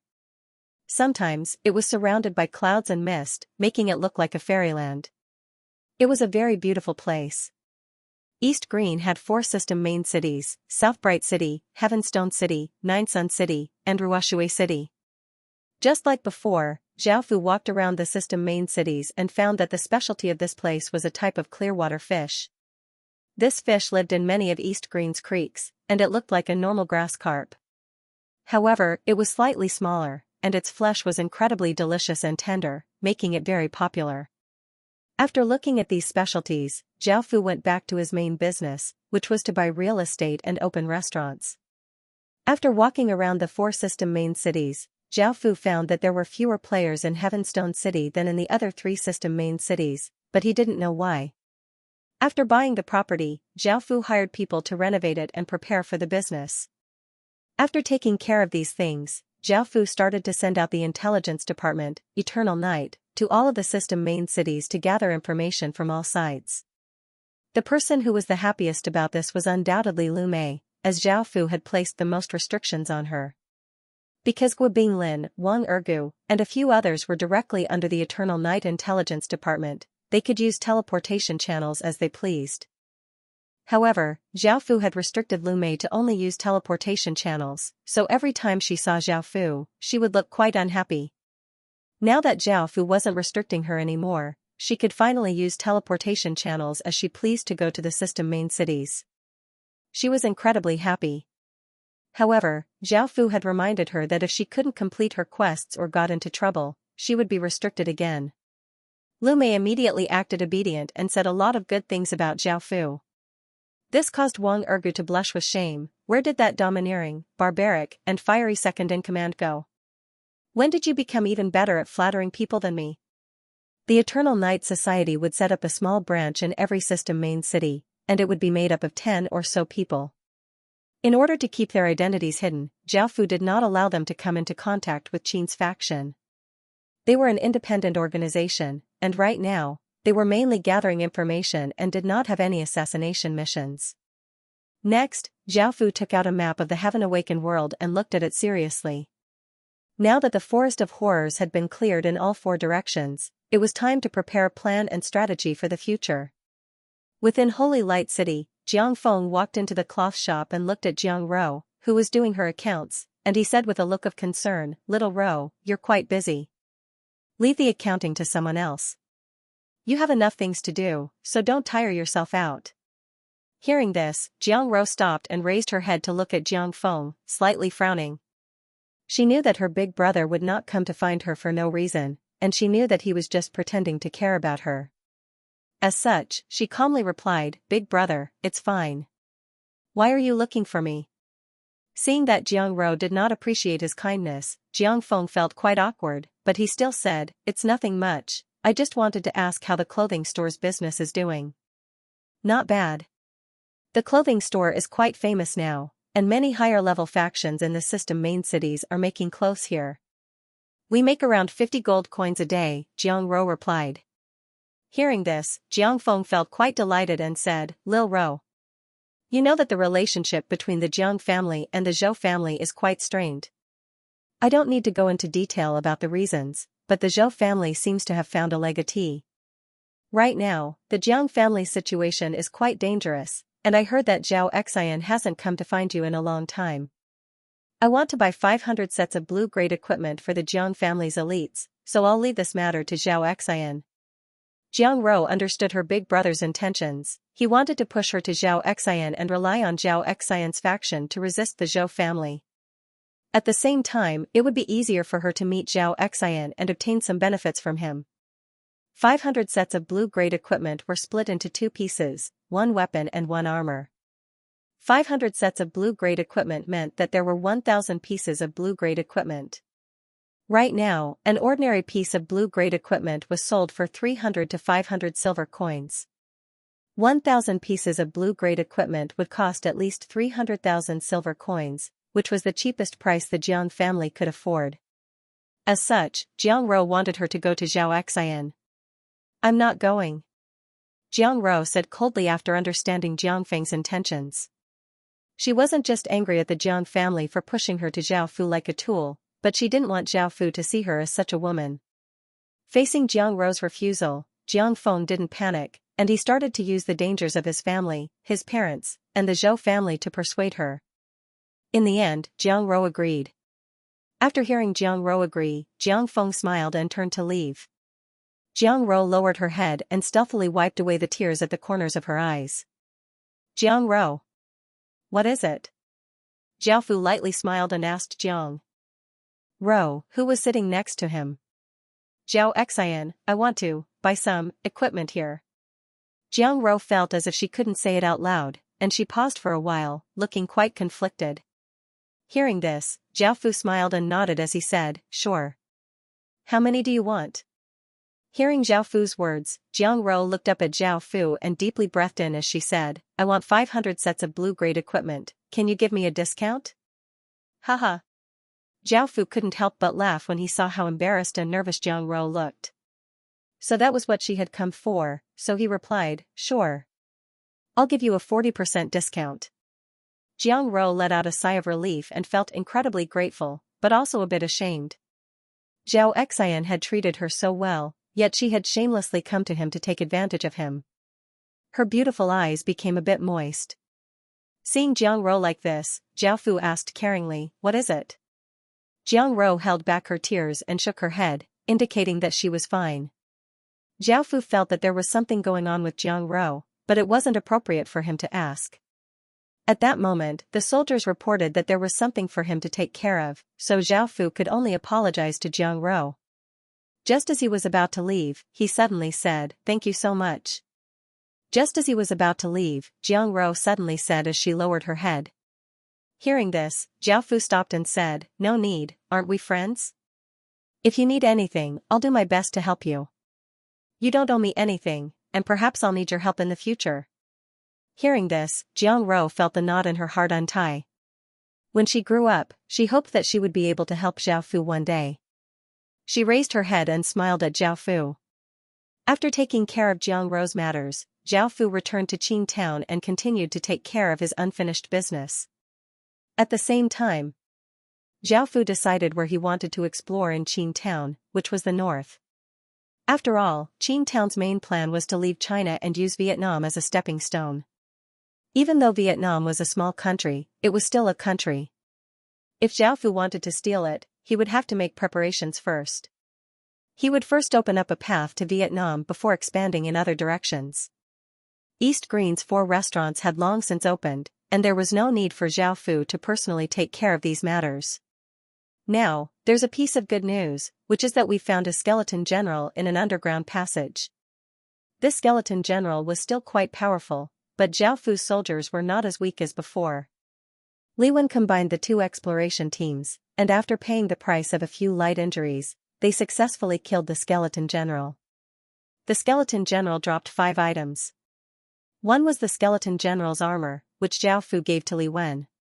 Next was the skeleton general's sword, which was called the Flowing Cloud Sword. Its stats were the same as Bai Chi's star-slashing sword, and Zhao Fu gave this sword to Wang Jian. One of the next 2 items was a general soul. Now that he knew what a general armament's stats were, Zhao Fu couldn't bear to use it to strengthen it. He decided to save it for when he had 10 general souls and fused them into a general armament. The other item was an undead general profession change stone, which Zhao Fu had given to a rat folk called Canage. Now, Zhao Fu had 11 generals. The 5th item was quite interesting. It was a jade flute that was white and cold. Because it had been contaminated by the undead aura for a long time, the aura it gave off was quite strange, and it felt like an inauspicious item. Death Cry Flute, a strange flute. No matter what song it plays, it will give off a sorrowful feeling, causing people to cry.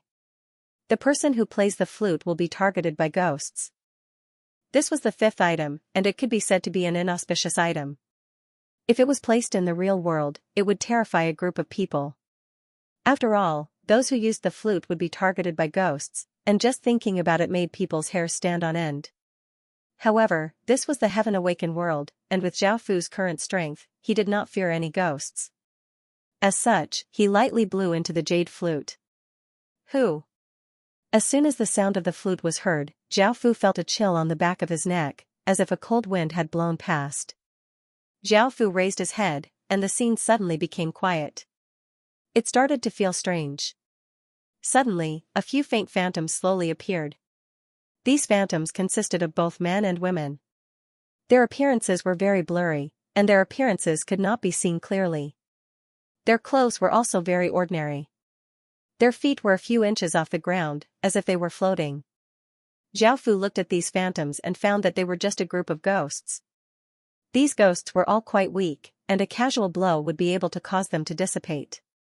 Right now, they did not even dare to get within 10 meters of Zhao Fu. This was because the amount of fate that Zhao Fu had was enough to cause them to dissipate, and they had all been attracted by the flute. Zhao Fu had never expected this. This flute was indeed quite strange. Zhao Fu had only played a single note, yet it had attracted these ghosts. If he played another song, who knew what kind of ghosts would be attracted? The Death Cry Flute's abilities were quite powerful, and Zhao Fu put it into his king's ring. He then looked at the ghosts around him and waved his hand, causing a formless energy to blow out like a gentle breeze, causing the ghosts to immediately turn into traces of smoke. In the following period of time, Zhao Fu saw that most of the matters had been taken care of, so he returned to his room and prepared to cultivate. He had quickly raised his cultivation to stage 1, but not too long after, he was interrupted. Gua Binglin knelt on the ground with a serious expression and said a few words, causing Zhao Fu's gaze to become cold. He put on his black cloak and immediately left the room, bringing Gua Binglin to Heavenstone City through a teleportation channel. At that moment, there were many people gathered in front of the restaurant, talking about it. Some sighed, while others rejoiced in others' misfortune. This was the restaurant that Zhao Fu had opened. Zhao Fu walked into the restaurant and saw that the ground was a complete mess. All of the tables and chairs had been smashed, and what infuriated him the most were the 20 or so corpses on the ground. There were waiters, shopkeepers, and chefs among these corpses. In any case, not a single person from the restaurant had been left alive, they had all been killed. There was blood on the ground and walls, and their corpses lay there in different postures. Their expressions of terror were still on their faces, and Zhao Fu recognized all of these faces. However, they had all died just like that. Zhao Fu felt quite furious, and his gaze became cold as he tightly clenched his fists and asked, "What's going on?" Beside him, Gu Binglin could sense Zhao Fu's anger, and his heart trembled. He cupped his hands and started to earnestly explain, "Your Majesty, this is what happened." Not long after the restaurant opened for business, the slightly drunk Heavenstone City's young lord came to the restaurant with a few servants and said that he had booked the entire restaurant. He told the shopkeeper to chase everyone out. The shopkeeper had to take into consideration his status, so he could only apologize to the other customers and ask them to leave. The young lord then told the shopkeeper to make all of the dishes and serve them, and the shopkeeper did as he was told. The shopkeeper had to carefully deal with the young lord. However, the young lord said that he wasn't used to the wine here, so the shopkeeper could only go to another restaurant and spend a lot of money to buy the wine that the young lord liked. However, after being drunk, the young lord made things even more difficult for him, and he ordered the young women here to serve him. The shopkeeper could do nothing about this, as he had only hired these young women to serve him. As such, the shopkeeper could only brace himself and explain. However, the young lord completely ignored him and tried to use force. The young women were unwilling, and they injured him in the process. Following this, the young master became furious and ordered his people to kill everyone in the restaurant. He also destroyed the restaurant. Now, the young master was drunk and unconscious. He was carried back to the city lord's mansion by his servants. Zhao Fu now understood why there were so few players in Heavenstone City. With such a domineering, violent, unreasonable, and bloodthirsty scum, who would want to stay here? It had taken so much effort to develop this faction, and if he was displeased, it could be destroyed. A wave of fury welled up in Zhao Fu's heart, but Zhao Fu's mind was still quite clear. He immediately thought of something and coldly said, "Everyone from Qing Town is to leave Heavenstone City." Hearing this, Gu Binglin immediately complied, turned around, and quickly left. At the same time, he passed down the order. Soon, all of Qing Town's people in Heavenstone City left Heavenstone City and returned to Qing Town. Not too long after Zhao Fu's people left, soldiers came with murderous auras to seal up these places, and all of the properties that Zhao Fu had bought were forcefully taken back. If it wasn't for the fact that Zhao Fu had given the order so quickly, everyone in Heavenstone City who had anything to do with Great Qin would have been killed. System announcement. You have been listed as a wanted criminal by Heavenstone City. System announcement. You are currently in Heavenstone City, and your location has been exposed. Please leave immediately. However, even though he was furious, Zhao Fu knew that he couldn't stay here for too long. He was now a wanted criminal, so he couldn't use Heavenstone City's teleportation channels. As such, Zhao Fu could only quickly walk towards the city gates. However, very soon, he was spotted by a team of 10 patrolling soldiers. Facing these patrolling soldiers, Zhao Fu's expression didn't change at all as he walked into an alleyway. These soldiers thought that Zhao Fu's cultivation was only at stage 1, so they were quite confident that even a single soldier would be able to easily take him down. As such, they didn't notify anyone else and followed Zhao Fu into the alleyway.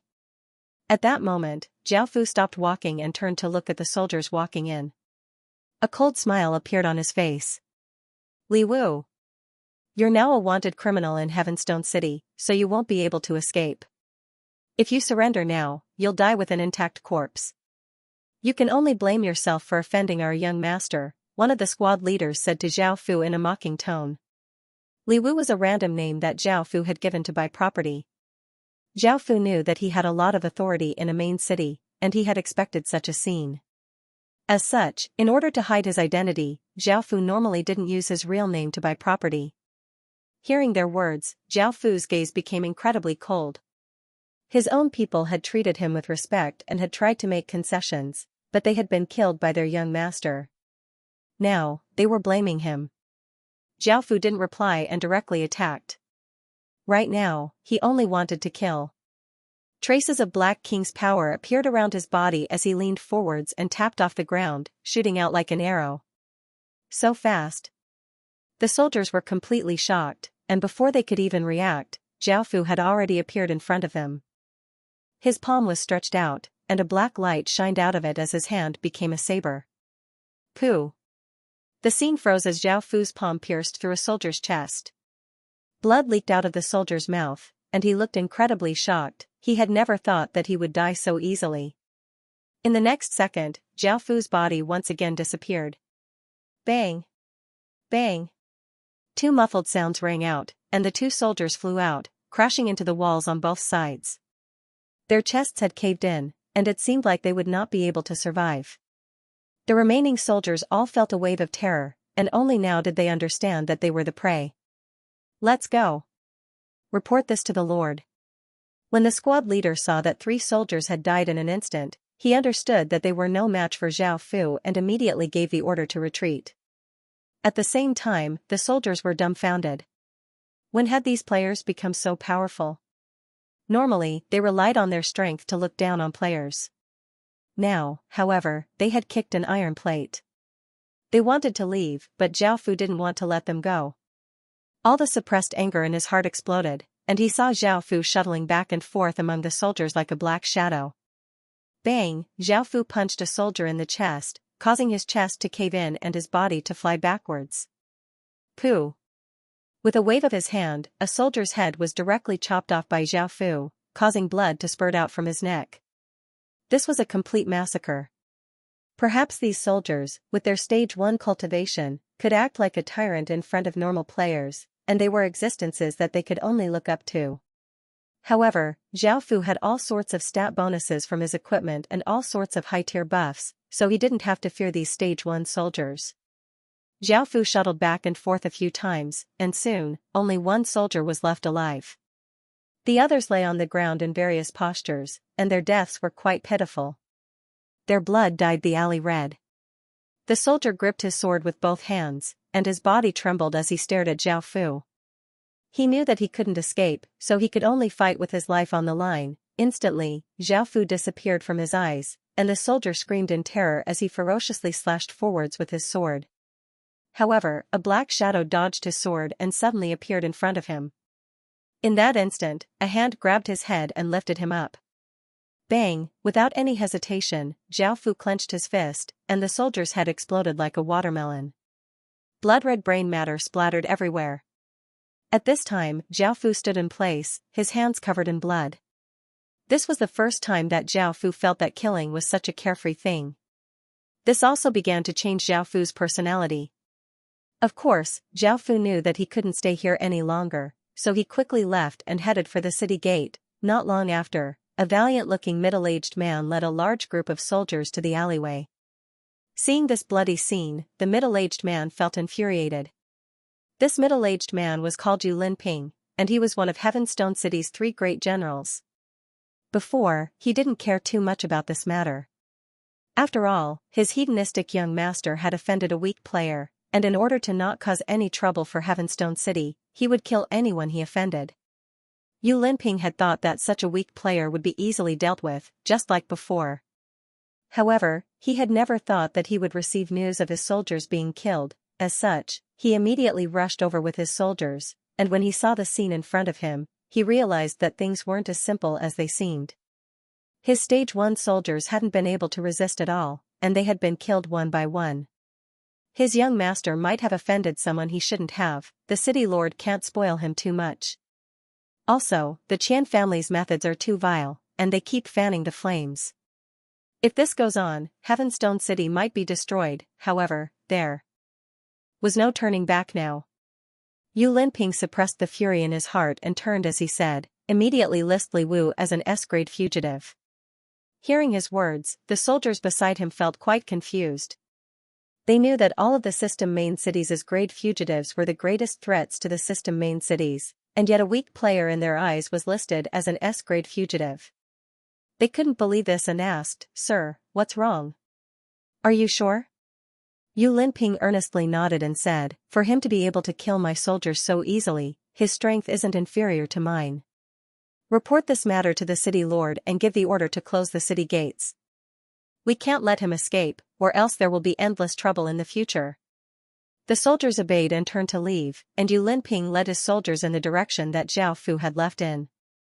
By now, Zhao Fu had arrived at Heavenstone City's southern gate, and he blended into the bustling crowd. He lowered his body and hid his aura so that he wouldn't attract too much attention.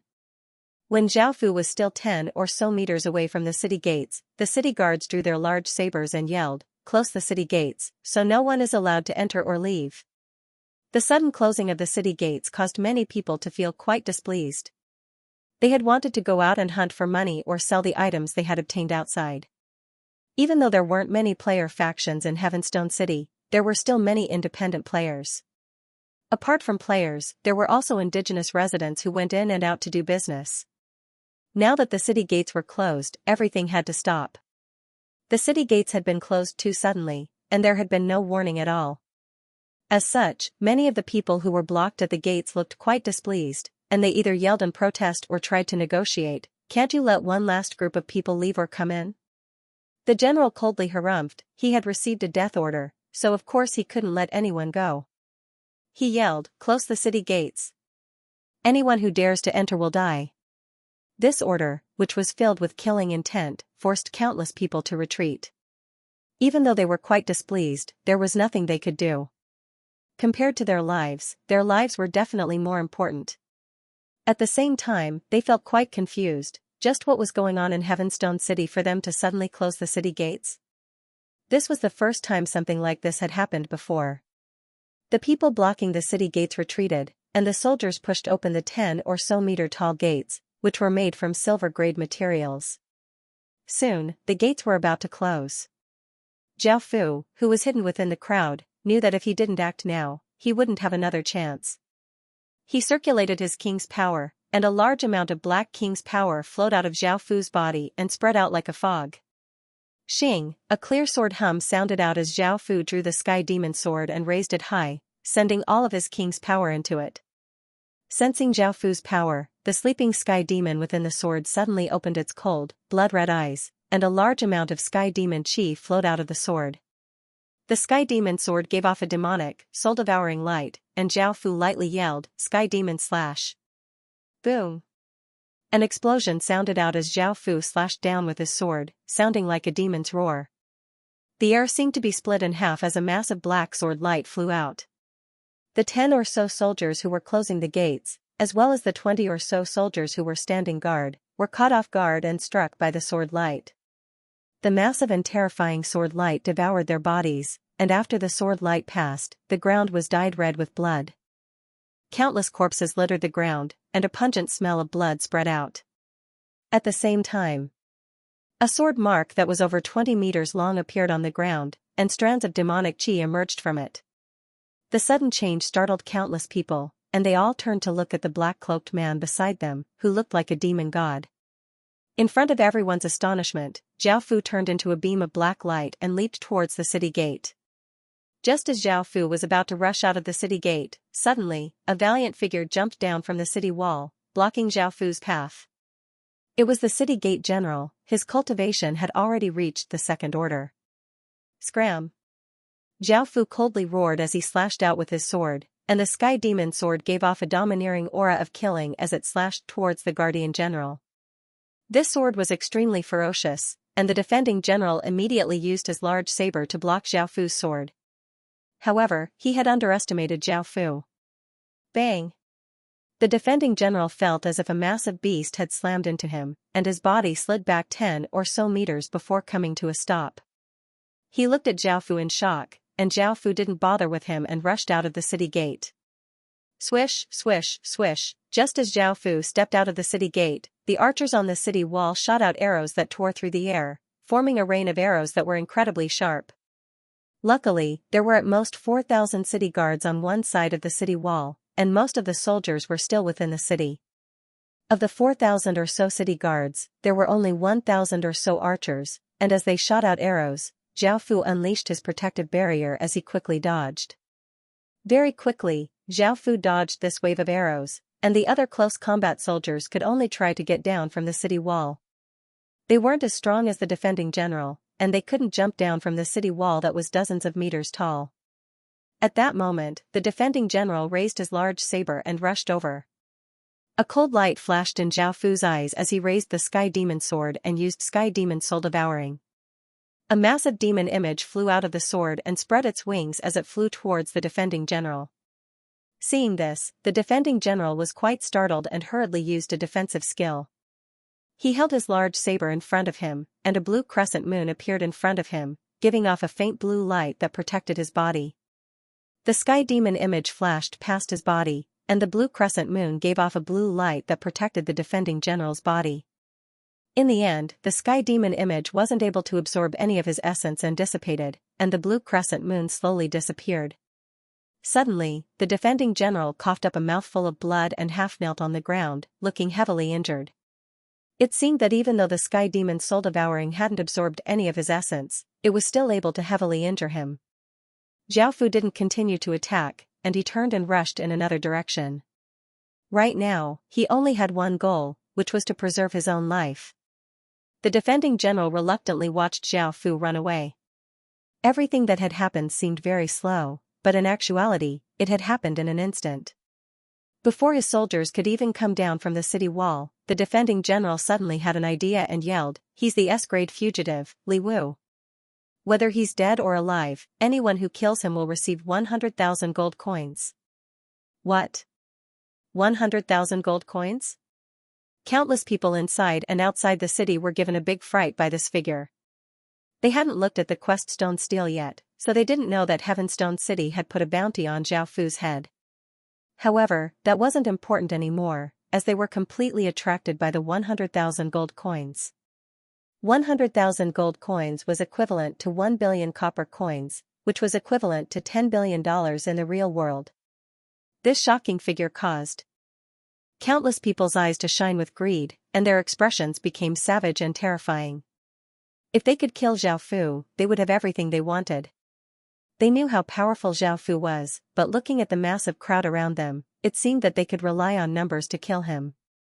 If someone was lucky enough to kill him, they would have enough money for the rest of their lives. Countless people didn't hesitate and madly rushed towards Zhao Fu. Zhao Fu's gaze was cold and filled with killing intent as he looked at the people rushing towards him and said, "Since you all want to die, I'll fulfill your wish." Zhao Fu didn't even fear Stage 1 soldiers, so why would he fear these small fries who were at most Stage 0 to 5? He gripped the Sky Demon sword and shot into the crowd like a black ray of light. The massacre had officially begun, terrifying black sword lights slashed out, and pained cries continuously sounded out. As Zhao Fu rushed into the crowd of people, he felt as if he was rushing into a group of people who didn't even have the strength to truss a chicken. Because of how crowded it was and how weak they were, not a single one of them was able to hit him. Zhao Fu also started to go on a killing spree. Every time he slashed out, he would definitely dismember 10 or so people. The ground was completely dyed red with blood, and the stench of blood was incredibly pungent. Zhao Fu's black cloak was also dyed red with blood. Ha ha ha.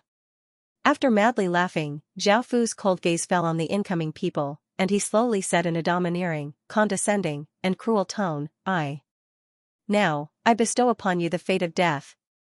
Suddenly, Zhao Fu picked up the Sky Demon sword and slashed at his palm. Bright red blood with a hint of gold flowed out of the wound, and the blood stained the sword. Sensing the king's blood, the Sky Demon sword gave off an excited cry and gave off an even more evil aura than before. Pooh! Zhao Fu stabbed the sword into the ground, and countless traces of jet-black demonic chi flowed out of the sword and flooded into the ground. The ground seemed to be dyed black, and in just an instant, a 1,000-meter-wide black image appeared, looking like a black hole. Zhao Fu coldly laughed as he looked at the flood of people charging at him. He raised his bleeding palm and lightly yelled, "King's Profoundness, Demon Domain, 10,000 burials." Boom! A massive explosion sounded out as a black light shot out from Zhao Fu's palm, forming a demonic image in front of Zhao Fu's palm. Suddenly, a formless energy spread out, as if a forbidden power had been unleashed. Black spikes that were over 20 meters long shot out of the ground with immense force without any warning. Chi, chi, chi. The black spikes pierced through people's bodies and carried their corpses 20 meters into the air.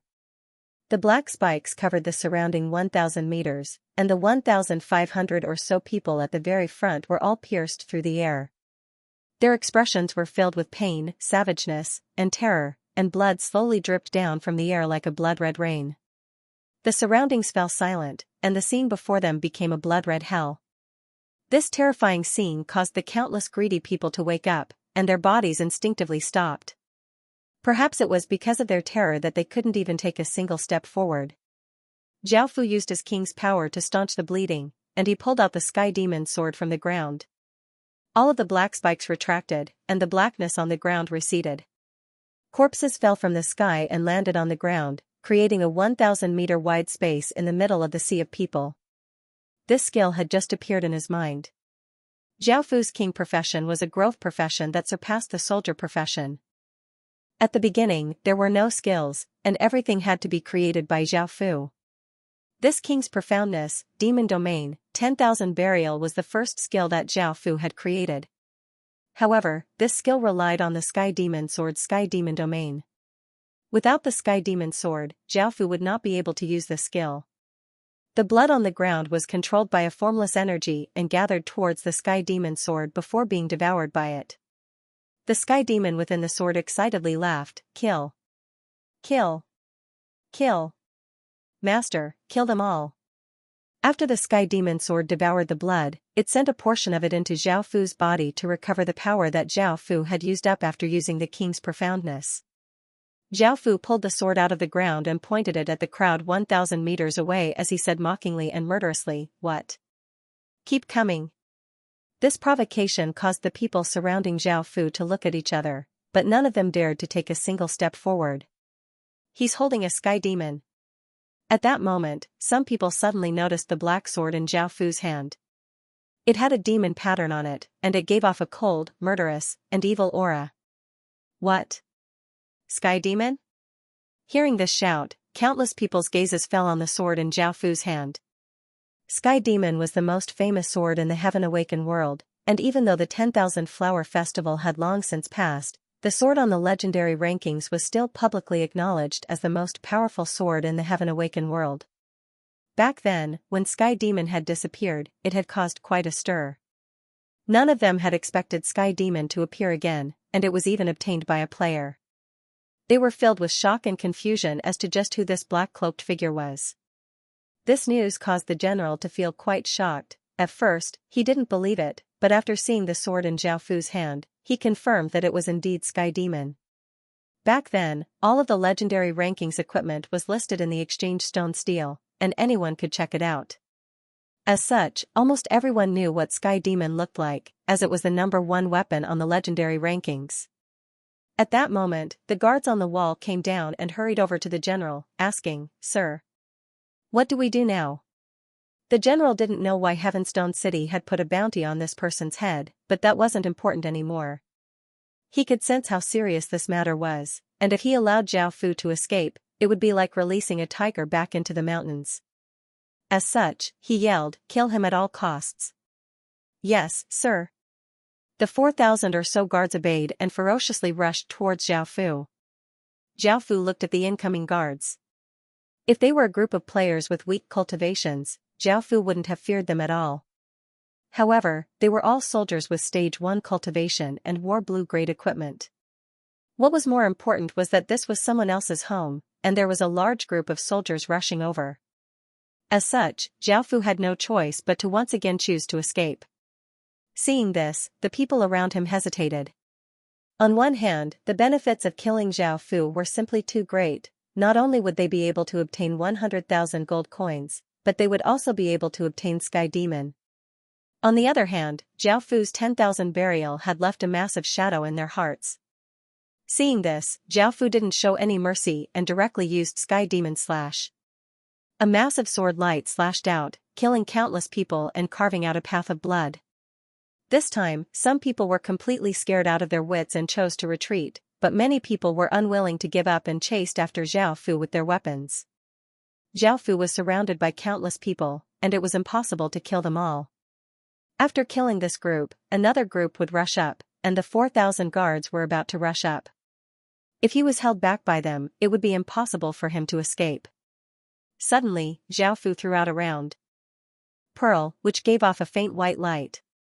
It immediately turned into a 2-meter-tall monkey covered with black fur and a tuft of white fur on its chest.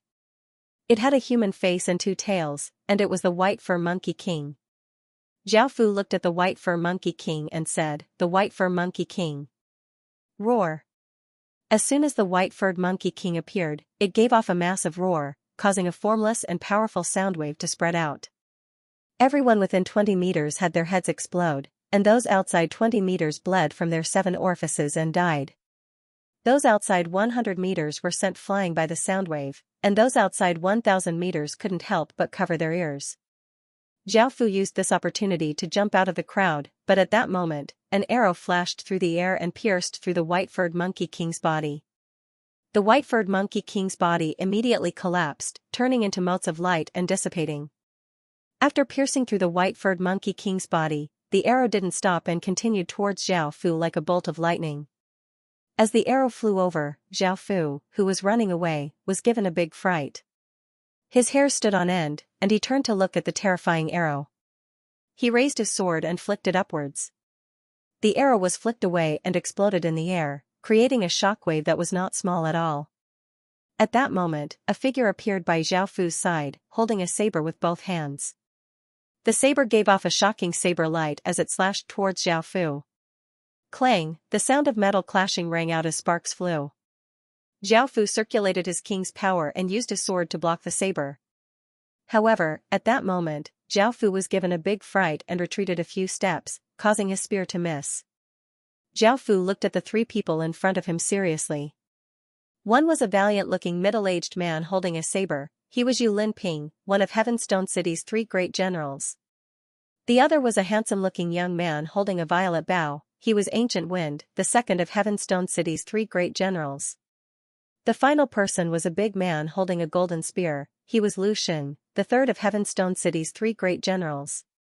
The arrival of Heavenstone City's 3 great generals caused the guards and soldiers to feel quite excited. With their 3 experts here, taking down Zhao Fu would not be a problem at all. Seeing the 3 of them arrive, the surrounding players tactfully retreated 100 meters away. As members of Heavenstone City, they knew how powerful these 3 great generals were, and they understood that the following battle was not something they could participate in. However, since they wanted to take advantage of the situation, they did not retreat too far away. Seeing these 3 people, Zhao Fu's expression became quite serious. If Zhao Fu was facing a single great general, he definitely would not be at a disadvantage. However, if the 3 of them attacked together, it would be impossible for Zhao Fu to defeat them. As such, Zhao Fu could only run. He waved his hand, sending out a wave of sword light as he pretended to attack. However, in the next moment, he immediately turned and ran. Of course, Zhao Fu's actions could not be hidden from the 3 experienced battle generals. Gufeng coldly smiled as he drew his bow, and an arrow containing terrifying power shot out like a ray of light. In an instant, the arrow flew behind Zhao Fu. It was only a few inches away from Zhao Fu. Just as it was about to hit Zhao Fu suddenly twisted his body. The arrow missed and hit the ground in front of Zhao Fu. Bang, the arrow brought with it a terrifying force as it shot into the ground.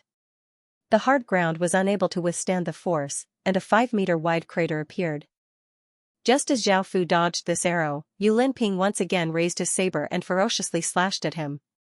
Zhao Fu could only use his sword to parry, but the other Lu Xing's spear stabbed towards Zhao Fu's chest. Zhao Fu had no choice but to once again dodge and unleash a large amount of his king's power. Following this, the 4 of them started an intense battle. As they fought, sword lights and saber lights shot everywhere, exploding out with powerful auras like a wild gale. The 3 great generals worked together incredibly well, and Zhao Fu was completely suppressed. Seeing these 3 powerful great generals, the city guards felt their blood boil. Suddenly, Zhao Fu had just blocked Yu Linping's attack, and just as he was about to counterattack, another arrow shot towards him. Zhao Fu could only tilt his head to the side. This arrow flew past Zhao Fu's head, and the sharp arrow light was like a sharp blade. As it flew past, a gash appeared on Zhao Fu's hood, and a few strands of his black hair fell off.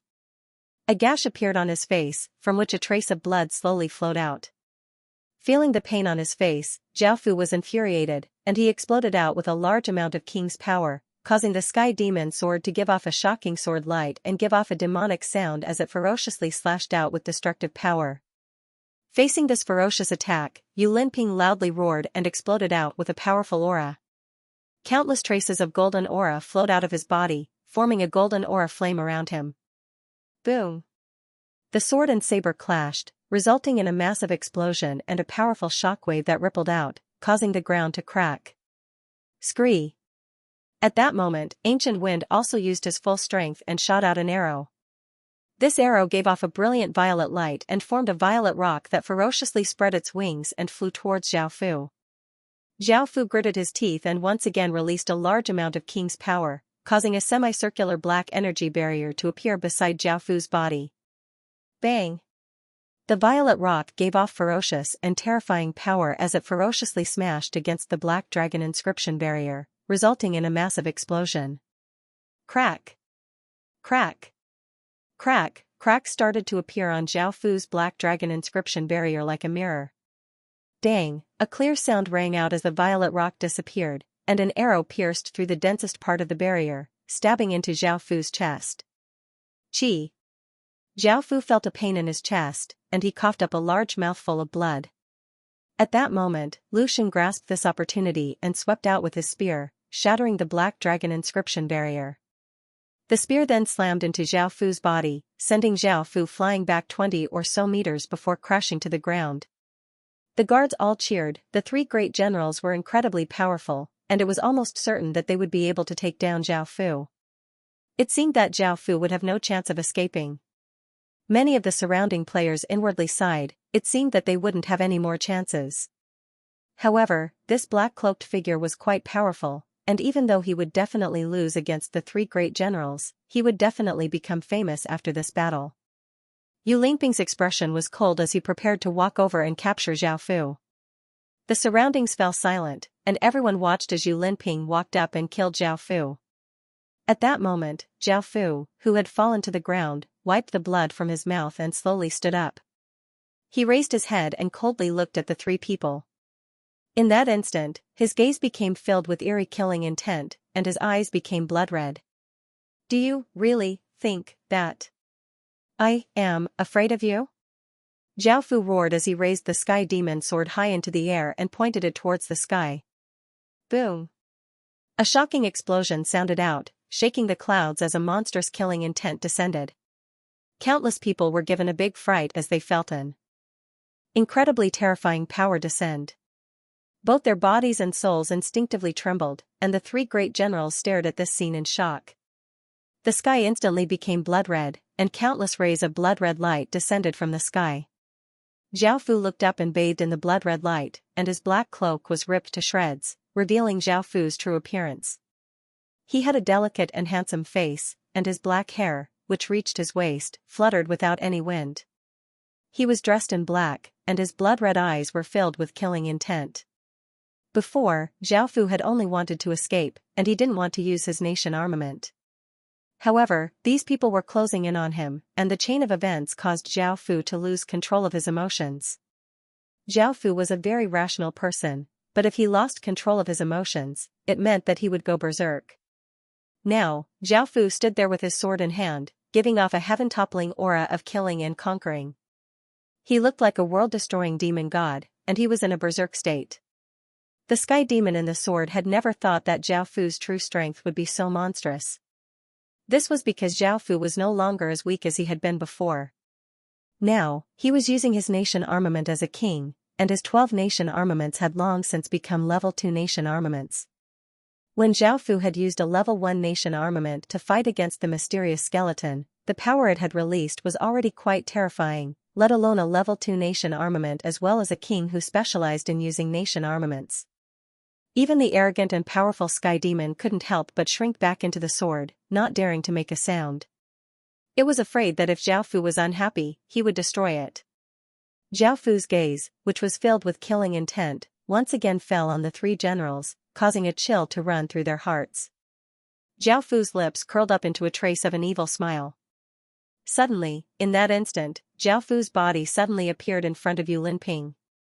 He seemed to slowly raise the sky demon sword, but in actuality, he was incredibly fast. Boom! As Zhao Fu's sword slashed down, even though Yu Linping exploded out with all of his strength and blocked with all of his might, he was still sent flying hundreds of meters by Zhao Fu. Yu Linping crashed into Heavenstone City's incredibly sturdy city walls, and a 100-meter-long and 10-meter-deep gash appeared on the ground. Pooh! Yu Linping crashed into a wall that was dozens of meters tall, and he coughed up a large mouthful of blood. His chest was a bloody mess, and the wall had also caved in. Yu Linping's entire body was embedded in the wall, and he looked like he was on his last breath.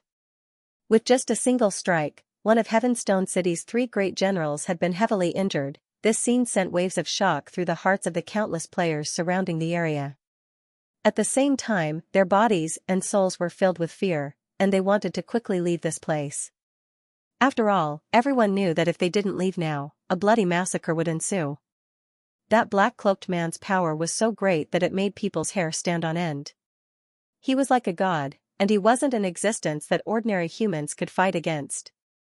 All the players could only run while Zhao Fu's attention wasn't on them. Otherwise, they wouldn't be able to escape. The people from Heavenstone City were completely dumbfounded, and their previous expressions of joy and confidence were now extremely grave and even a trace of fear. At this time, Zhao Fu slowly turned his head. His scarlet eyes were like 2 gems, emitting a terrifying light. In the next second, Zhao Fu was like a black ray of light as he rushed towards Ancient Wind, who was holding his violet bow. Ancient Wind's expression was quite serious as he drew his bow and shot out a sharp arrow.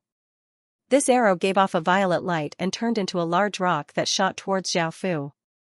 The two of them quickly intertwined, and facing the arrow that had injured him, Zhao Fu swung his sword. A black arc of light flashed out, splitting the rock and the arrow in half. Ancient Wind immediately drew his bow again. However, Zhao Fu's body suddenly disappeared. In the next moment, Gufeng was given a big fright and cold sweat covered his body because a terrifying figure had appeared behind him.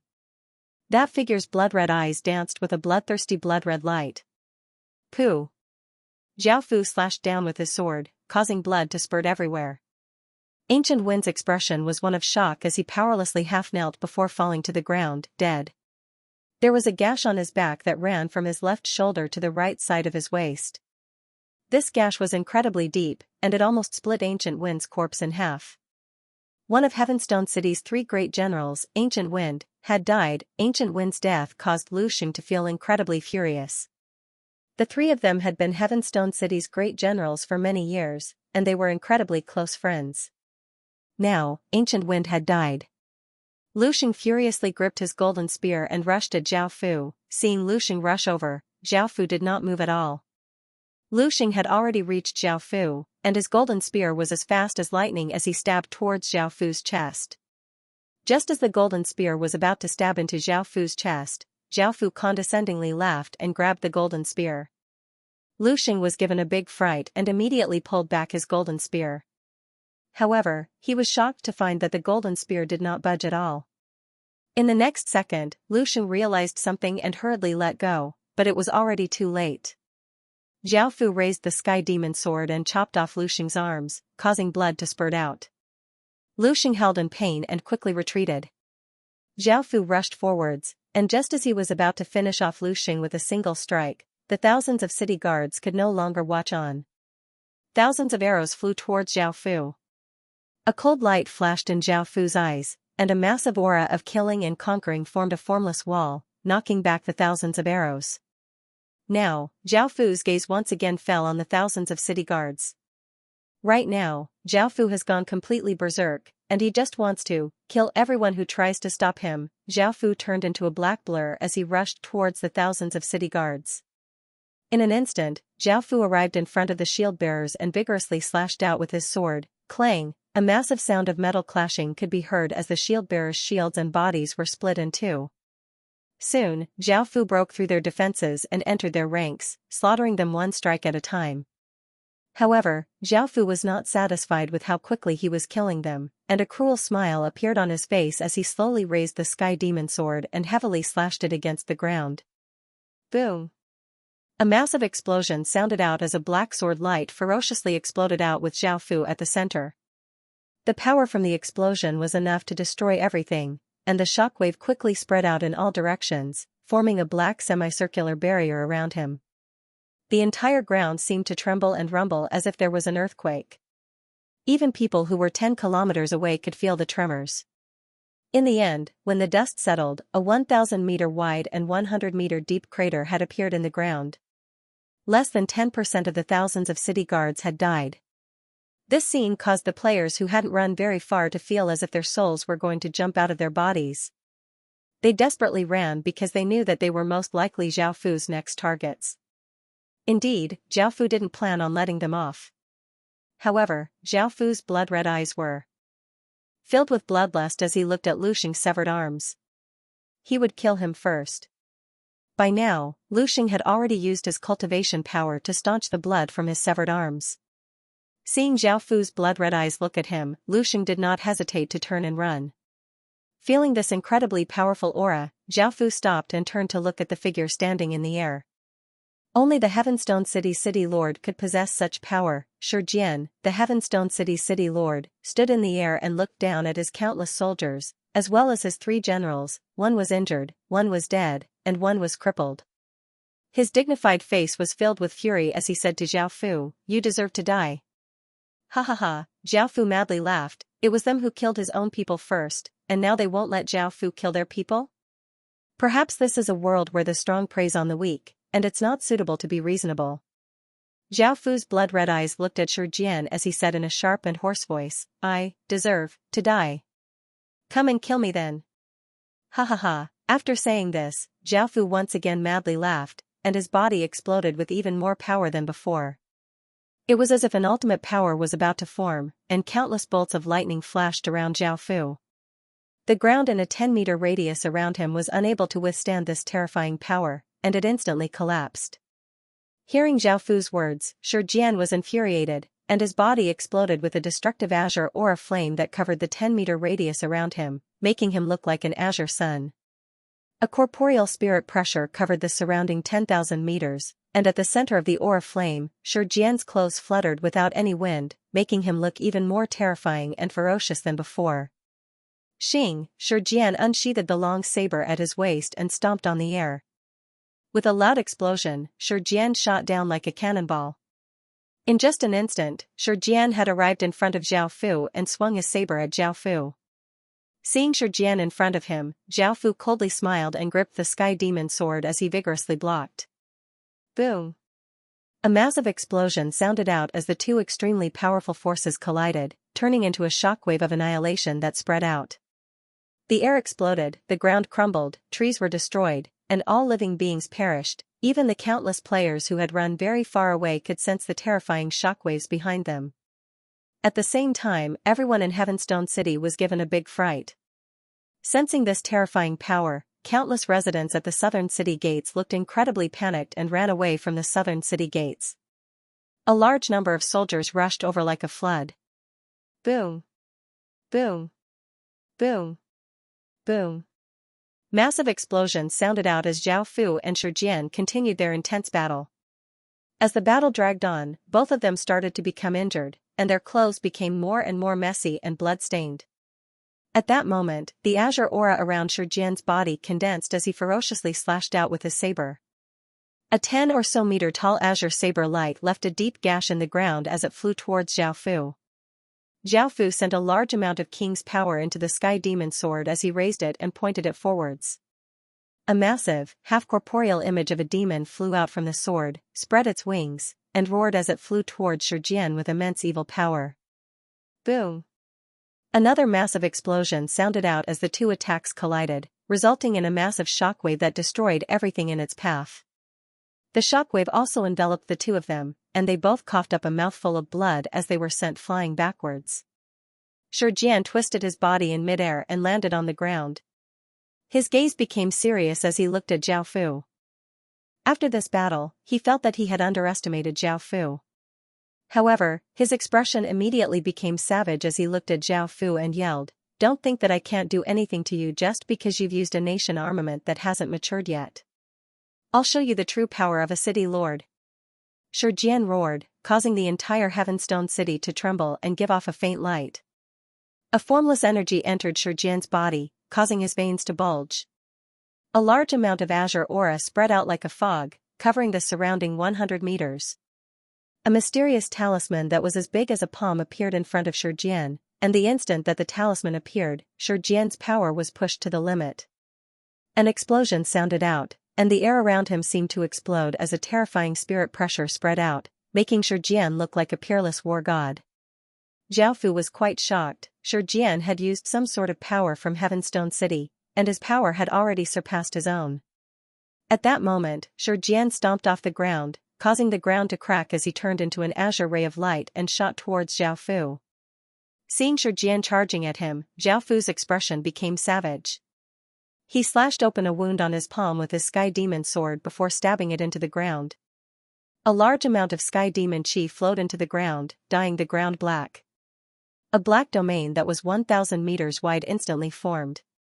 Shi Jian was incredibly fast, and he was within 500 meters of Zhao Fu in an instant.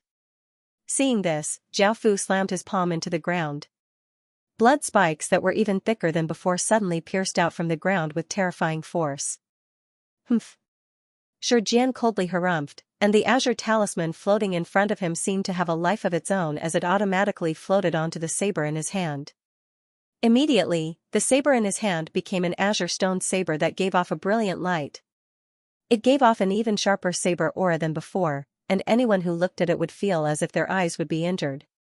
Shi Jian gripped the stone saber and swung it, causing a 1,000-meter-long azure saber image to flash out. Bang! Bang! Bang! The massive spikes were destroyed, and Zhao Fu spat out a mouthful of blood as he flew backwards, a bone-deep wound appearing on his chest. Seeing Zhao Fu fall to the ground, Shi Jian leapt up, crossing over 100 meters in an instant and arriving at Zhao Fu's side. Zhao Fu lay on the ground weakly. That peerless saber strike had heavily injured him. Zhao Fu lightly coughed up a mouthful of blood as he looked at Shi Jian, who was slowly raising his saber, with bloodshot eyes. The terrifying stone saber shot out a saber light that was more than 10 meters long, and it gave off a shocking aura. Even a powerful dragon would die under this saber strike. Die! Shi Jian coldly yelled as he swung his saber down towards Zhao Fu. He definitely wouldn't let this person who had killed his general and many of his soldiers go. At that moment, he felt a sense of satisfaction from taking revenge. The saber gave off a sharp saber light as it swung down towards Zhao Fu, and the saber light was about to devour Zhao Fu's body. Boom! At that moment, a shocking explosion sounded out as if a hole had been torn in the heavens and earth, and a blinding golden pillar of light shot into the sky. At that moment, the other 3 city lords of East Green suddenly looked towards Heavenstone City in shock. Shi Jian was also quite shocked, and he was pushed back dozens of meters. Within the dazzling golden pillar of light, Zhao Fu stood up with his sword in one hand and slowly raised his head to look at the sky before slowly closing his eyes. The noble golden light covered Zhao Fu's body, and Zhao Fu's blood began to flow quickly and hotly. His heart also began to beat vigorously, as if Zhao Fu was also glowing with a golden light. The two of them were resonating with each other. Boom! At this moment, the pillar of light exploded with an even more dazzling golden light than before, and a powerful force began to flow into Zhao Fu's body. Zhao Fu's black hair that reached his waist started to move even though there was no wind, and his clothes also started to flutter as if they were being blown by the wind. An ultimate force seemed to be forming. Everything fell silent. No matter if it was insects, birds, or beasts, none of them dared to make a single sound. The deathly silence was quite frightening.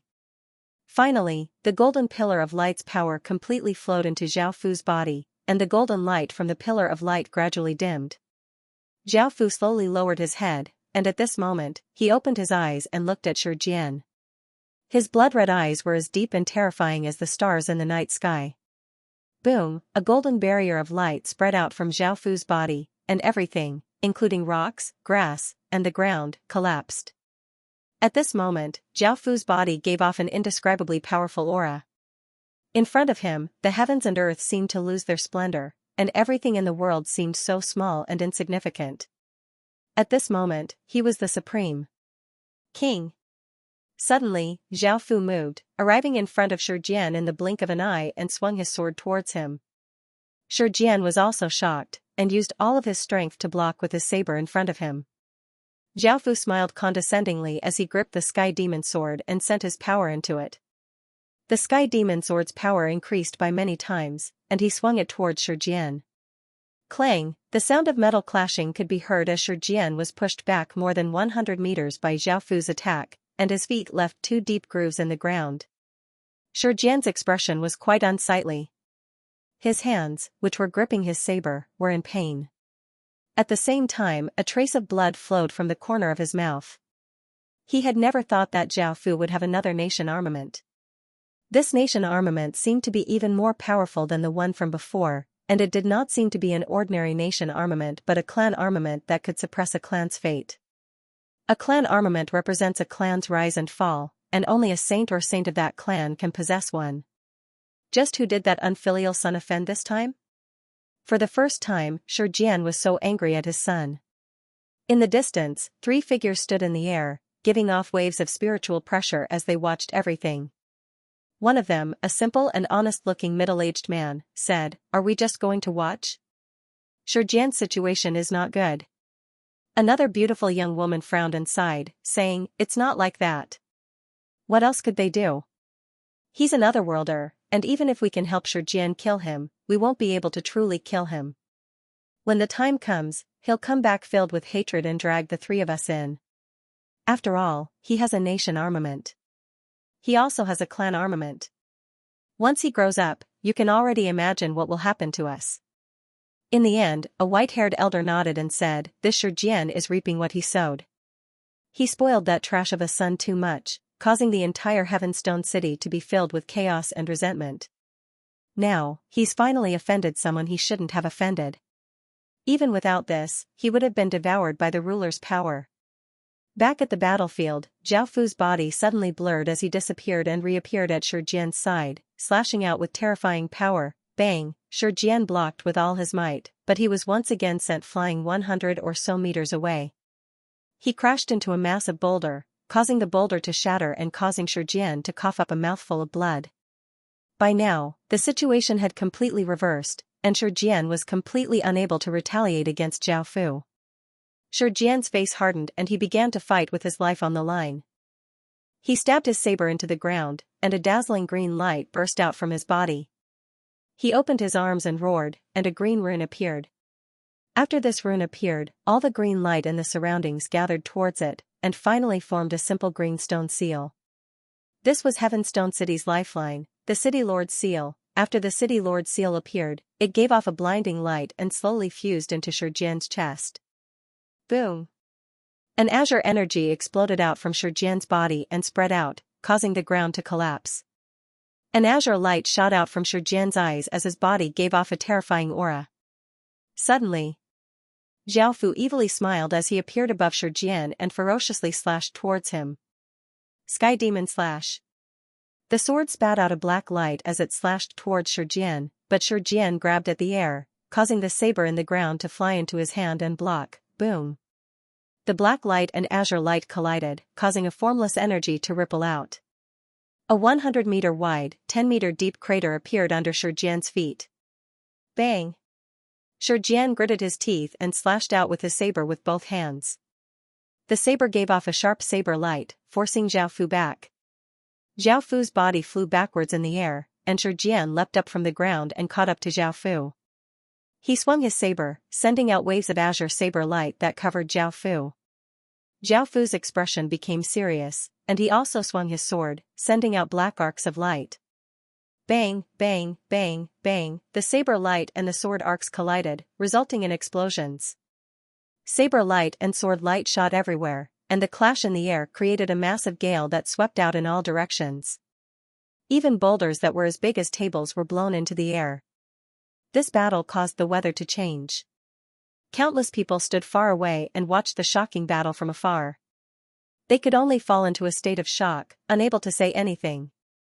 This was because this was no longer a battle between two people, but a battle between two lofty gods. Ah! Shijian roared and slashed out a 10-meter-long azure saber light towards Zhao Fu. Zhao Fu raised his sword, and the huge black sword light collided with it. When the two collided, another earth-shattering explosion rang out. At this moment, Shijian's expression darkened, and he made up his mind. He raised his saber with one hand, and all the azure energy in his body surged towards the saber. A 30-meter-tall azure lion appeared beside Shijian, bearing its fangs and claws. Shijian waved the saber in his hand, and the cyan lion leaped from his side, running towards Zhao Fu to attack. Roar! The azure lion roared and gave off a ferocious aura as it quickly ran over. In just a few seconds, it was within 100 meters of Zhao Fu. Seeing this, Zhao Fu coldly harumphed and raised the sky demon sword. His king's power flowed into the sword as he pointed at the azure lion. Similarly, a massive, corporeal demon, bringing with it the evilness and bloodlust of hell, rushed out of the sword and roared as it collided with the azure lion. Just as the demon and lion were about to collide, Shijian suddenly swallowed a precious medicinal pill that could increase his strength by several times. As the city lord, he had quite a bit of wealth. After swallowing the medicinal pill, Shijian's body doubled in size, and his muscles bulged as he burst forth with even greater strength than before. His body suddenly blurred, and the instant the demon and lion collided, he appeared beside Zhao Fu like a ghost. He raised his saber high into the air, and the saber gave off a sharp saber light towards the sky. A 1,000-meter-tall saber image appeared, and the clouds in the sky were scattered by the saber chi. Zhao Fu was given a big fright, and his hair stood on end as he turned to look at Shijian, who had suddenly appeared beside him. At that moment, Shijian's expression became savage as he madly roared. He gripped his saber and slashed down towards Zhao Fu with the power to split the heavens and the earth. Boom! As Shijian's saber slashed down, it was as if the heavens and earth had been split apart, and everything was destroyed. Roar! However, at that moment, an even more powerful dragon's roar sounded out. This roar was so loud that it could split rocks and pierce through metal, shatter the clouds, and cause all creatures to submit to it. A blinding golden light exploded out like a star exploding. Shijian was completely dumbfounded as he was sent flying 1,000 meters away, crashing into the Heavenstone city walls. The city walls, which were as tough as iron and couldn't even be damaged by magic, were now covered with cracks that were 20 or so meters long. Shijian spat out a mouthful of blood, and his entire body was stuck on the city wall. His eyes widened as he stared at the center of the golden storm, where the 9 seemingly alive golden dragons revolved around Zhao Fu's body. At this moment, the ground beneath Zhao Fu's feet had already collapsed into a bottomless pit. However, the 9 golden dragons that were more than a meter long circled around him, allowing him to stand in the air. This scene caused the 3 people watching from afar to feel completely dumbfounded. They could not believe that Zhao Fu could explode out with such terrifying power, and they had thought that Shijian would be able to kill Zhao Fu with a single strike. However, the situation had suddenly reversed, making them feel as if they were dreaming. Let's go. Don't make him hostile. The beautiful young woman swallowed a mouthful of saliva as she looked at the scene in the distance in shock. The other 2 people also had similar expressions, and hearing her words, they couldn't help but nod. After all, the power that Zhao Fu had released this time was something that even the 3 of them wouldn't be able to take advantage of. Right now, the 2 people at the front were completely bloodshot, and if they were accidentally dragged in, the consequences would be unimaginable. The 3 of them quickly left, and the countless players who had been watching from afar once again retreated far away. The place where they had been standing had been swept up by the golden storm, causing sand and pebbles to fly and trees to sway, and even their bodies to be blown away. However, there were still countless people in East Green excitedly rushing over because a post had appeared on the Heaven Awaken World Forum. Do you want to see a true godly spirit battle? Come to East Green's Heavenstone City's southern gate. The terrifying battle is unimaginably powerful. I'm an ordinary person in East Green, and I originally didn't want to go to Heavenstone City because the Qian family relies on the support of the main city's officials and is too domineering and unbridled. They don't put anyone in their eyes at all, and anyone who offends the Qian family will only die. However, I had something to do today, so I went over. I never thought that I would find such a shocking event, someone who looked like a player was fighting with the Heavenstone City's city lord. The scene was simply too terrifying, and it was as if the end of the world had arrived. This definitely wasn't a power that an ordinary person could have. I just wanted to quickly notify everyone.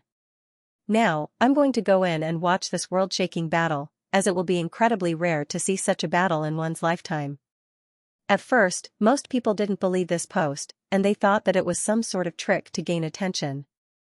As such, they scoffed at the post. However, as 1, 2, 3, countless people confirmed that this was true, the Calm Heaven Awaken World Forum once again became lively. A battle between gods? It was likely that no one had ever seen such a thing before, but they could imagine how terrifying it would be. Countless people hurried over with curiosity in their hearts. At the same time, this matter also attracted the attention of countless factions. Is it a battle between a player and a city lord? Is it possible for players to have such power at this stage of the game? What's more, this happened in the northern side of the Midland continent. The northern side of the Midland continent was a place that many factions were afraid of, as Qian's shadow loomed over that direction. All of the major events that had shaken the world had happened there, and now, something like this had happened there. Many people instinctively wondered if this had anything to do with Great Qian. However, whether or not this matter had anything to do with Great Qian, and whether or not the person fighting with the city lord was a player could be ignored. After all, just this battle alone was enough for them to send countless people over to gather information about it. His gaze returned to the battlefield once more. By now, Heavenstone City's 100,000 Stage 1 soldiers had all arrived. Seeing their respected city lord heavily injured, they felt incredibly furious, and their eyes filled with killing intent looked at Zhao Fu in the distance. At that moment, they were still quite rational, and they understood that the enemy in front of them could not be dealt with numbers. As such, they simultaneously knelt on the ground and yelled, "City Lord! Let's use our power!" Facing Zhao Fu, who was so powerful that he could cause others to despair, there was nothing Shijian could do. As such, he could only use his final trump card. Shijian weakly stretched out his blood-stained right hand, and the city lord's seal that had fused into his body gave off a formless energy that spread out from Shijian's body. Traces of blood-red aura rose up from the black mass of soldiers kneeling on the ground, making it look like a sea of blood. After this aura appeared, it flooded into Shijian's body. How terrifying would the power of 100,000 Stage 1 soldiers be when gathered together? The answer is that they can kill gods. Boom! A powerful energy that seemed to be able to twist space exploded out from Shijian's body, causing everything around him to turn into nothingness. An azure and blood-red aura flame rose up from Shijian's body, seeming to pierce through the clouds, causing the entire sky to darken. The Armageddon event had officially begun. Zhao Fu held his sword and stood in the air with his hands behind his back. His body gave off a faint golden light as he coldly looked at Shijian with his blood-red, gem-like eyes. Shijian also stood in the air, and his body gave off azure and blood-red aura flames. With the power of 100,000 soldiers entering his body, he seemed to have the power to kill a god, and he was so powerful that even he was shocked. At that moment, Zhao Fu slowly raised his sword and turned into a golden torrent as he shot towards Shijian. Shijian's expression became cold as he gripped his saber and turned into an azure and blood-red torrent as he shot towards Zhao Fu. Boom! A shocking explosion sounded out as the two rays of light collided, causing a blinding white light to explode out. Following this, a shocking shockwave spread out like a massive gale, causing the ground to shatter and trees to snap, and the surrounding creatures to flee in all directions. The two people in the air were also sent flying backwards, and after stabilizing their bodies, a trace of blood leaked out of their mouths. However, their gazes focused as they once again collided in the air. Explosions sounded out as blinding white light exploded out in the sky. Everyone in the distance stared dumbfoundedly at this shocking battle, and the terrifying scene that it had created. Whether it was the hills, boulders, trees, or anything else, they had all been turned into nothingness, and tens of thousands of meters of land had been razed to the ground. Heavenstone City was protected by a formless energy, so it had survived. If it had been a normal town, it would have been destroyed by this terrifying battle. The two people in the air continued to fight with shocking power, but they had both suffered many injuries. Neither of them had any time to waste. Zhao Fu had used up Qian's fate, while Shi had used up 100,000 soldiers' life force. As such, an even more intense battle erupted. Shi furiously roared as he slashed out hundreds of terrifying saber lights, covering Zhao Fu. Zhao Fu raised his hand, and a massive black arc of light flashed out, destroying the countless saber lights. Suddenly, Shi appeared at Zhao Fu's side. The long saber in his hand emitted a sharp saber light, which turned into a huge green lion. It was 100 meters tall and had a ferocious aura as it opened its bloody mouth. Because Shi was already very close, the moment the green lion was formed, Zhao Fu was already in front of its mouth. The huge lion's mouth was about to bite down on Zhao Fu, and the force of this bite was enough to bite off a mountain. It was extremely terrifying. Roar! At that moment, a massive dragon's roar sounded out as Zhao Fu stretched out his palm towards Shi. The 9 golden dragons around him roared and gave off large amounts of golden light, turning into golden dragons that were dozens of meters long and ferociously slamming towards Shi. Bang! The green lion was pierced through by the golden dragon's mouth, causing it to explode. Following this, the 9 golden dragons slammed towards Shi one by one, and the terrifying force of the golden dragons sent Shi flying more than 1,000 meters. Moreover, he had been slammed twice and thrice. The 8th golden dragon slammed Shi into the city walls, causing countless cracks to appear.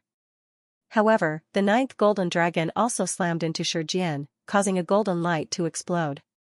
Boom! With a massive explosion, the incredibly sturdy city walls that were dozens of meters tall completely collapsed, and Shi lay in the rubble, covered in blood. Seeing this, the 100,000 Stage 1 soldiers were enraged and roared, "We are willing to give up our lives to the city lord." Following this, streaks of powerful blood-red light shot out from every soldier's body and surged towards Shi. Shi, who had fallen to the ground, roared towards the sky. Once again receiving a terrifying force, the streaks of blood-red light gathered on Shi's body, causing his entire body to emit a blinding blood-red light. Suddenly, a massive blood-red hand that was as monstrous as a demon stretched out from the blood-red light, crossing 1,000 meters and grabbing at Zhao Fu. Zhao Fu was greatly startled, but the massive blood-red hand slammed Zhao Fu into the ground. Boom! A massive explosion sounded out as if there was an earthquake, and a 1,000-meter wide handprint appeared on the ground. The ground caved in by 10 or so meters, and at the center of the handprint lay Zhao Fu, covered in blood. Cough! Zhao Fu coughed up a mouthful of blood and slowly stood up from the ground. He raised the sky demon sword and said, "It's time to end this. Demon Sun." Boom! A jet-black demonic pillar shot into the sky, piercing through the clouds, and a massive wave of demonic chi spread out. The sun in the sky was gradually dyed black, and it gave off a terrifying demonic light that seemed to devour souls. A boundless demonic intent descended like the pressure of the heavens and earth, causing all creatures to feel fear. Zhao Fu had used the sky demon's most powerful skill. Demon Sun. On the other side, Shi stood up, covered in blood. Seeing Zhao Fu use his ultimate skill, his expression became serious as he raised his right hand, and a stone seal appeared above it. The entire Heavenstone City exploded with a powerful azure light, and it wasn't just the soldiers but also the countless residents within Heavenstone City. Traces of azure chi floated out of their bodies and flowed into the stone seal, causing it to shine with a brilliant azure light. Suddenly, a 1,000-meter-tall azure stone seal image appeared, giving off an incredibly heavy, dignified, and powerful aura that seemed to be able to suppress the heavens. Within the demonic pillar, Zhao Fu's feet were a few inches off the ground, and the blood-red light in his eyes became even more intense, making them look like 2 stars. At that moment, he raised the sky demon sword and vigorously slashed down towards Heavenstone City. Boom! A monstrous sword light containing enough power to destroy the heavens and earth slashed towards Heavenstone City. Facing this monstrous sword light, Shi roared, and his raised right hand cracked open, turning it into a bloody hand. He vigorously slashed out with the stone seal, and the 1,000-meter-tall stone seal also flew towards Zhao Fu. Boom! A shocking explosion sounded out, and it was as if something in the heavens and earth had been shattered. The black sword light and azure stone seal collided, and a blinding white light exploded out. The entire heavens and earth turned white, and everything disappeared in an instant. Everyone felt as if they had gone deaf, and they couldn't hear anything at all. Everything in front of them was a blur, and their bodies froze. After a long time, the white light disappeared, and their hearing returned to normal. Only then did everyone stare at the apocalyptic scene in front of them. A 10,000-meter-wide crater had appeared in front of them, and the trees in the surrounding few kilometers had all been destroyed. The remnant power caused everyone to feel a chill in their hearts, and they didn't dare to come close. The massive and majestic Heavenstone city had been split in half by a massive sword gash, and the southern side had completely collapsed. Is the battle over? Following this, all sorts of information about this shocking battle started to circulate on the Heaven Awaken World Forum. The outcome of this terrifying battle was that the southern side of Heavenstone City had been completely destroyed, and it had been split in half by a sword gash.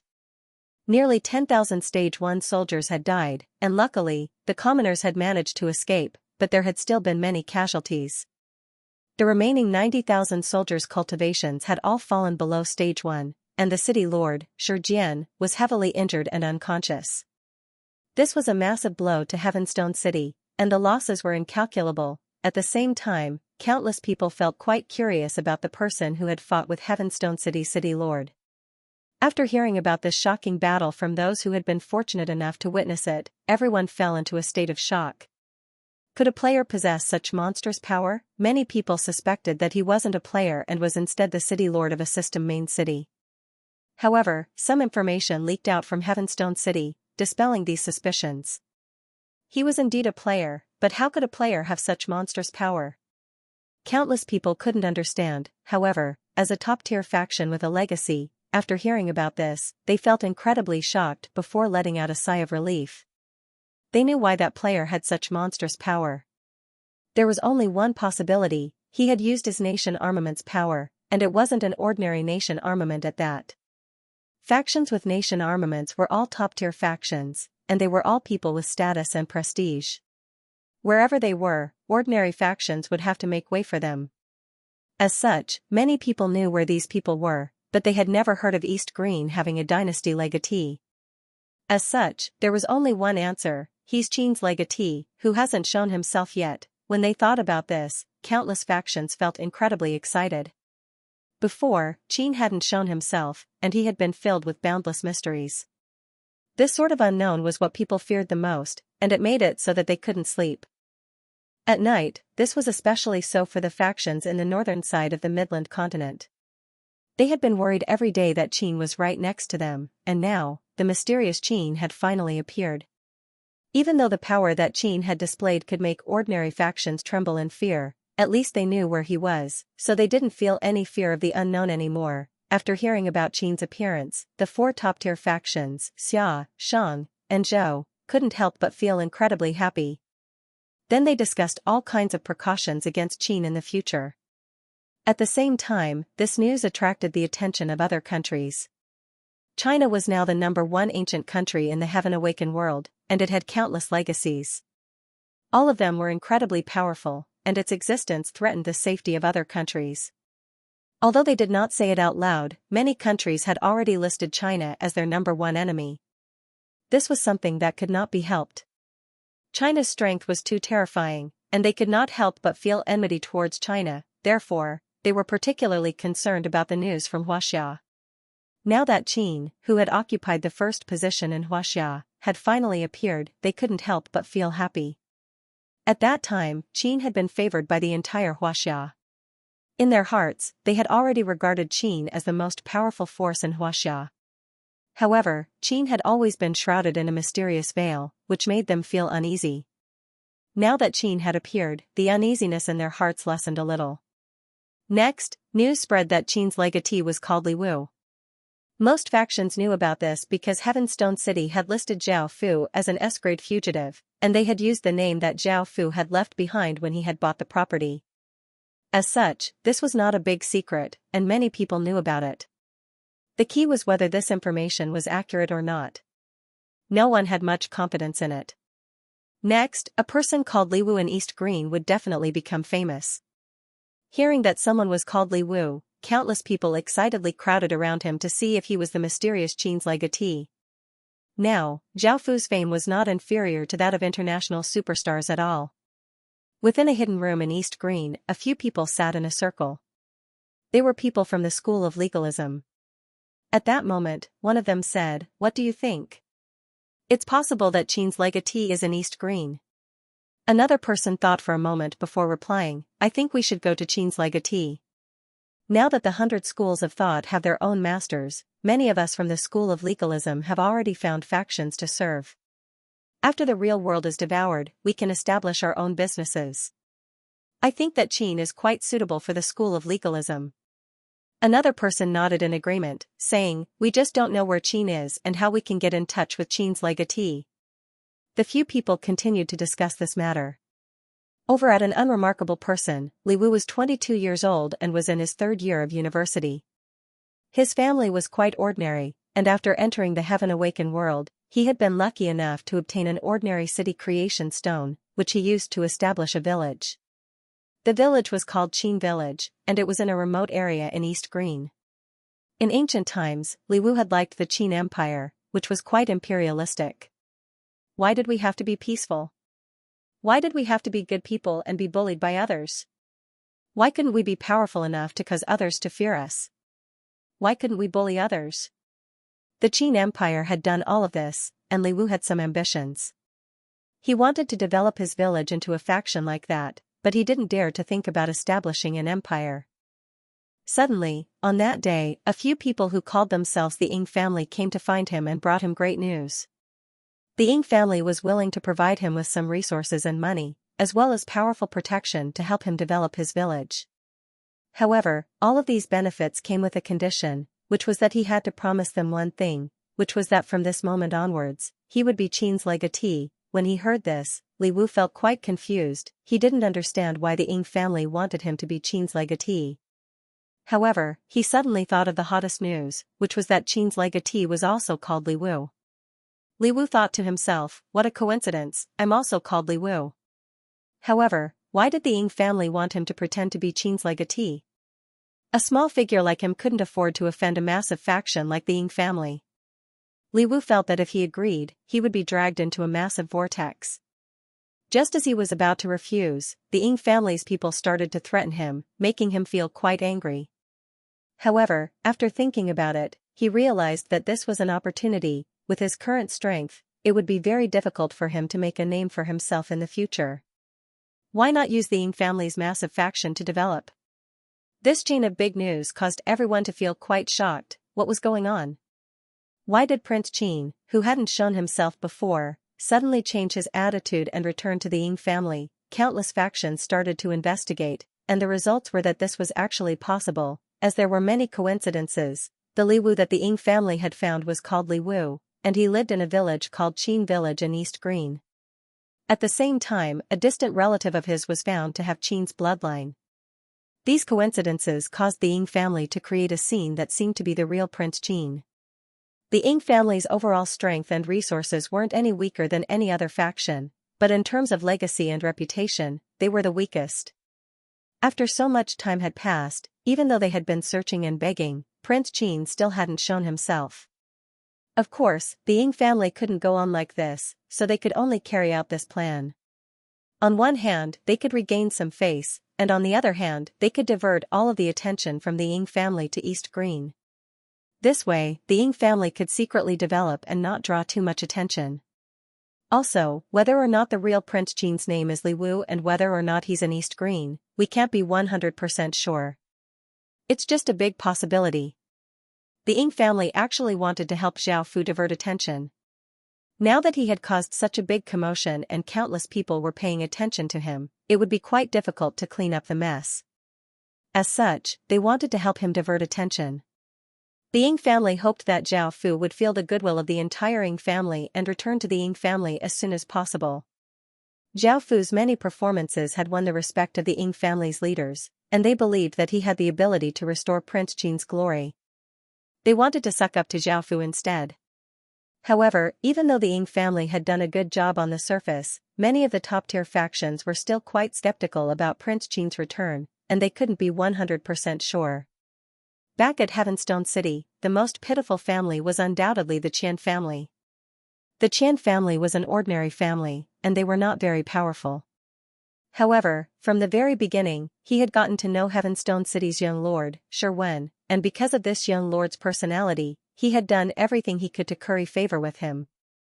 Not only had he given him countless new and interesting items, but he had even given away a few of his most beautiful disciples for Sherwin to play with. These direct descendants were deeply liked by Sherwin, so the Qian family's status in Heavenstone City gradually rose. Because they had the support of Heavenstone City's young lord, they used this advantage to force the other factions away, and those that did not leave would be destroyed by Heavenstone City's power.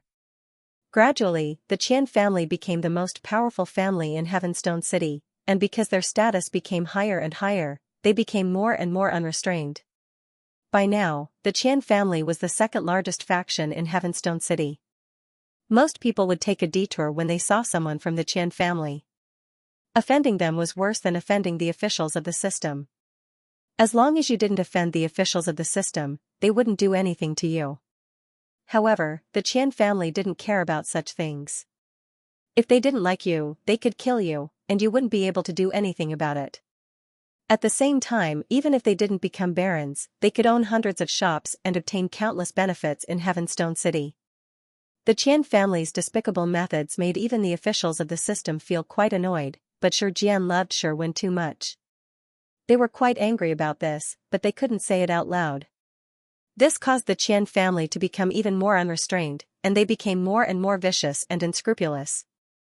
Xiaofu had made quite a big move when he had first arrived in Heavenstone City.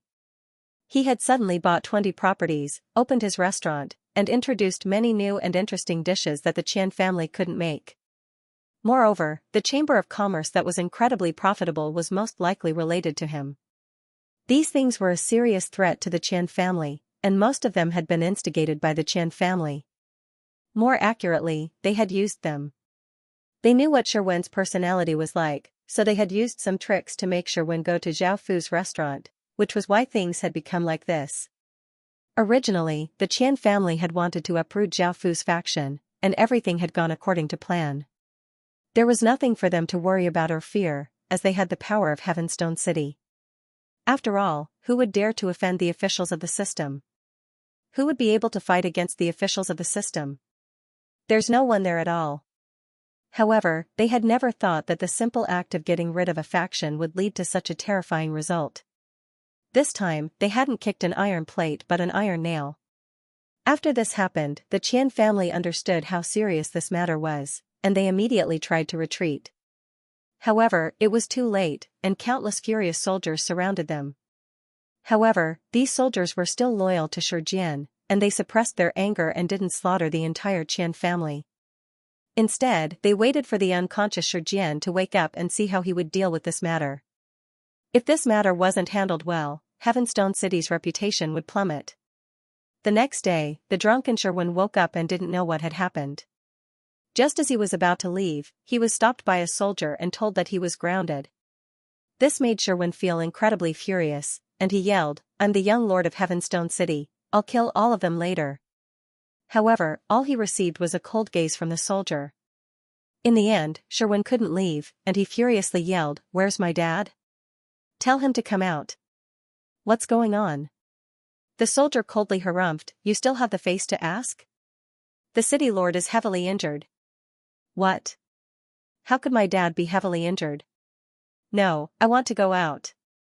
Sherwin couldn't believe this and tried to force his way out, but the soldier rudely pushed him into the room. In the end, Sherwin could only return to his room and furiously smash things around. Back at Qing Town, within the hall, Bai Qi furiously said, "Heavenstone City, I'll slaughter the city sooner or later." "Alright, General Bai, calm down." "General Bai, please calm down. Right now, the most important thing is to find out about His Majesty," Ba Qing said kindly. She knew who Bai Qi was, and it was possible that he could slaughter the 400,000 or so players in Heavenstone City, or perhaps even the 1 million players. "Is there any news about His Majesty?" Wang Jian asked worriedly as he frowned. Li Si sighed as he replied, "We've already sent thousands of people to East Green to look for him, but there's still no news of him." Within a secluded valley, a heavily injured person covered with blood lay on a patch of grass. There were 3 strange humanoid creatures flying around him and shooting rainbow lights at him. Xiaofu slowly opened his eyes. The sunlight was quite blinding, and Zhao Fu used his bloodied hand to block it. Suddenly, the three humanoid creatures beside Zhao Fu started to cry out, speaking a strange language. Only then did Zhao Fu notice them. They were only as big as a palm and looked like girls.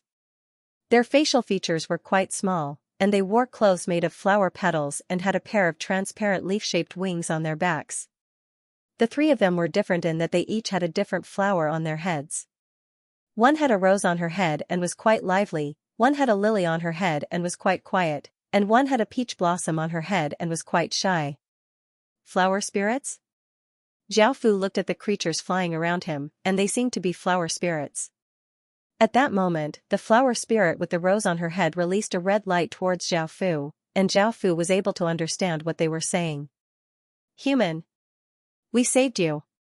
The flower spirit with the rose on her head said with a pleased smile as she placed her hands on her waist. Zhao Fu felt quite weak, and he smiled as he said, "Thank you." The flower spirit with the rose on her head happily laughed as she said, "Human. There's no need to thank us, we're pure and kind flower spirits." At that moment, the flower spirit with the lily on her head calmly explained, "Human, don't listen to her. It's because you're giving off an aura that attracts us flower spirits, which is why we saved you. Arg. Bye-bye." Seeing her words exposed, the flower spirit with the rose on her head cried out unhappily. Hearing this, Zhao Fu thought back to the flower's embrace blessing that he had received during the 10,000 Flower Festival. This effect increases one's charm towards women, making it easier for fairies to like them. Zhao Fu had never thought that these blessings would come in handy. After chatting with the three flower spirits for a bit, Zhao Fu found out their names. The flower spirit with a rose on her head was called Rose Rose, the flower spirit with a lily on her head was called Bye Bye, and the flower spirit with a peach on her head was called Peach. Because of that blessing, as well as Zhao Fu's good personality, the three flower spirits quickly became familiar with Zhao Fu. They did not hide anything and directly told him about their abilities. They have 4 abilities. The first one was an offensive type. It could control plants to attack or protect itself. The second was a special type. The speed at which the flowers withered was delayed by 6 times where they were. The third was a healing type that possessed advanced life healing magic. The fourth type was the planting type. It had the ability to shorten the growth time of crops. Right now, it could shorten the growth time by 5 times. Of the 4 abilities, the most shocking was of course the fourth one. Reducing the growth time of crops by 5 times was equivalent to reducing the growth time by 500%, which was quite monstrous. The final ability of the flower fairy's blessing was that it had a chance of attracting flower spirits. This proved how rare flower spirits were and how powerful they were. What's more, the 3 of them could only shorten the growth time by 5 times. If they became stronger, they would be able to shorten the growth time even more. Zhao Fu definitely wanted to bring these 3 rare flower spirits back to Great Qin, and his methods were similar to those strange middle-aged men seducing Lolis. Zhao Fu described Great Qin as a wonderland with beautiful scenery and hundreds of flowers blooming. Zhao Fu was not lying. After receiving the level 3 flower fairy's blessing, Qin City had been filled with countless flowers, and even the air was filled with a faint fragrance. The 3 naive and pure flower spirits did not hesitate at all and agreed to bring Zhao Fu to Qin City. After chatting for a bit, they found out that Zhao Fu's name was Zhao. At that moment, Rose Rose said that she was hungry, and she called the other 2 flower spirits to go find some wild fruits. Zhao Fu stopped them and took out 3 black forest fruits from his king's ring and handed them over. There were 3 black forest fruits that were as big as fists, and the 3 flower spirits each held one. They took a bite and found that it tasted quite good, so they happily ate. Rose Rose ate in large mouthfuls, causing juice to splatter everywhere, while the other 2 were much quieter. What surprised Zhao Fu was that they were quite strong. After seeing the 3 flower spirits eat black forest fruits, Zhao Fu looked at himself and couldn't help but sigh. This was undoubtedly his most serious injury, and it was even more serious than when he had fought against the mysterious skeleton. This was because there was a trace of azure energy within Zhao Fu's body, preventing his injuries from healing. This azure energy had a suppressive and sealing power, and it was very difficult to dispel. As such, it would be quite difficult for him to recover. What made Zhao Fu's heart ache the most was that he had used up almost all of Qin City's fate. Zhao Fu had never said that he could casually use his nation armament, as it consumed fate. After all, fate determined the fate of a nation, so it was quite precious. Even though Zhao Fu had used up all of his fate this time, his foundation was not damaged, and his fate could still be recovered. However, he could not use his nation armament for a while, or else his foundation would be damaged. Nation armaments should only be used when making important decisions, such as conquering a nation or taking down a system main city. Even if there were massive benefits, such as obtaining an ancient king armament shard, nation armaments could only be used when there were massive benefits. Back then, Zhao Fu had used up a lot of fate, but because he had obtained the king armament shard, his fate had increased even more. This meant that the ancient king armament shard was incredibly important to Qin City. Even though Qin City's fate could be recovered, he had not obtained much this time. If Zhao Fu had been able to take down Heavenstone City, not only would he have been able to recover all of the fate he had used up, but it would have also greatly increased, and he would have met the requirements to level up his nation armament. However, with Zhao Fu's current strength, it was impossible for him to take down Heavenstone City. Even if he only had 40,000 Stage 1 soldiers, he would have been able to take down Heavenstone City. However, if he didn't include the skeletons, Zhao Fu only had 6,000 soldiers, and none of them had even reached Stage 1. The power of a system main city wasn't something that ordinary people could contend against. Zhao Fu felt quite regretful about this battle. Even though he knew that Heavenstone City had suffered heavy losses, both sides had suffered heavy losses, and neither side had gained anything. Back then, even though Zhao Fu had expected that there would be danger, he hadn't thought that Heavenstone City would be so ruthless and merciless, causing Zhao Fu to feel quite angry. Back then, he had suppressed his anger and chosen to escape. However, after being thwarted again and again, Zhao Fu had lost control of his emotions. Ever since he had obtained Qin City's legacy, Zhao Fu had found that his personality had gradually changed. He now had a trace of madness, a trace of ruthlessness, a trace of bloodlust, and a trace of coldness. What kind of person would Zhao Fu become in the future? Would he become the kind of person who would kill millions of people in a moment of anger? Even Zhao Fu wasn't sure. Of course, this battle wasn't without any benefits. The first benefit was that Gu Feng's corpse had been put into Zhao Fu's king's ring.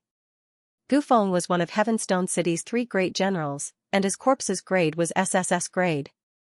Zhao Fu could once again nurture a top-tier general with this corpse. Apart from this, Gu Feng also had a normal grade legendary grade equipment and 4 gold grade equipment. The legendary grade equipment was the violet bow that he had used before, Great Spirit Rock Bow, grade, legendary, stats, strength plus 15, intelligence plus 10, constitution plus 10, agility plus 10, description, a piece of equipment that uses the corpse of a spirit rock and has its soul sealed within it. Can obtain many of the spirit rock's abilities.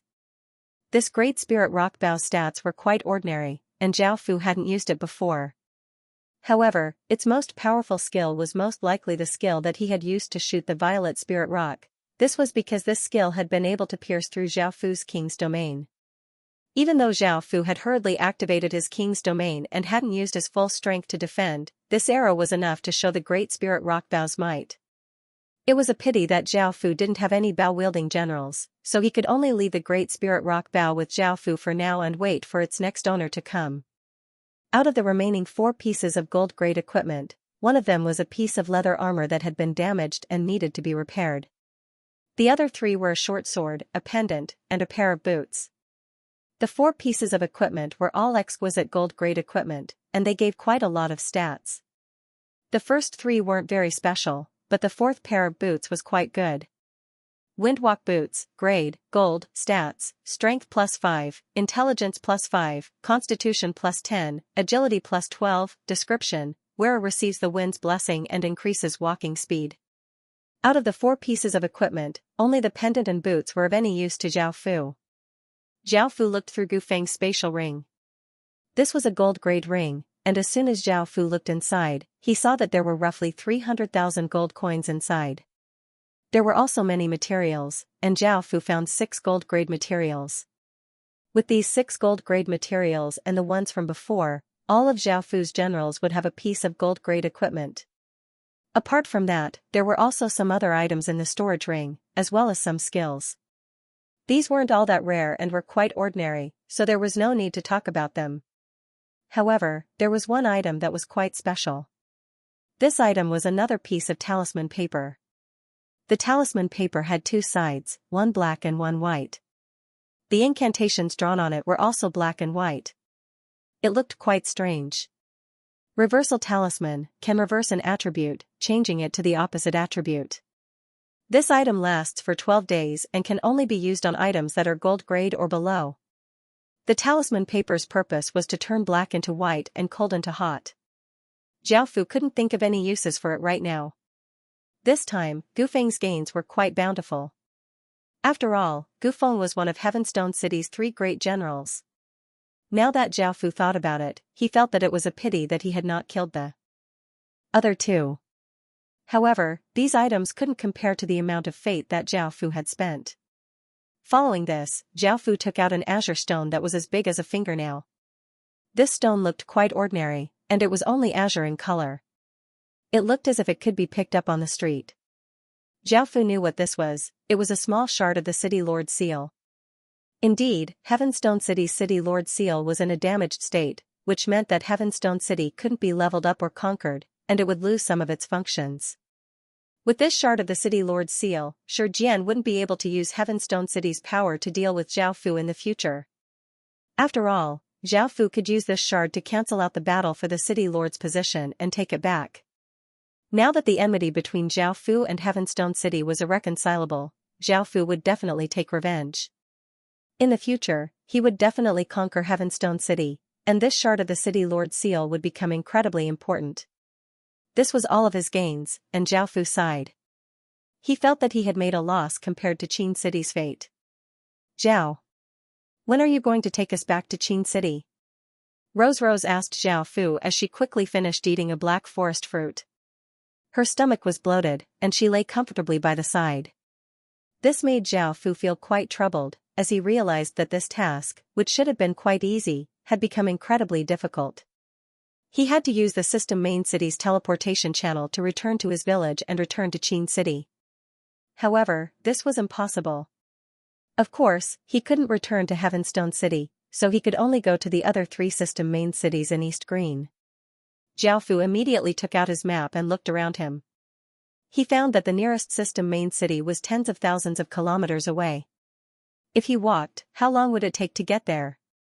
Perhaps Xiaofu could conquer a village and construct a teleportation channel, but Xiaofu didn't know how to construct teleportation channels. Only if Xiaofu found a village with a teleportation channel would he be able to quickly teleport to a system main city and return to Qin Town.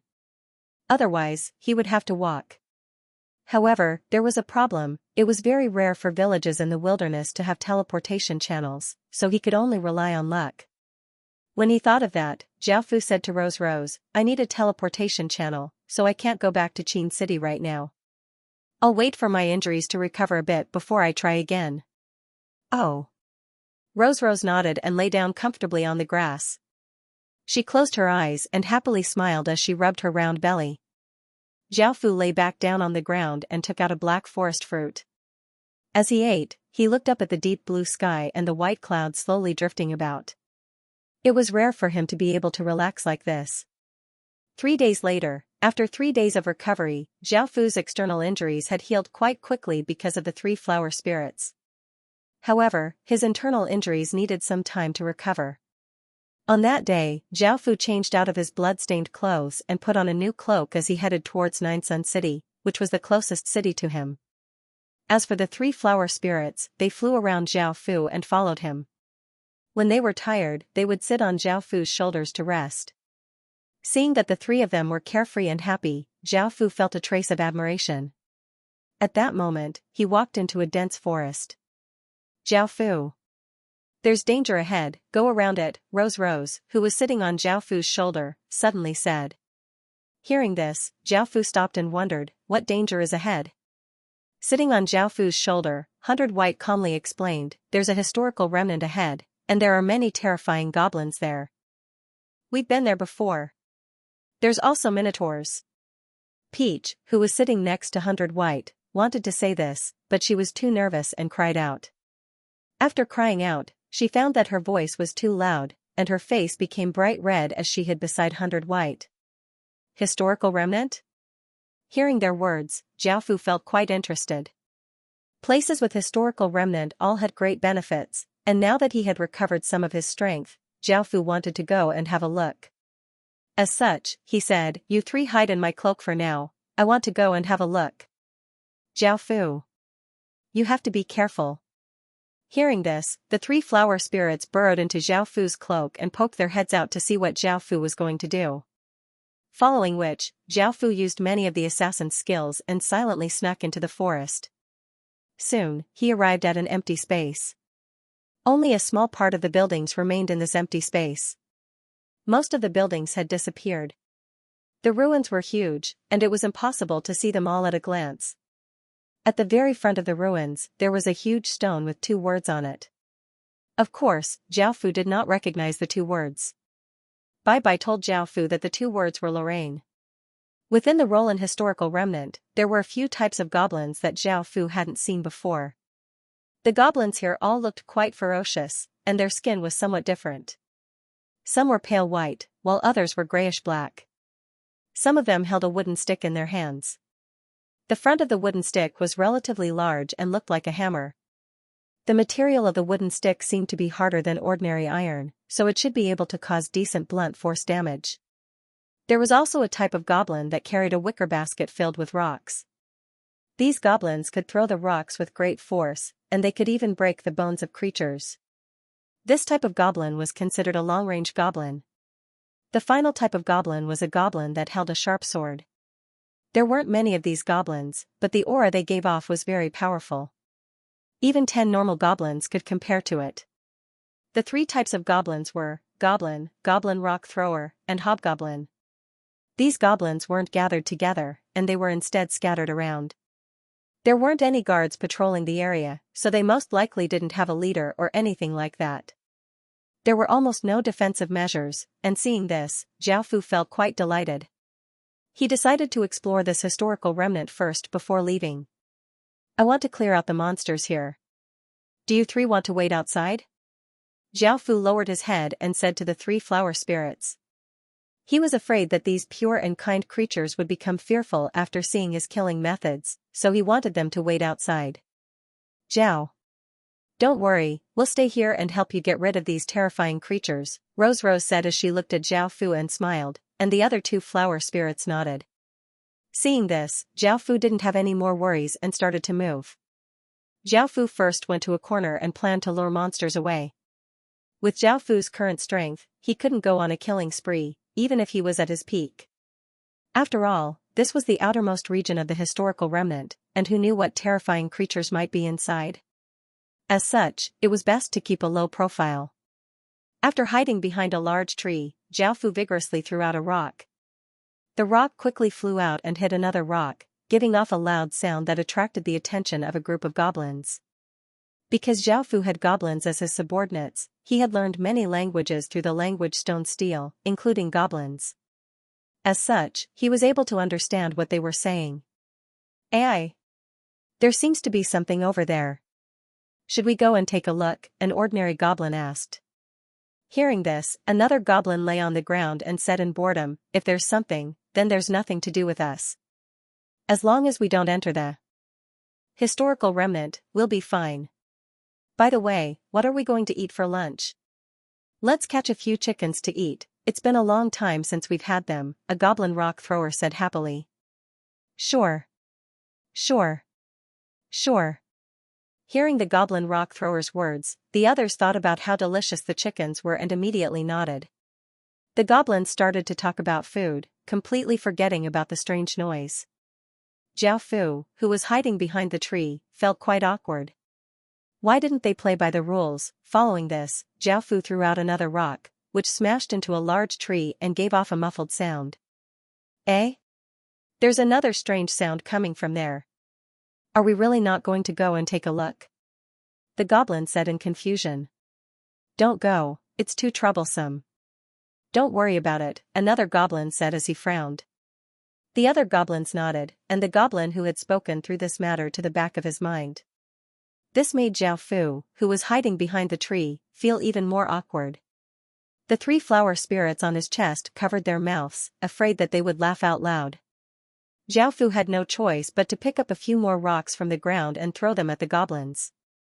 The pebbles quickly flew out and smashed into a few goblins' heads, causing them to jump up. Damn it! That bastard threw them? Following this, they furiously looked in Zhao Fu's direction and picked up their weapons as they furiously walked over, vowing to cut that bastard into pieces. Seeing that the goblins had been lured over, Zhao Fu let out a sigh of relief. Facing these goblins, Zhao Fu didn't use the Sky Demon sword, and he instead used his assassins. This sort of dense forest was quite beneficial to assassins, and Zhao Fu didn't have the strength to kill all of them at once. If he was careless, he might even startle the other goblins.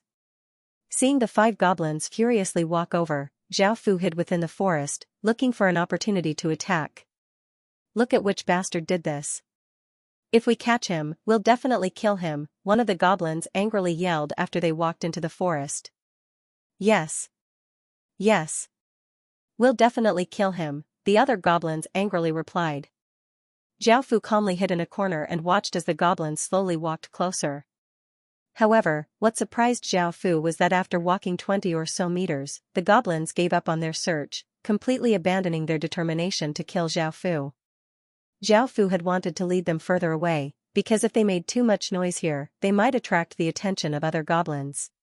However, Zhao Fu had no other choice but to attack. Zhao Fu leapt out from a corner, and his speed was incredibly fast and light. He was like a light breeze as he arrived between the 2 goblin rock throwers at the back of the group. Zhao Fu stretched out his hands and placed them on the necks of the 2 goblin rock throwers. He activated the mechanism on his hands, and 2 silver-white rapiers stabbed out, instantly piercing into the necks of the 2 goblin rock throwers. The 2 goblin rock throwers only felt pain at the back of their necks, and their pupils contracted as they died. The other 3 goblins didn't even have time to react. Assassins were a profession with high agility. Zhao Fu grasped this opportunity and quickly pulled out his rapier from the necks of the 2 goblins. The 2 goblin rock throwers' corpses powerlessly fell to the ground, but Zhao Fu moved like a ghost. His body seemed to leave after images as he leaned forwards and ferociously stabbed out, stabbing one of the goblins' hearts from behind. By now, the corpses of the 2 goblin rock throwers were about to fall to the ground, and Zhao Fu grasped this opportunity. He sent his king's power into his rapier and slashed to the left, slicing open the neck of the goblin on the left. Bang! Bang! Bang! Bang! The first 2 goblin rock throwers' corpses fell to the ground, and the rocks in the basket also fell to the ground, creating quite a loud sound. The 3rd goblin's corpse fell to the ground, and the 4th goblin's corpse fell to the ground. There was quite a bit of time between them. What happened just now seemed very slow, but it was actually only a matter of a few seconds. Time passed extremely quickly. Suddenly, the series of sounds caused the last goblin to be startled, and he turned around to look. Pooh! Zhao Fu's rapier pierced through the throat of the last goblin. The goblin whimpered and stared at Zhao Fu with wide eyes before falling to the ground, dead. Zhao Fu felt quite happy that he had dealt with the 5 goblins so quickly and easily. The assassin profession was quite good, and Zhao Fu gradually started to like it. However, with Zhao Fu's status, he couldn't take this path, as he could only focus on the king's profession. After killing the 5 goblins, they didn't drop any good equipment, only a few wooden clubs. There were a few silver coins, but they weren't very attractive to Zhao Fu. There were also a few black wooden shards, and Zhao Fu felt quite curious and picked them up to have a look. Gloomy Jungle, shard, collect 10 shards and combine them into a medallion. After using it, the medallion will allow the user to go to the secret space, Gloomy Jungle. Secret space? Zhao Fu did not know what this was because he had never heard of such a thing before. However, collecting these shards was quite easy, and he immediately obtained 5. After killing 5 more goblins, he would be able to create a Gloomy Jungle medallion.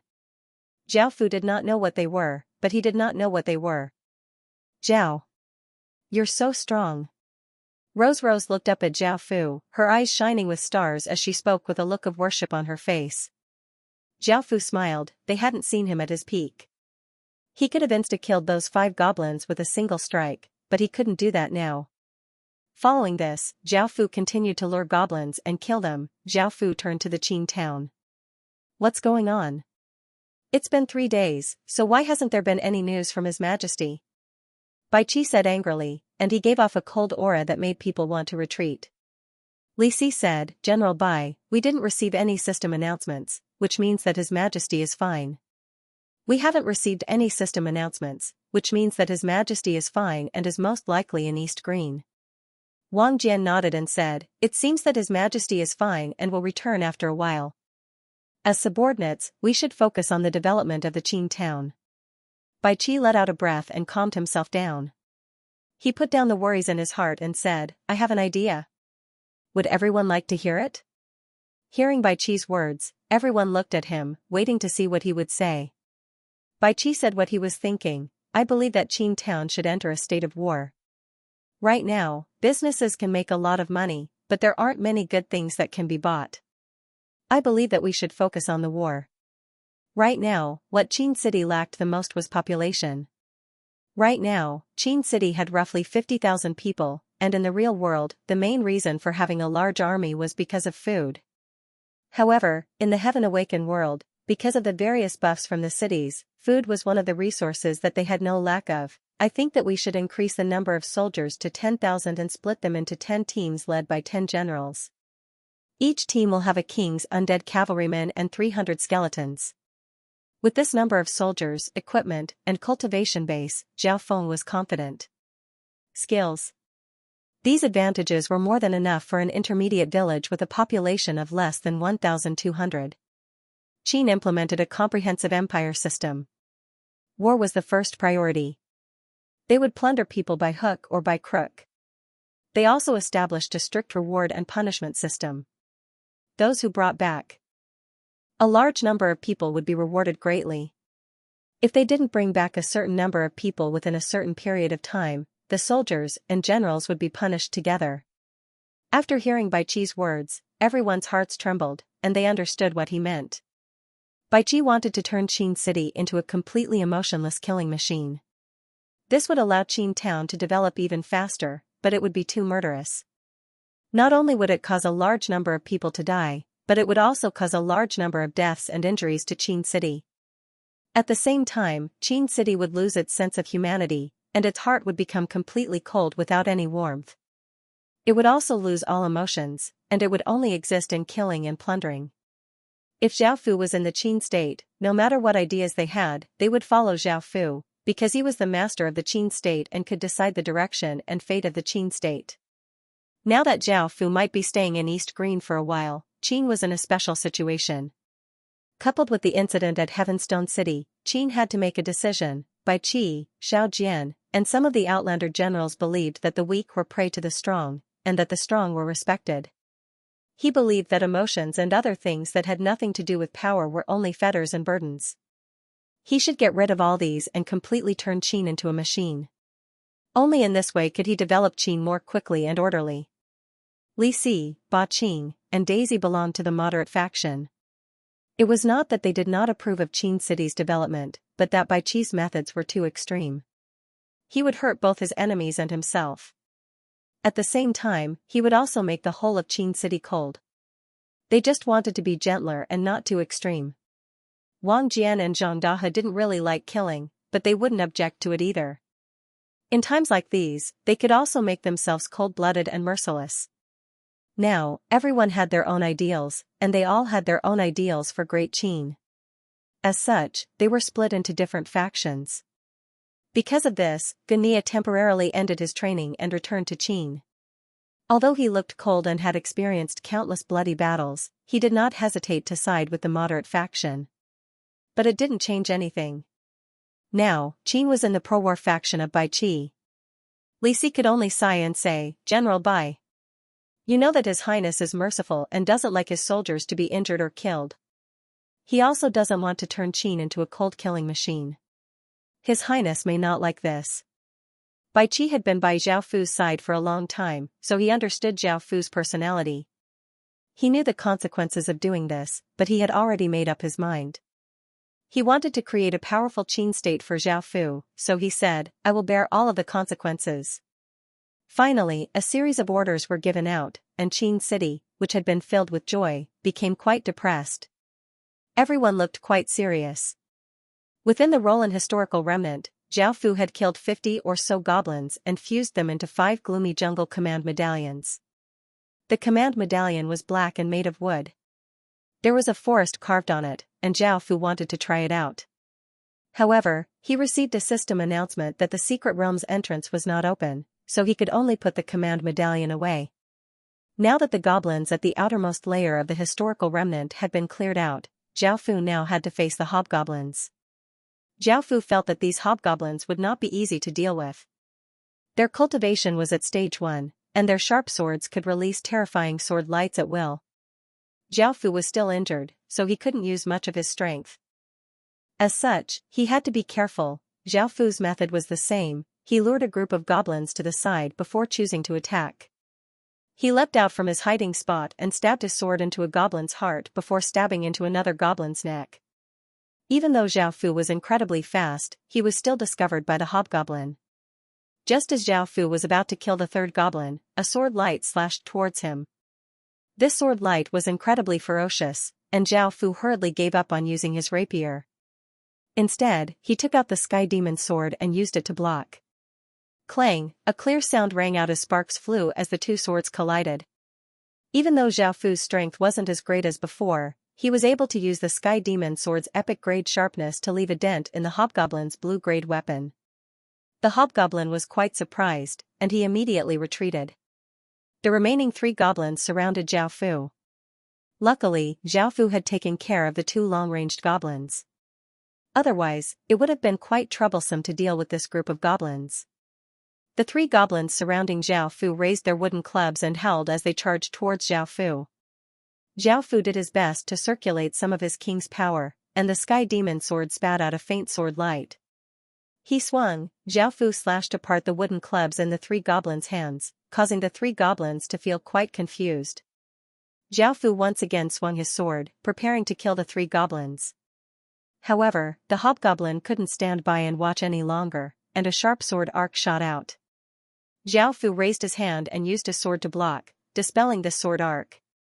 The hobgoblin stabbed his sword towards Zhao Fu as he yelled, "Tell the other 3 goblins to call more goblins over." The other 3 goblins immediately turned and ran. Zhao Fu could understand what they were saying, but he was currently being held back by the hobgoblin, so he could only ask the 3 flower spirits to help him.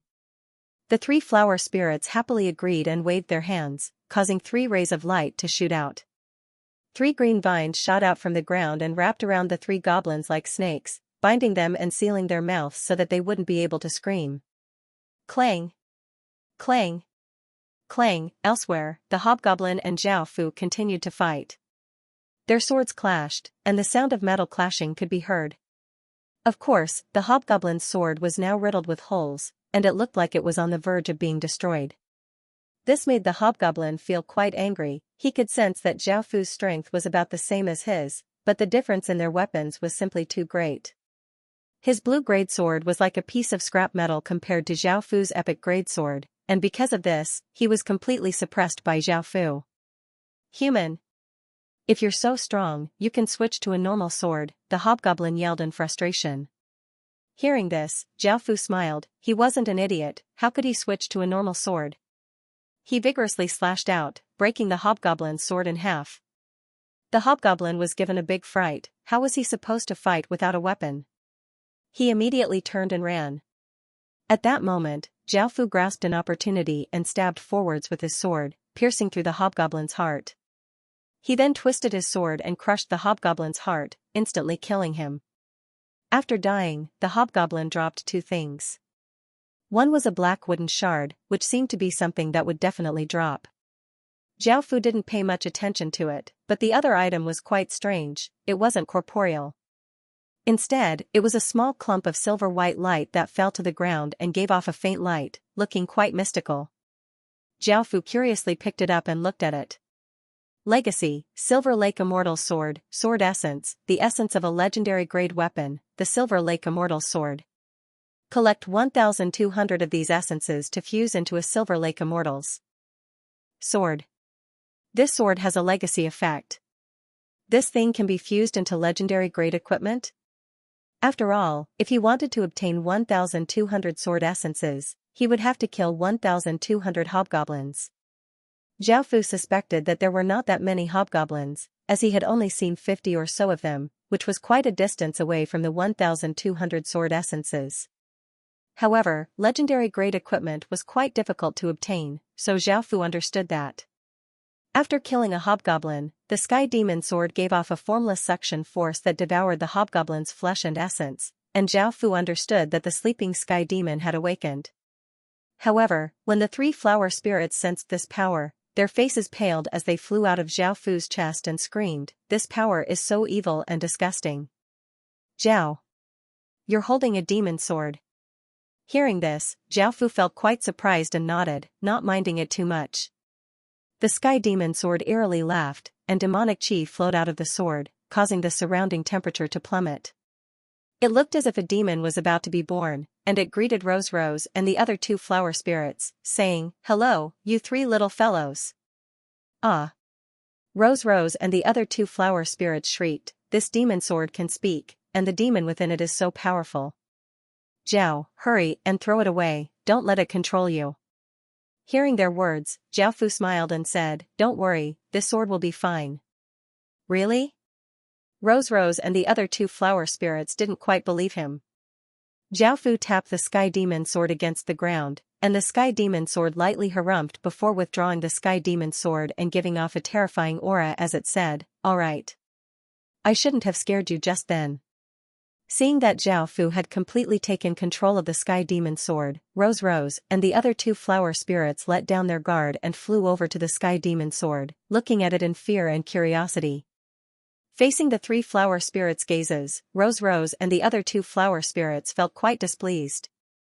However, seeing that Zhao Fu quite liked the three of them, she could only let it go. But when even that stingy and powerful master liked it so much, letting it devour all of its essence and souls. How great would that be? The Sky Demon's gaze fell on the general soul in Zhao Fu's king's ring, and it couldn't help but lick its sexy lips. Zhao Fu turned his gaze to the three goblins trapped by the vines and casually threw a fireball at them, ending their lives.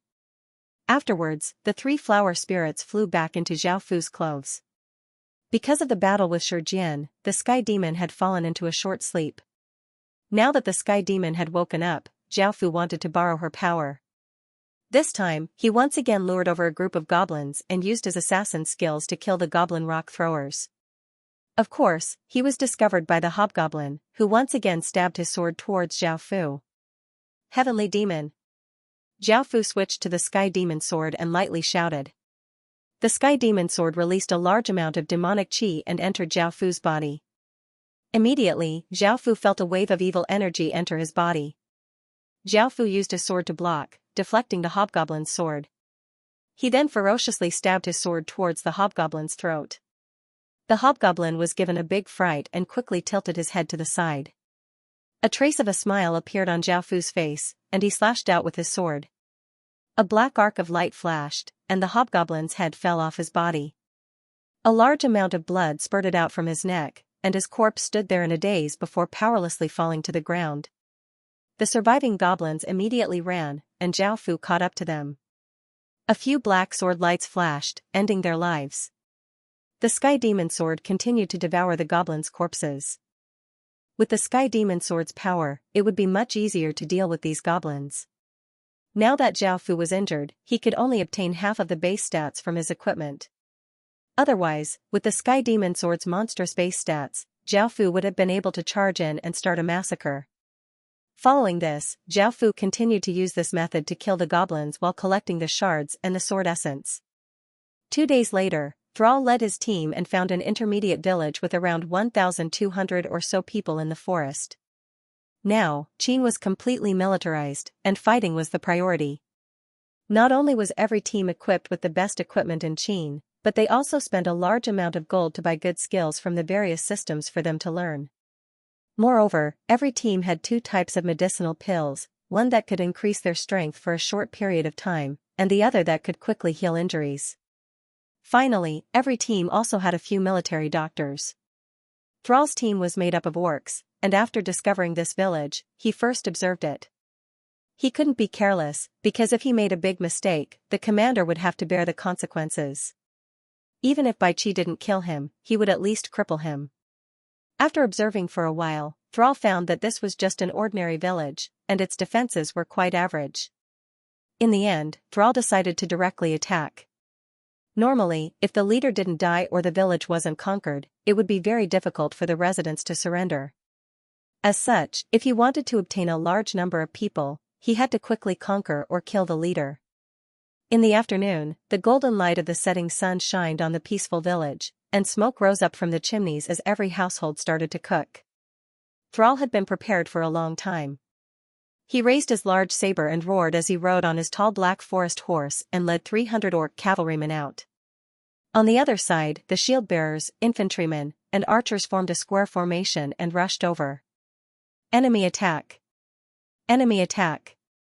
Enemy attack!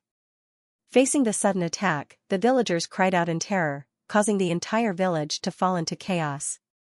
Swish! Swish! Swish! Thrall's archers and ballistae attacked first, and arrows tore through the air as they shot into the village, causing cries to sound out. Following this, arrows also shot out from within the village. Thrall, who was at the front, swung his large saber, sending out a wave of saber light that sent 5 or 6 arrows flying. Some of the soldiers used their shields to block, while others chose to dodge. However, a small portion of the soldiers were hit by the arrows. By now, Thrall had reached the front of the village, and the 300 cavalrymen ferociously broke through some of the village's wooden defenses. After killing their way into the village, the rest of the soldiers also rushed in. Soon, the two sides clashed. Thrall looked around and did not see any leader, so he led the cavalrymen towards the village hall while the king's undead cavalry and 300 skeletons held them back. Thrall and the 300 cavalrymen charged into the village, and when they saw a middle-aged man, who seemed to be the leader, they charged over. Regardless of whether or not he surrendered, as long as he did not show any signs of surrendering, Bai Qi gave them the right to kill him. After all, time was of the essence, and Bai Qi's order was to end the battle as quickly as possible so that their soldiers could survive and a large number of people could be saved. A saber light flashed, Sar rode over on his warhorse and chopped off his head. He then dismounted and raised the head as he shouted in the human language, "Now that your leader is dead, if you resist, I'll kill you." Now that their leader was dead, and facing Sar's ferocious attacks, the village quickly chose to surrender. Following this, they began to clean up the battlefield, and an adjutant came up to report, "Sir Sar, we've obtained 752 captives. This time, we've taken 752 captives and obtained a large amount of resources and 100,000 copper coins from the village. In terms of battle losses, we've suffered 163 injuries and 7 deaths." Hearing this, a look of delight appeared on Sar's face. With so many captives, he had completed 20% of this month's mission. He then said, "Distribute all of the resources and money we obtained. Quickly call the military doctors to treat those who are injured. At the same time, preserve the corpses of the soldiers who died and bring them back."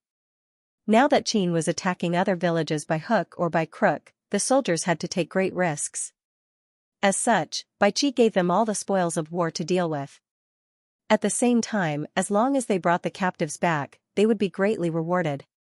Moreover, Qin had implemented a military merit system, so if one person had military merit, the whole family would be happy. It could be said that Qin was filled with battle intent, and he looked like a dangerous terrorist. On the other side, Xiao Jian's team had found an ordinary village with about 1,500 people at the foot of a small hill. After observing for a while, Xiao Jian felt that it would not be easy to deal with so many people. Xiao Jian first ordered his people to capture a captive and then used a steel whip with many iron spikes on it. With a single whip, the captive's skin would split open and blood would flow. In the end, the captive confessed everything under torture, and Xiao Jian obtained the information he wanted. He thought of something and suddenly laughed, but with the scar on his face, he looked incredibly savage. Apart from the regular troops, Xiao Jian had also brought 100 assassins. Most of these assassins were rat folk. Because rat folk's innate talents were agility, they were easily recognized by the profession. By now, the sky had already darkened, and the villagers had finished eating dinner and gone to bed early. The moonlight was a bit hazy, and 100 figures snuck into the village from different directions. This time, the assassin's mission was not to assassinate but to kidnap. After all, the kidnappers were important figures of the village, and all of them had decent strength. Moreover, they would be protected by many people, and without top-tier assassins, it was possible that they would alert the village. As such, Xianxia turned his gaze to the easier targets, which were their families. Most of them were asleep and didn't notice anything at all. However, a series of screams pierced through the night sky. Following that, the person in charge of guarding the area shouted, "There's an enemy! Enemies! There are enemies!" These sounds caused the entire village to fall into chaos. Following this, a big man wearing armor furiously came to the entrance of the village and looked at the torches outside. A large number of enemies had completely surrounded them, and most of them were humans, but there were also a few outlanders. What angered the big man the most was that there were more than 20 people in front of him who were tied up with ropes and kneeling on the ground. These people were all from his village, and every one of them was a family member of the village's upper class, including his 5-year-old son. Xianxia came to the side of those 20 or so people and gave a terrifying smile as he loudly said, "There's no need to tell me what I want. Hurry up and surrender, and I won't mistreat you. I'll also spare them." Hearing Xianxia's words, the big man furiously yelled, "You despicable bastard, if you wanted our village, you could have just attacked us. Why did you have to use such despicable methods? Our little slope village will never surrender to you." "Ha ha ha," Xianxia loudly laughed and said disdainfully, "All's fair in war. Do you think that all of your enemies are righteous people?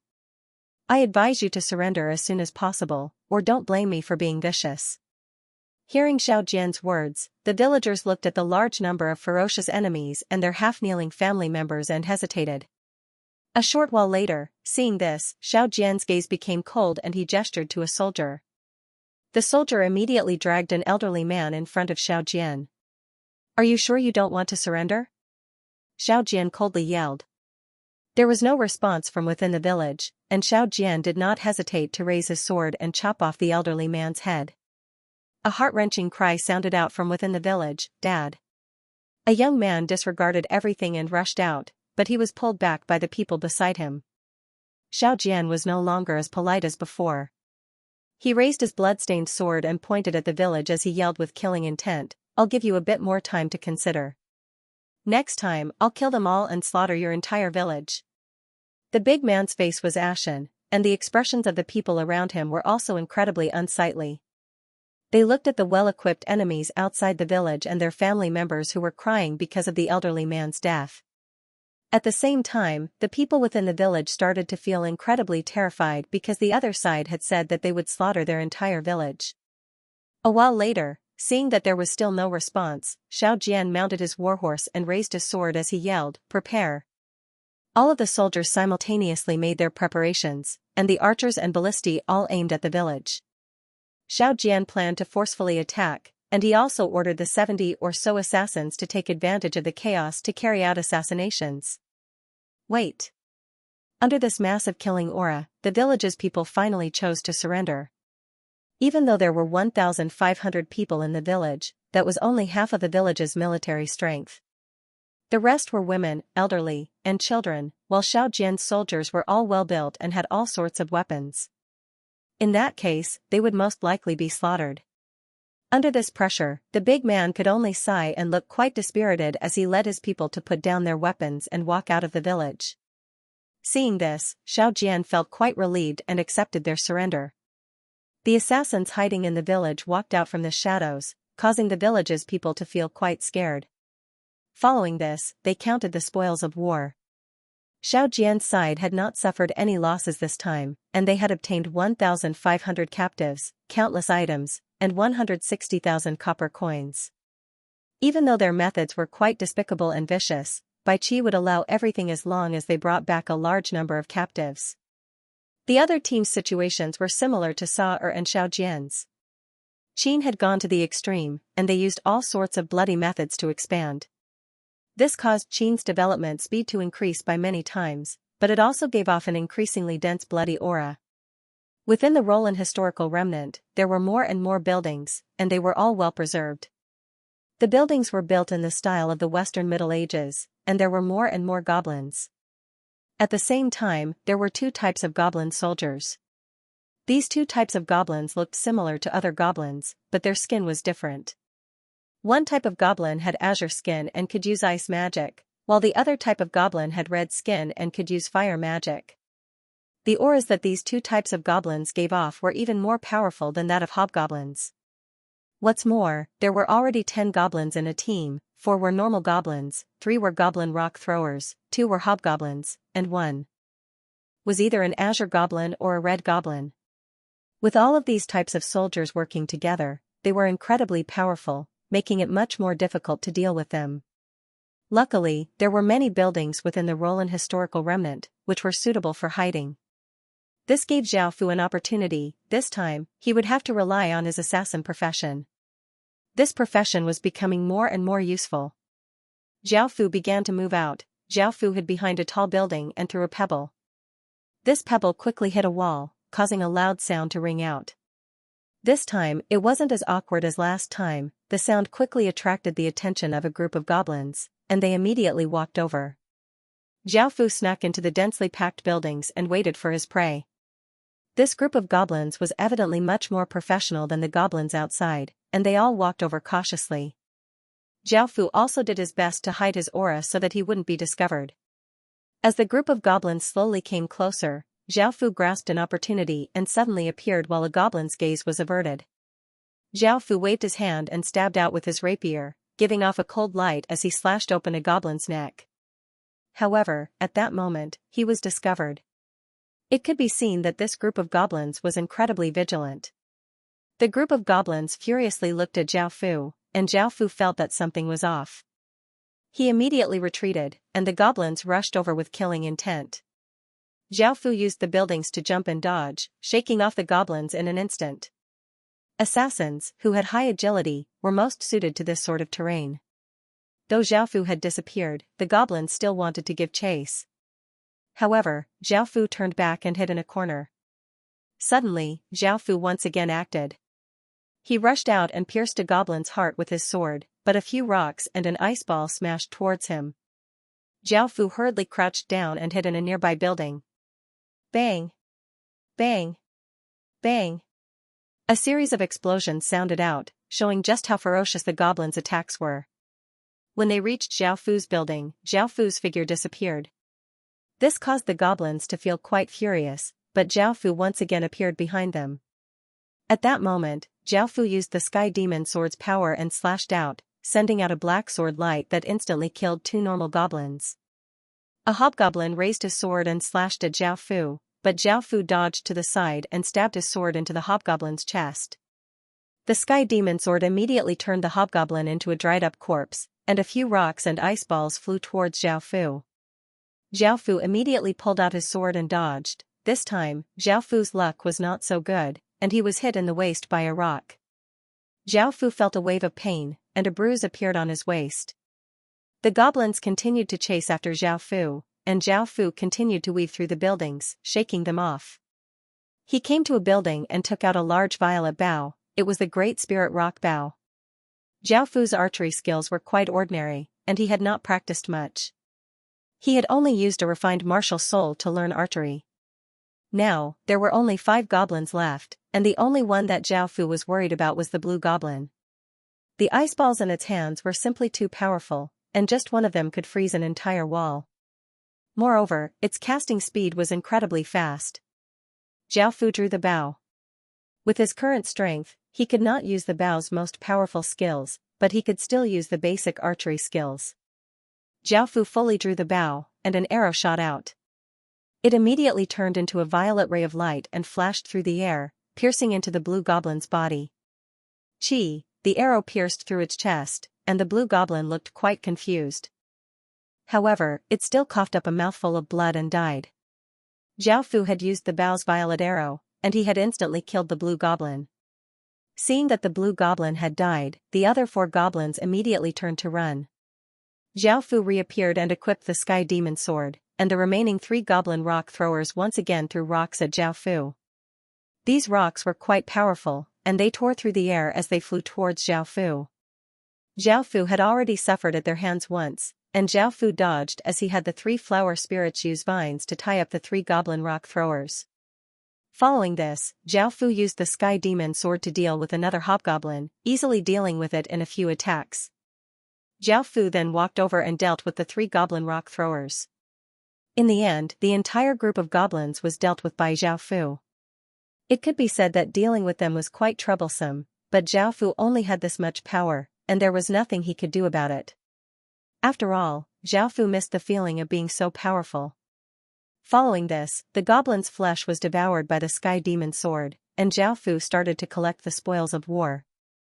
Ordinary goblins dropped command medallion shards, hobgoblins dropped sword essences, and the blue goblin dropped a card. This card gave off an ice attribute aura, and it felt like ice in Zhao Fu's hand. On the front of the card was a blue goblin, and on the back was a pentagram.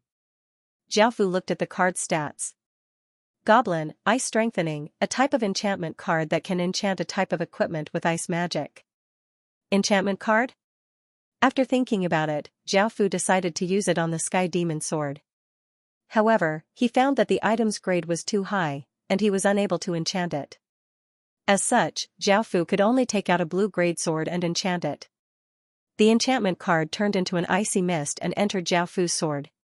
The blue grade sword went through some changes, and a layer of ice covered the sword. Zhao Fu looked at the sword's stats. Ice, Azure Steel Sword, Grade, Blue, Stats, Strength +1, Description, a sword that has been enchanted with ice. It has ice attribute attacks, and the wielder of this sword will have a certain amount of resistance to ice. This enchantment card's effects were most likely to increase the wielder's damage and resistance. After looking at the effects of the enchantment cards, Zhao Fu put them into his king's ring. At that moment, Rose rubbed her stomach and said, "Zhao, I'm so hungry. I'm so hungry." Zhao Fu looked up and saw that it was getting late, so he decided to leave the role in Historical Remnant. He went to an empty area outside and started a bonfire. Following this, Zhao Fu took out 3 black forest fruits and gave them to the 3 flower spirits to eat while he walked around and caught a type of chicken. This chicken was a bit bigger than a rooster and had a lot of feathers. However, they weren't very pretty and looked very mixed. Zhao Fu looked at it and found that it was called a chicken. He had heard from the goblins that it was quite delicious, so Zhao Fu caught it and killed it, plucked its feathers, and roasted it. Soon, the chicken was cooked, and Zhao Fu tasted it. He found that it tasted quite good. The chicken was incredibly fragrant and tender, and just a single bite would make one feel as if they were feasting. However, only Zhao Fu could eat this chicken, as the 3 flower spirits were vegetarians. After eating the entire chicken, Zhao Fu's stomach was quite full. Following this, Zhao Fu felt that it was time to leave the Heaven Awakened world and return to the real world. After telling Rose and the others about this, Zhao Fu decided to leave the Heaven Awakened world. After returning to the real world, Zhao Fu asked his bodyguard to bring some food back. He opened the form and looked at it, feeling quite shocked. He had never thought that he would cause so much trouble. The incident at Heavenstone City had shaken the world, and it had been recorded by the School of Historians and the School of Novels. The School of Historians was also known as historiographers. They didn't care about politics or the people's lives, and they only wrote history and recorded events from different eras. The School of Novelists had already appeared in the preaching period. For example, they recorded all kinds of stories that had been passed down and compiled them into books. They could also write their own stories. However, although the School of Novelists was a school of their own, they were regarded as unorthodox. Hence, there was the saying of 9 schools of 10 schools. However, novelists were not well regarded in ancient times and could not be considered a school of thought. But now, they were flourishing and had developed many different schools of thought. There were countless books among them, and they had even started the age of web literature. The modern era could be said to be the golden age of novelists' development. They recorded this matter in order to write history. After all, this matter was simply too shocking, and it was the first time a player had fought against a system main city's faction. This was something that had to be recorded in history. There were also some who wrote stories based on this theme. Zhao Fu didn't care about this. What made Zhao Fu concerned was that they had actually managed to deduce his identity. Moreover, they had guessed his approximate location. This caused Zhao Fu to sigh. Back then, if he had just endured it, things would have been much simpler. However, at the bottom of his heart, he felt that the dignity of a king could not be challenged. Moreover, Zhao Fu had endured and retreated. Everyone had a temper, and even a rabbit would bite when it was cornered. These two emotions caused Zhao Fu's heart to feel quite complicated. However, this was how things were, and there was nothing he could do to change it. Although there were disadvantages to this matter, there were also advantages. The disadvantage was that after he was exposed, countless large families would be wary of this place, and they might set up obstacles to restrict Qin's development. This would indeed cause a lot of trouble for Qin. The advantage was that after he was exposed, he would not be as much of a threat, and he would not cause public anger. At the same time, he could use East Green as a cover to draw the attention of many factions while secretly developing in the Forest of Horrors. After thinking about this matter wasn't as serious anymore. Zhao Fu then looked at another matter, which made Zhao Fu feel quite surprised. Qin's legatee has appeared and announced that he has returned to the Ying family. What's going on? Didn't he return to the Ying family a long time ago? Why did he suddenly come out and announce his return? Zhao Fu looked quite confused as he opened the post and found that it was a fake. What's going on? After looking through the post, Zhao Fu found that this was all caused by the Ying family. Why did the Ying family do this? Zhao Fu thought about it and found that the Ying family seemed to want to help him. Was it because they had found their conscience? Or was it because of crocodile tears? Zhao Fu didn't quite understand what the Ying family was trying to do. However, it wasn't a bad thing that a fake had appeared. He could be used as a meat shield. Moreover, in order to welcome Great Qin's legatee back, the Ying family held a massive welcoming party and invited many famous people from all over the world. However, none of the people invited were from the Ying family's enemies, which made the Xia, Shang, and Zhou families feel quite displeased. This banquet attracted countless people's gazes, and most people wanted to see what this mysterious legatee Qin looked like. However, as ordinary people, no matter how hard they tried, they wouldn't be able to get into this banquet. As such, they vented their frustrations on the forums. Fudge! Why didn't the Ying family do a live broadcast of such a big event? Even though commoners like us can't get into such a high-class banquet, we can still feast our eyes on it. I think I know what legatee Qin looks like. I wonder if he's handsome or not. I really want to know. I heard that Su Yuyan, who has a crush on legatee Qin, was also invited. Sigh. I don't have many wishes in my life. I just want to see legatee Qin once. Legatee Qin has brought honor to our country. So many leaders, celebrities, and leaders want to see him. If I can see him, I'll ask him to sign a dozen autographs for me. I won't sell it for less than 1 million yuan. The ultimate move to get rich, ha ha ha. I also want to see legatee Qin. I dreamed of him yesterday. He's super handsome, and he's gentle and considerate to me. I feel like he's my true love, my Prince Charming. Maybe they were husband and wife in our previous lives. Shyness, I'm just a passerby. Even though I don't know why legatee Qin is so popular, I also want to see him since so many people want to see him. Big brother. Who can go? Bring me along. I'm in XXX City. I'm begging you. Zhao Fu looked at the date of the banquet. It was today, and Zhao Fu didn't receive any invitation. After all, how could a collateral disciple like him be qualified to attend such a high-class banquet? Following this, the bodyguard quickly brought back some food. It was a portion of stir-fried pork with green peppers and a bowl of white rice. Zhao Fu quickly finished it in a few bites, filling his rumbling stomach before preparing to enter the heaven-awakened world. At that moment, Wu Qingyang walked in with a few female bodyguards. Seeing that Zhao Fu had just finished eating, Wu Qingyang smiled and said, "Zhao Fu, let's go. I'll take you to see the world." Hearing this, Zhao Fu felt quite surprised. Take me to see the world. Looking at Wu Qingyang, who was wearing a formal dress, Zhao Fu thought about the banquet and immediately understood what she meant. Zhao Fu shook his head and said, "I think I shouldn't go. That's a banquet for powerful figures like you, and it wouldn't be good for a small figure like me to go." Wu Qingyang giggled and said, "You still care about your status?" "I really couldn't tell. Today's the banquet for the famous legatee Qin, and you're a member of the Ying family.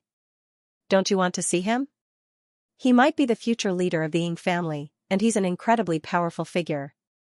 Hearing her words, Zhao Fu lightly laughed and said, "Do you really think that he's the real legatee Qin?" Wu Qingyang looked quite surprised, and she walked up to Zhao Fu and looked at Zhao Fu with her beautiful eyes as she asked, "Do you know something?" Wu Qingyang's face was incredibly close to Zhao Fu's, and Zhao Fu felt that his words weren't quite right.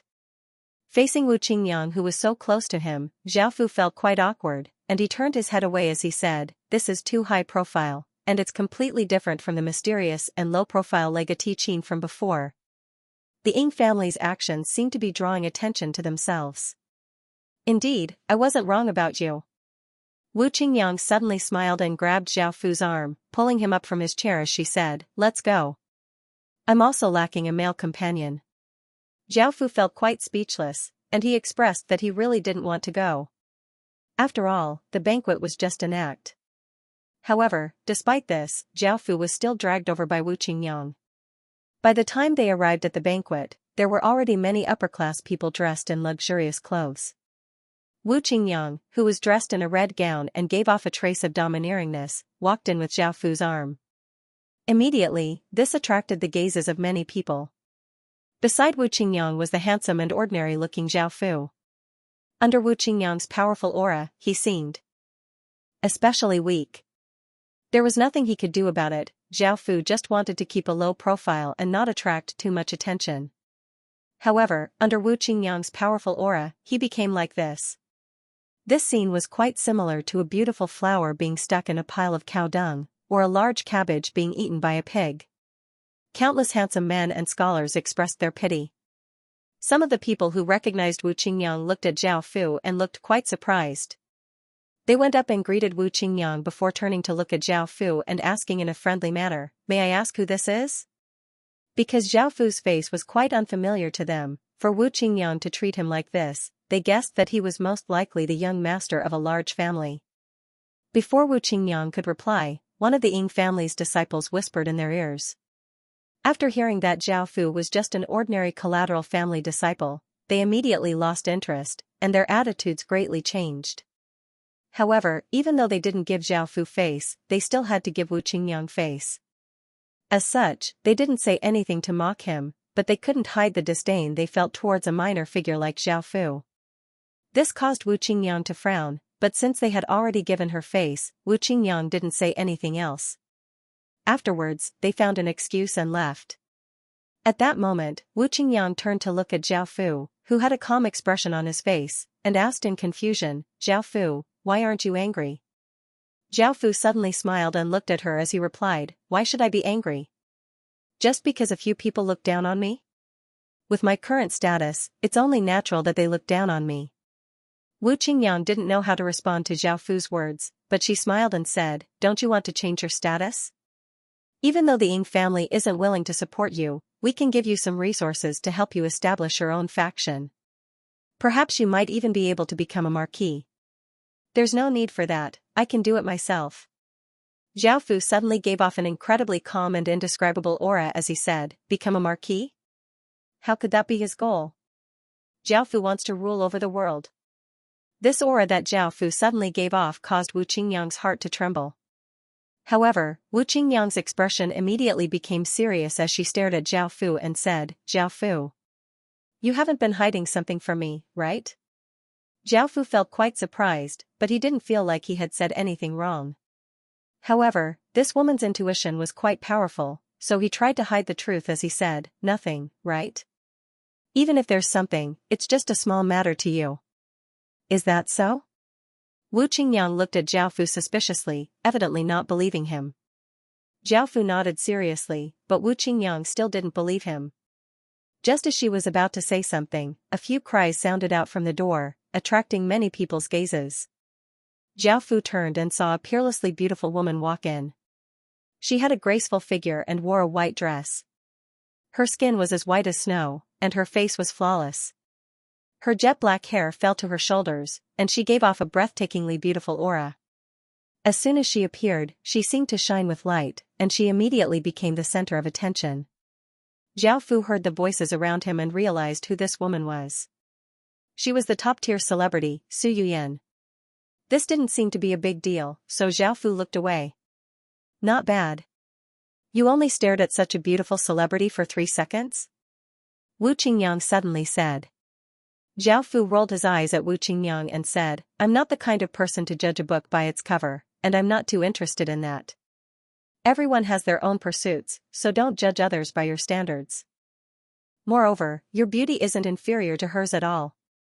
After hearing this, a trace of a smile appeared on Wu Qingyang's face, and she looked at Zhao Fu as she said, I'm starting to value you more and more. Facing Wu Qingyang's gaze, Zhao Fu felt quite awkward, and he didn't know how to respond. At that moment, the entrance once again became lively. A decent-looking young man, accompanied by a few elderly people, slowly walked into the hall. The main character of this banquet had arrived. End of chapter 170. Don't forget to subscribe, like, and share the video to support the channel.